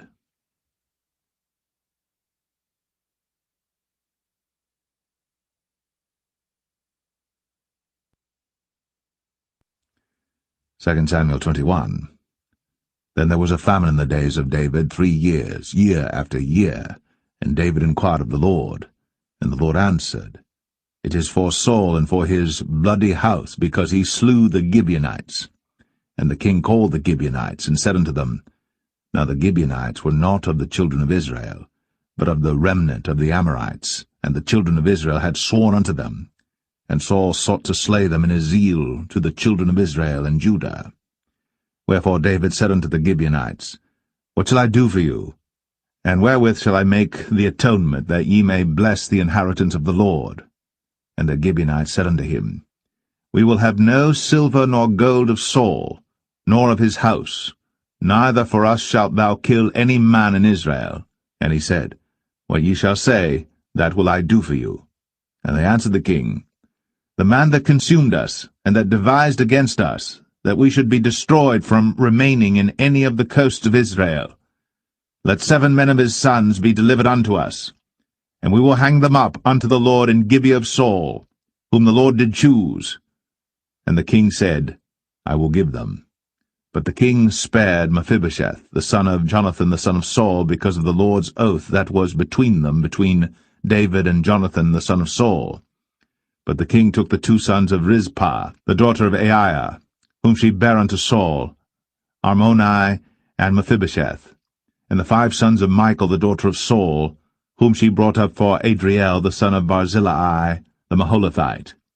And he delivered them into the hands of the Gibeonites, and they hanged them in the hill before the Lord. And they fell, all 7 together, and were put to death in the days of harvest, in the first days, in the beginning of barley harvest. And Rizpah, the daughter of Aiah, took sackcloth, and spread it for her upon the rock, from the beginning of harvest until water dropped upon them out of heaven, and suffered neither the birds of the air to rest on them by day, nor the beast of the field by night. And it was told David what Rizpah, the daughter of Aiah, the concubine of Saul, had done. And David went and took the bones of Saul, and the bones of Jonathan his son, from the men of Jabesh-Gilead, which had stolen them from the street of Bethshan, where the Philistines had hanged them, when the Philistines had slain Saul in Gilboa. And he brought up from thence the bones of Saul, and the bones of Jonathan his son, and they gathered the bones of them that were hanged. And the bones of Saul and Jonathan his son buried they in the country of Benjamin in Zelle, in the sepulchre of Kish his father, and they performed all that the king commanded, and after that God was entreated for the land. Moreover, the Philistines had yet war again with Israel, and David went down, and his servants with him, and fought against the Philistines, and David waxed faint. And Ishbi-Benob, which was of the sons of the giant, the weight of whose spear weighed 300 shekels of brass in weight, he being girded with a new sword, thought to have slain David. But Abishai the son of Zeruiah succored him, and smote the Philistine, and killed him. Then the men of David sware unto him, saying, Thou shalt go no more out with us to battle, that thou quench not the light of Israel. And it came to pass after this, that there was again a battle with the Philistines at Gob. Then Sibbechai, the Hushathite, slew Saph, which was of the sons of the giant. And there was again a battle in Gob with the Philistines, where Elhanan the son of Jaare-Oregim, a Bethlehemite, slew the brother of Goliath the Gittite, the staff of whose spear was like a weaver's beam. And there was yet a battle in Gath, where was a man of great stature, that had on every hand 6 fingers, and on every foot 6 toes, 24 in number, and he also was born to the giant. And when he defied Israel, Jonathan the son of Shemaiah, the brother of David, slew him. These 4 were born to the giant in Gath, and fell by the hand of David, and by the hand of his servants.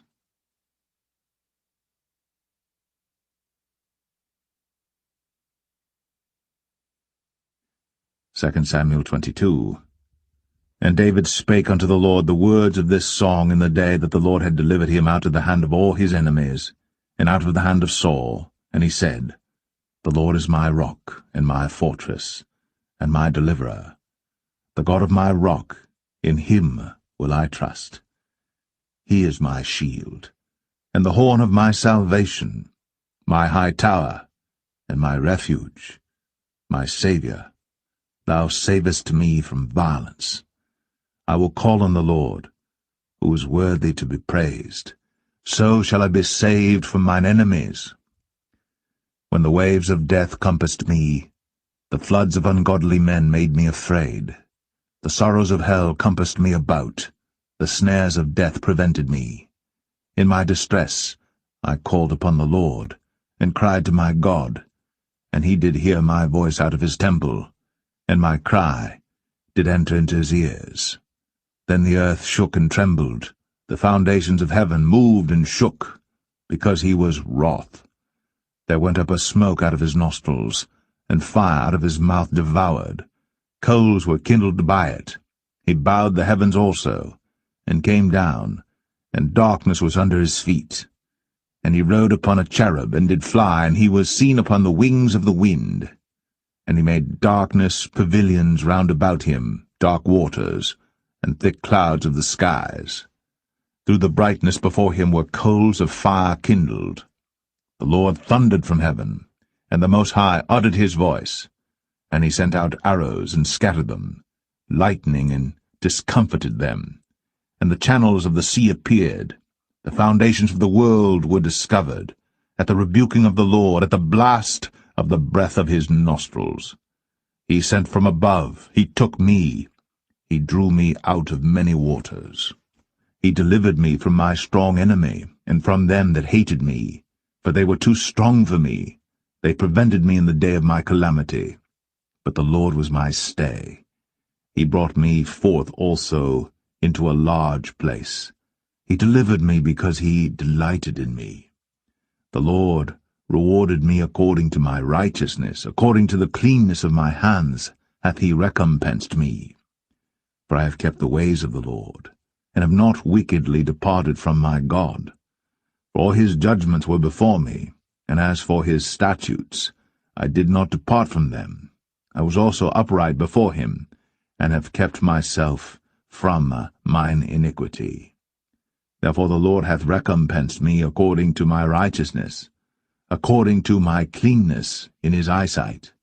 With the merciful thou wilt show thyself merciful, and with the upright man thou wilt show thyself upright. With the pure thou wilt show thyself pure, and with the froward thou wilt show thyself unsavoury, and the afflicted people thou wilt save. But thine eyes are upon the haughty, that thou mayest bring them down. For thou art my lamp, O Lord, and the Lord will lighten my darkness. For by thee I have run through a troop, by my God have I leaped over a wall. As for God, his way is perfect. The word of the Lord is tried. He is a buckler to all them that trust in him. For who is God save the Lord? And who is a rock save our God? God is my strength and power, and he maketh my way perfect. He maketh my feet like hinds' feet, and setteth me upon my high places. He teacheth my hands to war, so that a bow of steel is broken by mine arms. Thou hast also given me the shield of thy salvation, and thy gentleness hath made me great. Thou hast enlarged my steps under me, so that my feet did not slip.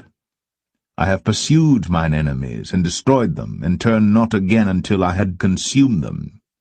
And I have consumed them and wounded them, that they could not arise, yea, they are fallen under my feet. For thou hast girded me with strength to battle. Them that rose up against me hast thou subdued under me. Thou hast also given me the necks of mine enemies, that I might destroy them that hate me. They looked, but there was none to save, even unto the Lord. But he answered them not. Then did I beat them as small as the dust of the earth. I did stamp them as the mire of the street, and did spread them abroad. Thou also hast delivered me from the strivings of my people. Thou hast kept me to be head of the heathen. A people which I knew not shall serve me. Strangers shall submit themselves unto me. As soon as they hear, they shall be obedient unto me. Strangers shall fade away, and they shall be afraid out of their close places. The Lord liveth, and blessed be my rock, and exalted be the God of the rock of my salvation. It is God that avengeth me, and that bringeth down the people unto me, and that bringeth me forth from mine enemies. Thou also hast lifted me up on high above them that rose up against me. Thou hast delivered me from the violent man. Therefore I will give thanks unto thee, O Lord, among the heathen, and I will sing praises unto thy name. He is the tower of salvation for his king, and showeth mercy to his anointed, unto David, and to his seed for evermore.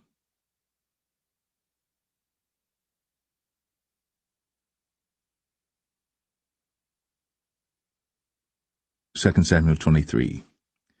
Now these be the last words of David. David the son of Jesse said, and the man who was raised up on high, the anointed of the God of Jacob, and the sweet psalmist of Israel, said, The Spirit of the Lord spake by me, and his word was in my tongue. The God of Israel said, The Rock of Israel spake to me. He that ruleth over men must be just, ruling in the fear of God. And he shall be as the light of the morning, when the sun riseth, even a morning without clouds, as the tender grass springing out of the earth by clear shining after rain. Although my house be not so with God, yet he hath made with me an everlasting covenant, ordered in all things and sure. For this is all my salvation and all my desire, although he make it not to grow. But the sons of Belial shall be all of them as thorns thrust away, because they cannot be taken with hands. But the man that shall touch them must be fenced with iron, and the staff of a spear, and they shall be utterly burned with fire in the same place. These be the names of the mighty men whom David had. The Tachmonite, that sat in the seat, chief among the captains. The same was Adino, the Esnite. He lift up his spear against 800, whom he slew at one time. And after him was Eleazar, the son of Dodo the Ahohite, one of the 3 mighty men with David, when they defied the Philistines that were there gathered together to battle, and the men of Israel were gone away. He arose, and smote the Philistines until his hand was weary, and his hand clave unto the sword.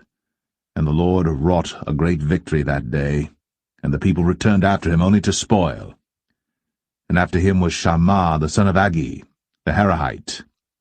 And the Philistines were gathered together into a troop, where was a piece of ground full of lentils, and the people fled from the Philistines.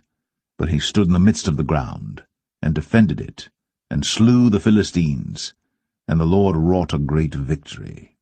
And 3 of the 30 chief went down, and came to David, in the harvest time, unto the cave of Adullam.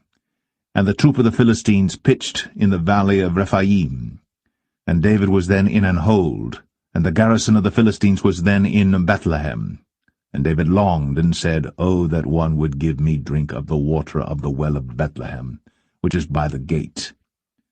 And the 3 mighty men brake through the host of the Philistines, and drew water out of the well of Bethlehem that was by the gate, and took it, and brought it to David. Nevertheless he would not drink thereof, but poured it out unto the Lord. And he said, Be it far from me, O Lord, that I should do this. Is not this the blood of the men that went in jeopardy of their lives? Therefore he would not drink it. These things did these 3 mighty men. And Abishai the brother of Joab, the son of Zeruiah, was chief among 3. And he lifted up his spear against 300, and slew them, and had the name among 3. Was he not most honorable of 3? Therefore he was their captain, howbeit he attained not unto the first 3. And Benaiah the son of Jehoiada, the son of a valiant man of Kabzeel, who had done many acts, he slew 2 lion-like men of Moab. He went down also and slew a lion in the midst of a pit in time of snow. And he slew an Egyptian, a goodly man. And the Egyptian had a spear in his hand. But he went down to him with a staff, and plucked the spear out of the Egyptian's hand, and slew him with his own spear. These things did Benaiah the son of Jehoiada, and had the name among 3 mighty men. He was more honorable than the 30, but he attained not to the first 3. And David set him over his guard. Asahel the brother of Joab was one of the 30, Elhanan the son of Dodo of Bethlehem, Shammah the Harodite, Elika the Harodite, Helez the Paltite, Ira the son of Ikesh the Tekoite, Abiezer the Anethathite, Mebunai the Hushathite, Zalman the Ahohite, Maharai the Netophathite, Heleb the son of Baanah a Netophathite, Ittai the son of Ribai, out of Gibeah of the children of Benjamin, Benaiah the Parathonite, Hiddai of the brooks of Gaash, Abialbon the Arbathite, Asmaveth the Bahamite, Eliabah the Shaalbanite, of the sons of Jashan, Jonathan, Shammah the Hararite, Ahiam the son of Sharah, the Hararite, Eliphalet the son of Ahasbai, the son of the Maacathite, Eliam the son of Ahithophel the Gelonite, Hezrai the Carmelite, Parai the Arbite, Igal the son of Nathan of Zobah, Bani the Gadite, Zelek the Ammonite, Naharai the Barathite, Armabera to Joab the son of Zeruiah, Ira and Ithrite, Gareb and Ithrite, Uriah the Hittite, 37 in all.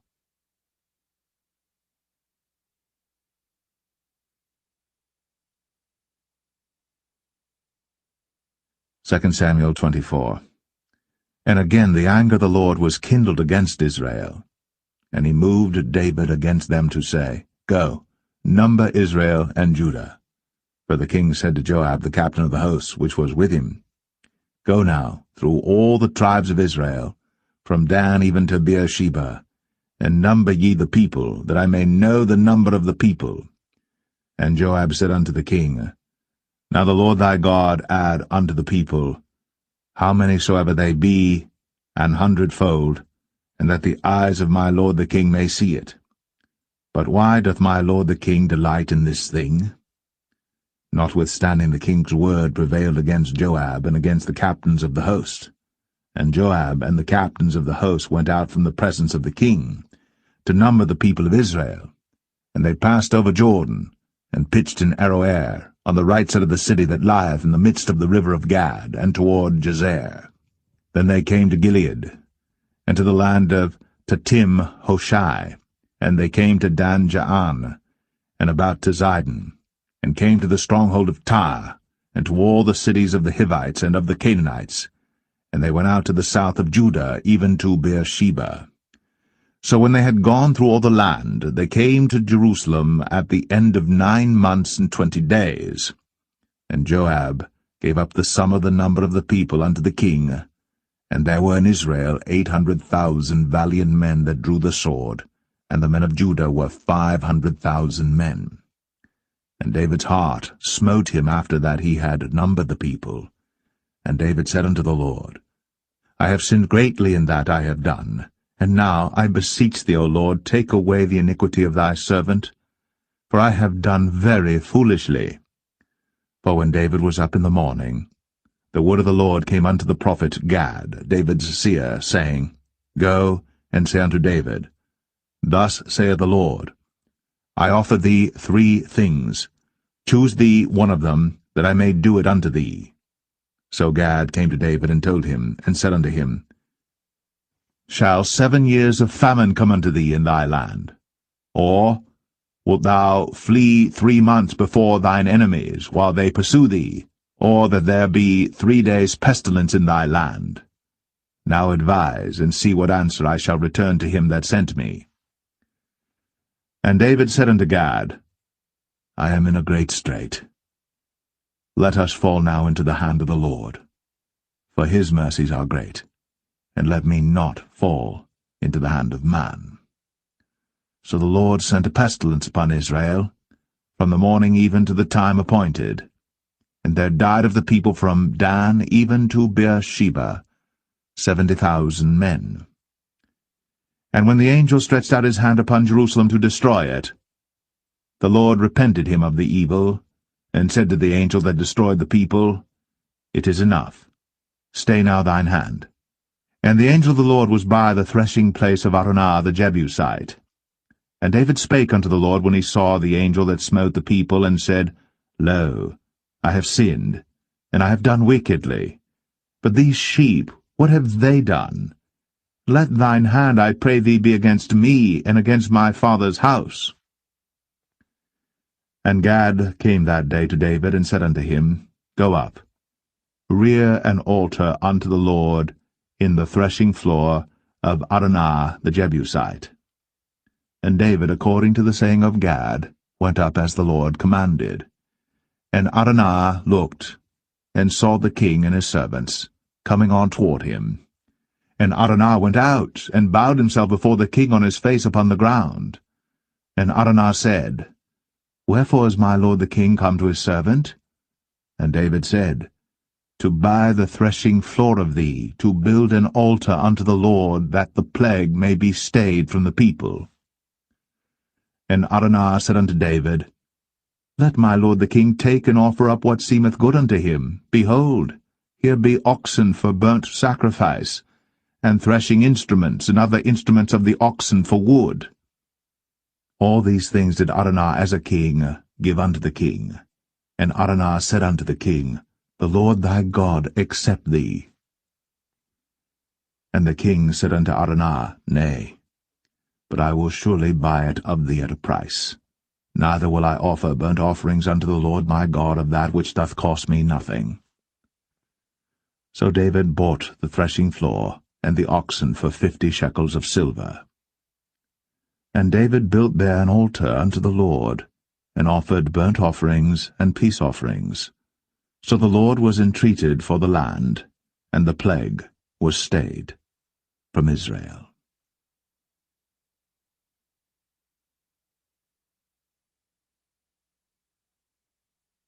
The first book of Kings, chapter 1. Now King David was old, and stricken in years, and they covered him with clothes, but he gat no heat. Wherefore his servant said unto him, Let there be sought for my lord the king a young virgin, and let her stand before the king, and let her cherish him, and let her lie in thy bosom, that my lord the king may get heat. So they sought for a fair damsel throughout all the coasts of Israel, and found Abishag, a Shunammite, and brought her to the king.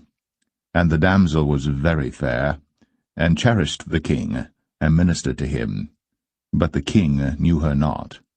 Then Adonijah the son of Haggith exalted himself, saying, I will be king. And he prepared him chariots and horsemen, and 50 men to run before him. And his father had not displeased him at any time in saying, Why hast thou done so? And he also was a very goodly man. And his mother bare him after Absalom. And he conferred with Joab the son of Zeruiah, and with Abiathar the priest, and they, following Adonijah, helped him.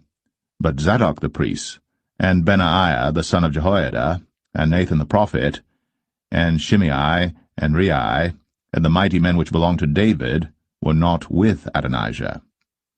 And Adonijah slew sheep and oxen and fat cattle by the stone of Zoheleth, which is by En-rogel, and called all his brethren the king's sons, and all the men of Judah the king's servants. But Nathan the prophet, and Benaiah, and the mighty men, and Solomon his brother, he called not. Wherefore Nathan spake unto Bathsheba, the mother of Solomon, saying, Hast thou not heard that Adonijah the son of Haggith doth reign, and David our Lord knoweth it not? Now therefore come, let me, I pray thee, give thee counsel, that thou mayest save thine own life, and the life of thy son Solomon. Go and get thee in unto King David, and say unto him, Didst not thou, my lord, O king, swear unto thine handmaid, saying, Assuredly Solomon thy son shall reign after me, and he shall sit upon my throne. Why then doth Adonijah reign? Behold, while thou yet talkest there with the king, I also will come in after thee, and confirm thy words. And Bathsheba went in unto the king into the chamber. And the king was very old, and Abishag the Shunammite ministered unto the king. And Bathsheba bowed, and did obeisance unto the king. And the king said, What wouldst thou? And she said unto him, My lord, thou swearest by the Lord thy God unto thine handmaid, saying, Assuredly Solomon thy son shall reign after me, and he shall sit upon my throne. And now, behold, Adonijah reigneth. And now, my lord the king, thou knowest it not. And he hath slain oxen and fat cattle, and sheep in abundance, and hath called all the sons of the king, and Abiathar the priest, and Joab the captain of the host. But Solomon thy servant hath he not called. And thou, my lord, O king, the eyes of all Israel are upon thee, that thou shouldst tell them who shall sit on the throne of my lord the king after him. Otherwise it shall come to pass, when my lord the king shall sleep with his fathers, that I and my son Solomon shall be counted offenders. And lo, while she yet talked with the king, Nathan the prophet also came in. And they told the king, saying, Behold, Nathan the prophet. And when he was come in before the king, he bowed himself before the king with his face to the ground. And Nathan said, My lord, O king, hast thou said, Adonijah shall reign after me, and he shall sit upon my throne? For he is gone down this day, and hath slain oxen and fat cattle and sheep in abundance, and hath called all the king's sons, and the captains of the host, and Abiathar the priest, and behold, they eat and drink before him, and say, God save King Adonijah. but me, even me thy servant, and Zadok the priest, and Benaiah the son of Jehoiada, and thy servant Solomon hath he not called. Is this thing done by my lord the king, and thou hast not showed it unto thy servant, who should sit on the throne of my lord the king after him? Then King David answered and said, Call me Bathsheba. And she came into the king's presence, and stood before the king. And the king sware, and said, As the Lord liveth, that hath redeemed my soul out of all distress, even as I swear unto thee by the Lord God of Israel, saying, Assuredly Solomon thy son shall reign after me, and he shall sit upon my throne in my stead, even so will I certainly do this day. Then Bathsheba bowed with her face to the earth, and did reverence to the king, and said, Let my lord King David live for ever. And King David said, Call me Zadok the priest, and Nathan the prophet, and Benaiah the son of Jehoiada. And they came before the king. The king also said unto them, Take with you the servants of your lord, and cause Solomon my son to ride upon mine own mule, and bring him down to Gihon. And let Zadok the priest, and Nathan the prophet, anoint him there king over Israel. And blow ye with the trumpet, and say, God save King Solomon. Then ye shall come up after him, that he may come and sit upon my throne, for he shall be king in my stead. And I have appointed him to be ruler over Israel and over Judah. And Benaiah the son of Jehoiada answered the king, and said, Amen. The Lord God of my lord the king say so too. As the Lord hath been with my lord the king, even so be he with Solomon, and make his throne greater than the throne of my lord, King David. So Zadok the priest, and Nathan the prophet, and Benaiah the son of Jehoiada, and the Cherethites, and the Pelethites, went down, and caused Solomon to ride upon King David's mule, and brought him to Gihon. And Zadok the priest took an horn of oil out of the tabernacle, and anointed Solomon. And they blew the trumpet. And all the people said, God save King Solomon. And all the people came up after him, and the people piped with pipes, and rejoiced with great joy, so that the earth rent with the sound of them. And Adonijah and all the guests that were with him heard it as they had made an end of eating. And when Joab heard the sound of the trumpet, he said, Wherefore is this noise of the city being in an uproar? And while he yet spake, behold, Jonathan the son of Abiathar the priest came. And Adonijah said unto him, Come in, for thou art a valiant man, and bringest good tidings. And Jonathan answered and said to Adonijah, Verily, our lord King David hath made Solomon king. And the king hath sent with him Zadok the priest, and Nathan the prophet, and Benaiah the son of Jehoiada, and the Cherethites and the Pelethites, and they have caused him to ride upon the king's mule. And Zadok the priest, and Nathan the prophet, have anointed him king in Gihon, and they are come up from thence, rejoicing, so that the city rang again. This is the noise that ye have heard. And also Solomon sitteth on the throne of the kingdom. And moreover, the king's servants came to bless our lord King David, saying, God make the name of Solomon better than thy name, and make his throne greater than thy throne. And the king bowed himself upon the bed. And also thus said the king, Blessed be the Lord God of Israel, which hath given one to sit on my throne this day, mine eyes even seeing it. And all the guests that were with Adonijah were afraid, and rose up, and went every man his way. And Adonijah feared because of Solomon, and arose, and went, and caught hold on the horns of the altar. And it was told Solomon, saying, Behold, Adonijah feareth King Solomon, for lo, he hath caught hold on the horns of the altar, saying, Let King Solomon swear unto me today, that he will not slay his servant with the sword. And Solomon said, If he will show himself a worthy man, there shall not an hair of him fall to the earth. But if wickedness shall be found in him, he shall die. So King Solomon sent, and they brought him down from the altar, and he came, and bowed himself to King Solomon. And Solomon said unto him, Go to thine house.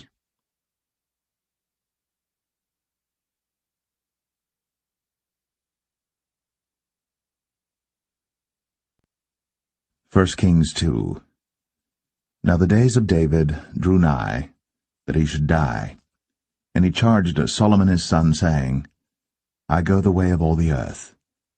Be thou strong therefore, and show thyself a man, and keep the charge of the Lord thy God, to walk in his ways, to keep his statutes, and his commandments, and his judgments, and his testimonies, as it is written in the law of Moses, that thou mayest prosper in all that thou doest, and whithersoever thou turnest thyself, that the Lord may continue his word which he spake concerning me, saying, If thy children take heed to their way, to walk before me in truth with all their heart and with all their soul, there shall not fail thee, said he, a man on the throne of Israel.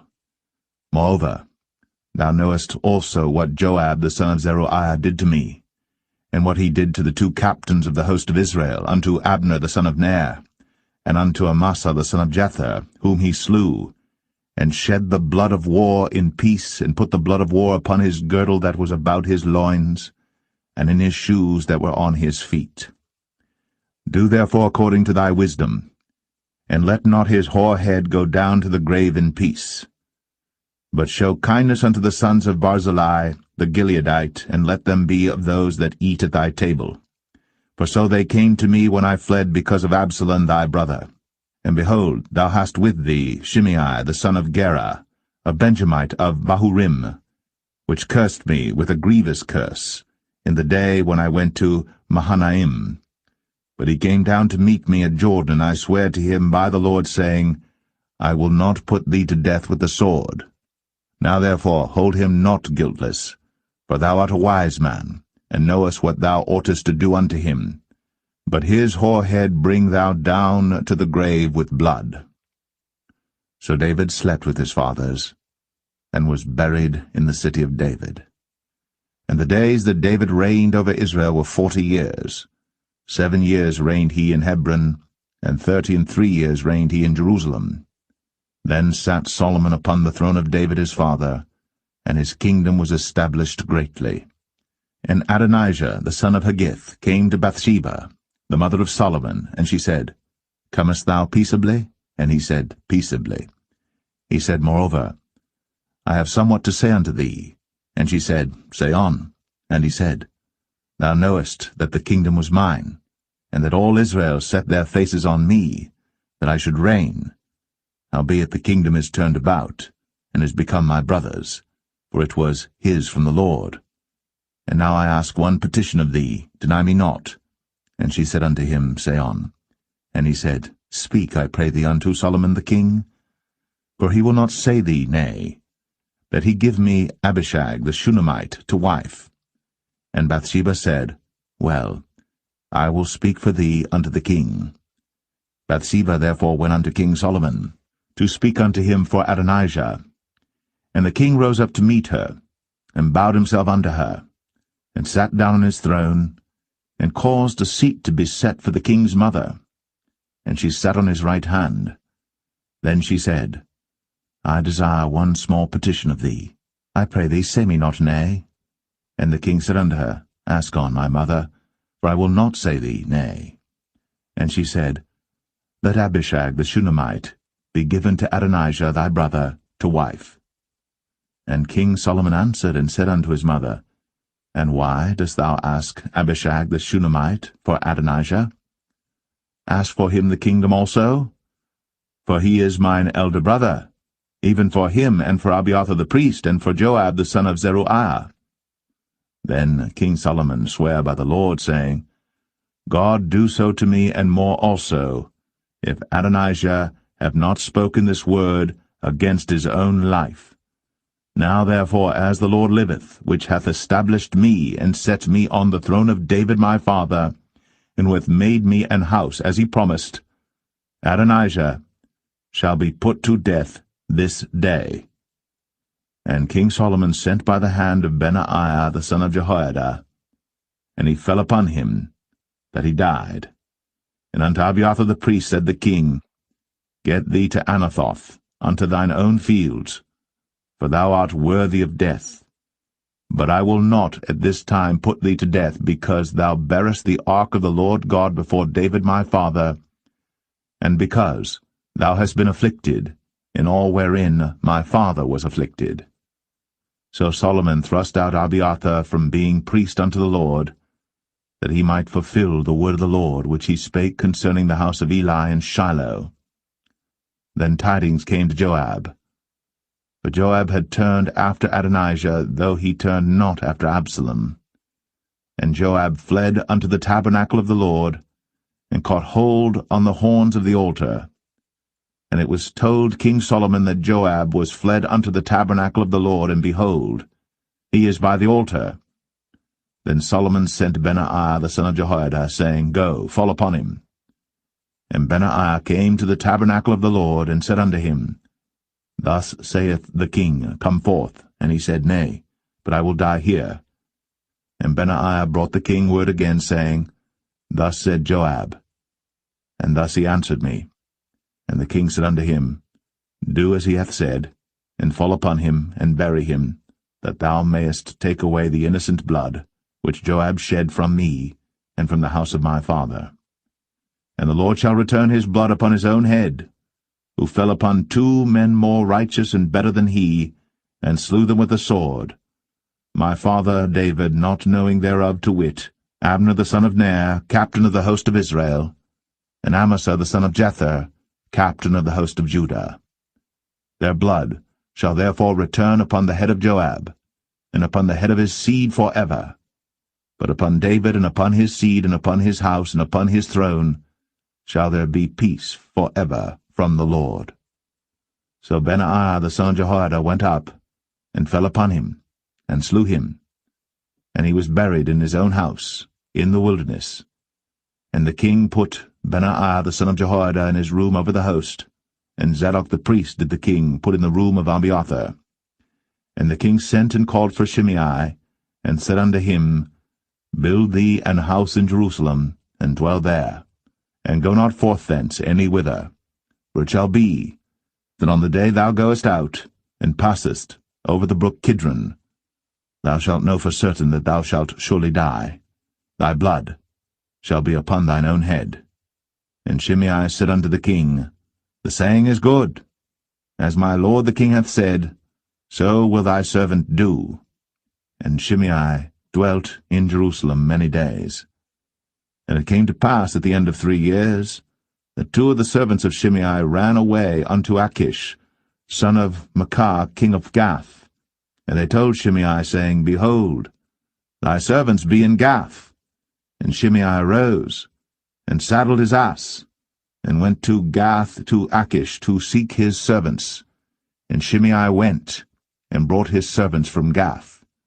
And it was told Solomon that Shimei had gone from Jerusalem to Gath, and was come again. And the king sent and called for Shimei, and said unto him, Did I not make thee to swear by the Lord, and protested unto thee, saying, Know for a certain, on the day thou goest out, and walkest abroad any whither, that thou shalt surely die? And thou saidst unto me, The word that I have heard is good. Why then hast thou not kept the oath of the Lord, and the commandment that I have charged thee with? The king said moreover to Shimei, Thou knowest all the wickedness which thine heart is privy to, that thou didst to David my father. Therefore the Lord shall return thy wickedness upon thine own head. And King Solomon shall be blessed, and the throne of David shall be established before the Lord for ever. So the king commanded Benaiah the son of Jehoiada, which went out, and fell upon him that he died. And the kingdom was established in the hand of Solomon.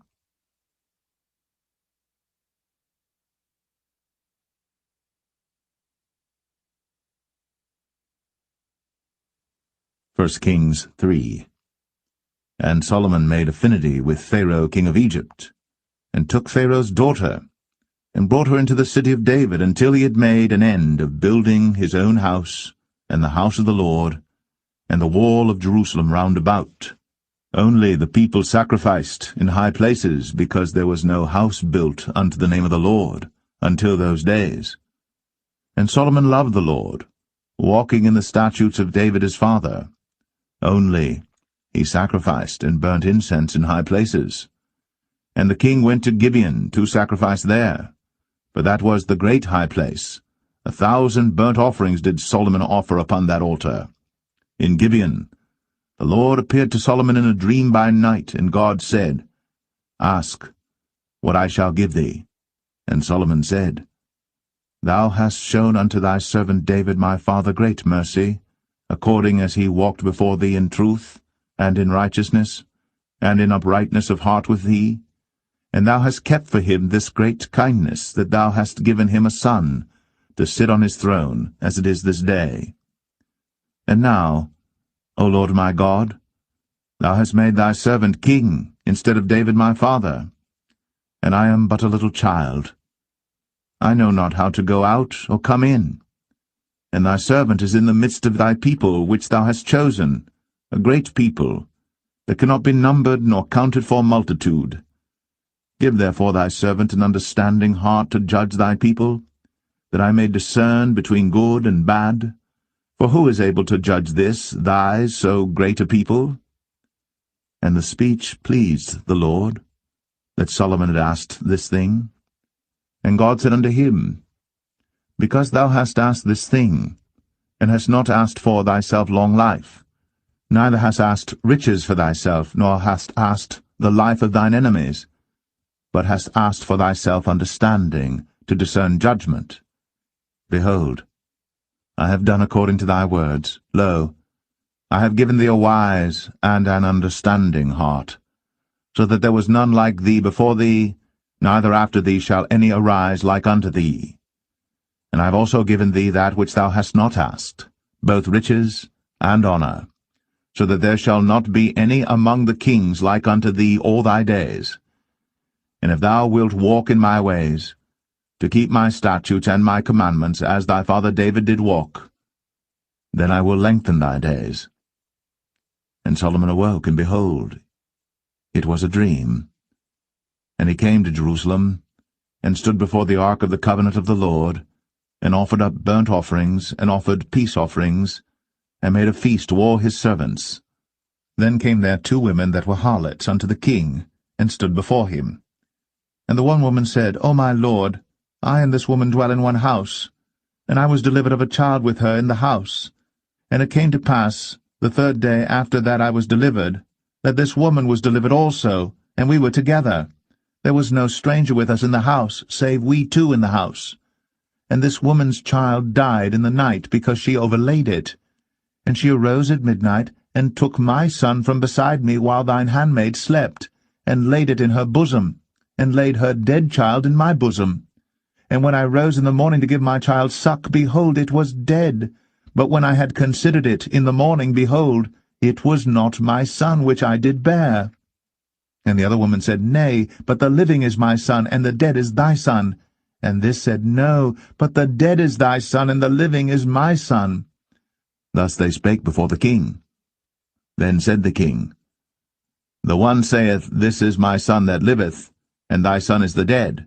And the other saith, Nay, but thy son is the dead, and my son is the living. And the king said, Bring me a sword. And they brought a sword before the king. And the king said, Divide the living child in 2, and give half to the one, and half to the other. Then spake the woman, whose the living child was, unto the king, for her bowels yearned upon her son, and she said, O my lord, give her the living child, and in no wise slay it. But the other said, Let it be neither mine nor thine, but divide it. Then the king answered and said, Give her the living child, and in no wise slay it. She is the mother thereof. And all Israel heard of the judgment which the king had judged. And they feared the king, for they saw that the wisdom of God was in him, to do judgment.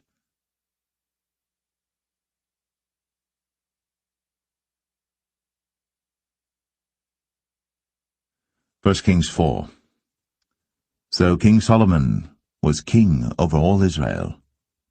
And these were the princes which he had: Azariah the son of Zadok the priest, Elihoreph and Ahiah the sons of Shishah, scribes, Jehoshaphat the son of Ahilud, the recorder, and Benaiah the son of Jehoiada was over the host, and Zadok and Abiathar were the priests. And Azariah the son of Nathan was over the officers, and Zabud the son of Nathan was principal officer, and the king's friend. And Ahisha was over the household, and Adoniram the son of Abda was over the tribute. And Solomon had 12 officers over all Israel, which provided victuals for the king and his household. Each man his month in a year made provision. And these are their names: the son of Hur, in Mount Ephraim, the son of Dekar, in Makaz, and in Shaalbim, and in Beth-Shemesh, in Elon Bethanan, the son of Hesed in Arabath. To him pertained Socho, in all the land of Hepher, the son of Abinadab, in all the region of Dor, which had Taphath, the daughter of Solomon, to wife. Baanah, the son of Ahilud, to him pertained Tanakh and Megiddo, in all Bethshan, which is by Zartanah beneath Jezreel, from Bethshan to Abel-Meholah, even unto the place that is beyond Jokneam. The son of Geber, in Ramoth-Gilead, to him pertain the towns of Jair the son of Manasseh, which are in Gilead. To him also pertain the region of Argob, which is in Bashan, 80 great cities with walls and brazen bars. Ahinadab the son of Edo had Mahanaim. Ahimaaz was in Naphtali. He also took Basmath, the daughter of Solomon, to wife. Baanah the son of Hushai was in Asher and in Aloth. Jehoshaphat the son of Paruah in Issachar. Shimei the son of Elah in Benjamin. Geber the son of Uri was in the country of Gilead, in the country of Sihon the king of the Amorites, and of Og the king of Bashan, and he was the only officer which was in the land. Judah and Israel were many as the sand which is by the sea in multitude, eating and drinking and making merry. And Solomon reigned over all kingdoms, from the river unto the land of the Philistines, and unto the border of Egypt. They brought presents, and served Solomon all the days of his life. And Solomon's provisions for one day was 30 measures of fine flour, and 80 measures of meal, 10 fat oxen, and 20 oxen out of the pastures, and 100 sheep beside harts and roebucks, and fallow deer and fatted fowl, for he had dominion over all the region on this side the river, from Tiphsah even to Azar, over all the kings on this side the river, and he had peace on all sides round about him.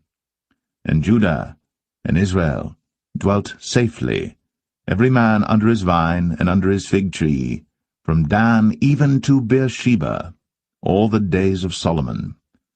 And Solomon had 40,000 stalls of horses for his chariots, and 12,000 horsemen. And those officers provided victual for King Solomon, and for all that came unto King Solomon's table every man in his month, they lacked nothing.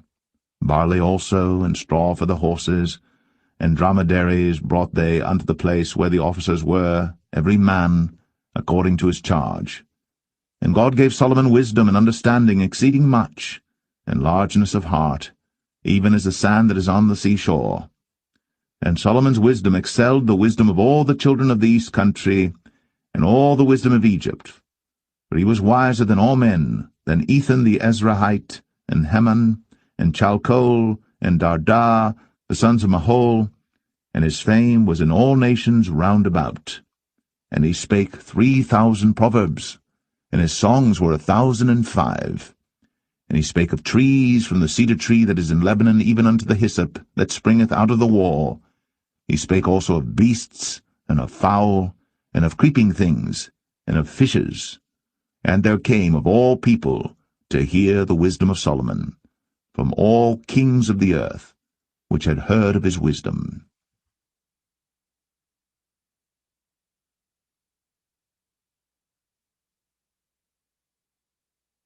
1 Kings 5. And Hiram king of Tyre sent his servants unto Solomon, for he had heard that they had anointed him king in the room of his father, for Hiram was ever a lover of David. And Solomon sent to Hiram, saying, Thou knowest how that David my father could not build an house unto the name of the Lord his God for the wars which were about him on every side, until the Lord put them under the soles of his feet. But now the Lord my God hath given me rest on every side, so that there is neither adversary nor evil occurrent. And behold, I purpose to build an house unto the name of the Lord my God, as the Lord spake unto David my father, saying, Thy son, whom I will set upon thy throne in thy room, he shall build an house unto my name. Now therefore command thou that they hew me cedar trees out of Lebanon, and my servants shall be with thy servants, and unto thee will I give hire for thy servants according to all that thou shalt appoint. For thou knowest that there is not among us any that can skill to hew timber like unto the Sidonians. And it came to pass, when Hiram heard the words of Solomon, that he rejoiced greatly, and said, Blessed be the Lord this day, which hath given unto David a wise son over this great people. And Hiram sent to Solomon, saying, I have considered the things which thou sentest to me for, and I will do all thy desire concerning timber of cedar, and concerning timber of fir. My servants shall bring them down from Lebanon unto the sea, and I will convey them by sea in floats unto the place that thou shalt appoint me, and will cause them to be discharged there. And thou shalt receive them, and thou shalt accomplish my desire in giving food for my household. So Hiram gave Solomon cedar trees and fir trees, according to all his desire. And Solomon gave Hiram 20,000 measures of wheat for food to his household, and 20 measures of pure oil. Thus gave Solomon to Hiram year by year. And the Lord gave Solomon wisdom, as he promised him. And there was peace between Hiram and Solomon, and they two made a league together. And King Solomon raised a levy out of all Israel, and the levy was 30,000 men. And he sent them to Lebanon, 10,000 a month by courses. A month they were in Lebanon, and 2 months at home, and Adoniram was over the levy. And Solomon had 70,000 that bare burdens, and 80,000 hewers in the mountains, beside the chief of Solomon's officers which were over the work, 3,300 which ruled over the people that wrought in the work. And the king commanded, and they brought great stones, costly stones, and hewed stones, to lay the foundation of the house. And Solomon's builders and Hiram's builders did hew them, and the stone squarers, so they prepared timber and stones to build the house.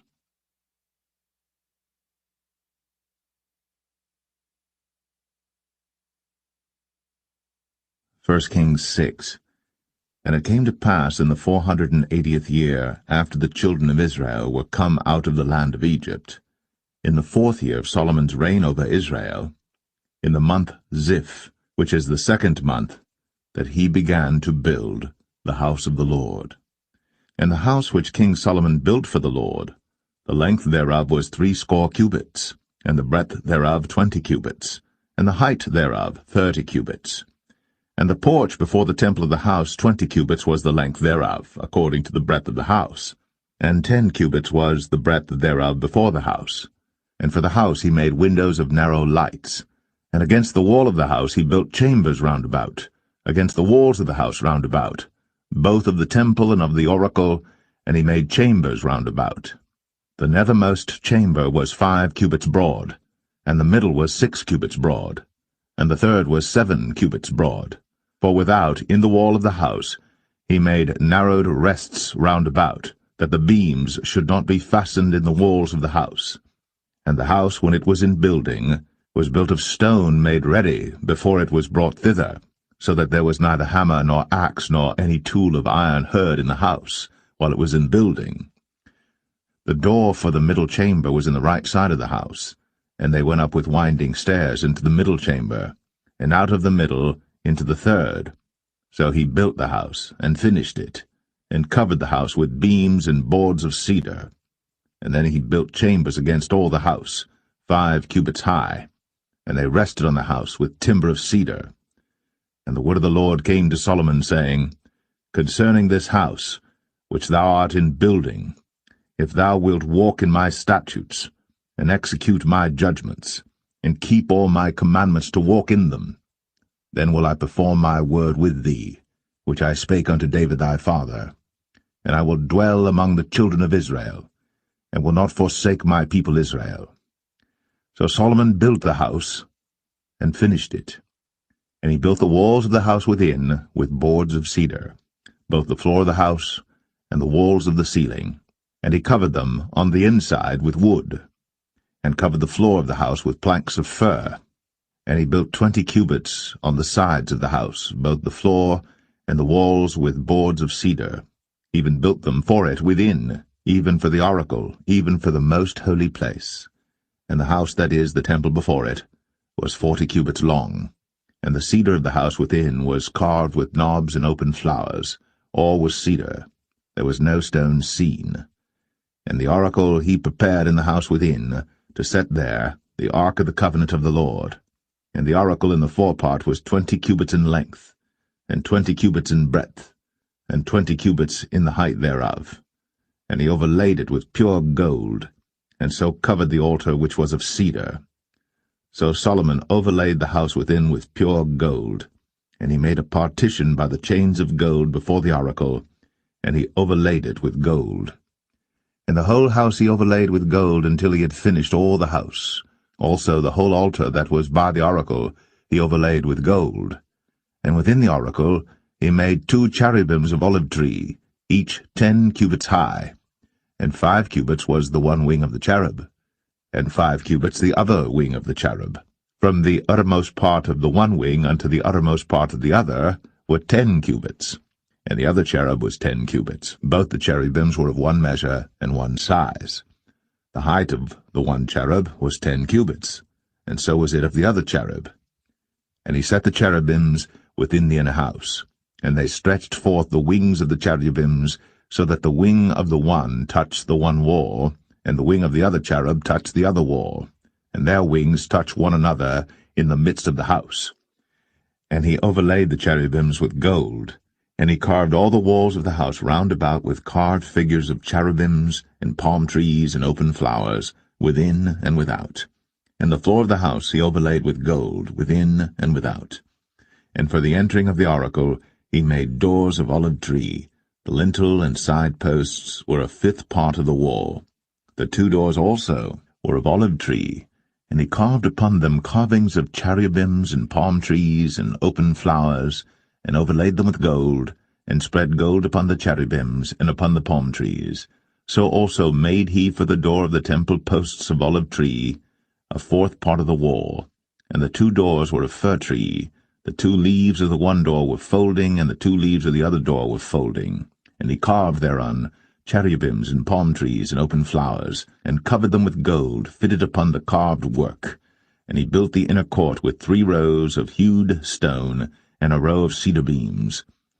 In the 4th year was the foundation of the house of the Lord laid, in the month Ziph. And in the 11th year, in the month Bul, which is the 8th month, was the house finished throughout all the parts thereof. And according to all the fashion of it, so was he 7 years in building it.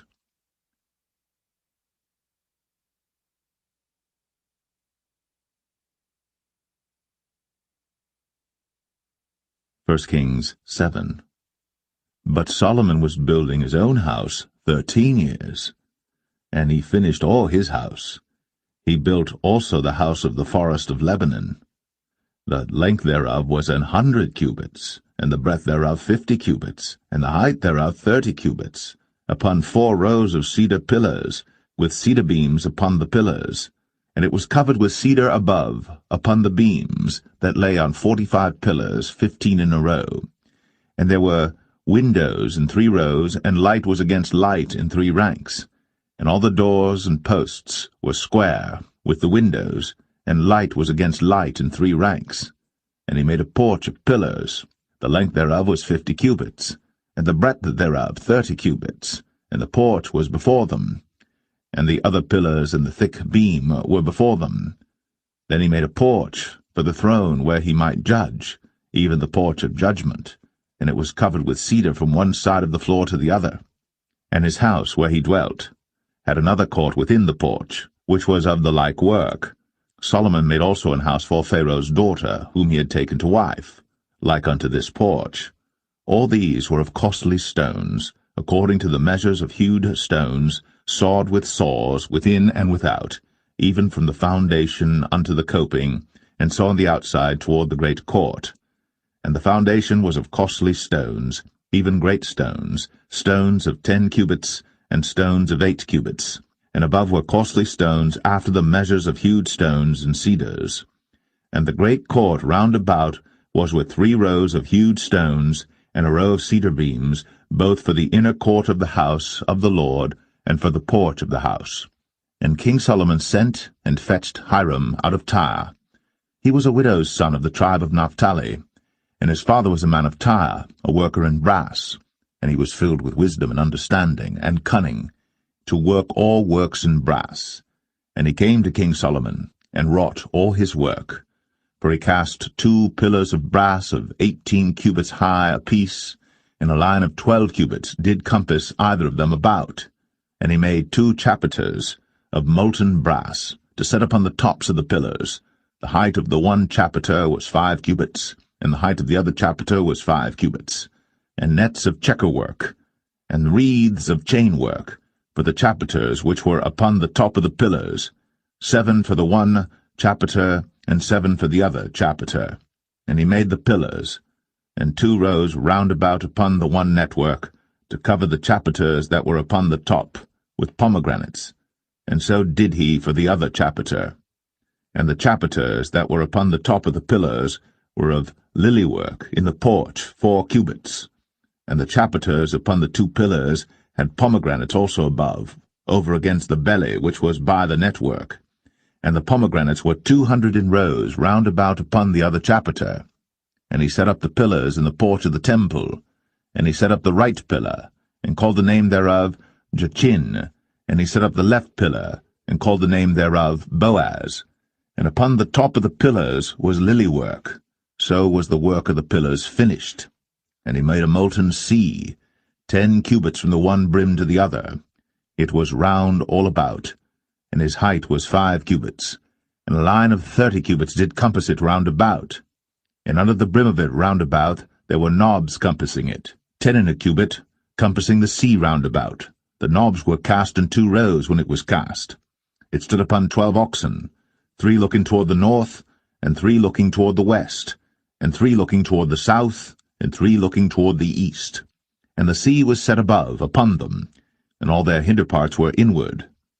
And it was an handbreadth thick, and the brim thereof was wrought like the brim of a cup, with flowers of lilies. It contained 2,000 baths. And he made 10 bases of brass. 4 cubits was the length of one base, and 4 cubits the breadth thereof, and 3 cubits the height of it. And the work of the bases was on this manner. They had borders, and the borders were between the ledges. And on the borders that were between the ledges were lions, oxen, and cherubims. And upon the ledges there was a base above, and beneath the lions and oxen were certain additions made of thin work. And every base had 4 brazen wheels, and plates of brass, and the 4 corners thereof had undersetters. Under the laver were undersetters molten, at the side of every addition. And the mouth of it within the chapiter, and above was a cubit, but the mouth thereof was round after the work of the base, a cubit and an half. And also upon the mouth of it were gravings with their borders 4 square, not round. And under the borders were 4 wheels, and the axle trees of the wheels were joined to the base. And the height of a wheel was a cubit and a half a cubit. And the work of the wheels was like the work of a chariot wheel. Their axle trees and their naves and their felloes and their spokes were all molten. And there were 4 undersetters to the 4 corners of one base, and the undersetters were of the very base itself. And in the top of the base was there a round compass of half a cubit high, and on the top of the base the ledges thereof, and the borders thereof were of the same. For on the plates of the ledges thereof, and on the borders thereof, he graved cherubims, lions, and palm trees, according to the proportion of every one, and additions round about. After this manner he made the 10 bases. All of them had 1 casting, 1 measure, and 1 size. Then made he 10 lavers of brass. 1 laver contained 40 baths, and every laver was 4 cubits. And upon every one of the 10 bases 1 laver. And he put 5 bases on the right side of the house, and 5 on the left side of the house, and he set the sea on the right side of the house eastward over against the south. And Hiram made the lavers, and the shovels, and the basins. So Hiram made an end of doing all the work that he made King Solomon for the house of the Lord.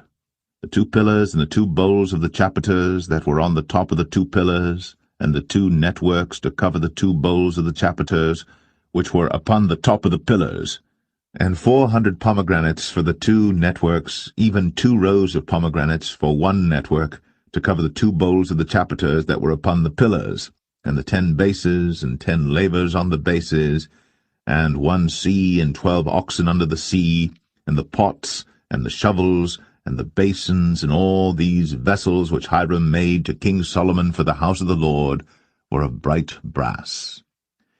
In the plain of Jordan did the king cast them, in the clay ground between Succoth and Zarthan.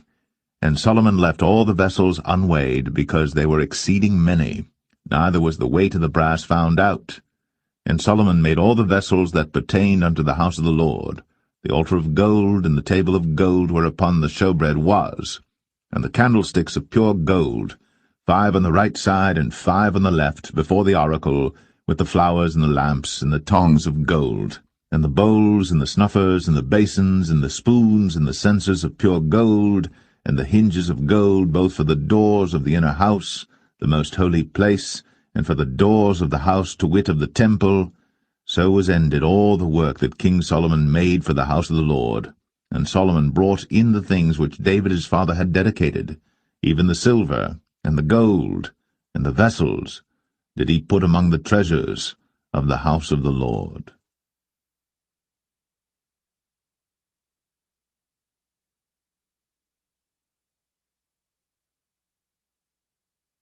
1 Kings 8.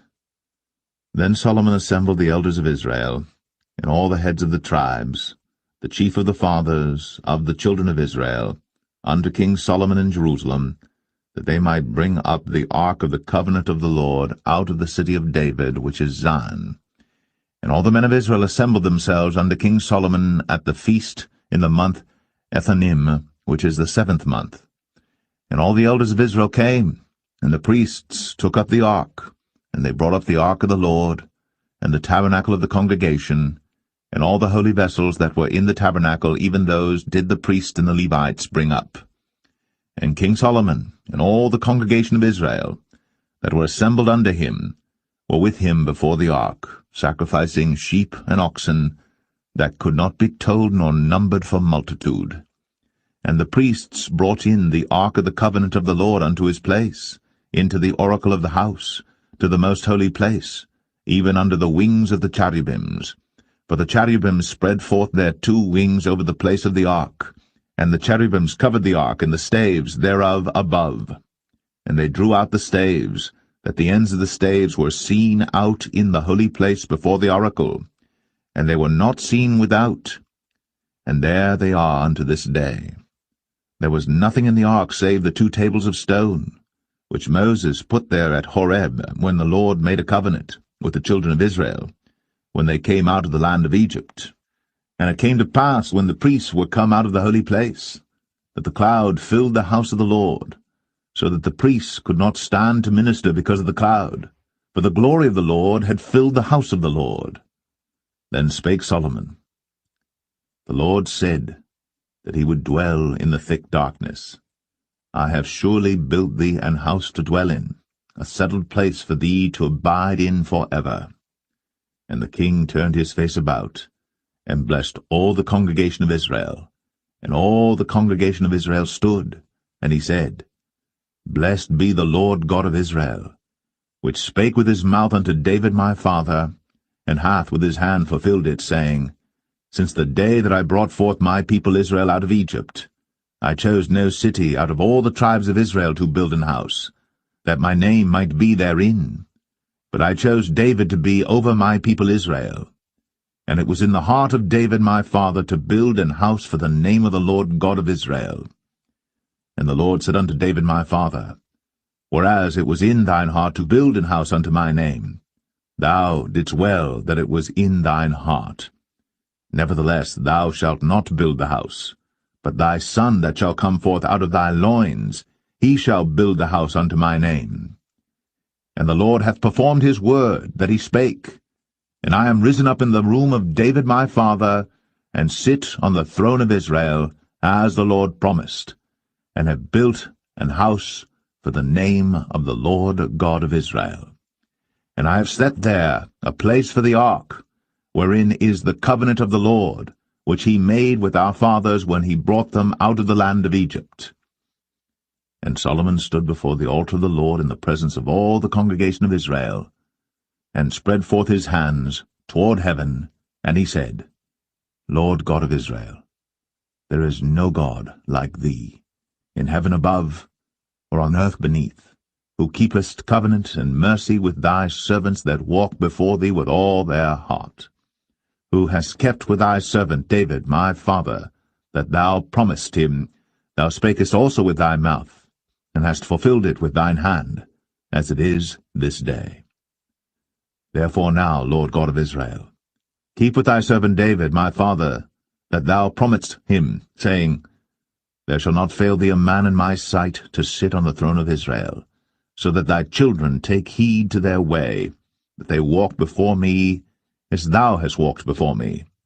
And now, O God of Israel, let thy word, I pray thee, be verified, which thou spakest unto thy servant David my father. But will God indeed dwell on the earth? Behold, the heaven, and heaven of heavens cannot contain thee. How much less this house that I have builded? Yet have thou respect unto the prayer of thy servant, and to his supplication, O Lord my God, to hearken unto the cry and to the prayer which thy servant prayeth before thee today, that thine eyes may be open toward this house night and day, even toward the place of which thou hast said, My name shall be there, that thou mayest hearken unto the prayer which thy servant shall make toward this place. And hearken thou to the supplication of thy servant, and of thy people Israel, when they shall pray toward this place. And hear thou in heaven thy dwelling place, and when thou hearest, forgive. If any man trespass against his neighbor, and an oath be laid upon him to cause him to swear, and the oath come before thine altar in this house, then hear thou in heaven, and do and judge thy servants, condemning the wicked, to bring his way upon his head, and justifying the righteous, to give him according to his righteousness. When thy people Israel be smitten down before the enemy, because they have sinned against thee, and shall turn again to thee, and confess thy name, and pray, and make supplication unto thee in this house, then hear thou in heaven, and forgive the sin of thy people Israel, and bring them again unto the land which thou gavest unto their fathers. When heaven is shut up, and there is no rain because they have sinned against thee, if they pray toward this place, and confess thy name, and turn from their sin, when thou afflictest them, then hear thou in heaven, and forgive the sin of thy servants, and of thy people Israel, that thou teach them the good way wherein they should walk, and give rain upon thy land, which thou hast given to thy people for an inheritance. If there be in the land famine, if there be pestilence, blasting, mildew, locust, or if there be caterpillar, if their enemy besiege them in the land of their cities, whatsoever plague, whatsoever sickness there be, what prayer and supplication soever be made by any man, or by all thy people Israel, which shall know every man the plague of his own heart, and spread forth his hands toward this house, then hear thou in heaven thy dwelling place, and forgive, and do, and give to every man according to his ways, whose heart thou knowest, for thou, even thou only, knowest the hearts of all the children of men, that they may fear thee all the days that they live in the land which thou gavest unto our fathers. Moreover, concerning a stranger that is not of thy people Israel, but cometh out of a far country for thy name's sake, for they shall hear of thy great name, and of thy strong hand, and of thy stretched out arm, when he shall come and pray toward this house, hear thou in heaven thy dwelling place, and do according to all that the stranger calleth to thee for, that all people of the earth may know thy name, to fear thee, as do thy people Israel, and that they may know that this house which I have builded is called by thy name. If thy people go out to battle against their enemy, whithersoever thou shalt send them, and shall pray unto the Lord toward the city which thou hast chosen, and toward the house that I have built for thy name, then hear thou in heaven their prayer, and their supplication, and maintain their cause. If they sin against thee, for there is no man that sinneth not, and thou be angry with them, and deliver them to the enemy, so that they carry them away captives unto the land of the enemy, far or near. Yet, if they shall bethink themselves in the land whither they were carried captives, and repent, and make supplication unto thee in the land of them that carried them captives, saying, We have sinned, and have done perversely, we have committed wickedness, and so return unto thee with all their heart, and with all their soul, in the land of their enemies, which led them away captive, and pray unto thee toward their land, which thou gavest unto their fathers, the city which thou hast chosen, and the house which I have built for thy name. Then hear thou their prayer, and their supplication in heaven thy dwelling place, and maintain their cause, and forgive thy people that have sinned against thee, and all their transgressions wherein they have transgressed against thee, and give them compassion before them who carry them captive, that they may have compassion on them.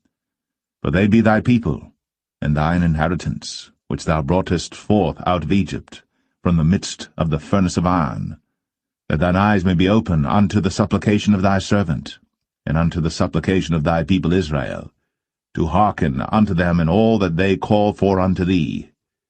For thou didst separate them from among all the people of the earth to be thine inheritance, as thou spakest by the hand of Moses thy servant, when thou broughtest our fathers out of Egypt, O Lord God.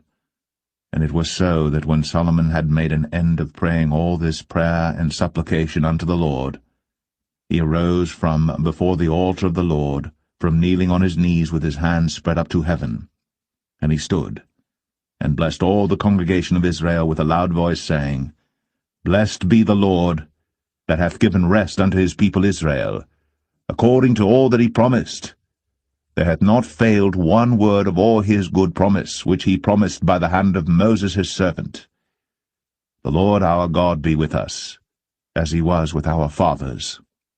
Let him not leave us, nor forsake us, that he may incline our hearts unto him, to walk in all his ways, and to keep his commandments and his statutes and his judgments, which he commanded our fathers. And let these my words wherewith I have made supplication before the Lord be nigh unto the Lord our God day and night, that he maintain the cause of his servant, and the cause of his people Israel at all times, as the matter shall require, that all the people of the earth may know that the Lord is God, and that there is none else. Let your heart therefore be perfect with the Lord our God, to walk in his statutes, and to keep his commandments, as at this day. And the king and all Israel with him offered sacrifice before the Lord. And Solomon offered a sacrifice of peace offerings which he offered unto the Lord, 22,000 oxen, and 120,000 sheep. So the king and all the children of Israel dedicated the house of the Lord. The same day did the king hallow the middle of the court that was before the house of the Lord, for there he offered burnt offerings and meat offerings, and the fat of the peace offerings, because the brazen altar that was before the Lord was too little to receive the burnt offerings and meat offerings, and the fat of the peace offerings. And at that time Solomon held a feast, and all Israel with him, a great congregation from the entering in of Hamath unto the river of Egypt, before the Lord our God 7 days, and 7 days, even 14 days. On the 8th day he sent the people away, and they blessed the king, and went unto their tents joyful and glad of heart, for all the goodness that the Lord had done for David his servant, and for Israel his people.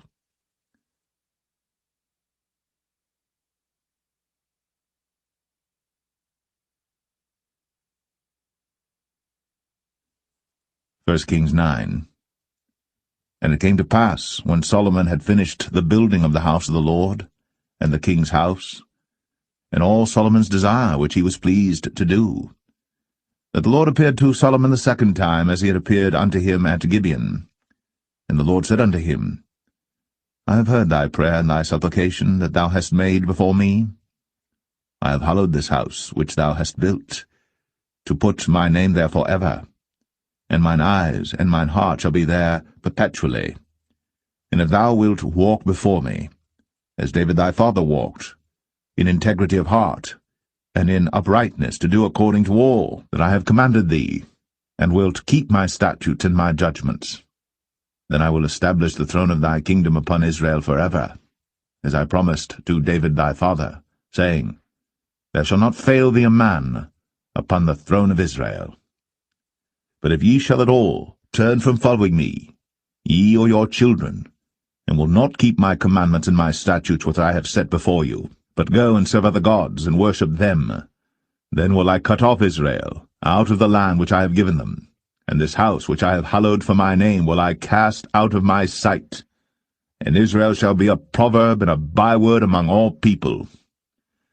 And at this house which is high, every one that passeth by it shall be astonished, and shall hiss, and they shall say, Why hath the Lord done thus unto this land, and to this house?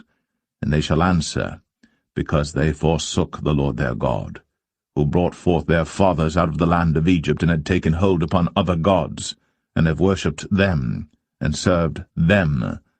Therefore hath the Lord brought upon them all this evil.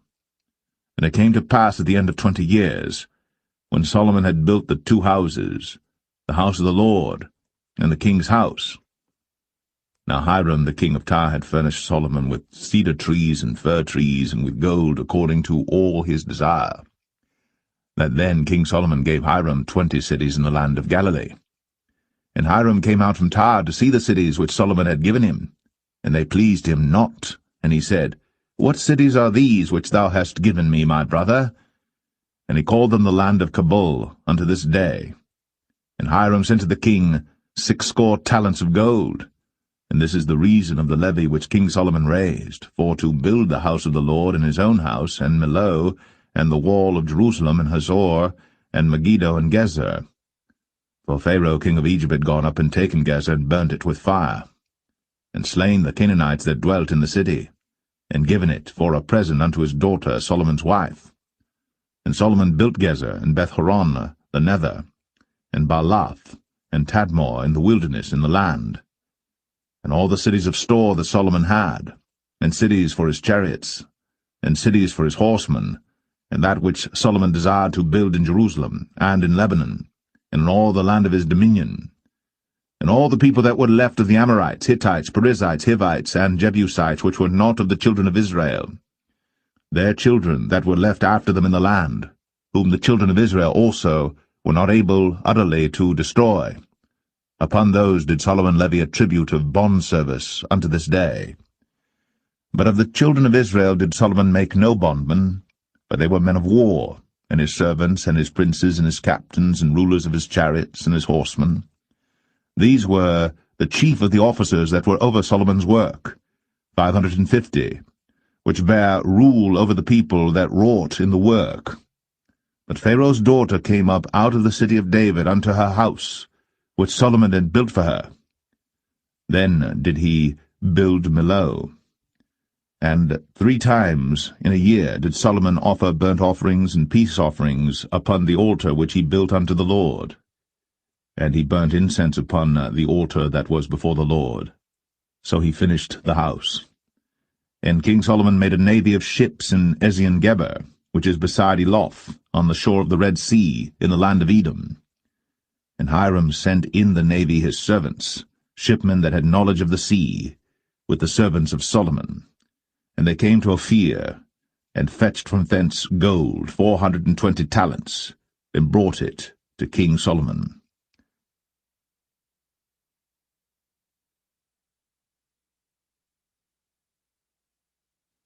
1 Kings 10. And when the queen of Sheba heard of the fame of Solomon concerning the name of the Lord, she came to prove him with hard questions. And she came to Jerusalem with a very great train, with camels that bare spices, and very much gold, and precious stones. And when she was come to Solomon, she communed with him of all that was in her heart. And Solomon told her all her questions. There was not anything hid from the king which he told her not. And when the queen of Sheba had seen all Solomon's wisdom, and the house that he had built, and the meat of his table, and the sitting of his servants, and the attendance of his ministers, and their apparel, and his cupbearers, and his ascent by which he went up unto the house of the Lord, there was no more spirit in her. And she said to the king, It was a true report that I heard in mine own land of thy acts and of thy wisdom. Howbeit, I believed not the word until I came. And mine eyes had seen it, and behold, the half was not told me. Thy wisdom and prosperity exceedeth the fame which I heard. Happy are thy men, happy are these thy servants, which stand continually before thee, and that hear thy wisdom. Blessed be the Lord thy God, which delighteth in thee, to set thee on the throne of Israel, because the Lord loved Israel for ever. Therefore made he thee king, to do judgment and justice. And she gave the king 120 talents of gold and of spices, very great store, and precious stones. There came no more such abundance of spices as these which the queen of Sheba gave to King Solomon. And the navy also of Hiram that brought gold from Ophir, brought in from Ophir great plenty of almug trees and precious stones. And the king made of the almug trees pillars for the house of the Lord, and for the king's house, harps also, and psalteries for singers. There came no such almug trees, nor were seen unto this day. And King Solomon gave unto the queen of Sheba all her desire, whatsoever she asked, beside that which Solomon gave her of his royal bounty. So she turned, and went to her own country, she and her servants. Now the weight of gold that came to Solomon in 1 year was 666 talents of gold. Beside that he had of the merchantmen, and of the traffic of the spice merchants, and of all the kings of Arabia, and of the governors of the country. And King Solomon made 200 targets of beaten gold. 600 shekels of gold went to one target. And he made 300 shields of beaten gold. 3 pound of gold went to one shield, and the king put them in the house of the forest of Lebanon. Moreover, the king made a great throne of ivory, and overlaid it with the best gold. The throne had 6 steps, and the top of the throne was round behind, and there were stays on either side on the place of the seat, and 2 lions stood beside the stays, and 12 lions stood there on the one side, and on the other upon the 6 steps. There was not the like made in any kingdom. And all King Solomon's drinking vessels were of gold, and all the vessels of the house of the forest of Lebanon were of pure gold. None were of silver. It was nothing accounted of in the days of Solomon. For the king had at sea a navy of Tarshish, with the navy of Hiram. Once in 3 years came the navy of Tarshish, bringing gold and silver, ivory, and apes and peacocks. So King Solomon exceeded all the kings of the earth for riches and for wisdom. And all the earth sought to Solomon, to hear his wisdom, which God had put in his heart. And they brought every man his present, vessels of silver, and vessels of gold, and garments, and armor, and spices, horses, and mules, a rate year by year. And Solomon gathered together chariots and horsemen, and he had 1,400 chariots, and 12,000 horsemen, whom he bestowed in the cities for chariots, and with the king at Jerusalem. And the king made silver to be in Jerusalem as stones, and cedars made he to be as the sycamore trees that are in the vale for abundance. And Solomon had horses brought out of Egypt, and linen yarn. The king's merchants received the linen yarn at a price. And a chariot came up and went out of Egypt for 600 shekels of silver, and an horse for 150. And so for all the kings of the Hittites, and for the kings of Syria, did they bring them out by their means.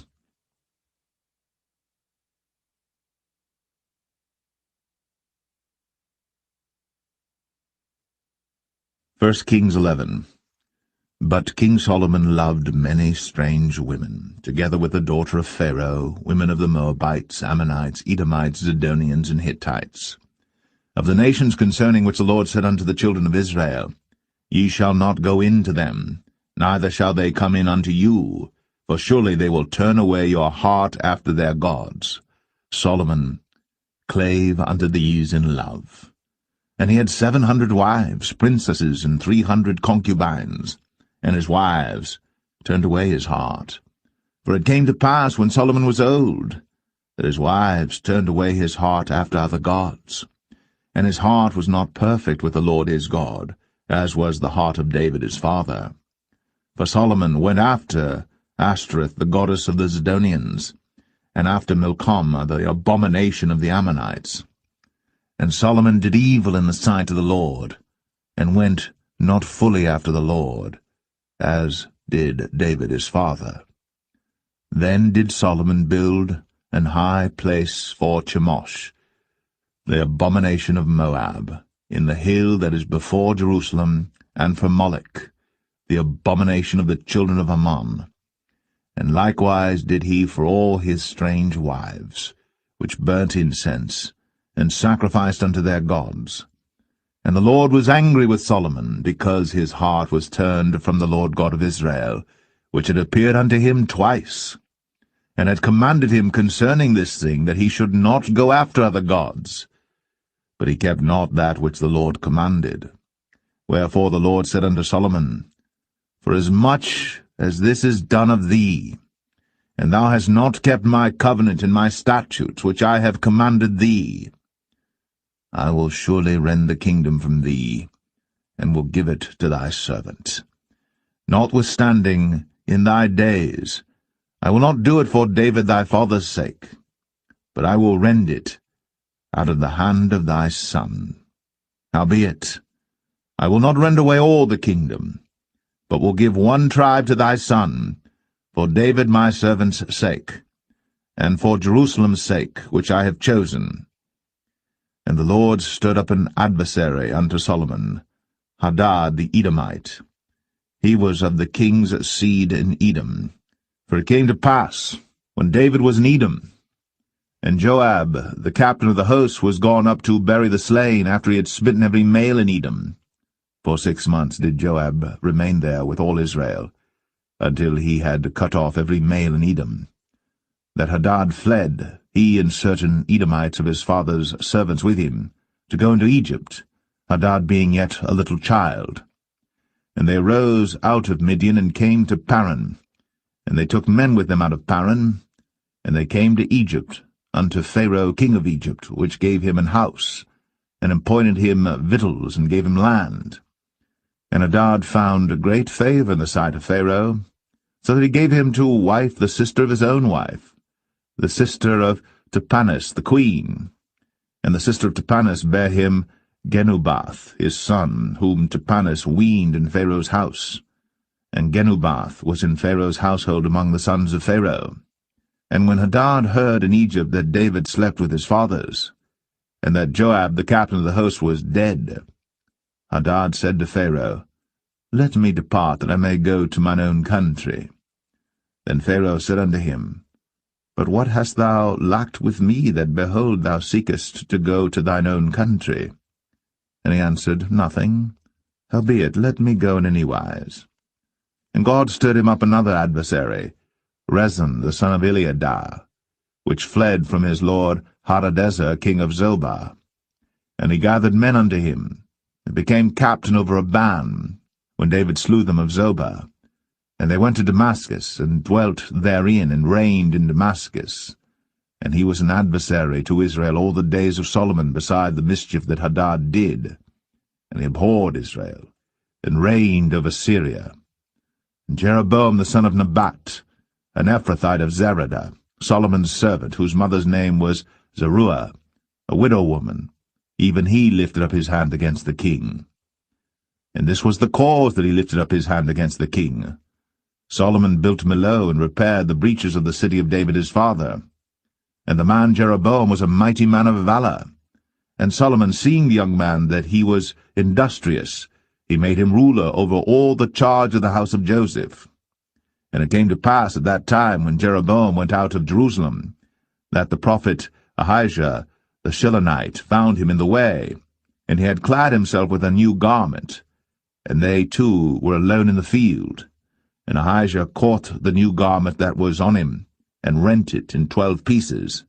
And he said to Jeroboam, Take thee 10 pieces, for thus saith the Lord, the God of Israel, Behold, I will rend the kingdom out of the hand of Solomon, and will give 10 tribes to thee.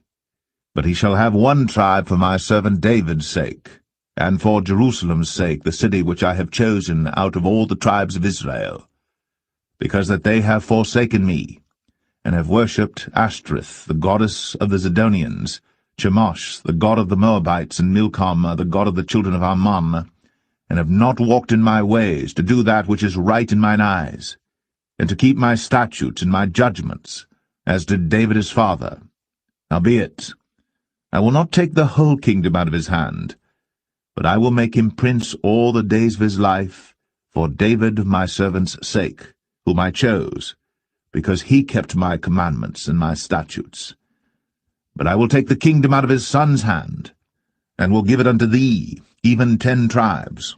And unto his son will I give 1 tribe, that David my servant may have a light always before me in Jerusalem, the city which I have chosen me, to put my name there.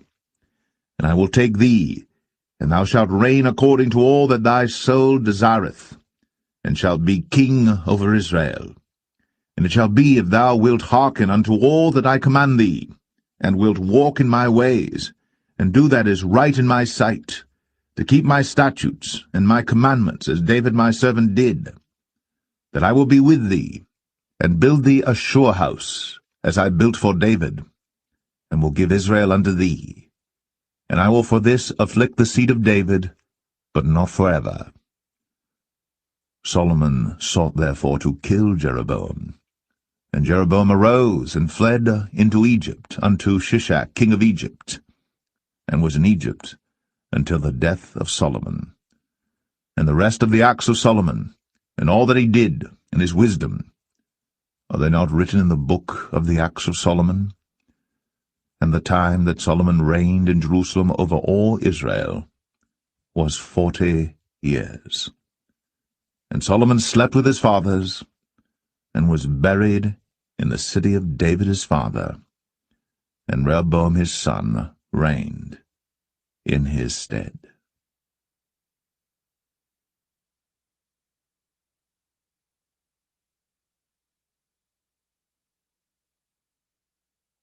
First Kings 12. And Rehoboam went to Shechem, for all Israel were come to Shechem to make him king. And it came to pass, when Jeroboam the son of Nebat, who was yet in Egypt, heard of it, for he was fled from the presence of King Solomon, and Jeroboam dwelt in Egypt, that they sent and called him. And Jeroboam and all the congregation of Israel came and spake unto Rehoboam, saying, Thy father made our yoke grievous. Now therefore make thou the grievous service of thy father, and his heavy yoke which he put upon us lighter, and we will serve thee. And he said unto them, Depart yet for 3 days, then come again to me. And the people departed. And King Rehoboam consulted with the old men that stood before Solomon his father while he yet lived, and said, How do ye advise that I may answer this people? And they spake unto him, saying, If thou wilt be a servant unto this people this day, and wilt serve them, and answer them, and speak good words to them, then they will be thy servants forever. But he forsook the counsel of the old men which they had given him, and consulted with the young men that were grown up with him, and which stood before him. And he said unto them, What counsel give ye that we may answer this people who have spoken to me, saying, Make the yoke which thy father did put upon us lighter? And the young men that were grown up with him spake unto him, saying, Thus shalt thou speak unto this people that spake unto thee, saying, Thy father made our yoke heavy, but make thou it lighter unto us. Thus shalt thou say unto them, My little finger shall be thicker than my father's loins. And now, whereas my father did lade you with a heavy yoke, I will add to your yoke. My father hath chastised you with whips, but I will chastise you with scorpions. So Jeroboam and all the people came to Rehoboam the 3rd day, as the king had appointed, saying, Come to me again the 3rd day. And the king answered the people roughly, and forsook the old men's counsel that they gave him, and spake to them after the counsel of the young men, saying, My father made your yoke heavy, and I will add to your yoke. My father also chastised you with whips, but I will chastise you with scorpions. Wherefore the king hearkened not unto the people. For the cause was from the Lord, that he might perform his saying, which the Lord spake by Ahijah the Shilonite unto Jeroboam the son of Nebat. So when all Israel saw that the king hearkened not unto them, the people answered the king, saying, What portion have we in David? Neither have we inheritance in the son of Jesse. To your tents, O Israel. Now see to thine own house, David. So Israel departed unto their tents. But as for the children of Israel which dwelt in the cities of Judah, Rehoboam reigned over them. Then King Rehoboam sent Adoram, who was over the tribute, and all Israel stoned him with stones, that he died.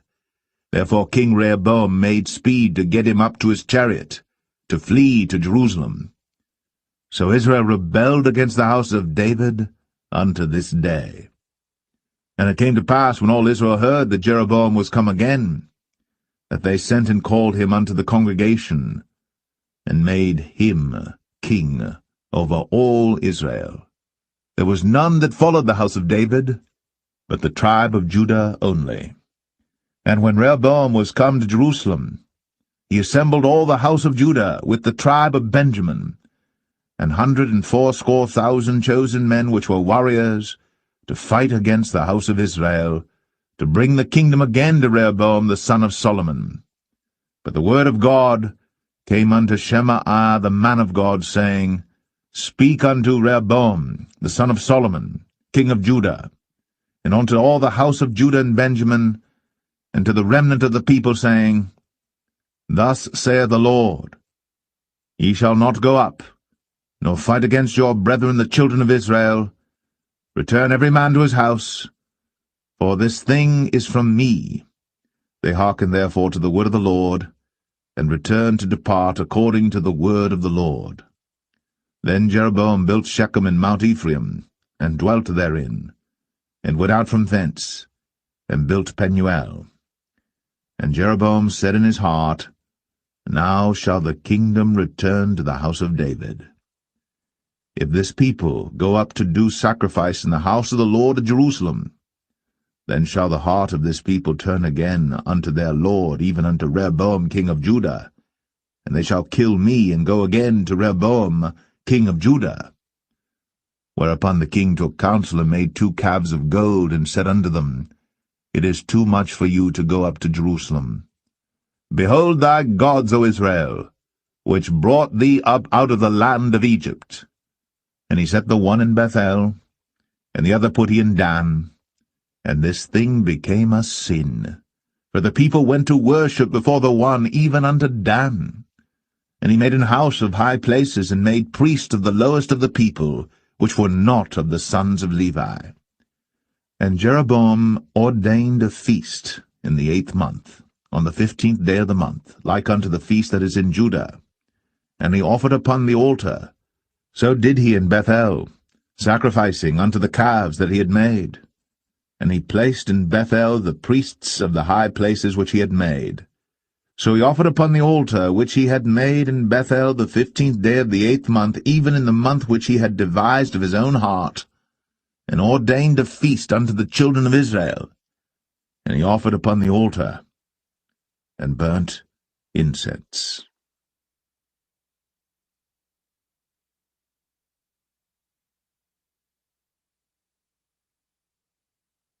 1 Kings 13. And behold, there came a man of God out of Judah by the word of the Lord unto Bethel. And Jeroboam stood by the altar to burn incense. And he cried against the altar in the word of the Lord, and said, O altar, altar, thus saith the Lord, Behold, a child shall be born unto the house of David, Josiah by name. And upon thee shall he offer the priests of the high places that burn incense upon thee, and men's bones shall be burnt upon thee. And he gave a sign the same day, saying, This is the sign which the Lord hath spoken. Behold, the altar shall be rent, and the ashes that are upon it shall be poured out. And it came to pass, when King Jeroboam heard the saying of the man of God, which had cried against the altar in Bethel, that he put forth his hand from the altar, saying, Lay hold on him. And his hand, which he put forth against him, dried up, so that he could not pull it in again to him. The altar also was rent, and the ashes poured out from the altar, according to the sign which the man of God had given, by the word of the Lord. And the king answered and said unto the man of God, Entreat now the face of the Lord thy God, and pray for me, that my hand may be restored me again. And the man of God besought the Lord, and the king's hand was restored him again, and became as it was before. And the king said unto the man of God, Come home with me, and refresh thyself, and I will give thee a reward. And the man of God said unto the king, If thou wilt give me half thine house, I will not go in with thee, neither will I eat bread nor drink water in this place. For so was it charged me by the word of the Lord, saying, Eat no bread, nor drink water, nor turn again by the same way that thou camest. So he went another way, and returned not by the way that he came to Bethel. Now there dwelt an old prophet in Bethel, and his sons came and told him all the works that the man of God had done that day in Bethel, the words which he had spoken unto the king. Them they told also to their father. And their father said unto them, What way went he? For his sons had seen what way the man of God went, which came from Judah. And he said unto his sons, Saddle me the ass. So they saddled him the ass, and he rode thereon, and went after the man of God, and found him sitting under an oak. And he said unto him, Art thou the man of God that camest from Judah? And he said, I am. Then he said unto him, Come home with me, and eat bread. And he said, I may not return with thee, nor go in with thee, neither will I eat bread nor drink water with thee in this place. For it was said to me by the word of the Lord, Thou shalt eat no bread, nor drink water there, nor turn again to go by the way that thou camest. He said unto him, I am a prophet, also as thou art. And an angel spake unto me by the word of the Lord, saying, Bring him back with thee into thine house, that he may eat bread and drink water. But he lied unto him. So he went back with him, and did eat bread in his house, and drank water. And it came to pass, as they sat at the table, that the word of the Lord came unto the prophet that brought him back. And he cried unto the man of God that came from Judah, saying, Thus saith the Lord, For as much as thou hast disobeyed the mouth of the Lord, and hast not kept the commandment which the Lord thy God commanded thee, but camest back, and hast eaten bread, and drunk water in the place, of the which the Lord did say to thee, Eat no bread, and drink no water, thy carcass shall not come unto the sepulchre of thy fathers. And it came to pass, after he had eaten bread, and after he had drunk, that he saddled for him the ass, to wit, for the prophet whom he had brought back. And when he was gone, a lion met him by the way, and slew him. And his carcass was cast in the way, and the ass stood by it. The lion also stood by the carcass. And behold, men passed by, and saw the carcass cast in the way, and the lion standing by the carcass. And they came and told it in the city where the old prophet dwelt. And when the prophet that brought him back from the way heard thereof, he said, It is the man of God who was disobedient unto the word of the Lord. Therefore the Lord hath delivered him unto the lion, which hath torn him and slain him according to the word of the Lord, which he spake unto him. And he spake to his son, saying, Saddle me the ass. And they saddled him. And he went and found his carcass cast in the way, and the ass and the lion standing by the carcass. The lion had not eaten the carcass, nor torn the ass. And the prophet took up the carcass of the man of God, and laid it upon the ass, and brought it back. And the old prophet came to the city to mourn and to bury him. and he laid his carcass in his own grave. And they mourned over him, saying, Alas, my brother! And it came to pass, after he had buried him, that he spake to his son, saying, When I am dead, then bury me in the sepulchre wherein the man of God is buried. Lay my bones beside his bones. For the saying which he cried by the word of the Lord against the altar in Bethel, and against all the houses of the high places which are in the cities of Samaria, shall surely come to pass. After this thing Jeroboam returned not from his evil way, but made again of the lowest of the people priests of the high places. Whosoever would, he consecrated him, and he became one of the priests of the high places. And this thing became sin unto the house of Jeroboam, even to cut it off, and to destroy it from off the face of the earth.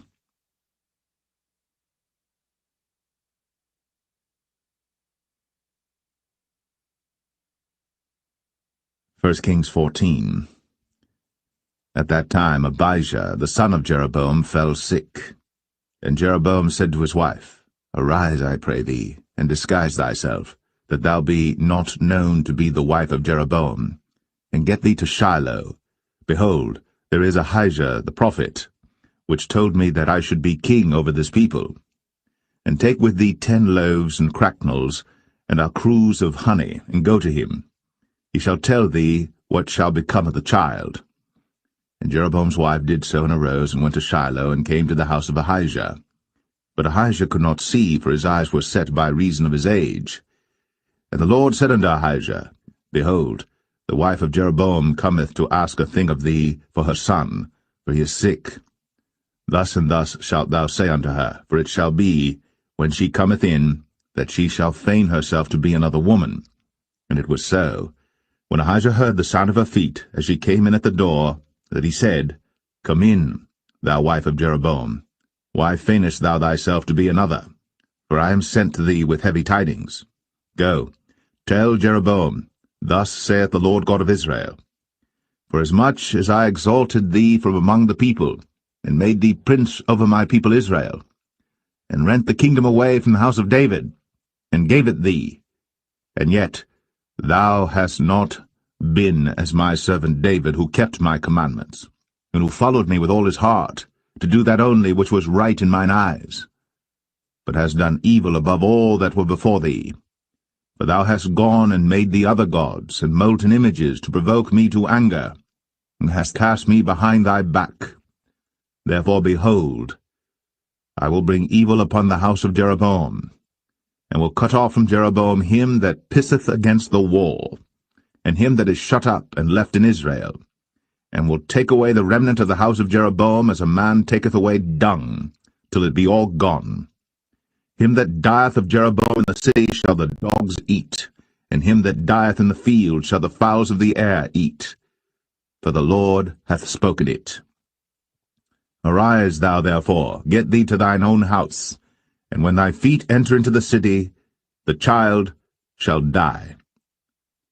And all Israel shall mourn for him, and bury him. For he only of Jeroboam shall come to the grave, because in him there is found some good thing toward the Lord God of Israel in the house of Jeroboam. Moreover, the Lord shall raise him up a king over Israel, who shall cut off the house of Jeroboam that day. But what? Even now. For the Lord shall smite Israel, as a reed is shaken in the water, and he shall root up Israel out of this good land, which he gave to their fathers, and shall scatter them beyond the river, because they have made their groves, provoking the Lord to anger. And he shall give Israel up, because of the sins of Jeroboam, who did sin, and who made Israel to sin. And Jeroboam's wife arose and departed, and came to Tirzah. And when she came to the threshold of the door, the child died, and they buried him. And all Israel mourned for him according to the word of the Lord, which he spake by the hand of his servant Ahijah the prophet. And the rest of the acts of Jeroboam, how he warred and how he reigned, behold, they are written in the book of the Chronicles of the kings of Israel. And the days which Jeroboam reigned were 22 years, and he slept with his fathers, and Nadab his son reigned in his stead. And Rehoboam, the son of Solomon, reigned in Judah. Rehoboam was 41 years old when he began to reign, and he reigned 17 years in Jerusalem, the city which the Lord did choose out of all the tribes of Israel, to put his name there. And his mother's name was Naamah, an Ammonitess. And Judah did evil in the sight of the Lord, and they provoked him to jealousy with their sins which they had committed, above all that their fathers had done. For they also built them high places and images and groves on every high hill, and under every green tree. And there were also Sodomites in the land, and they did according to all the abominations of the nations which the Lord cast out before the children of Israel. And it came to pass in the 5th year of King Rehoboam, that Shishak king of Egypt came up against Jerusalem. And he took away the treasures of the house of the Lord, and the treasures of the king's house, even took away all, and he took away all the shields of gold which Solomon had made. And King Rehoboam made in their stead brazen shields, and committed them unto the hands of the chief of the guard which kept the door of the king's house. And it was so, when the king went into the house of the Lord, that the guard bare them and brought them back into the guard chamber. Now the rest of the acts of Rehoboam, and all that he did, are they not written in the book of the Chronicles of the kings of Judah? And there was war between Rehoboam and Jeroboam all their days. And Rehoboam slept with his fathers, and was buried with his fathers in the city of David. And his mother's name was Naamah, an Ammonitess. And Abijam, his son, reigned in his stead.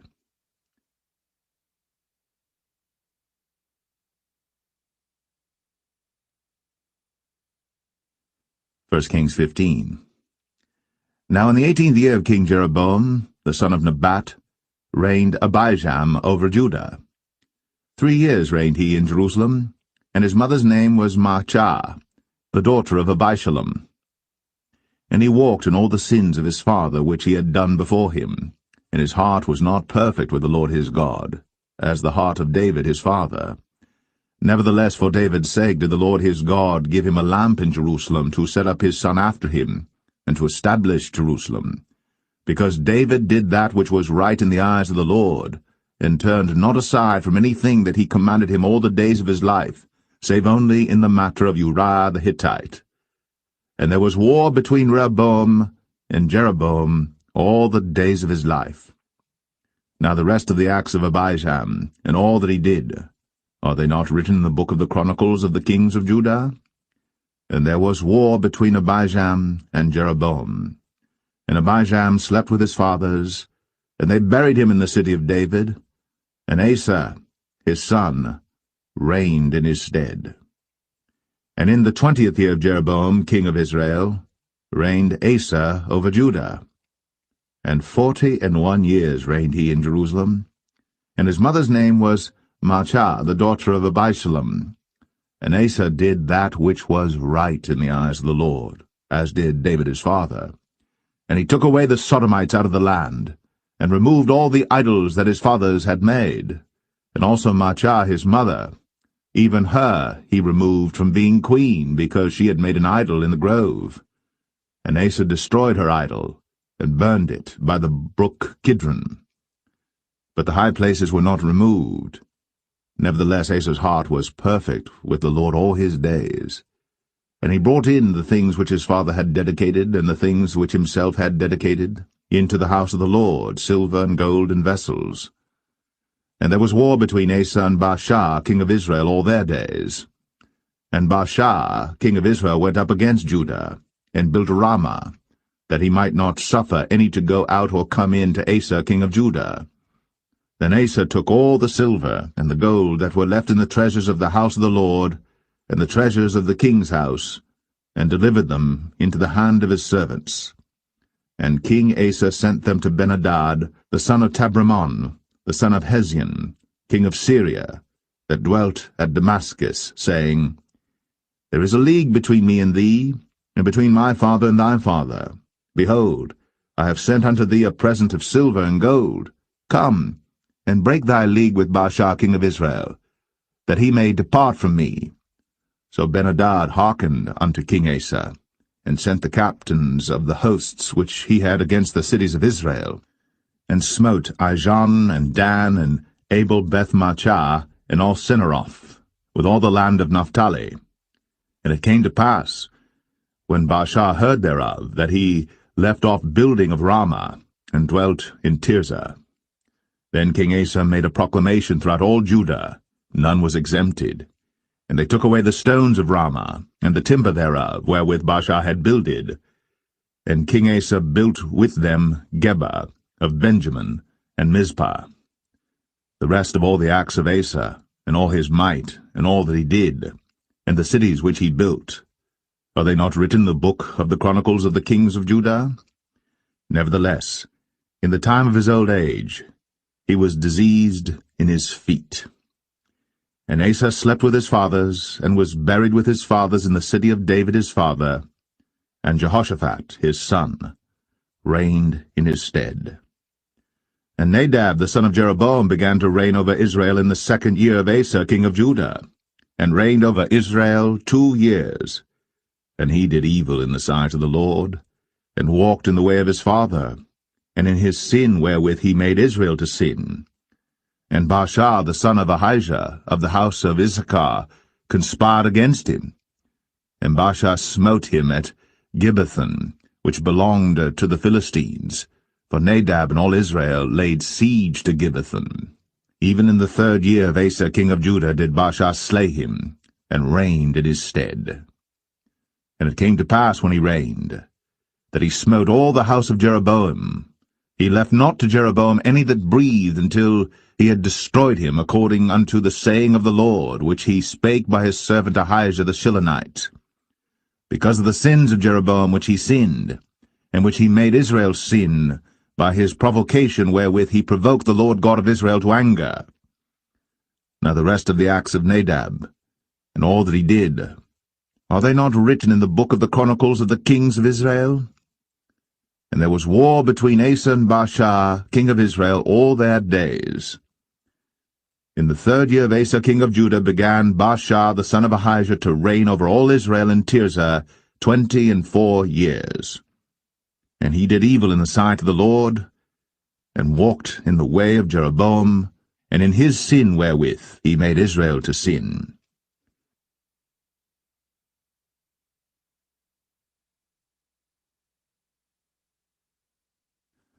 First Kings 16.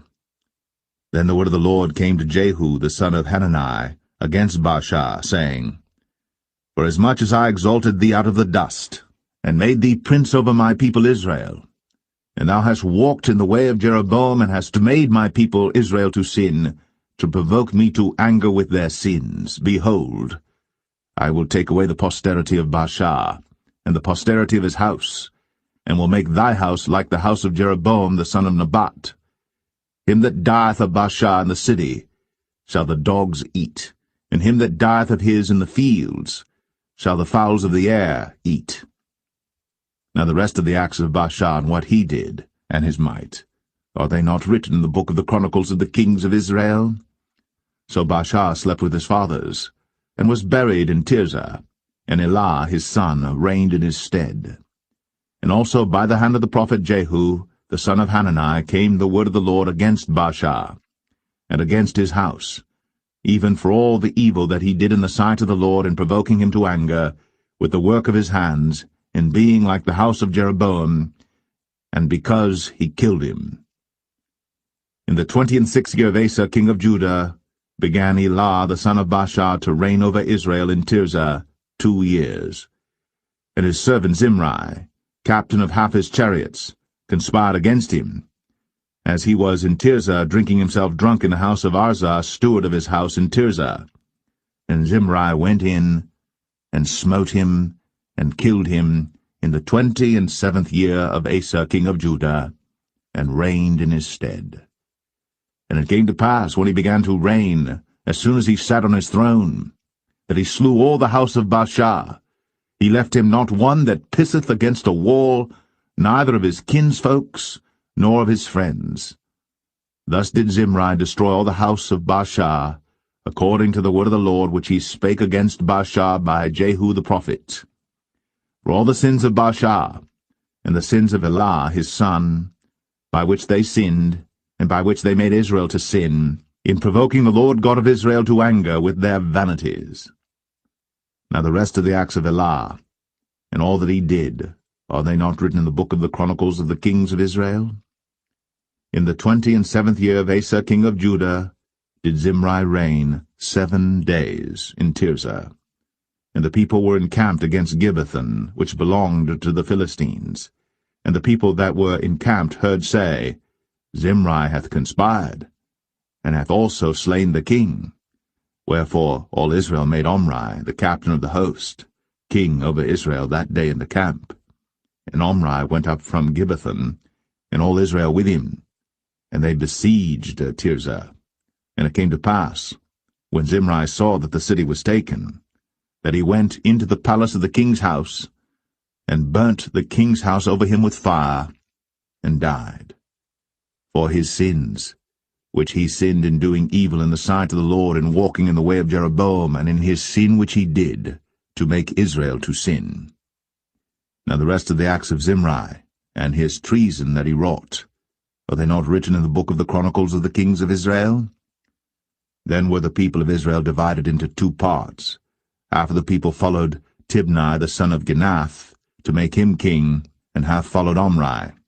But the people that followed Omri prevailed against the people that followed Tibni the son of Ginath. So Tibni died, and Omri reigned. In the 31st year of Asa king of Judah began Omri to reign over Israel 12 years. 6 years reigned he in Tirzah. And he bought the hill Samaria of Shemer for 2 talents of silver, and built on the hill, and called the name of the city which he built after the name of Shemer, owner of the hill, Samaria. But Omri wrought evil in the eyes of the Lord, and did worse than all that were before him.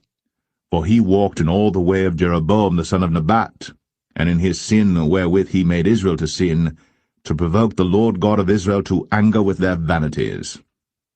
Now the rest of the acts of Omri which he did, and his might that he showed, are they not written in the book of the Chronicles of the kings of Israel? So Omri slept with his fathers, and was buried in Samaria, and Ahab his son reigned in his stead. And in the 38th year of Asa king of Judah began Ahab the son of Omri to reign over Israel. And Ahab the son of Omri reigned over Israel in Samaria 22 years. And Ahab the son of Omri did evil in the sight of the Lord above all that were before him. And it came to pass, as if it had been a light thing for him to walk in the sins of Jeroboam the son of Nebat, that he took to wife Jezebel, the daughter of Ethbaal, king of the Zidonians, and went and served Baal, and worshipped him. And he reared up an altar for Baal in the house of Baal, which he had built in Samaria. And Ahab made a grove, and Ahab did more to provoke the Lord God of Israel to anger than all the kings of Israel that were before him. In his days did Hiel the Bethelite build Jericho. He laid the foundation thereof in Abiram his firstborn, and set up the gates thereof in his youngest son Segub, according to the word of the Lord, which he spake by Joshua the son of Nun.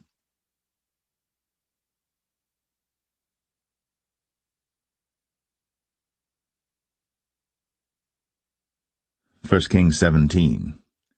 And Elijah the Tishbite, who was of the inhabitants of Gilead, said unto Ahab, As the Lord God of Israel liveth, before whom I stand, there shall not be dew nor rain these years, but according to my word. And the word of the Lord came unto him, saying, Get thee hence, and turn thee eastward, and hide thyself by the brook Cherith, that is before Jordan. And it shall be that thou shalt drink of the brook, and I have commanded the ravens to feed thee there. So he went and did according unto the word of the Lord, for he went and dwelt by the brook Cherith, that is before Jordan. And the ravens brought him bread and flesh in the morning, and bread and flesh in the evening, and he drank of the brook. And it came to pass after a while that the brook dried up, because there had been no rain in the land.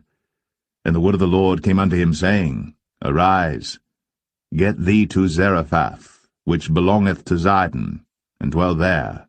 Behold, I have commanded a widow woman there to sustain thee. So he arose and went to Zarephath.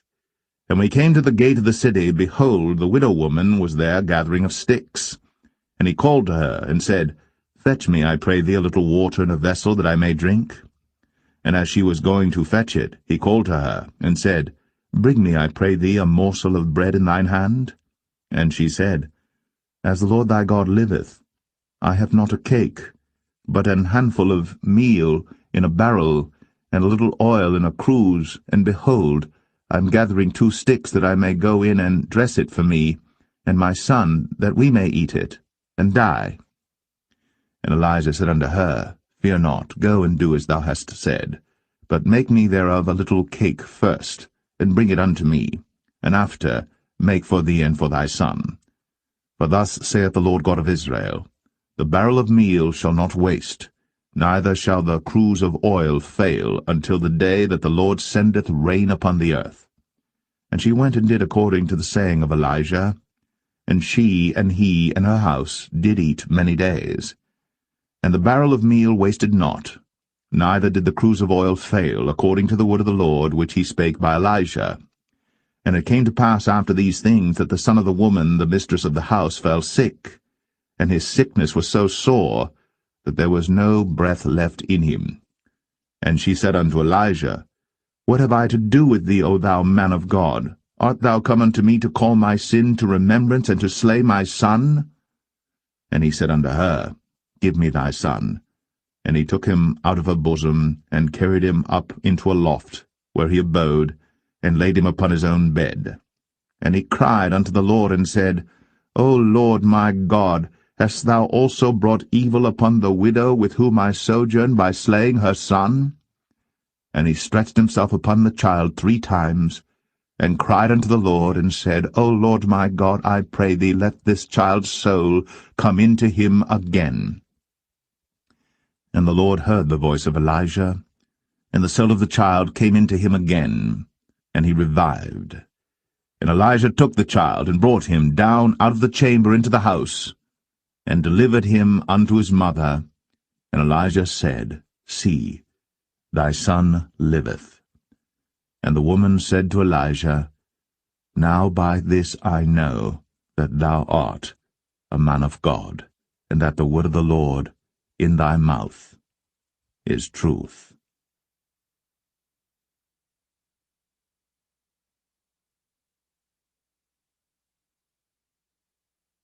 First Kings 18.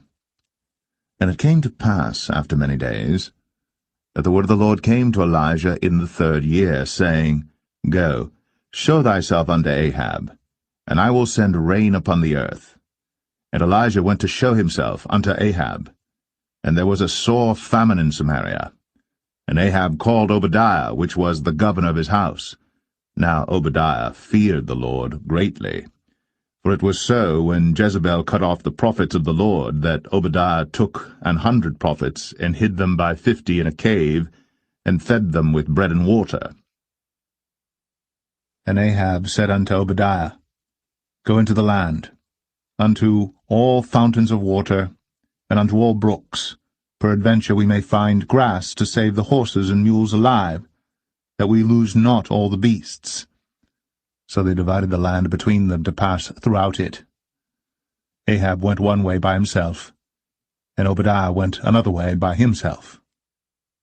And as Obadiah was in the way, behold, Elijah met him, and he knew him, and fell on his face, and said, Art thou that my lord Elijah?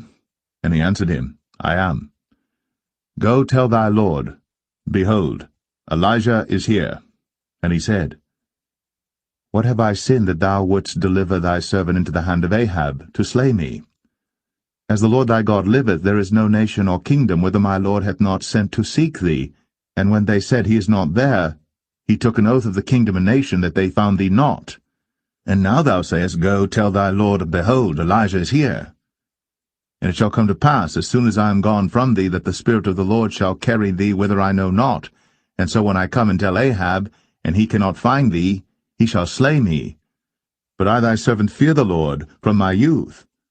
Was it not told my Lord what I did when Jezebel slew the prophets of the Lord, how I hid 100 men of the Lord's prophets by 50 in a cave, and fed them with bread and water? And now thou sayest, Go tell thy Lord, Behold, Elijah is here, and he shall slay me? And Elijah said, As the Lord of hosts liveth, before whom I stand, I will surely show myself unto him today. So Obadiah went to meet Ahab and told him. And Ahab went to meet Elijah. And it came to pass, when Ahab saw Elijah, that Ahab said unto him, Art thou he that troubleth Israel? And he answered, I have not troubled Israel, but thou and thy father's house, in that ye have forsaken the commandments of the Lord, and thou hast followed Baalim. Now therefore send and gather to me all Israel unto Mount Carmel, and the prophets of Baal 450, and the prophets of the groves 400, which eat at Jezebel's table. So Ahab sent unto all the children of Israel, and gathered the prophets together unto Mount Carmel. And Elijah came unto all the people, and said, How long halt ye between two opinions? If the Lord be God, follow him, but if Baal, then follow him. And the people answered him not a word. Then said Elijah unto the people, I, even I only, remain a prophet of the Lord, but Baal's prophets are 450 men. Let them therefore give us 2 bullocks, and let them choose 1 bullock from themselves, and cut it in pieces, and lay it on wood, and put no fire under. And I will dress the other bullock, and lay it on wood, and put no fire under. And call ye on the name of your gods, and I will call on the name of the Lord. And the God that answereth by fire, let him be God. And all the people answered and said, It is well spoken.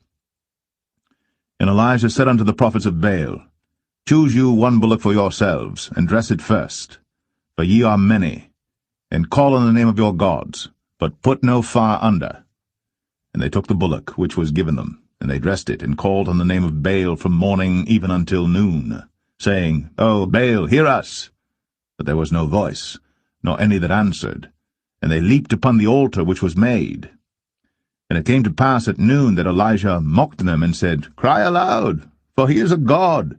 Either he is talking, or he is pursuing, or he is in a journey, or peradventure he sleepeth, and must be awaked. And they cried aloud, and cut themselves after their manner with knives and lancets, till the blood gushed out upon them. And it came to pass, when midday was past, and they prophesied until the time of the offering of the evening sacrifice, that there was neither voice, nor any to answer, nor any that regarded. And Elijah said unto all the people, Come near unto me. And all the people came near unto him, and he repaired the altar of the Lord that was broken down. And Elijah took 12 stones, according to the number of the tribes of the sons of Jacob, unto whom the word of the Lord came, saying, Israel shall be thy name. And with the stones he built an altar in the name of the Lord, and he made a trench about the altar, as great as would contain 2 measures of seed. And he put the wood in order, and cut the bullock in pieces, and laid him on the wood, and said, Fill 4 barrels with water, and pour it on the burnt sacrifice, and on the wood. And he said, Do it the 2nd time. And they did it the 2nd time. And he said, Do it the 3rd time. And they did it the 3rd time. And the water ran round about the altar, and he filled the trench also with water. And it came to pass, at the time of the offering of the evening sacrifice, that Elijah the prophet came near and said, Lord God of Abraham, Isaac, and of Israel, let it be known this day that thou art God in Israel, and that I am thy servant, and that I have done all these things at thy word. Hear me, O Lord, hear me, that this people may know that thou art the Lord God, and that thou hast turned their heart back again. Then the fire of the Lord fell, and consumed the burnt sacrifice, and the wood, and the stones, and the dust, and licked up the water that was in the trench.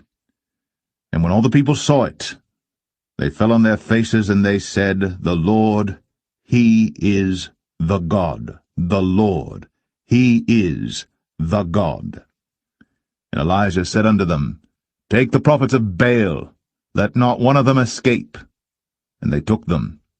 And Elijah brought them down to the brook Kishon, and slew them there. And Elijah said unto Ahab, Get thee up, eat and drink, for there is a sound of abundance of rain. So Ahab went up to eat and to drink. And Elijah went up to the top of Carmel, and he cast himself down upon the earth, and put his face between his knees, and said to his servant, Go up now, look toward the sea. And he went up and looked, and said, There is nothing.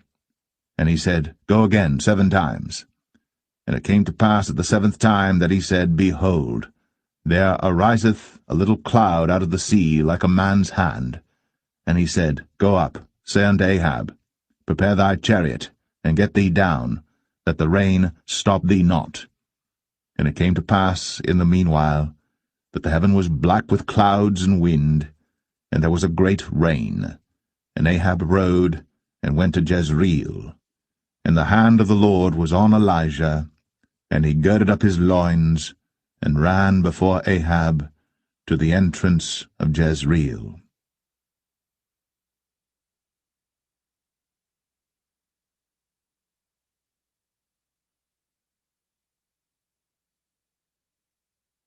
First Kings 19. And Ahab told Jezebel all that Elijah had done, and withal how he had slain all the prophets with the sword. Then Jezebel sent a messenger unto Elijah, saying, So let the gods do to me, and more also, if I make not thy life as the life of one of them by tomorrow about this time. And when he saw that, he arose, and went for his life, and came to Beersheba, which belongeth to Judah, and left his servant there. But he himself went a day's journey into the wilderness, and came and sat down under a juniper tree. And he requested for himself that he might die, and said, It is enough. Now, O Lord, take away my life, for I am not better than my fathers. And as he lay and slept under a juniper tree, behold, then an angel touched him, and said unto him, Arise and eat. And he looked, and behold, there was a cake baked on the coals, and a cruse of water at his head.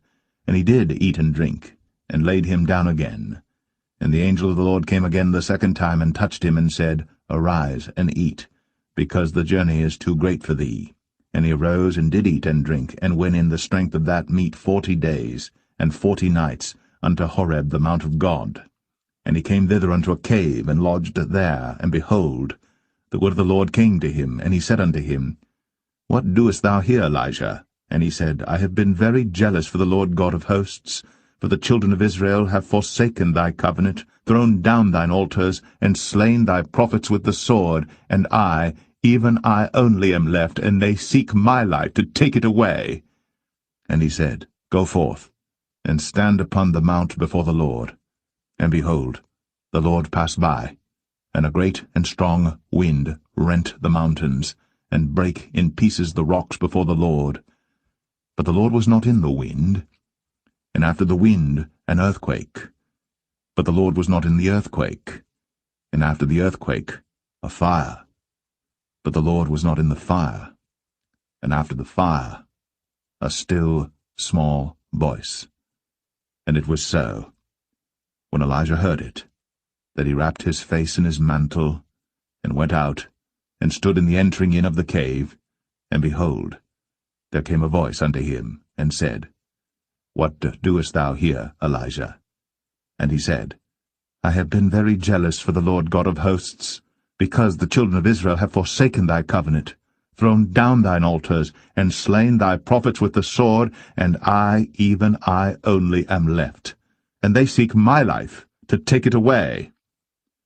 And the Lord said unto him, Go, return on thy way to the wilderness of Damascus, and when thou comest, anoint Hazael to be king over Syria. And Jehu, the son of Nimshi, shalt thou anoint to be king over Israel. And Elisha, the son of Shaphat, of Abel-Meholah, shalt thou anoint to be prophet in thy room. And it shall come to pass that him that escapeth the sword of Hazael shall Jehu slay, and him that escapeth from the sword of Jehu shall Elisha slay. Yet I have left me 7,000 in Israel, all the knees which have not bowed unto Baal, and every mouth which hath not kissed him. So he departed thence, and found Elisha the son of Shaphat, who was plowing with 12 yoke of oxen before him, and he with the 12th, and Elijah passed by him, and cast his mantle upon him. And he left the oxen, and ran after Elijah, and said, Let me, I pray thee, kiss my father and my mother, and then I will follow thee. And he said unto him, Go back again, for what have I done to thee? And he returned back from him, and took a yoke of oxen, and slew them, and boiled their flesh with the instruments of the oxen, and gave unto the people, and they did eat. Then he arose, and went after Elijah, and ministered unto him.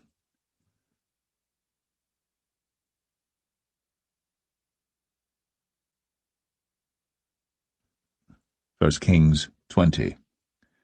And Ben-Hadad the king of Syria gathered all his host together, and there were 32 kings with him, and horses and chariots, and he went up and besieged Samaria, and warred against it. And he sent messengers to Ahab king of Israel into the city, and said unto him, Thus saith Ben-Hadad, Thy silver and thy gold is mine, thy wives also and thy children, even the goodliest, are mine. And the king of Israel answered and said, My lord, O king, according to thy saying, I am thine, and all that I have. And the messengers came again and said, Thus speaketh Ben-Hadad, saying, Although I have sent unto thee, saying, Thou shalt deliver me thy silver and thy gold and thy wives and thy children, yet I will send my servants unto thee tomorrow about this time, and they shall search thine house and the houses of thy servants, and it shall be that whatsoever is pleasant in thine eyes, they shall put it in their hand, and take it away. Then the king of Israel called all the elders of the land, and said, Mark, I pray you, and see how this man seeketh mischief, for he sent unto me for my wives, and for my children, and for my silver, and for my gold, and I denied him not. And all the elders and all the people said unto him, Hearken not unto him, nor consent. Wherefore he said unto the messengers of Ben-Hadad, Tell my lord the king, all that thou didst send for to thy servant at the first, I will do, but this thing I may not do. And the messengers departed, and brought him word again. And Ben-Hadad sent unto him, and said, The gods do so unto me, and more also, if the dust of Samaria shall suffice for handfuls for all the people that follow me. And the king of Israel answered and said, Tell him, Let not him that girdeth on his harness boast himself, as he that putteth it off.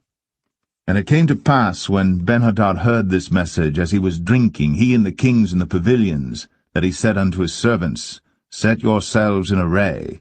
And they set themselves in array against the city. And behold, there came a prophet unto Ahab king of Israel, saying, Thus saith the Lord, Hast thou seen all this great multitude?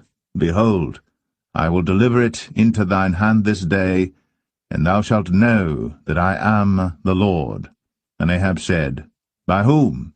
And he said, Thus saith the Lord, even by the young men of the princes of the provinces. Then he said, Who shall order the battle? And he answered, Thou. Then he numbered the young men of the princes of the provinces, and they were 232, and after them he numbered all the people, even all the children of Israel, being 7,000. And they went out at noon. But Ben-Hadad was drinking himself drunk in the pavilions, he and the kings, the 32 kings that helped him. And the young men of the princes of the provinces went out first. And Ben-Hadad sent out, and they told him, saying, There are men come out of Samaria. And he said, Whether they be come out for peace, take them alive, or whether they be come out for war, take them alive. So these young men of the princes of the provinces came out of the city, and the army which followed them, and they slew every one his man, and the Syrians fled. And Israel pursued them, and Ben-Hadad the king of Syria escaped on an horse with the horsemen. And the king of Israel went out, and smote the horses and chariots, and slew the Syrians with a great slaughter. And the prophet came to the king of Israel, and said unto him, Go, strengthen thyself, and mark and see what thou doest. For at the return of the year the king of Syria will come up against thee. And the servants of the king of Syria said unto him, Their gods are gods of the hills, therefore they were stronger than we. But let us fight against them in the plain, and surely we shall be stronger than they. And do this thing, take the kings away, every man out of his place, and put captains in their rooms. And number thee an army like the army that thou hast lost, horse for horse, and chariot for chariot, and we will fight against them in the plain, and surely we shall be stronger than they. And he hearkened unto their voice, and did so. And it came to pass, at the return of the year, that Benhadad numbered the Syrians, and went up to Aphek to fight against Israel. And the children of Israel were numbered, and were all present, and went against them.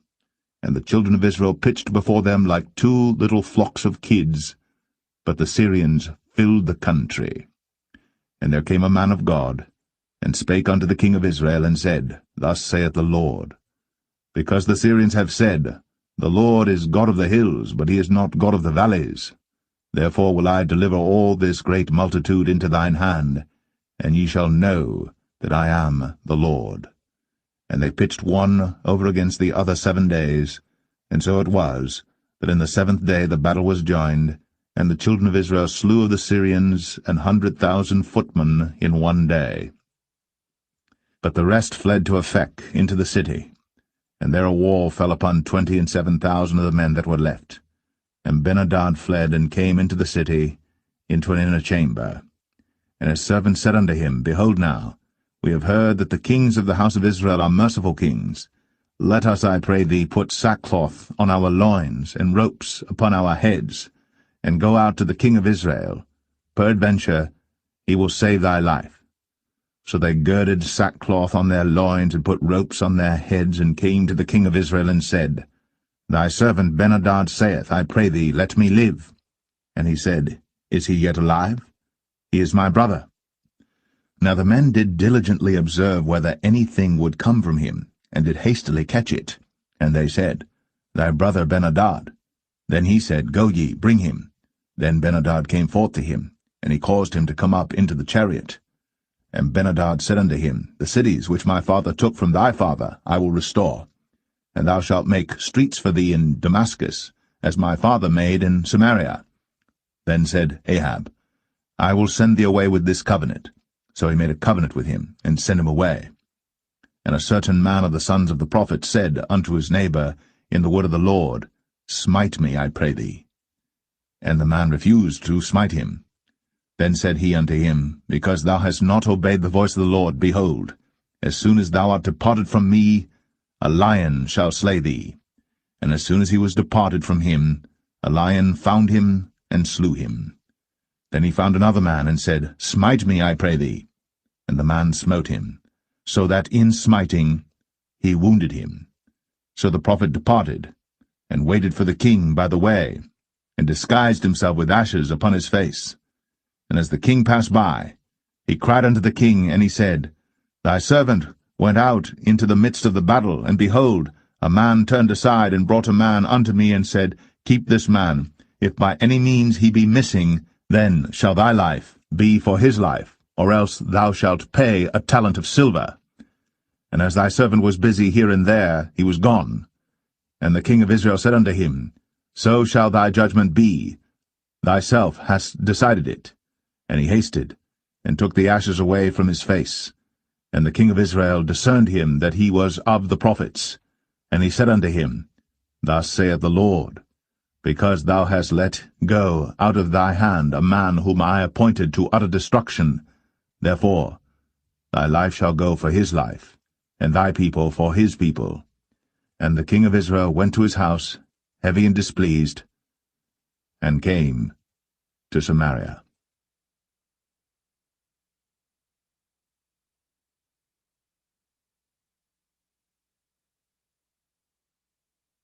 1 Kings 21. And it came to pass, after these things, that Naboth the Jezreelite had a vineyard, which was in Jezreel, hard by the palace of Ahab king of Samaria. And Ahab spake unto Naboth, saying, Give me thy vineyard, that I may have it for a garden of herbs, because it is near unto my house. and I will give thee for it a better vineyard than it. Or, if it seem good to thee, I will give thee the worth of it in money. And Naboth said to Ahab, The Lord forbid it me that I should give the inheritance of my fathers unto thee. And Ahab came into his house heavy and displeased, because of the word which Naboth the Jezreelite had spoken to him. For he had said, I will not give thee the inheritance of my fathers. And he laid him down upon his bed, and turned away his face, and would eat no bread. But Jezebel his wife came to him, and said unto him, Why is thy spirit so sad that thou eatest no bread? And he said unto her, Because I spake unto Naboth the Jezreelite, and said unto him, Give me thy vineyard for money, or else, if it please thee, I will give thee another vineyard for it. And he answered, I will not give thee my vineyard. And Jezebel his wife said unto him, Dost thou now govern the kingdom of Israel? Arise, and eat bread, and let thine heart be merry. I will give thee the vineyard of Naboth the Jezreelite. So she wrote letters in Ahab's name, and sealed them with his seal, and sent the letters unto the elders, and to the nobles that were in his city dwelling with Naboth. And she wrote in the letters, saying, Proclaim a fast, and set Naboth on high among the people, and set 2 men, sons of Belial, before him, to bear witness against him, saying, Thou didst blaspheme God and the king, and then carry him out, and stone him, that he may die. And the men of his city, even the elders and the nobles, who were the inhabitants in his city, did as Jezebel had sent unto them, and as it was written in the letters which she had sent unto them. They proclaimed a fast, and set Naboth on high among the people. And there came in 2 men, children of Belial, and sat before him. And the men of Belial witnessed against him, even against Naboth, in the presence of the people, saying, Naboth did blaspheme God and the king. Then they carried him forth out of the city, and stoned him with stones, that he died. Then they sent to Jezebel, saying, Naboth is stoned, and is dead. And it came to pass, when Jezebel heard that Naboth was stoned, and was dead, that Jezebel said to Ahab, Arise, take possession of the vineyard of Naboth the Jezreelite, which he refused to give thee for money. For Naboth is not alive, but dead. And it came to pass, when Ahab heard that Naboth was dead, that Ahab rose up to go down to the vineyard of Naboth the Jezreelite, to take possession of it. And the word of the Lord came to Elijah the Tishbite, saying, Arise, go down to meet Ahab king of Israel, which is in Samaria. Behold, he is in the vineyard of Naboth, whither he is gone down to possess it. And thou shalt speak unto him, saying, Thus saith the Lord, Hast thou killed and also taken possession? And thou shalt speak unto him, saying, Thus saith the Lord, In the place where dogs licked the blood of Naboth shall dogs lick thy blood, even thine. And Ahab said to Elijah, Hast thou found me, O mine enemy? And he answered, I have found thee, because thou hast sold thyself to work evil in the sight of the Lord. Behold, I will bring evil upon thee, and will take away thy posterity, and will cut off from Ahab him that pisseth against the wall, and him that is shut up and left in Israel, and will make thine house like the house of Jeroboam the son of Nebat, and like the house of Baasha the son of Ahijah, for the provocation wherewith thou hast provoked me to anger, and made Israel to sin. And of Jezebel also spake the Lord, saying, The dogs shall eat Jezebel by the wall of Jezreel. Him that dieth of Ahab in the city the dogs shall eat, and him that dieth in the field shall the fowls of the air eat. But there was none like unto Ahab, which did sell himself to work wickedness in the sight of the Lord, whom Jezebel his wife stirred up. And he did very abominably in following idols, according to all things as did the Amorites, whom the Lord cast out before the children of Israel. And it came to pass, when Ahab heard those words, that he rent his clothes, and put sackcloth upon his flesh, and fasted, and lay in sackcloth, and went softly. And the word of the Lord came to Elijah the Tishbite, saying, Seest thou how Ahab humbleth himself before me? Because he humbleth himself before me, I will not bring the evil in his days, but in his son's days will I bring the evil upon his house.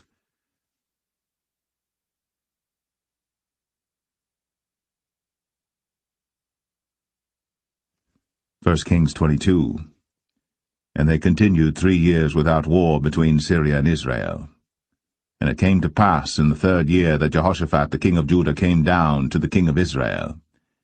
And the king of Israel said unto his servants, Know ye that Ramoth and Gilead is ours? And we be still, and take it not out of the hand of the king of Syria? And he said unto Jehoshaphat, Wilt thou go with me to battle to Ramoth Gilead? And Jehoshaphat said to the king of Israel, I am as thou art, my people as thy people, my horses as thy horses. And Jehoshaphat said unto the king of Israel, Inquire, pray thee, at the word of the Lord today. Then the king of Israel gathered the prophets together, about 400 men, and said unto them, Shall I go against Ramoth Gilead to battle, or shall I forbear? And they said, Go up, for the Lord shall deliver it into the hand of the king.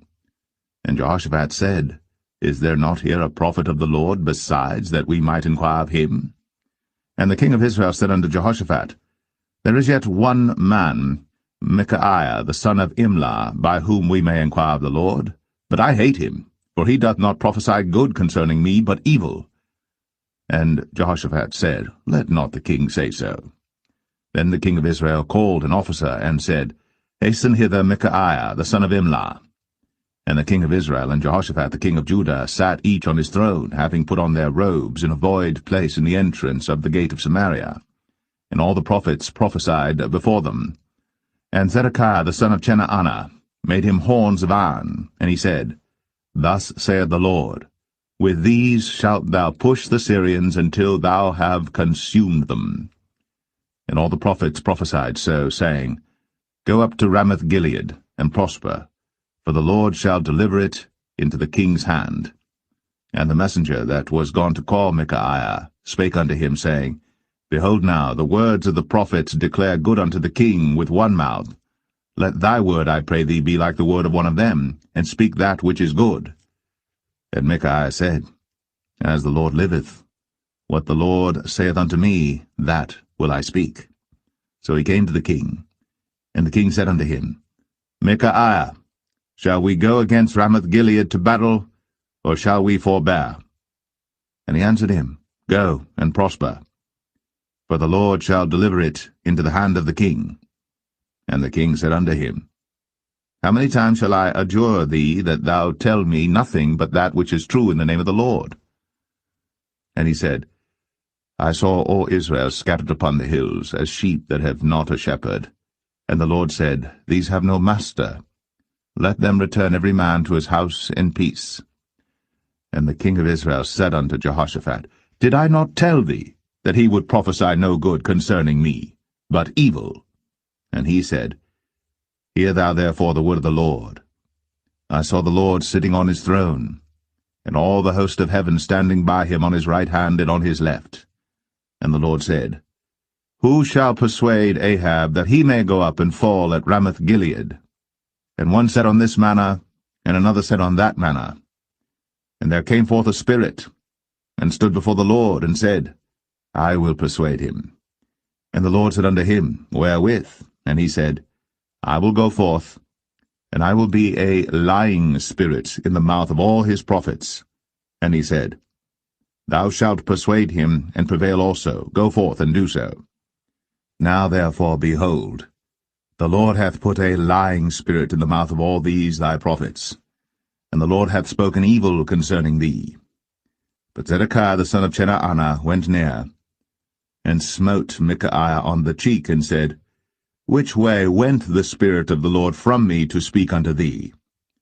And Micaiah said, Behold, thou shalt see in that day, when thou shalt go into an inner chamber to hide thyself. And the king of Israel said, Take Micaiah, and carry him back unto Amon, the governor of the city, and to Joash the king's son, and say, Thus saith the king, Put this fellow in the prison, and feed him with bread of affliction and with water of affliction, until I come in peace. And Micaiah said, If thou return at all in peace, the Lord hath not spoken by me. And he said, Hearken, O people, every one of you. So the king of Israel and Jehoshaphat the king of Judah went up to Ramoth Gilead. And the king of Israel said unto Jehoshaphat, I will disguise myself, and enter into battle. But put thou on thy robes. And the king of Israel disguised himself, and went into the battle. But the king of Syria commanded his 32 captains that had rule over his chariots, saying, Fight neither with small nor great, save only with the king of Israel. And it came to pass, when the captains of the chariots saw Jehoshaphat, that they said, Surely it is the king of Israel. And they turned aside to fight against him. And Jehoshaphat cried out. And it came to pass, when the captains of the chariots perceived that it was not the king of Israel, that they turned back from pursuing him. And a certain man drew a bow at a venture, and smote the king of Israel between the joints of the harness. Wherefore he said unto the driver of his chariots, Turn thy hand, and carry me out of the host, for I am wounded. And the battle increased that day. And the king was stayed up in his chariot against the Syrians, and died at even. And the blood ran out of the wound into the midst of the chariot.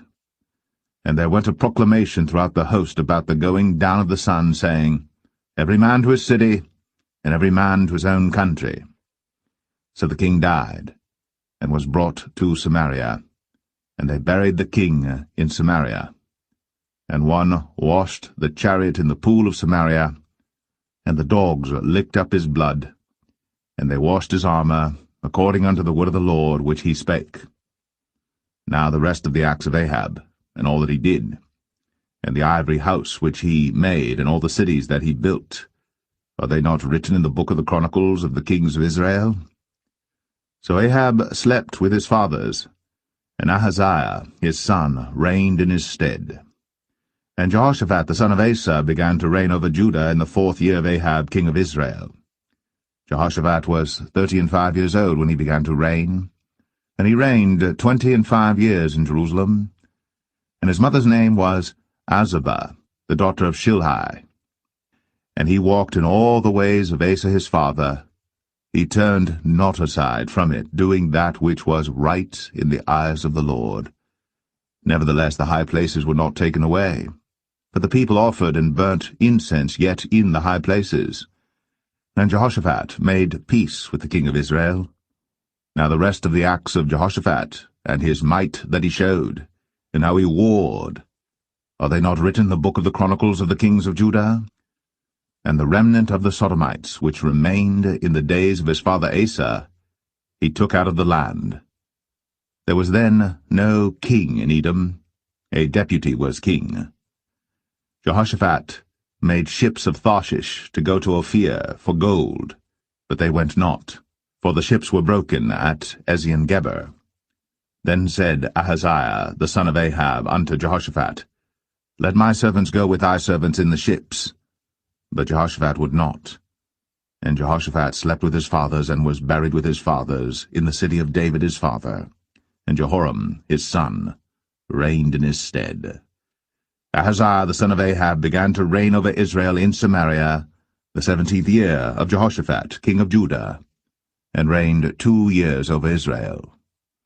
And he did evil in the sight of the Lord, and walked in the way of his father, and in the way of his mother, and in the way of Jeroboam the son of Nebat, who made Israel to sin. For he served Baal, and worshipped him, and provoked to anger the Lord God of Israel, according to all that his father had done.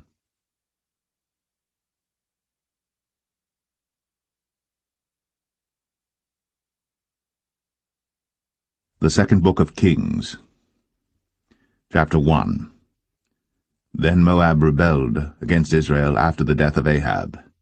And Ahaziah fell down through a lattice in his upper chamber that was in Samaria, and was sick.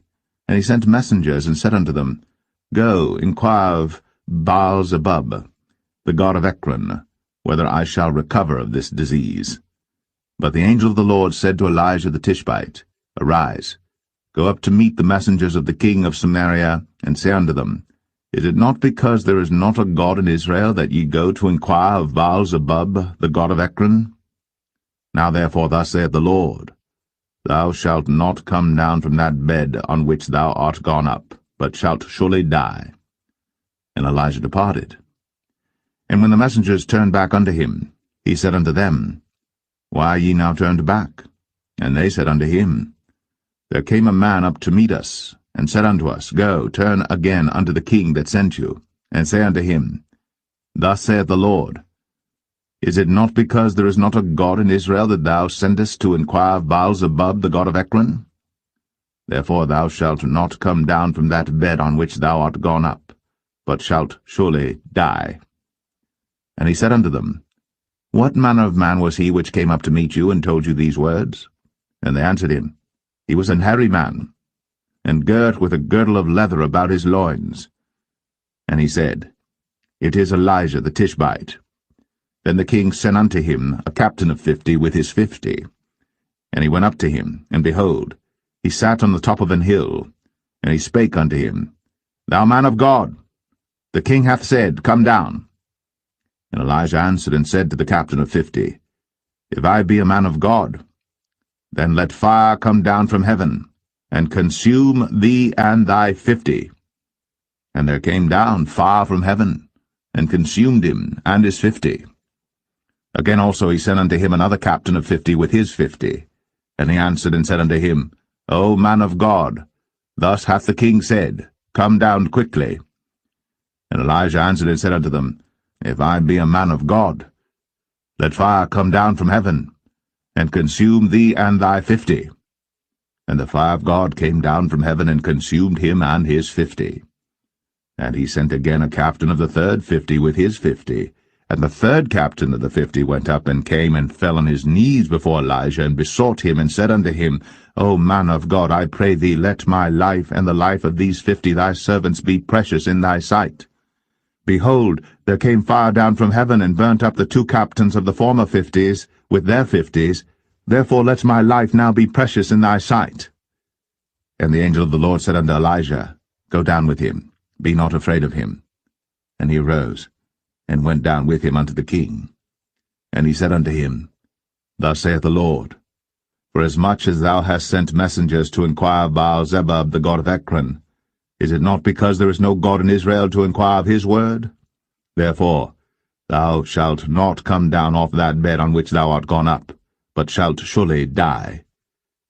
So he died according to the word of the Lord which Elijah had spoken. And Jehoram reigned in his stead in the 2nd year of Jehoram the son of Jehoshaphat king of Judah, because he had no son. Now the rest of the acts of Ahaziah which he did, are they not written in the book of the Chronicles of the kings of Israel?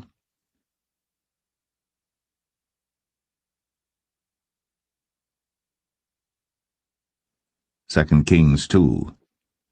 And it came to pass, when the Lord would take up Elijah into heaven by a whirlwind, that Elijah went with Elisha from Gilgal. And Elijah said unto Elisha, Tarry here, I pray thee, for the Lord hath sent me to Bethel. And Elisha said unto him, As the Lord liveth, and as thy soul liveth, I will not leave thee. So they went down to Bethel. And the sons of the prophets that were at Bethel came forth to Elisha, and said unto him, Knowest thou that the Lord will take away thy master from thy head today? And he said, Yea, I know it. Hold ye your peace. And Elijah said unto him, Elisha, tarry here, I pray thee, for the Lord hath sent me to Jericho. And he said, As the Lord liveth, and as thy soul liveth, I will not leave thee. So they came to Jericho. And the sons of the prophets that were at Jericho came to Elisha, and said unto him, Knowest thou that the Lord will take away thy master from thy head today? And he answered, Yea, I know it. Hold ye your peace. And Elijah said unto him, Tarry, I pray thee here, for the Lord hath sent me to Jordan. And he said, As the Lord liveth, and as thy soul liveth, I will not leave thee. And they two went on. And 50 men of the sons of the prophets went, and stood to view afar off. And they too stood by Jordan. And Elijah took his mantle, and wrapped it together, and smote the waters, and they were divided hither and thither, so that they too went over on dry ground. And it came to pass, when they were gone over, that Elijah said unto Elisha, Ask what I shall do for thee, before I be taken away from thee. And Elisha said, I pray thee, let a double portion of thy spirit be upon me. And he said, Thou hast asked a hard thing. Nevertheless, if thou see me when I am taken from thee, it shall be so unto thee, but if not, it shall not be so. And it came to pass, as they still went on and talked, that, behold, there appeared a chariot of fire, and horses of fire, and parted them both asunder. And Elijah went up by a whirlwind into heaven. And Elisha saw it, and he cried, my father, the chariot of Israel, and the horsemen thereof. And he saw him no more. And he took hold of his own clothes, and rent them in 2 pieces. He took up also the mantle of Elijah that fell from him, and went back and stood by the bank of Jordan. And he took the mantle of Elijah that fell from him, and smote the waters, and said, Where is the Lord God of Elijah? And when he also had smitten the waters, they parted hither and thither, and Elisha went over. And when the sons of the prophets, which were to view at Jericho, saw him, they said, The spirit of Elijah doth rest on Elisha. And they came to meet him, and bowed themselves to the ground before him. And they said unto him, Behold now, there be with thy servants 50 strong men. Let them go, we pray thee, and seek thy master, lest peradventure the Spirit of the Lord hath taken him up, and cast him upon some mountain, or into some valley. And he said, Ye shall not send. And when they urged him till he was ashamed, he said, Send. They sent therefore 50 men, and they sought 3 days, but found him not. And when they came again to him, for he tarried at Jericho, he said unto them, Did I not say unto you, Go not? And the men of the city said unto Elisha, Behold, I pray thee, the situation of this city is pleasant, as my Lord seeth, but the water is not, and the ground barren. And he said, Bring me a new cruse, and put salt therein. And they brought it to him. And he went forth unto the spring of the waters, and cast the salt in there, and said, Thus saith the Lord, I have healed these waters. There shall not be from thence any more death or barren land. So the waters were healed unto this day, according to the saying of Elisha which he spake.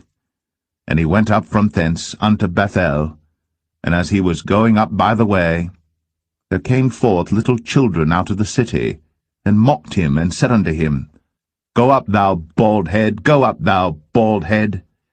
And he turned back, and looked on them, and cursed them in the name of the Lord. And there came forth 2 she-bears out of the wood, and tare 42 children of them. And he went from thence to Mount Carmel, and from thence he returned to Samaria.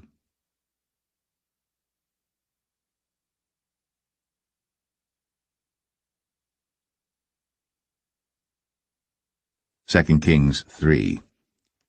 Now Jehoram the son of Ahab began to reign over Israel in Samaria the 18th year of Jehoshaphat king of Judah, and reigned 12 years. And he wrought evil in the sight of the Lord, but not like his father and like his mother. For he put away the image of Baal that his father had made. Nevertheless he cleaved unto the sins of Jeroboam the son of Nebat, which made Israel to sin. He departed not therefrom. And Mesha king of Moab was a sheepmaster, and rendered unto the king of Israel 100,000 lambs and 100,000 rams with the wool. But it came to pass, when Ahab was dead, that the king of Moab rebelled against the king of Israel. And King Jehoram went out of Samaria the same time, and numbered all Israel. And he went and sent to Jehoshaphat the king of Judah, saying, The king of Moab hath rebelled against me. Wilt thou go with me against Moab to battle? And he said, I will go up. I am as thou art, my people as thy people, and my horses as thy horses. And he said, Which way shall we go up? And he answered, The way through the wilderness of Edom. So the king of Israel went, and the king of Judah, and the king of Edom. And they fetched a compass of 7 days' journey, and there was no water for the host, and for the cattle that followed them. And the king of Israel said, Alas, that the Lord hath called these 3 kings together to deliver them into the hand of Moab. But Jehoshaphat said, Is there not here a prophet of the Lord, that we may inquire of the Lord by him? And one of the king of Israel's servants answered and said, Here is Elisha the son of Shaphat, which poured water on the hands of Elijah. And Jehoshaphat said, The word of the Lord is with him. So the king of Israel and Jehoshaphat and the king of Edom went down to him. And Elisha said unto the king of Israel, What have I to do with thee? Get thee to the prophets of thy father, and to the prophets of thy mother. And the king of Israel said unto him, Nay, for the Lord hath called these 3 kings together to deliver them into the hand of Moab. And Elisha said, As the Lord of hosts liveth, before whom I stand, surely, were it not that I regard the presence of Jehoshaphat the king of Judah, I would not look toward thee, nor see thee. But now bring me a minstrel. And it came to pass, when the minstrel played, that the hand of the Lord came upon him. And he said, Thus saith the Lord, Make this valley full of ditches. For thus saith the Lord, Ye shall not see wind, neither shall ye see rain, yet that valley shall be filled with water, that ye may drink, both ye, and your cattle, and your beasts. And this is but a light thing in the sight of the Lord. He will deliver the Moabites also into your hand. And ye shall smite every fenced city and every choice city, and shall fell every good tree, and stop all wells of water, and mar every good piece of land with stones. And it came to pass in the morning, when the meat offering was offered, that, behold, there came water by the way of Edom, and the country was filled with water. And when all the Moabites heard that the kings were come up to fight against them, they gathered all that were able to put on armor, and upward and stood in the border. And they rose up early in the morning, and the sun shone upon the water, and the Moabites saw the water on the other side as red as blood. And they said, This is blood. The kings are surely slain, and they have smitten one another. Now, therefore, Moab to the spoil. And when they came to the camp of Israel, the Israelites rose up and smote the Moabites, so that they fled before them. But they went forward, smiting the Moabites, even in their country. And they beat down the cities, and on every good piece of land cast every man his stone, and filled it. And they stopped all the wells of water, and felled all the good trees. Only in Kir Haraseth left they the stones thereof. Howbeit the slingers went about it, and smote it. And when the king of Moab saw that the battle was too sore for him, he took with him 700 men that drew swords, to break through even unto the kings of Edom, but they could not. Then he took his eldest son that should have reigned in his stead, and offered him for a burnt offering upon the wall. And there was great indignation against Israel, and they departed from him, and returned to their own land.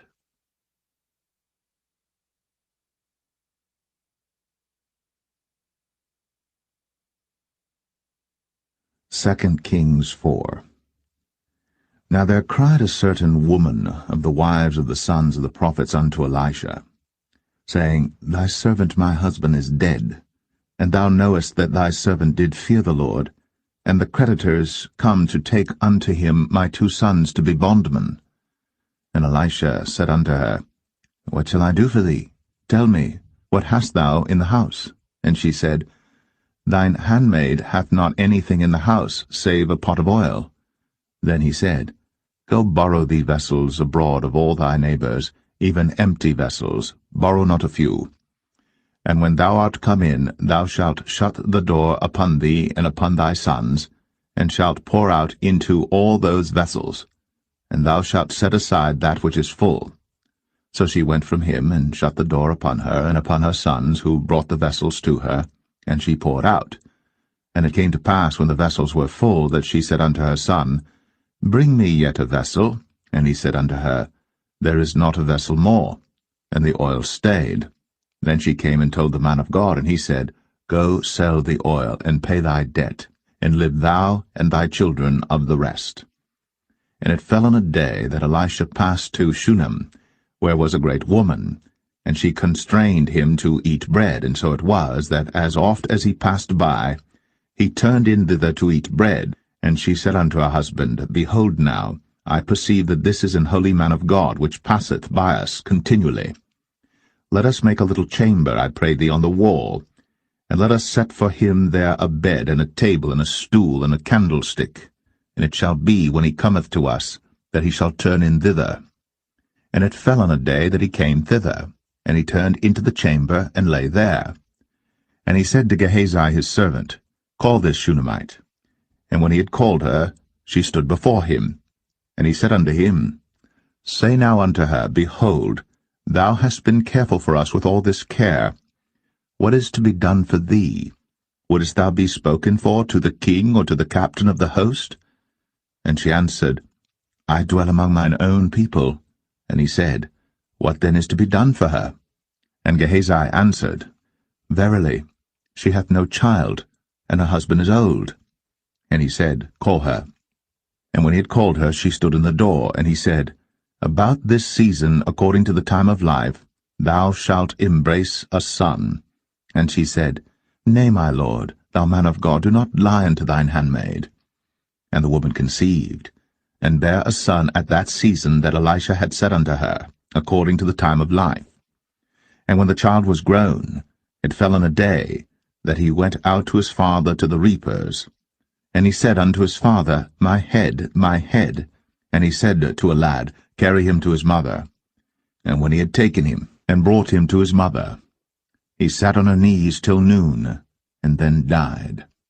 And she went up, and laid him on the bed of the man of God, and shut the door upon him, and went out. And she called unto her husband, and said, Send me, I pray thee, one of the young men, and one of the asses, that I may run to the man of God, and come again. And he said, Wherefore wilt thou go to him today? It is neither new moon nor Sabbath. And she said, It shall be well. Then she saddled an ass, and said to her servant, Drive, and go forward. Slack not thy riding for me, except I bid thee. So she went, and came unto the man of God to Mount Carmel. And it came to pass, when the man of God saw her afar off, that he said to Gehazi his servant, Behold, yonder is that Shunammite. Run now, I pray thee, to meet her, and say unto her, Is it well with thee? Is it well with thy husband? Is it well with the child? And she answered, It is well. And when she came to the man of God to the hill, she caught him by the feet. But Gehazi came near to thrust her away. And the man of God said, Let her alone, for her soul is vexed within her. And the Lord hath hid it from me, and hath not told me. Then she said, Did I desire a son of my Lord? Did I not say, Do not deceive me? Then he said to Gehazi, Gird up thy loins, and take my staff in thine hand, and go thy way. If thou meet any man, salute him not, and if any salute thee, answer him not again. And lay my staff upon the face of the child. And the mother of the child said, As the Lord liveth, and as thy soul liveth, I will not leave thee. And he arose and followed her. And Gehazi passed on before them, and laid the staff upon the face of the child. But there was neither voice nor hearing. Wherefore he went again to meet him, and told him, saying, The child is not awaked. And when Elisha was come into the house, behold, the child was dead, and laid upon his bed. He went in therefore, and shut the door upon them twain, and prayed unto the Lord. And he went up and lay upon the child, and put his mouth upon his mouth, and his eyes upon his eyes, and his hands upon his hands, and he stretched himself upon the child, and the flesh of the child waxed warm. Then he returned, and walked in the house to and fro, and went up and stretched himself upon him, and the child sneezed 7 times. And the child opened his eyes. And he called Gehazi, and said, Call this Shunammite. So he called her. And when she was come in unto him, he said, Take up thy son. Then she went in, and fell at his feet, and bowed herself to the ground, and took up her son, and went out. And Elisha came again to Gilgal, and there was a dearth in the land. And the sons of the prophets were sitting before him. And he said unto his servant, Set on the great pot, and seethe porridge for the sons of the prophets. And one went out into the field to gather herbs, and found a wild vine, and gathered thereof wild gourds his lapful, and came and shred them into the pot of pottage, for they knew them not. So they poured out for the men to eat, and it came to pass, as they were eating of the pottage, that they cried out and said, O thou man of God, there is death in the pot. And they could not eat thereof. But he said, Then bring meal. And he cast it into the pot, and he said, Pour out for the people, that they may eat. And there was no harm in the pot. And there came a man from Baal-Shalisha, and brought the man of God bread of the first fruits, 20 loaves of barley, and full ears of corn in the husk thereof. And he said, Give unto the people, that they may eat. And his servitor said, What, should I set this before 100 men?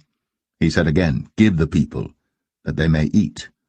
For thus saith the Lord, They shall eat, and shall leave thereof. So he set it before them, and they did eat, and left thereof, according to the word of the Lord.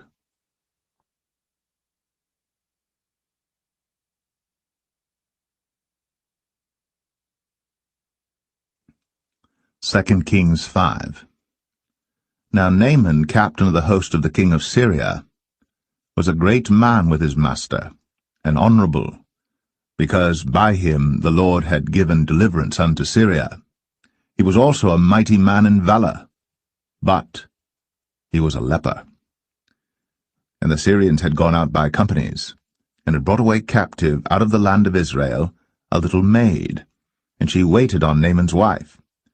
And she said unto her mistress, Would God my Lord were with the prophet that is in Samaria, for he would recover him of his leprosy. And one went in and told his lord, saying, Thus and thus said the maid that is of the land of Israel. And the king of Syria said, Go to, go, and I will send a letter unto the king of Israel. And he departed, and took with him 10 talents of silver, and 6,000 pieces of gold, and 10 changes of raiment.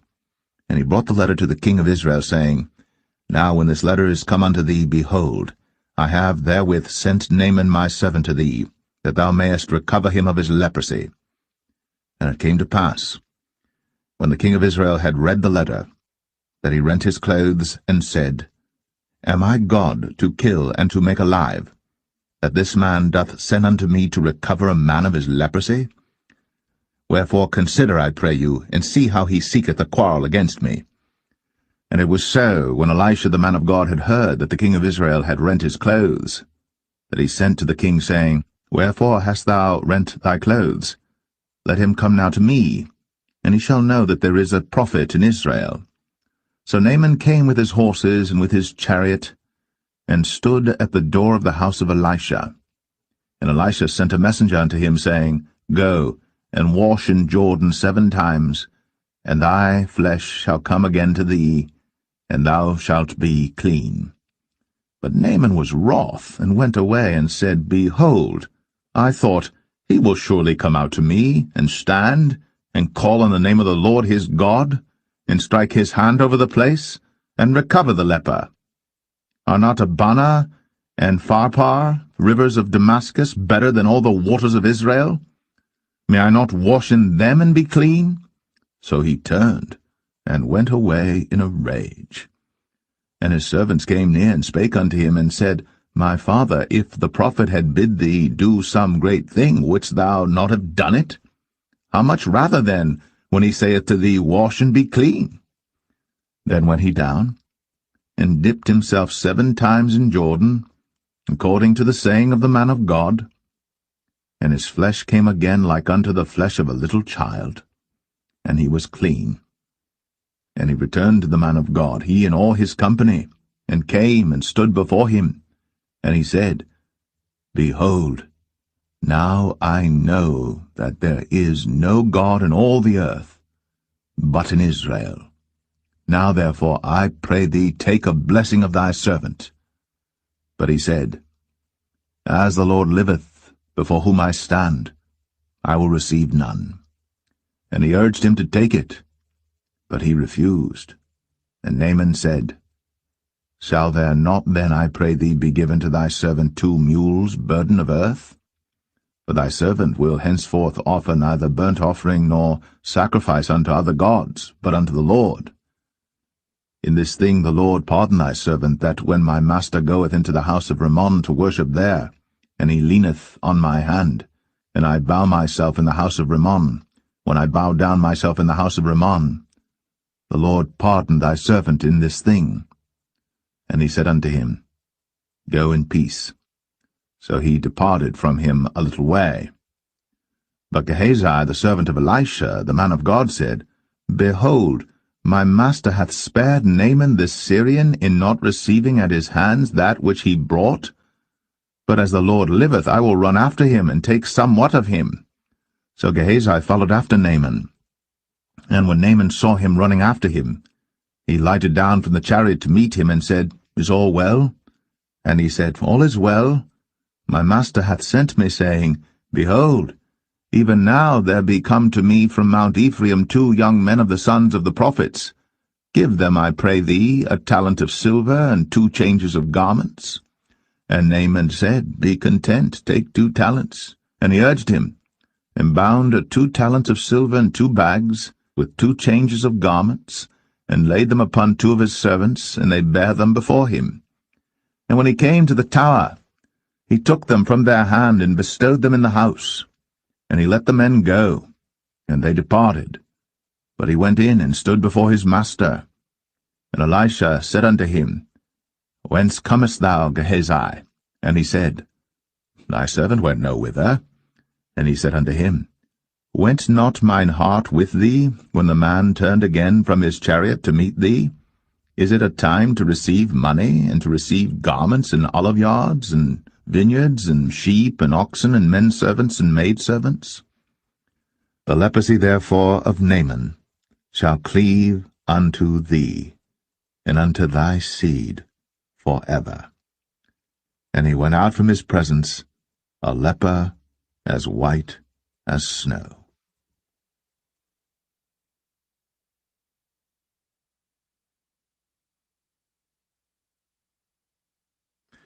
2 Kings 6. And the sons of the prophets said unto Elisha, Behold now, the place where we dwell with thee is too strait for us. Let us go, we pray thee, unto Jordan, and take thence every man a beam, and let us make a place there where we may dwell. And he answered, Go ye. And one said, Be content, I pray thee, and go with thy servants.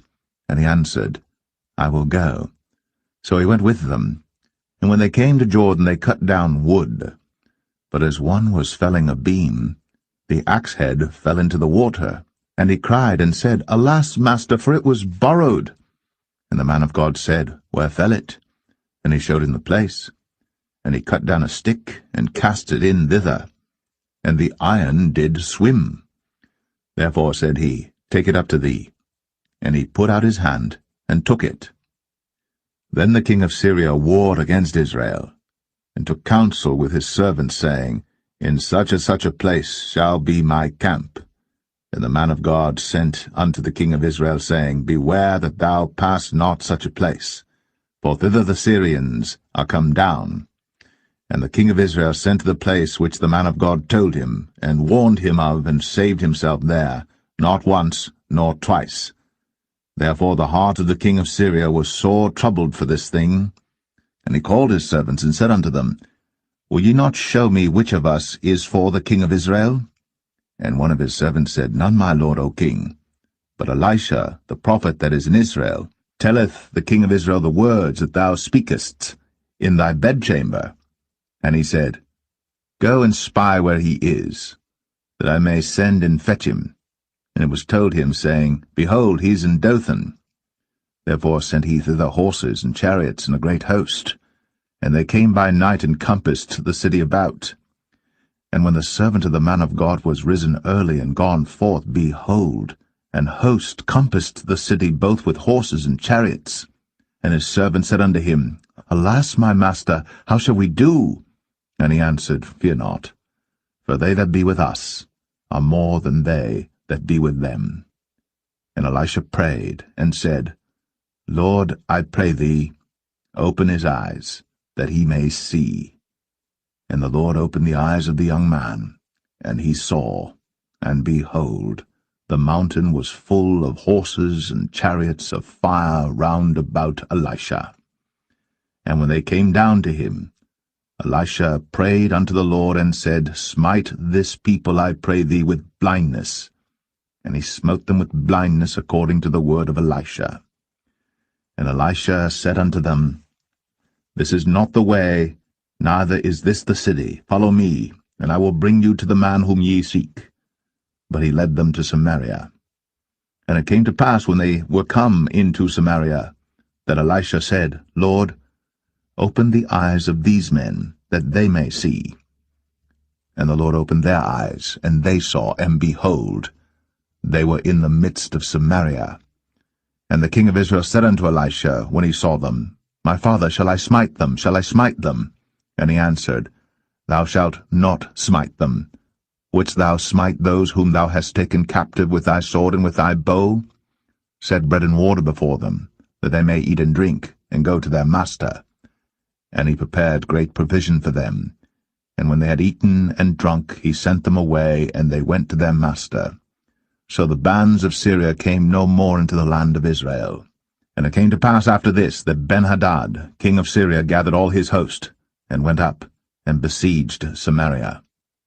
And there was a great famine in Samaria, and behold, they besieged it, until an ass's head was sold for 80 pieces of silver, and the 4th part of a cab of dove's dung for 5 pieces of silver. And as the king of Israel was passing by upon the wall, they cried a woman unto him, saying, Help my lord, O king. And he said, If the Lord do not help thee, whence shall I help thee? Out of the barn floor, out of the winepress? And the king said unto her, What aileth thee? And she answered, This woman said unto me, Give thy son, that we may eat him today, and we will eat my son tomorrow. So we boiled my son, and did eat him. And I said unto her on the next day, Give thy son, that we may eat him. And she hath hid her son. And it came to pass, when the king heard the words of the woman, that he rent his clothes, and he passed by upon the wall. And the people looked, and behold, he had sackcloth within upon his flesh. Then he said, God do so, and more also to me, if the head of Elisha the son of Shaphat shall stand on him this day. But Elisha sat in his house, and the elders sat with him. And the king sent a man from before him. But ere the messenger came to him, he said to the elders, See ye how this son of a murderer hath sent to take away mine head? Look, when the messenger cometh, shut the door, and hold him fast at the door. Is not the sound of his master's feet behind him? And while he yet talked with them, behold, the messenger came down unto him, and he said, Behold, this evil is of the Lord. What should I wait for the Lord any longer?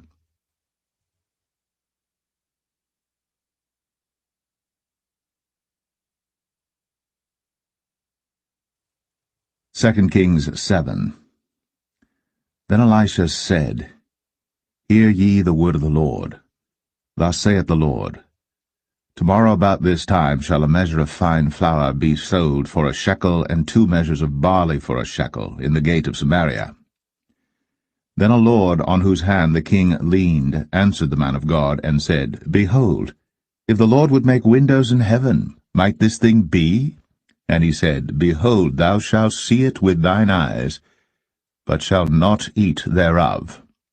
And there were 4 leprous men at the entering in of the gate, and they said one to another, Why sit we here until we die? If we say we will enter into the city, then the famine is in the city, and we shall die there. And if we sit still here, we die also. Now therefore come, and let us fall unto the host of the Syrians. If they save us alive, we shall live, and if they kill us, we shall but die. And they rose up in the twilight, to go unto the camp of the Syrians. And when they were come to the uttermost part of the camp of Syria, behold, there was no man there. For the Lord had made the host of the Syrians to hear a noise of chariots, and a noise of horses, even the noise of a great host. And they said one to another, Lo, the king of Israel hath hired against us the kings of the Hittites, and the kings of the Egyptians, to come upon us. Wherefore they arose and fled in the twilight, and left their tents and their horses and their asses, even the camp as it was, and fled for their life. And when these lepers came to the uttermost part of the camp, they went into one tent, and did eat and drink, and carried thence silver and gold and raiment, and went and hid it, and came again, and entered into another tent, and carried thence also, and went and hid it. Then they said one to another, We do not well. This day is a day of good tidings, and we hold our peace. If we tarry till the morning light, some mischief will come upon us. Now therefore come, that we may go and tell the king's household. So they came and called unto the port of the city. And they told them, saying, We came to the camp of the Syrians, and behold, there was no man there, neither voice of man, but horses tied and asses tied, and the tents as they were. And he called the porters, and they told it to the king's house within. And the king arose in the night, and said unto his servants, I will now show you what the Syrians have done to us. They know that we be hungry, therefore are they gone out of the camp to hide themselves in the field, saying, When they come out of the city we shall catch them alive, and get into the city. And one of his servants answered and said, Let some take, I pray thee, 5 of the horses that remain, which are left in the city. Behold, they are as all the multitude of Israel that are left in it. Behold, I say, they are even as all the multitude of the Israelites that are consumed. And let us send and see. They took therefore 2 chariot horses, and the king sent after the host of the Syrians, saying, Go and see. And they went after them unto Jordan, and lo, all the way was full of garments and vessels, which the Syrians had cast away in their haste. And the messengers returned, and told the king. And the people went out and spoiled the tents of the Syrians. So a measure of fine flour was sold for a shekel, and 2 measures of barley for a shekel, according to the word of the Lord. And the king appointed the Lord on whose hand he leaned to have the charge of the gate. And the people trod upon him in the gate, and he died, as the man of God had said, who spake when the king came down to him. And it came to pass, as the man of God had spoken to the king, saying, 2 measures of barley for a shekel, and a measure of fine flour for a shekel, shall be tomorrow about this time in the gate of Samaria. And that Lord answered the man of God, and said, Now behold, if the Lord should make windows in heaven, might such a thing be? And he said, Behold, thou shalt see it with thine eyes, but shalt not eat thereof. And so it fell out unto him, for the people trod upon him in the gate, and he died.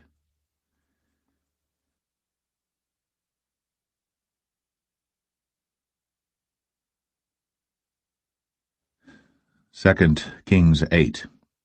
Then spake Elisha unto the woman, whose son he had restored to life, saying, Arise, and go thou in thine household, and sojourn wheresoever thou canst sojourn. For the Lord hath called for a famine, and it shall also come upon the land 7 years. And the woman arose, and did after the saying of the man of God. And she went with her household, and sojourned in the land of the Philistines 7 years.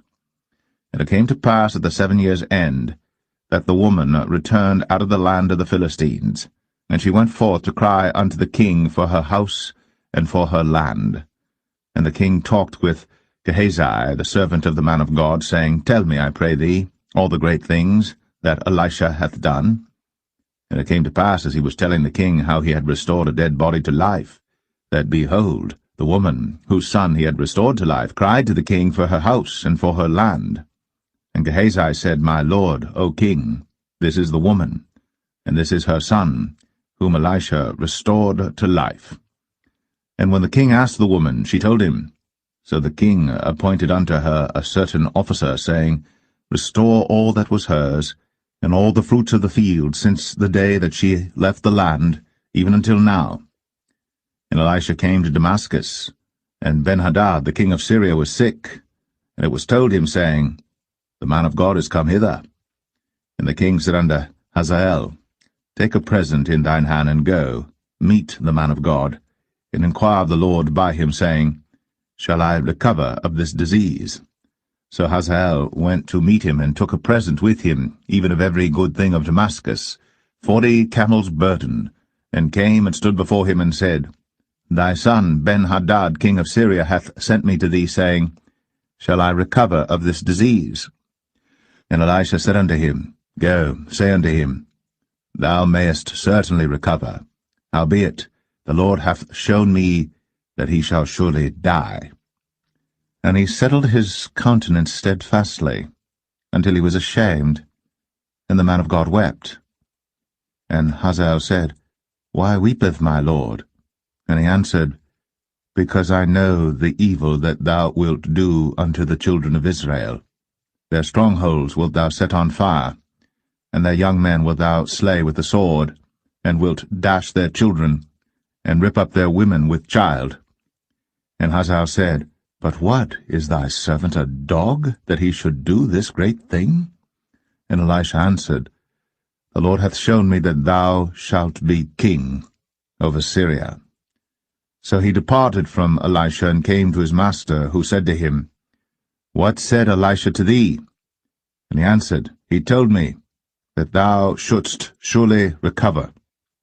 And it came to pass on the morrow that he took a thick cloth, and dipped it in water, and spread it on his face, so that he died. And Hazael reigned in his stead. And in the 5th year of Joram, the son of Ahab, king of Israel, Jehoshaphat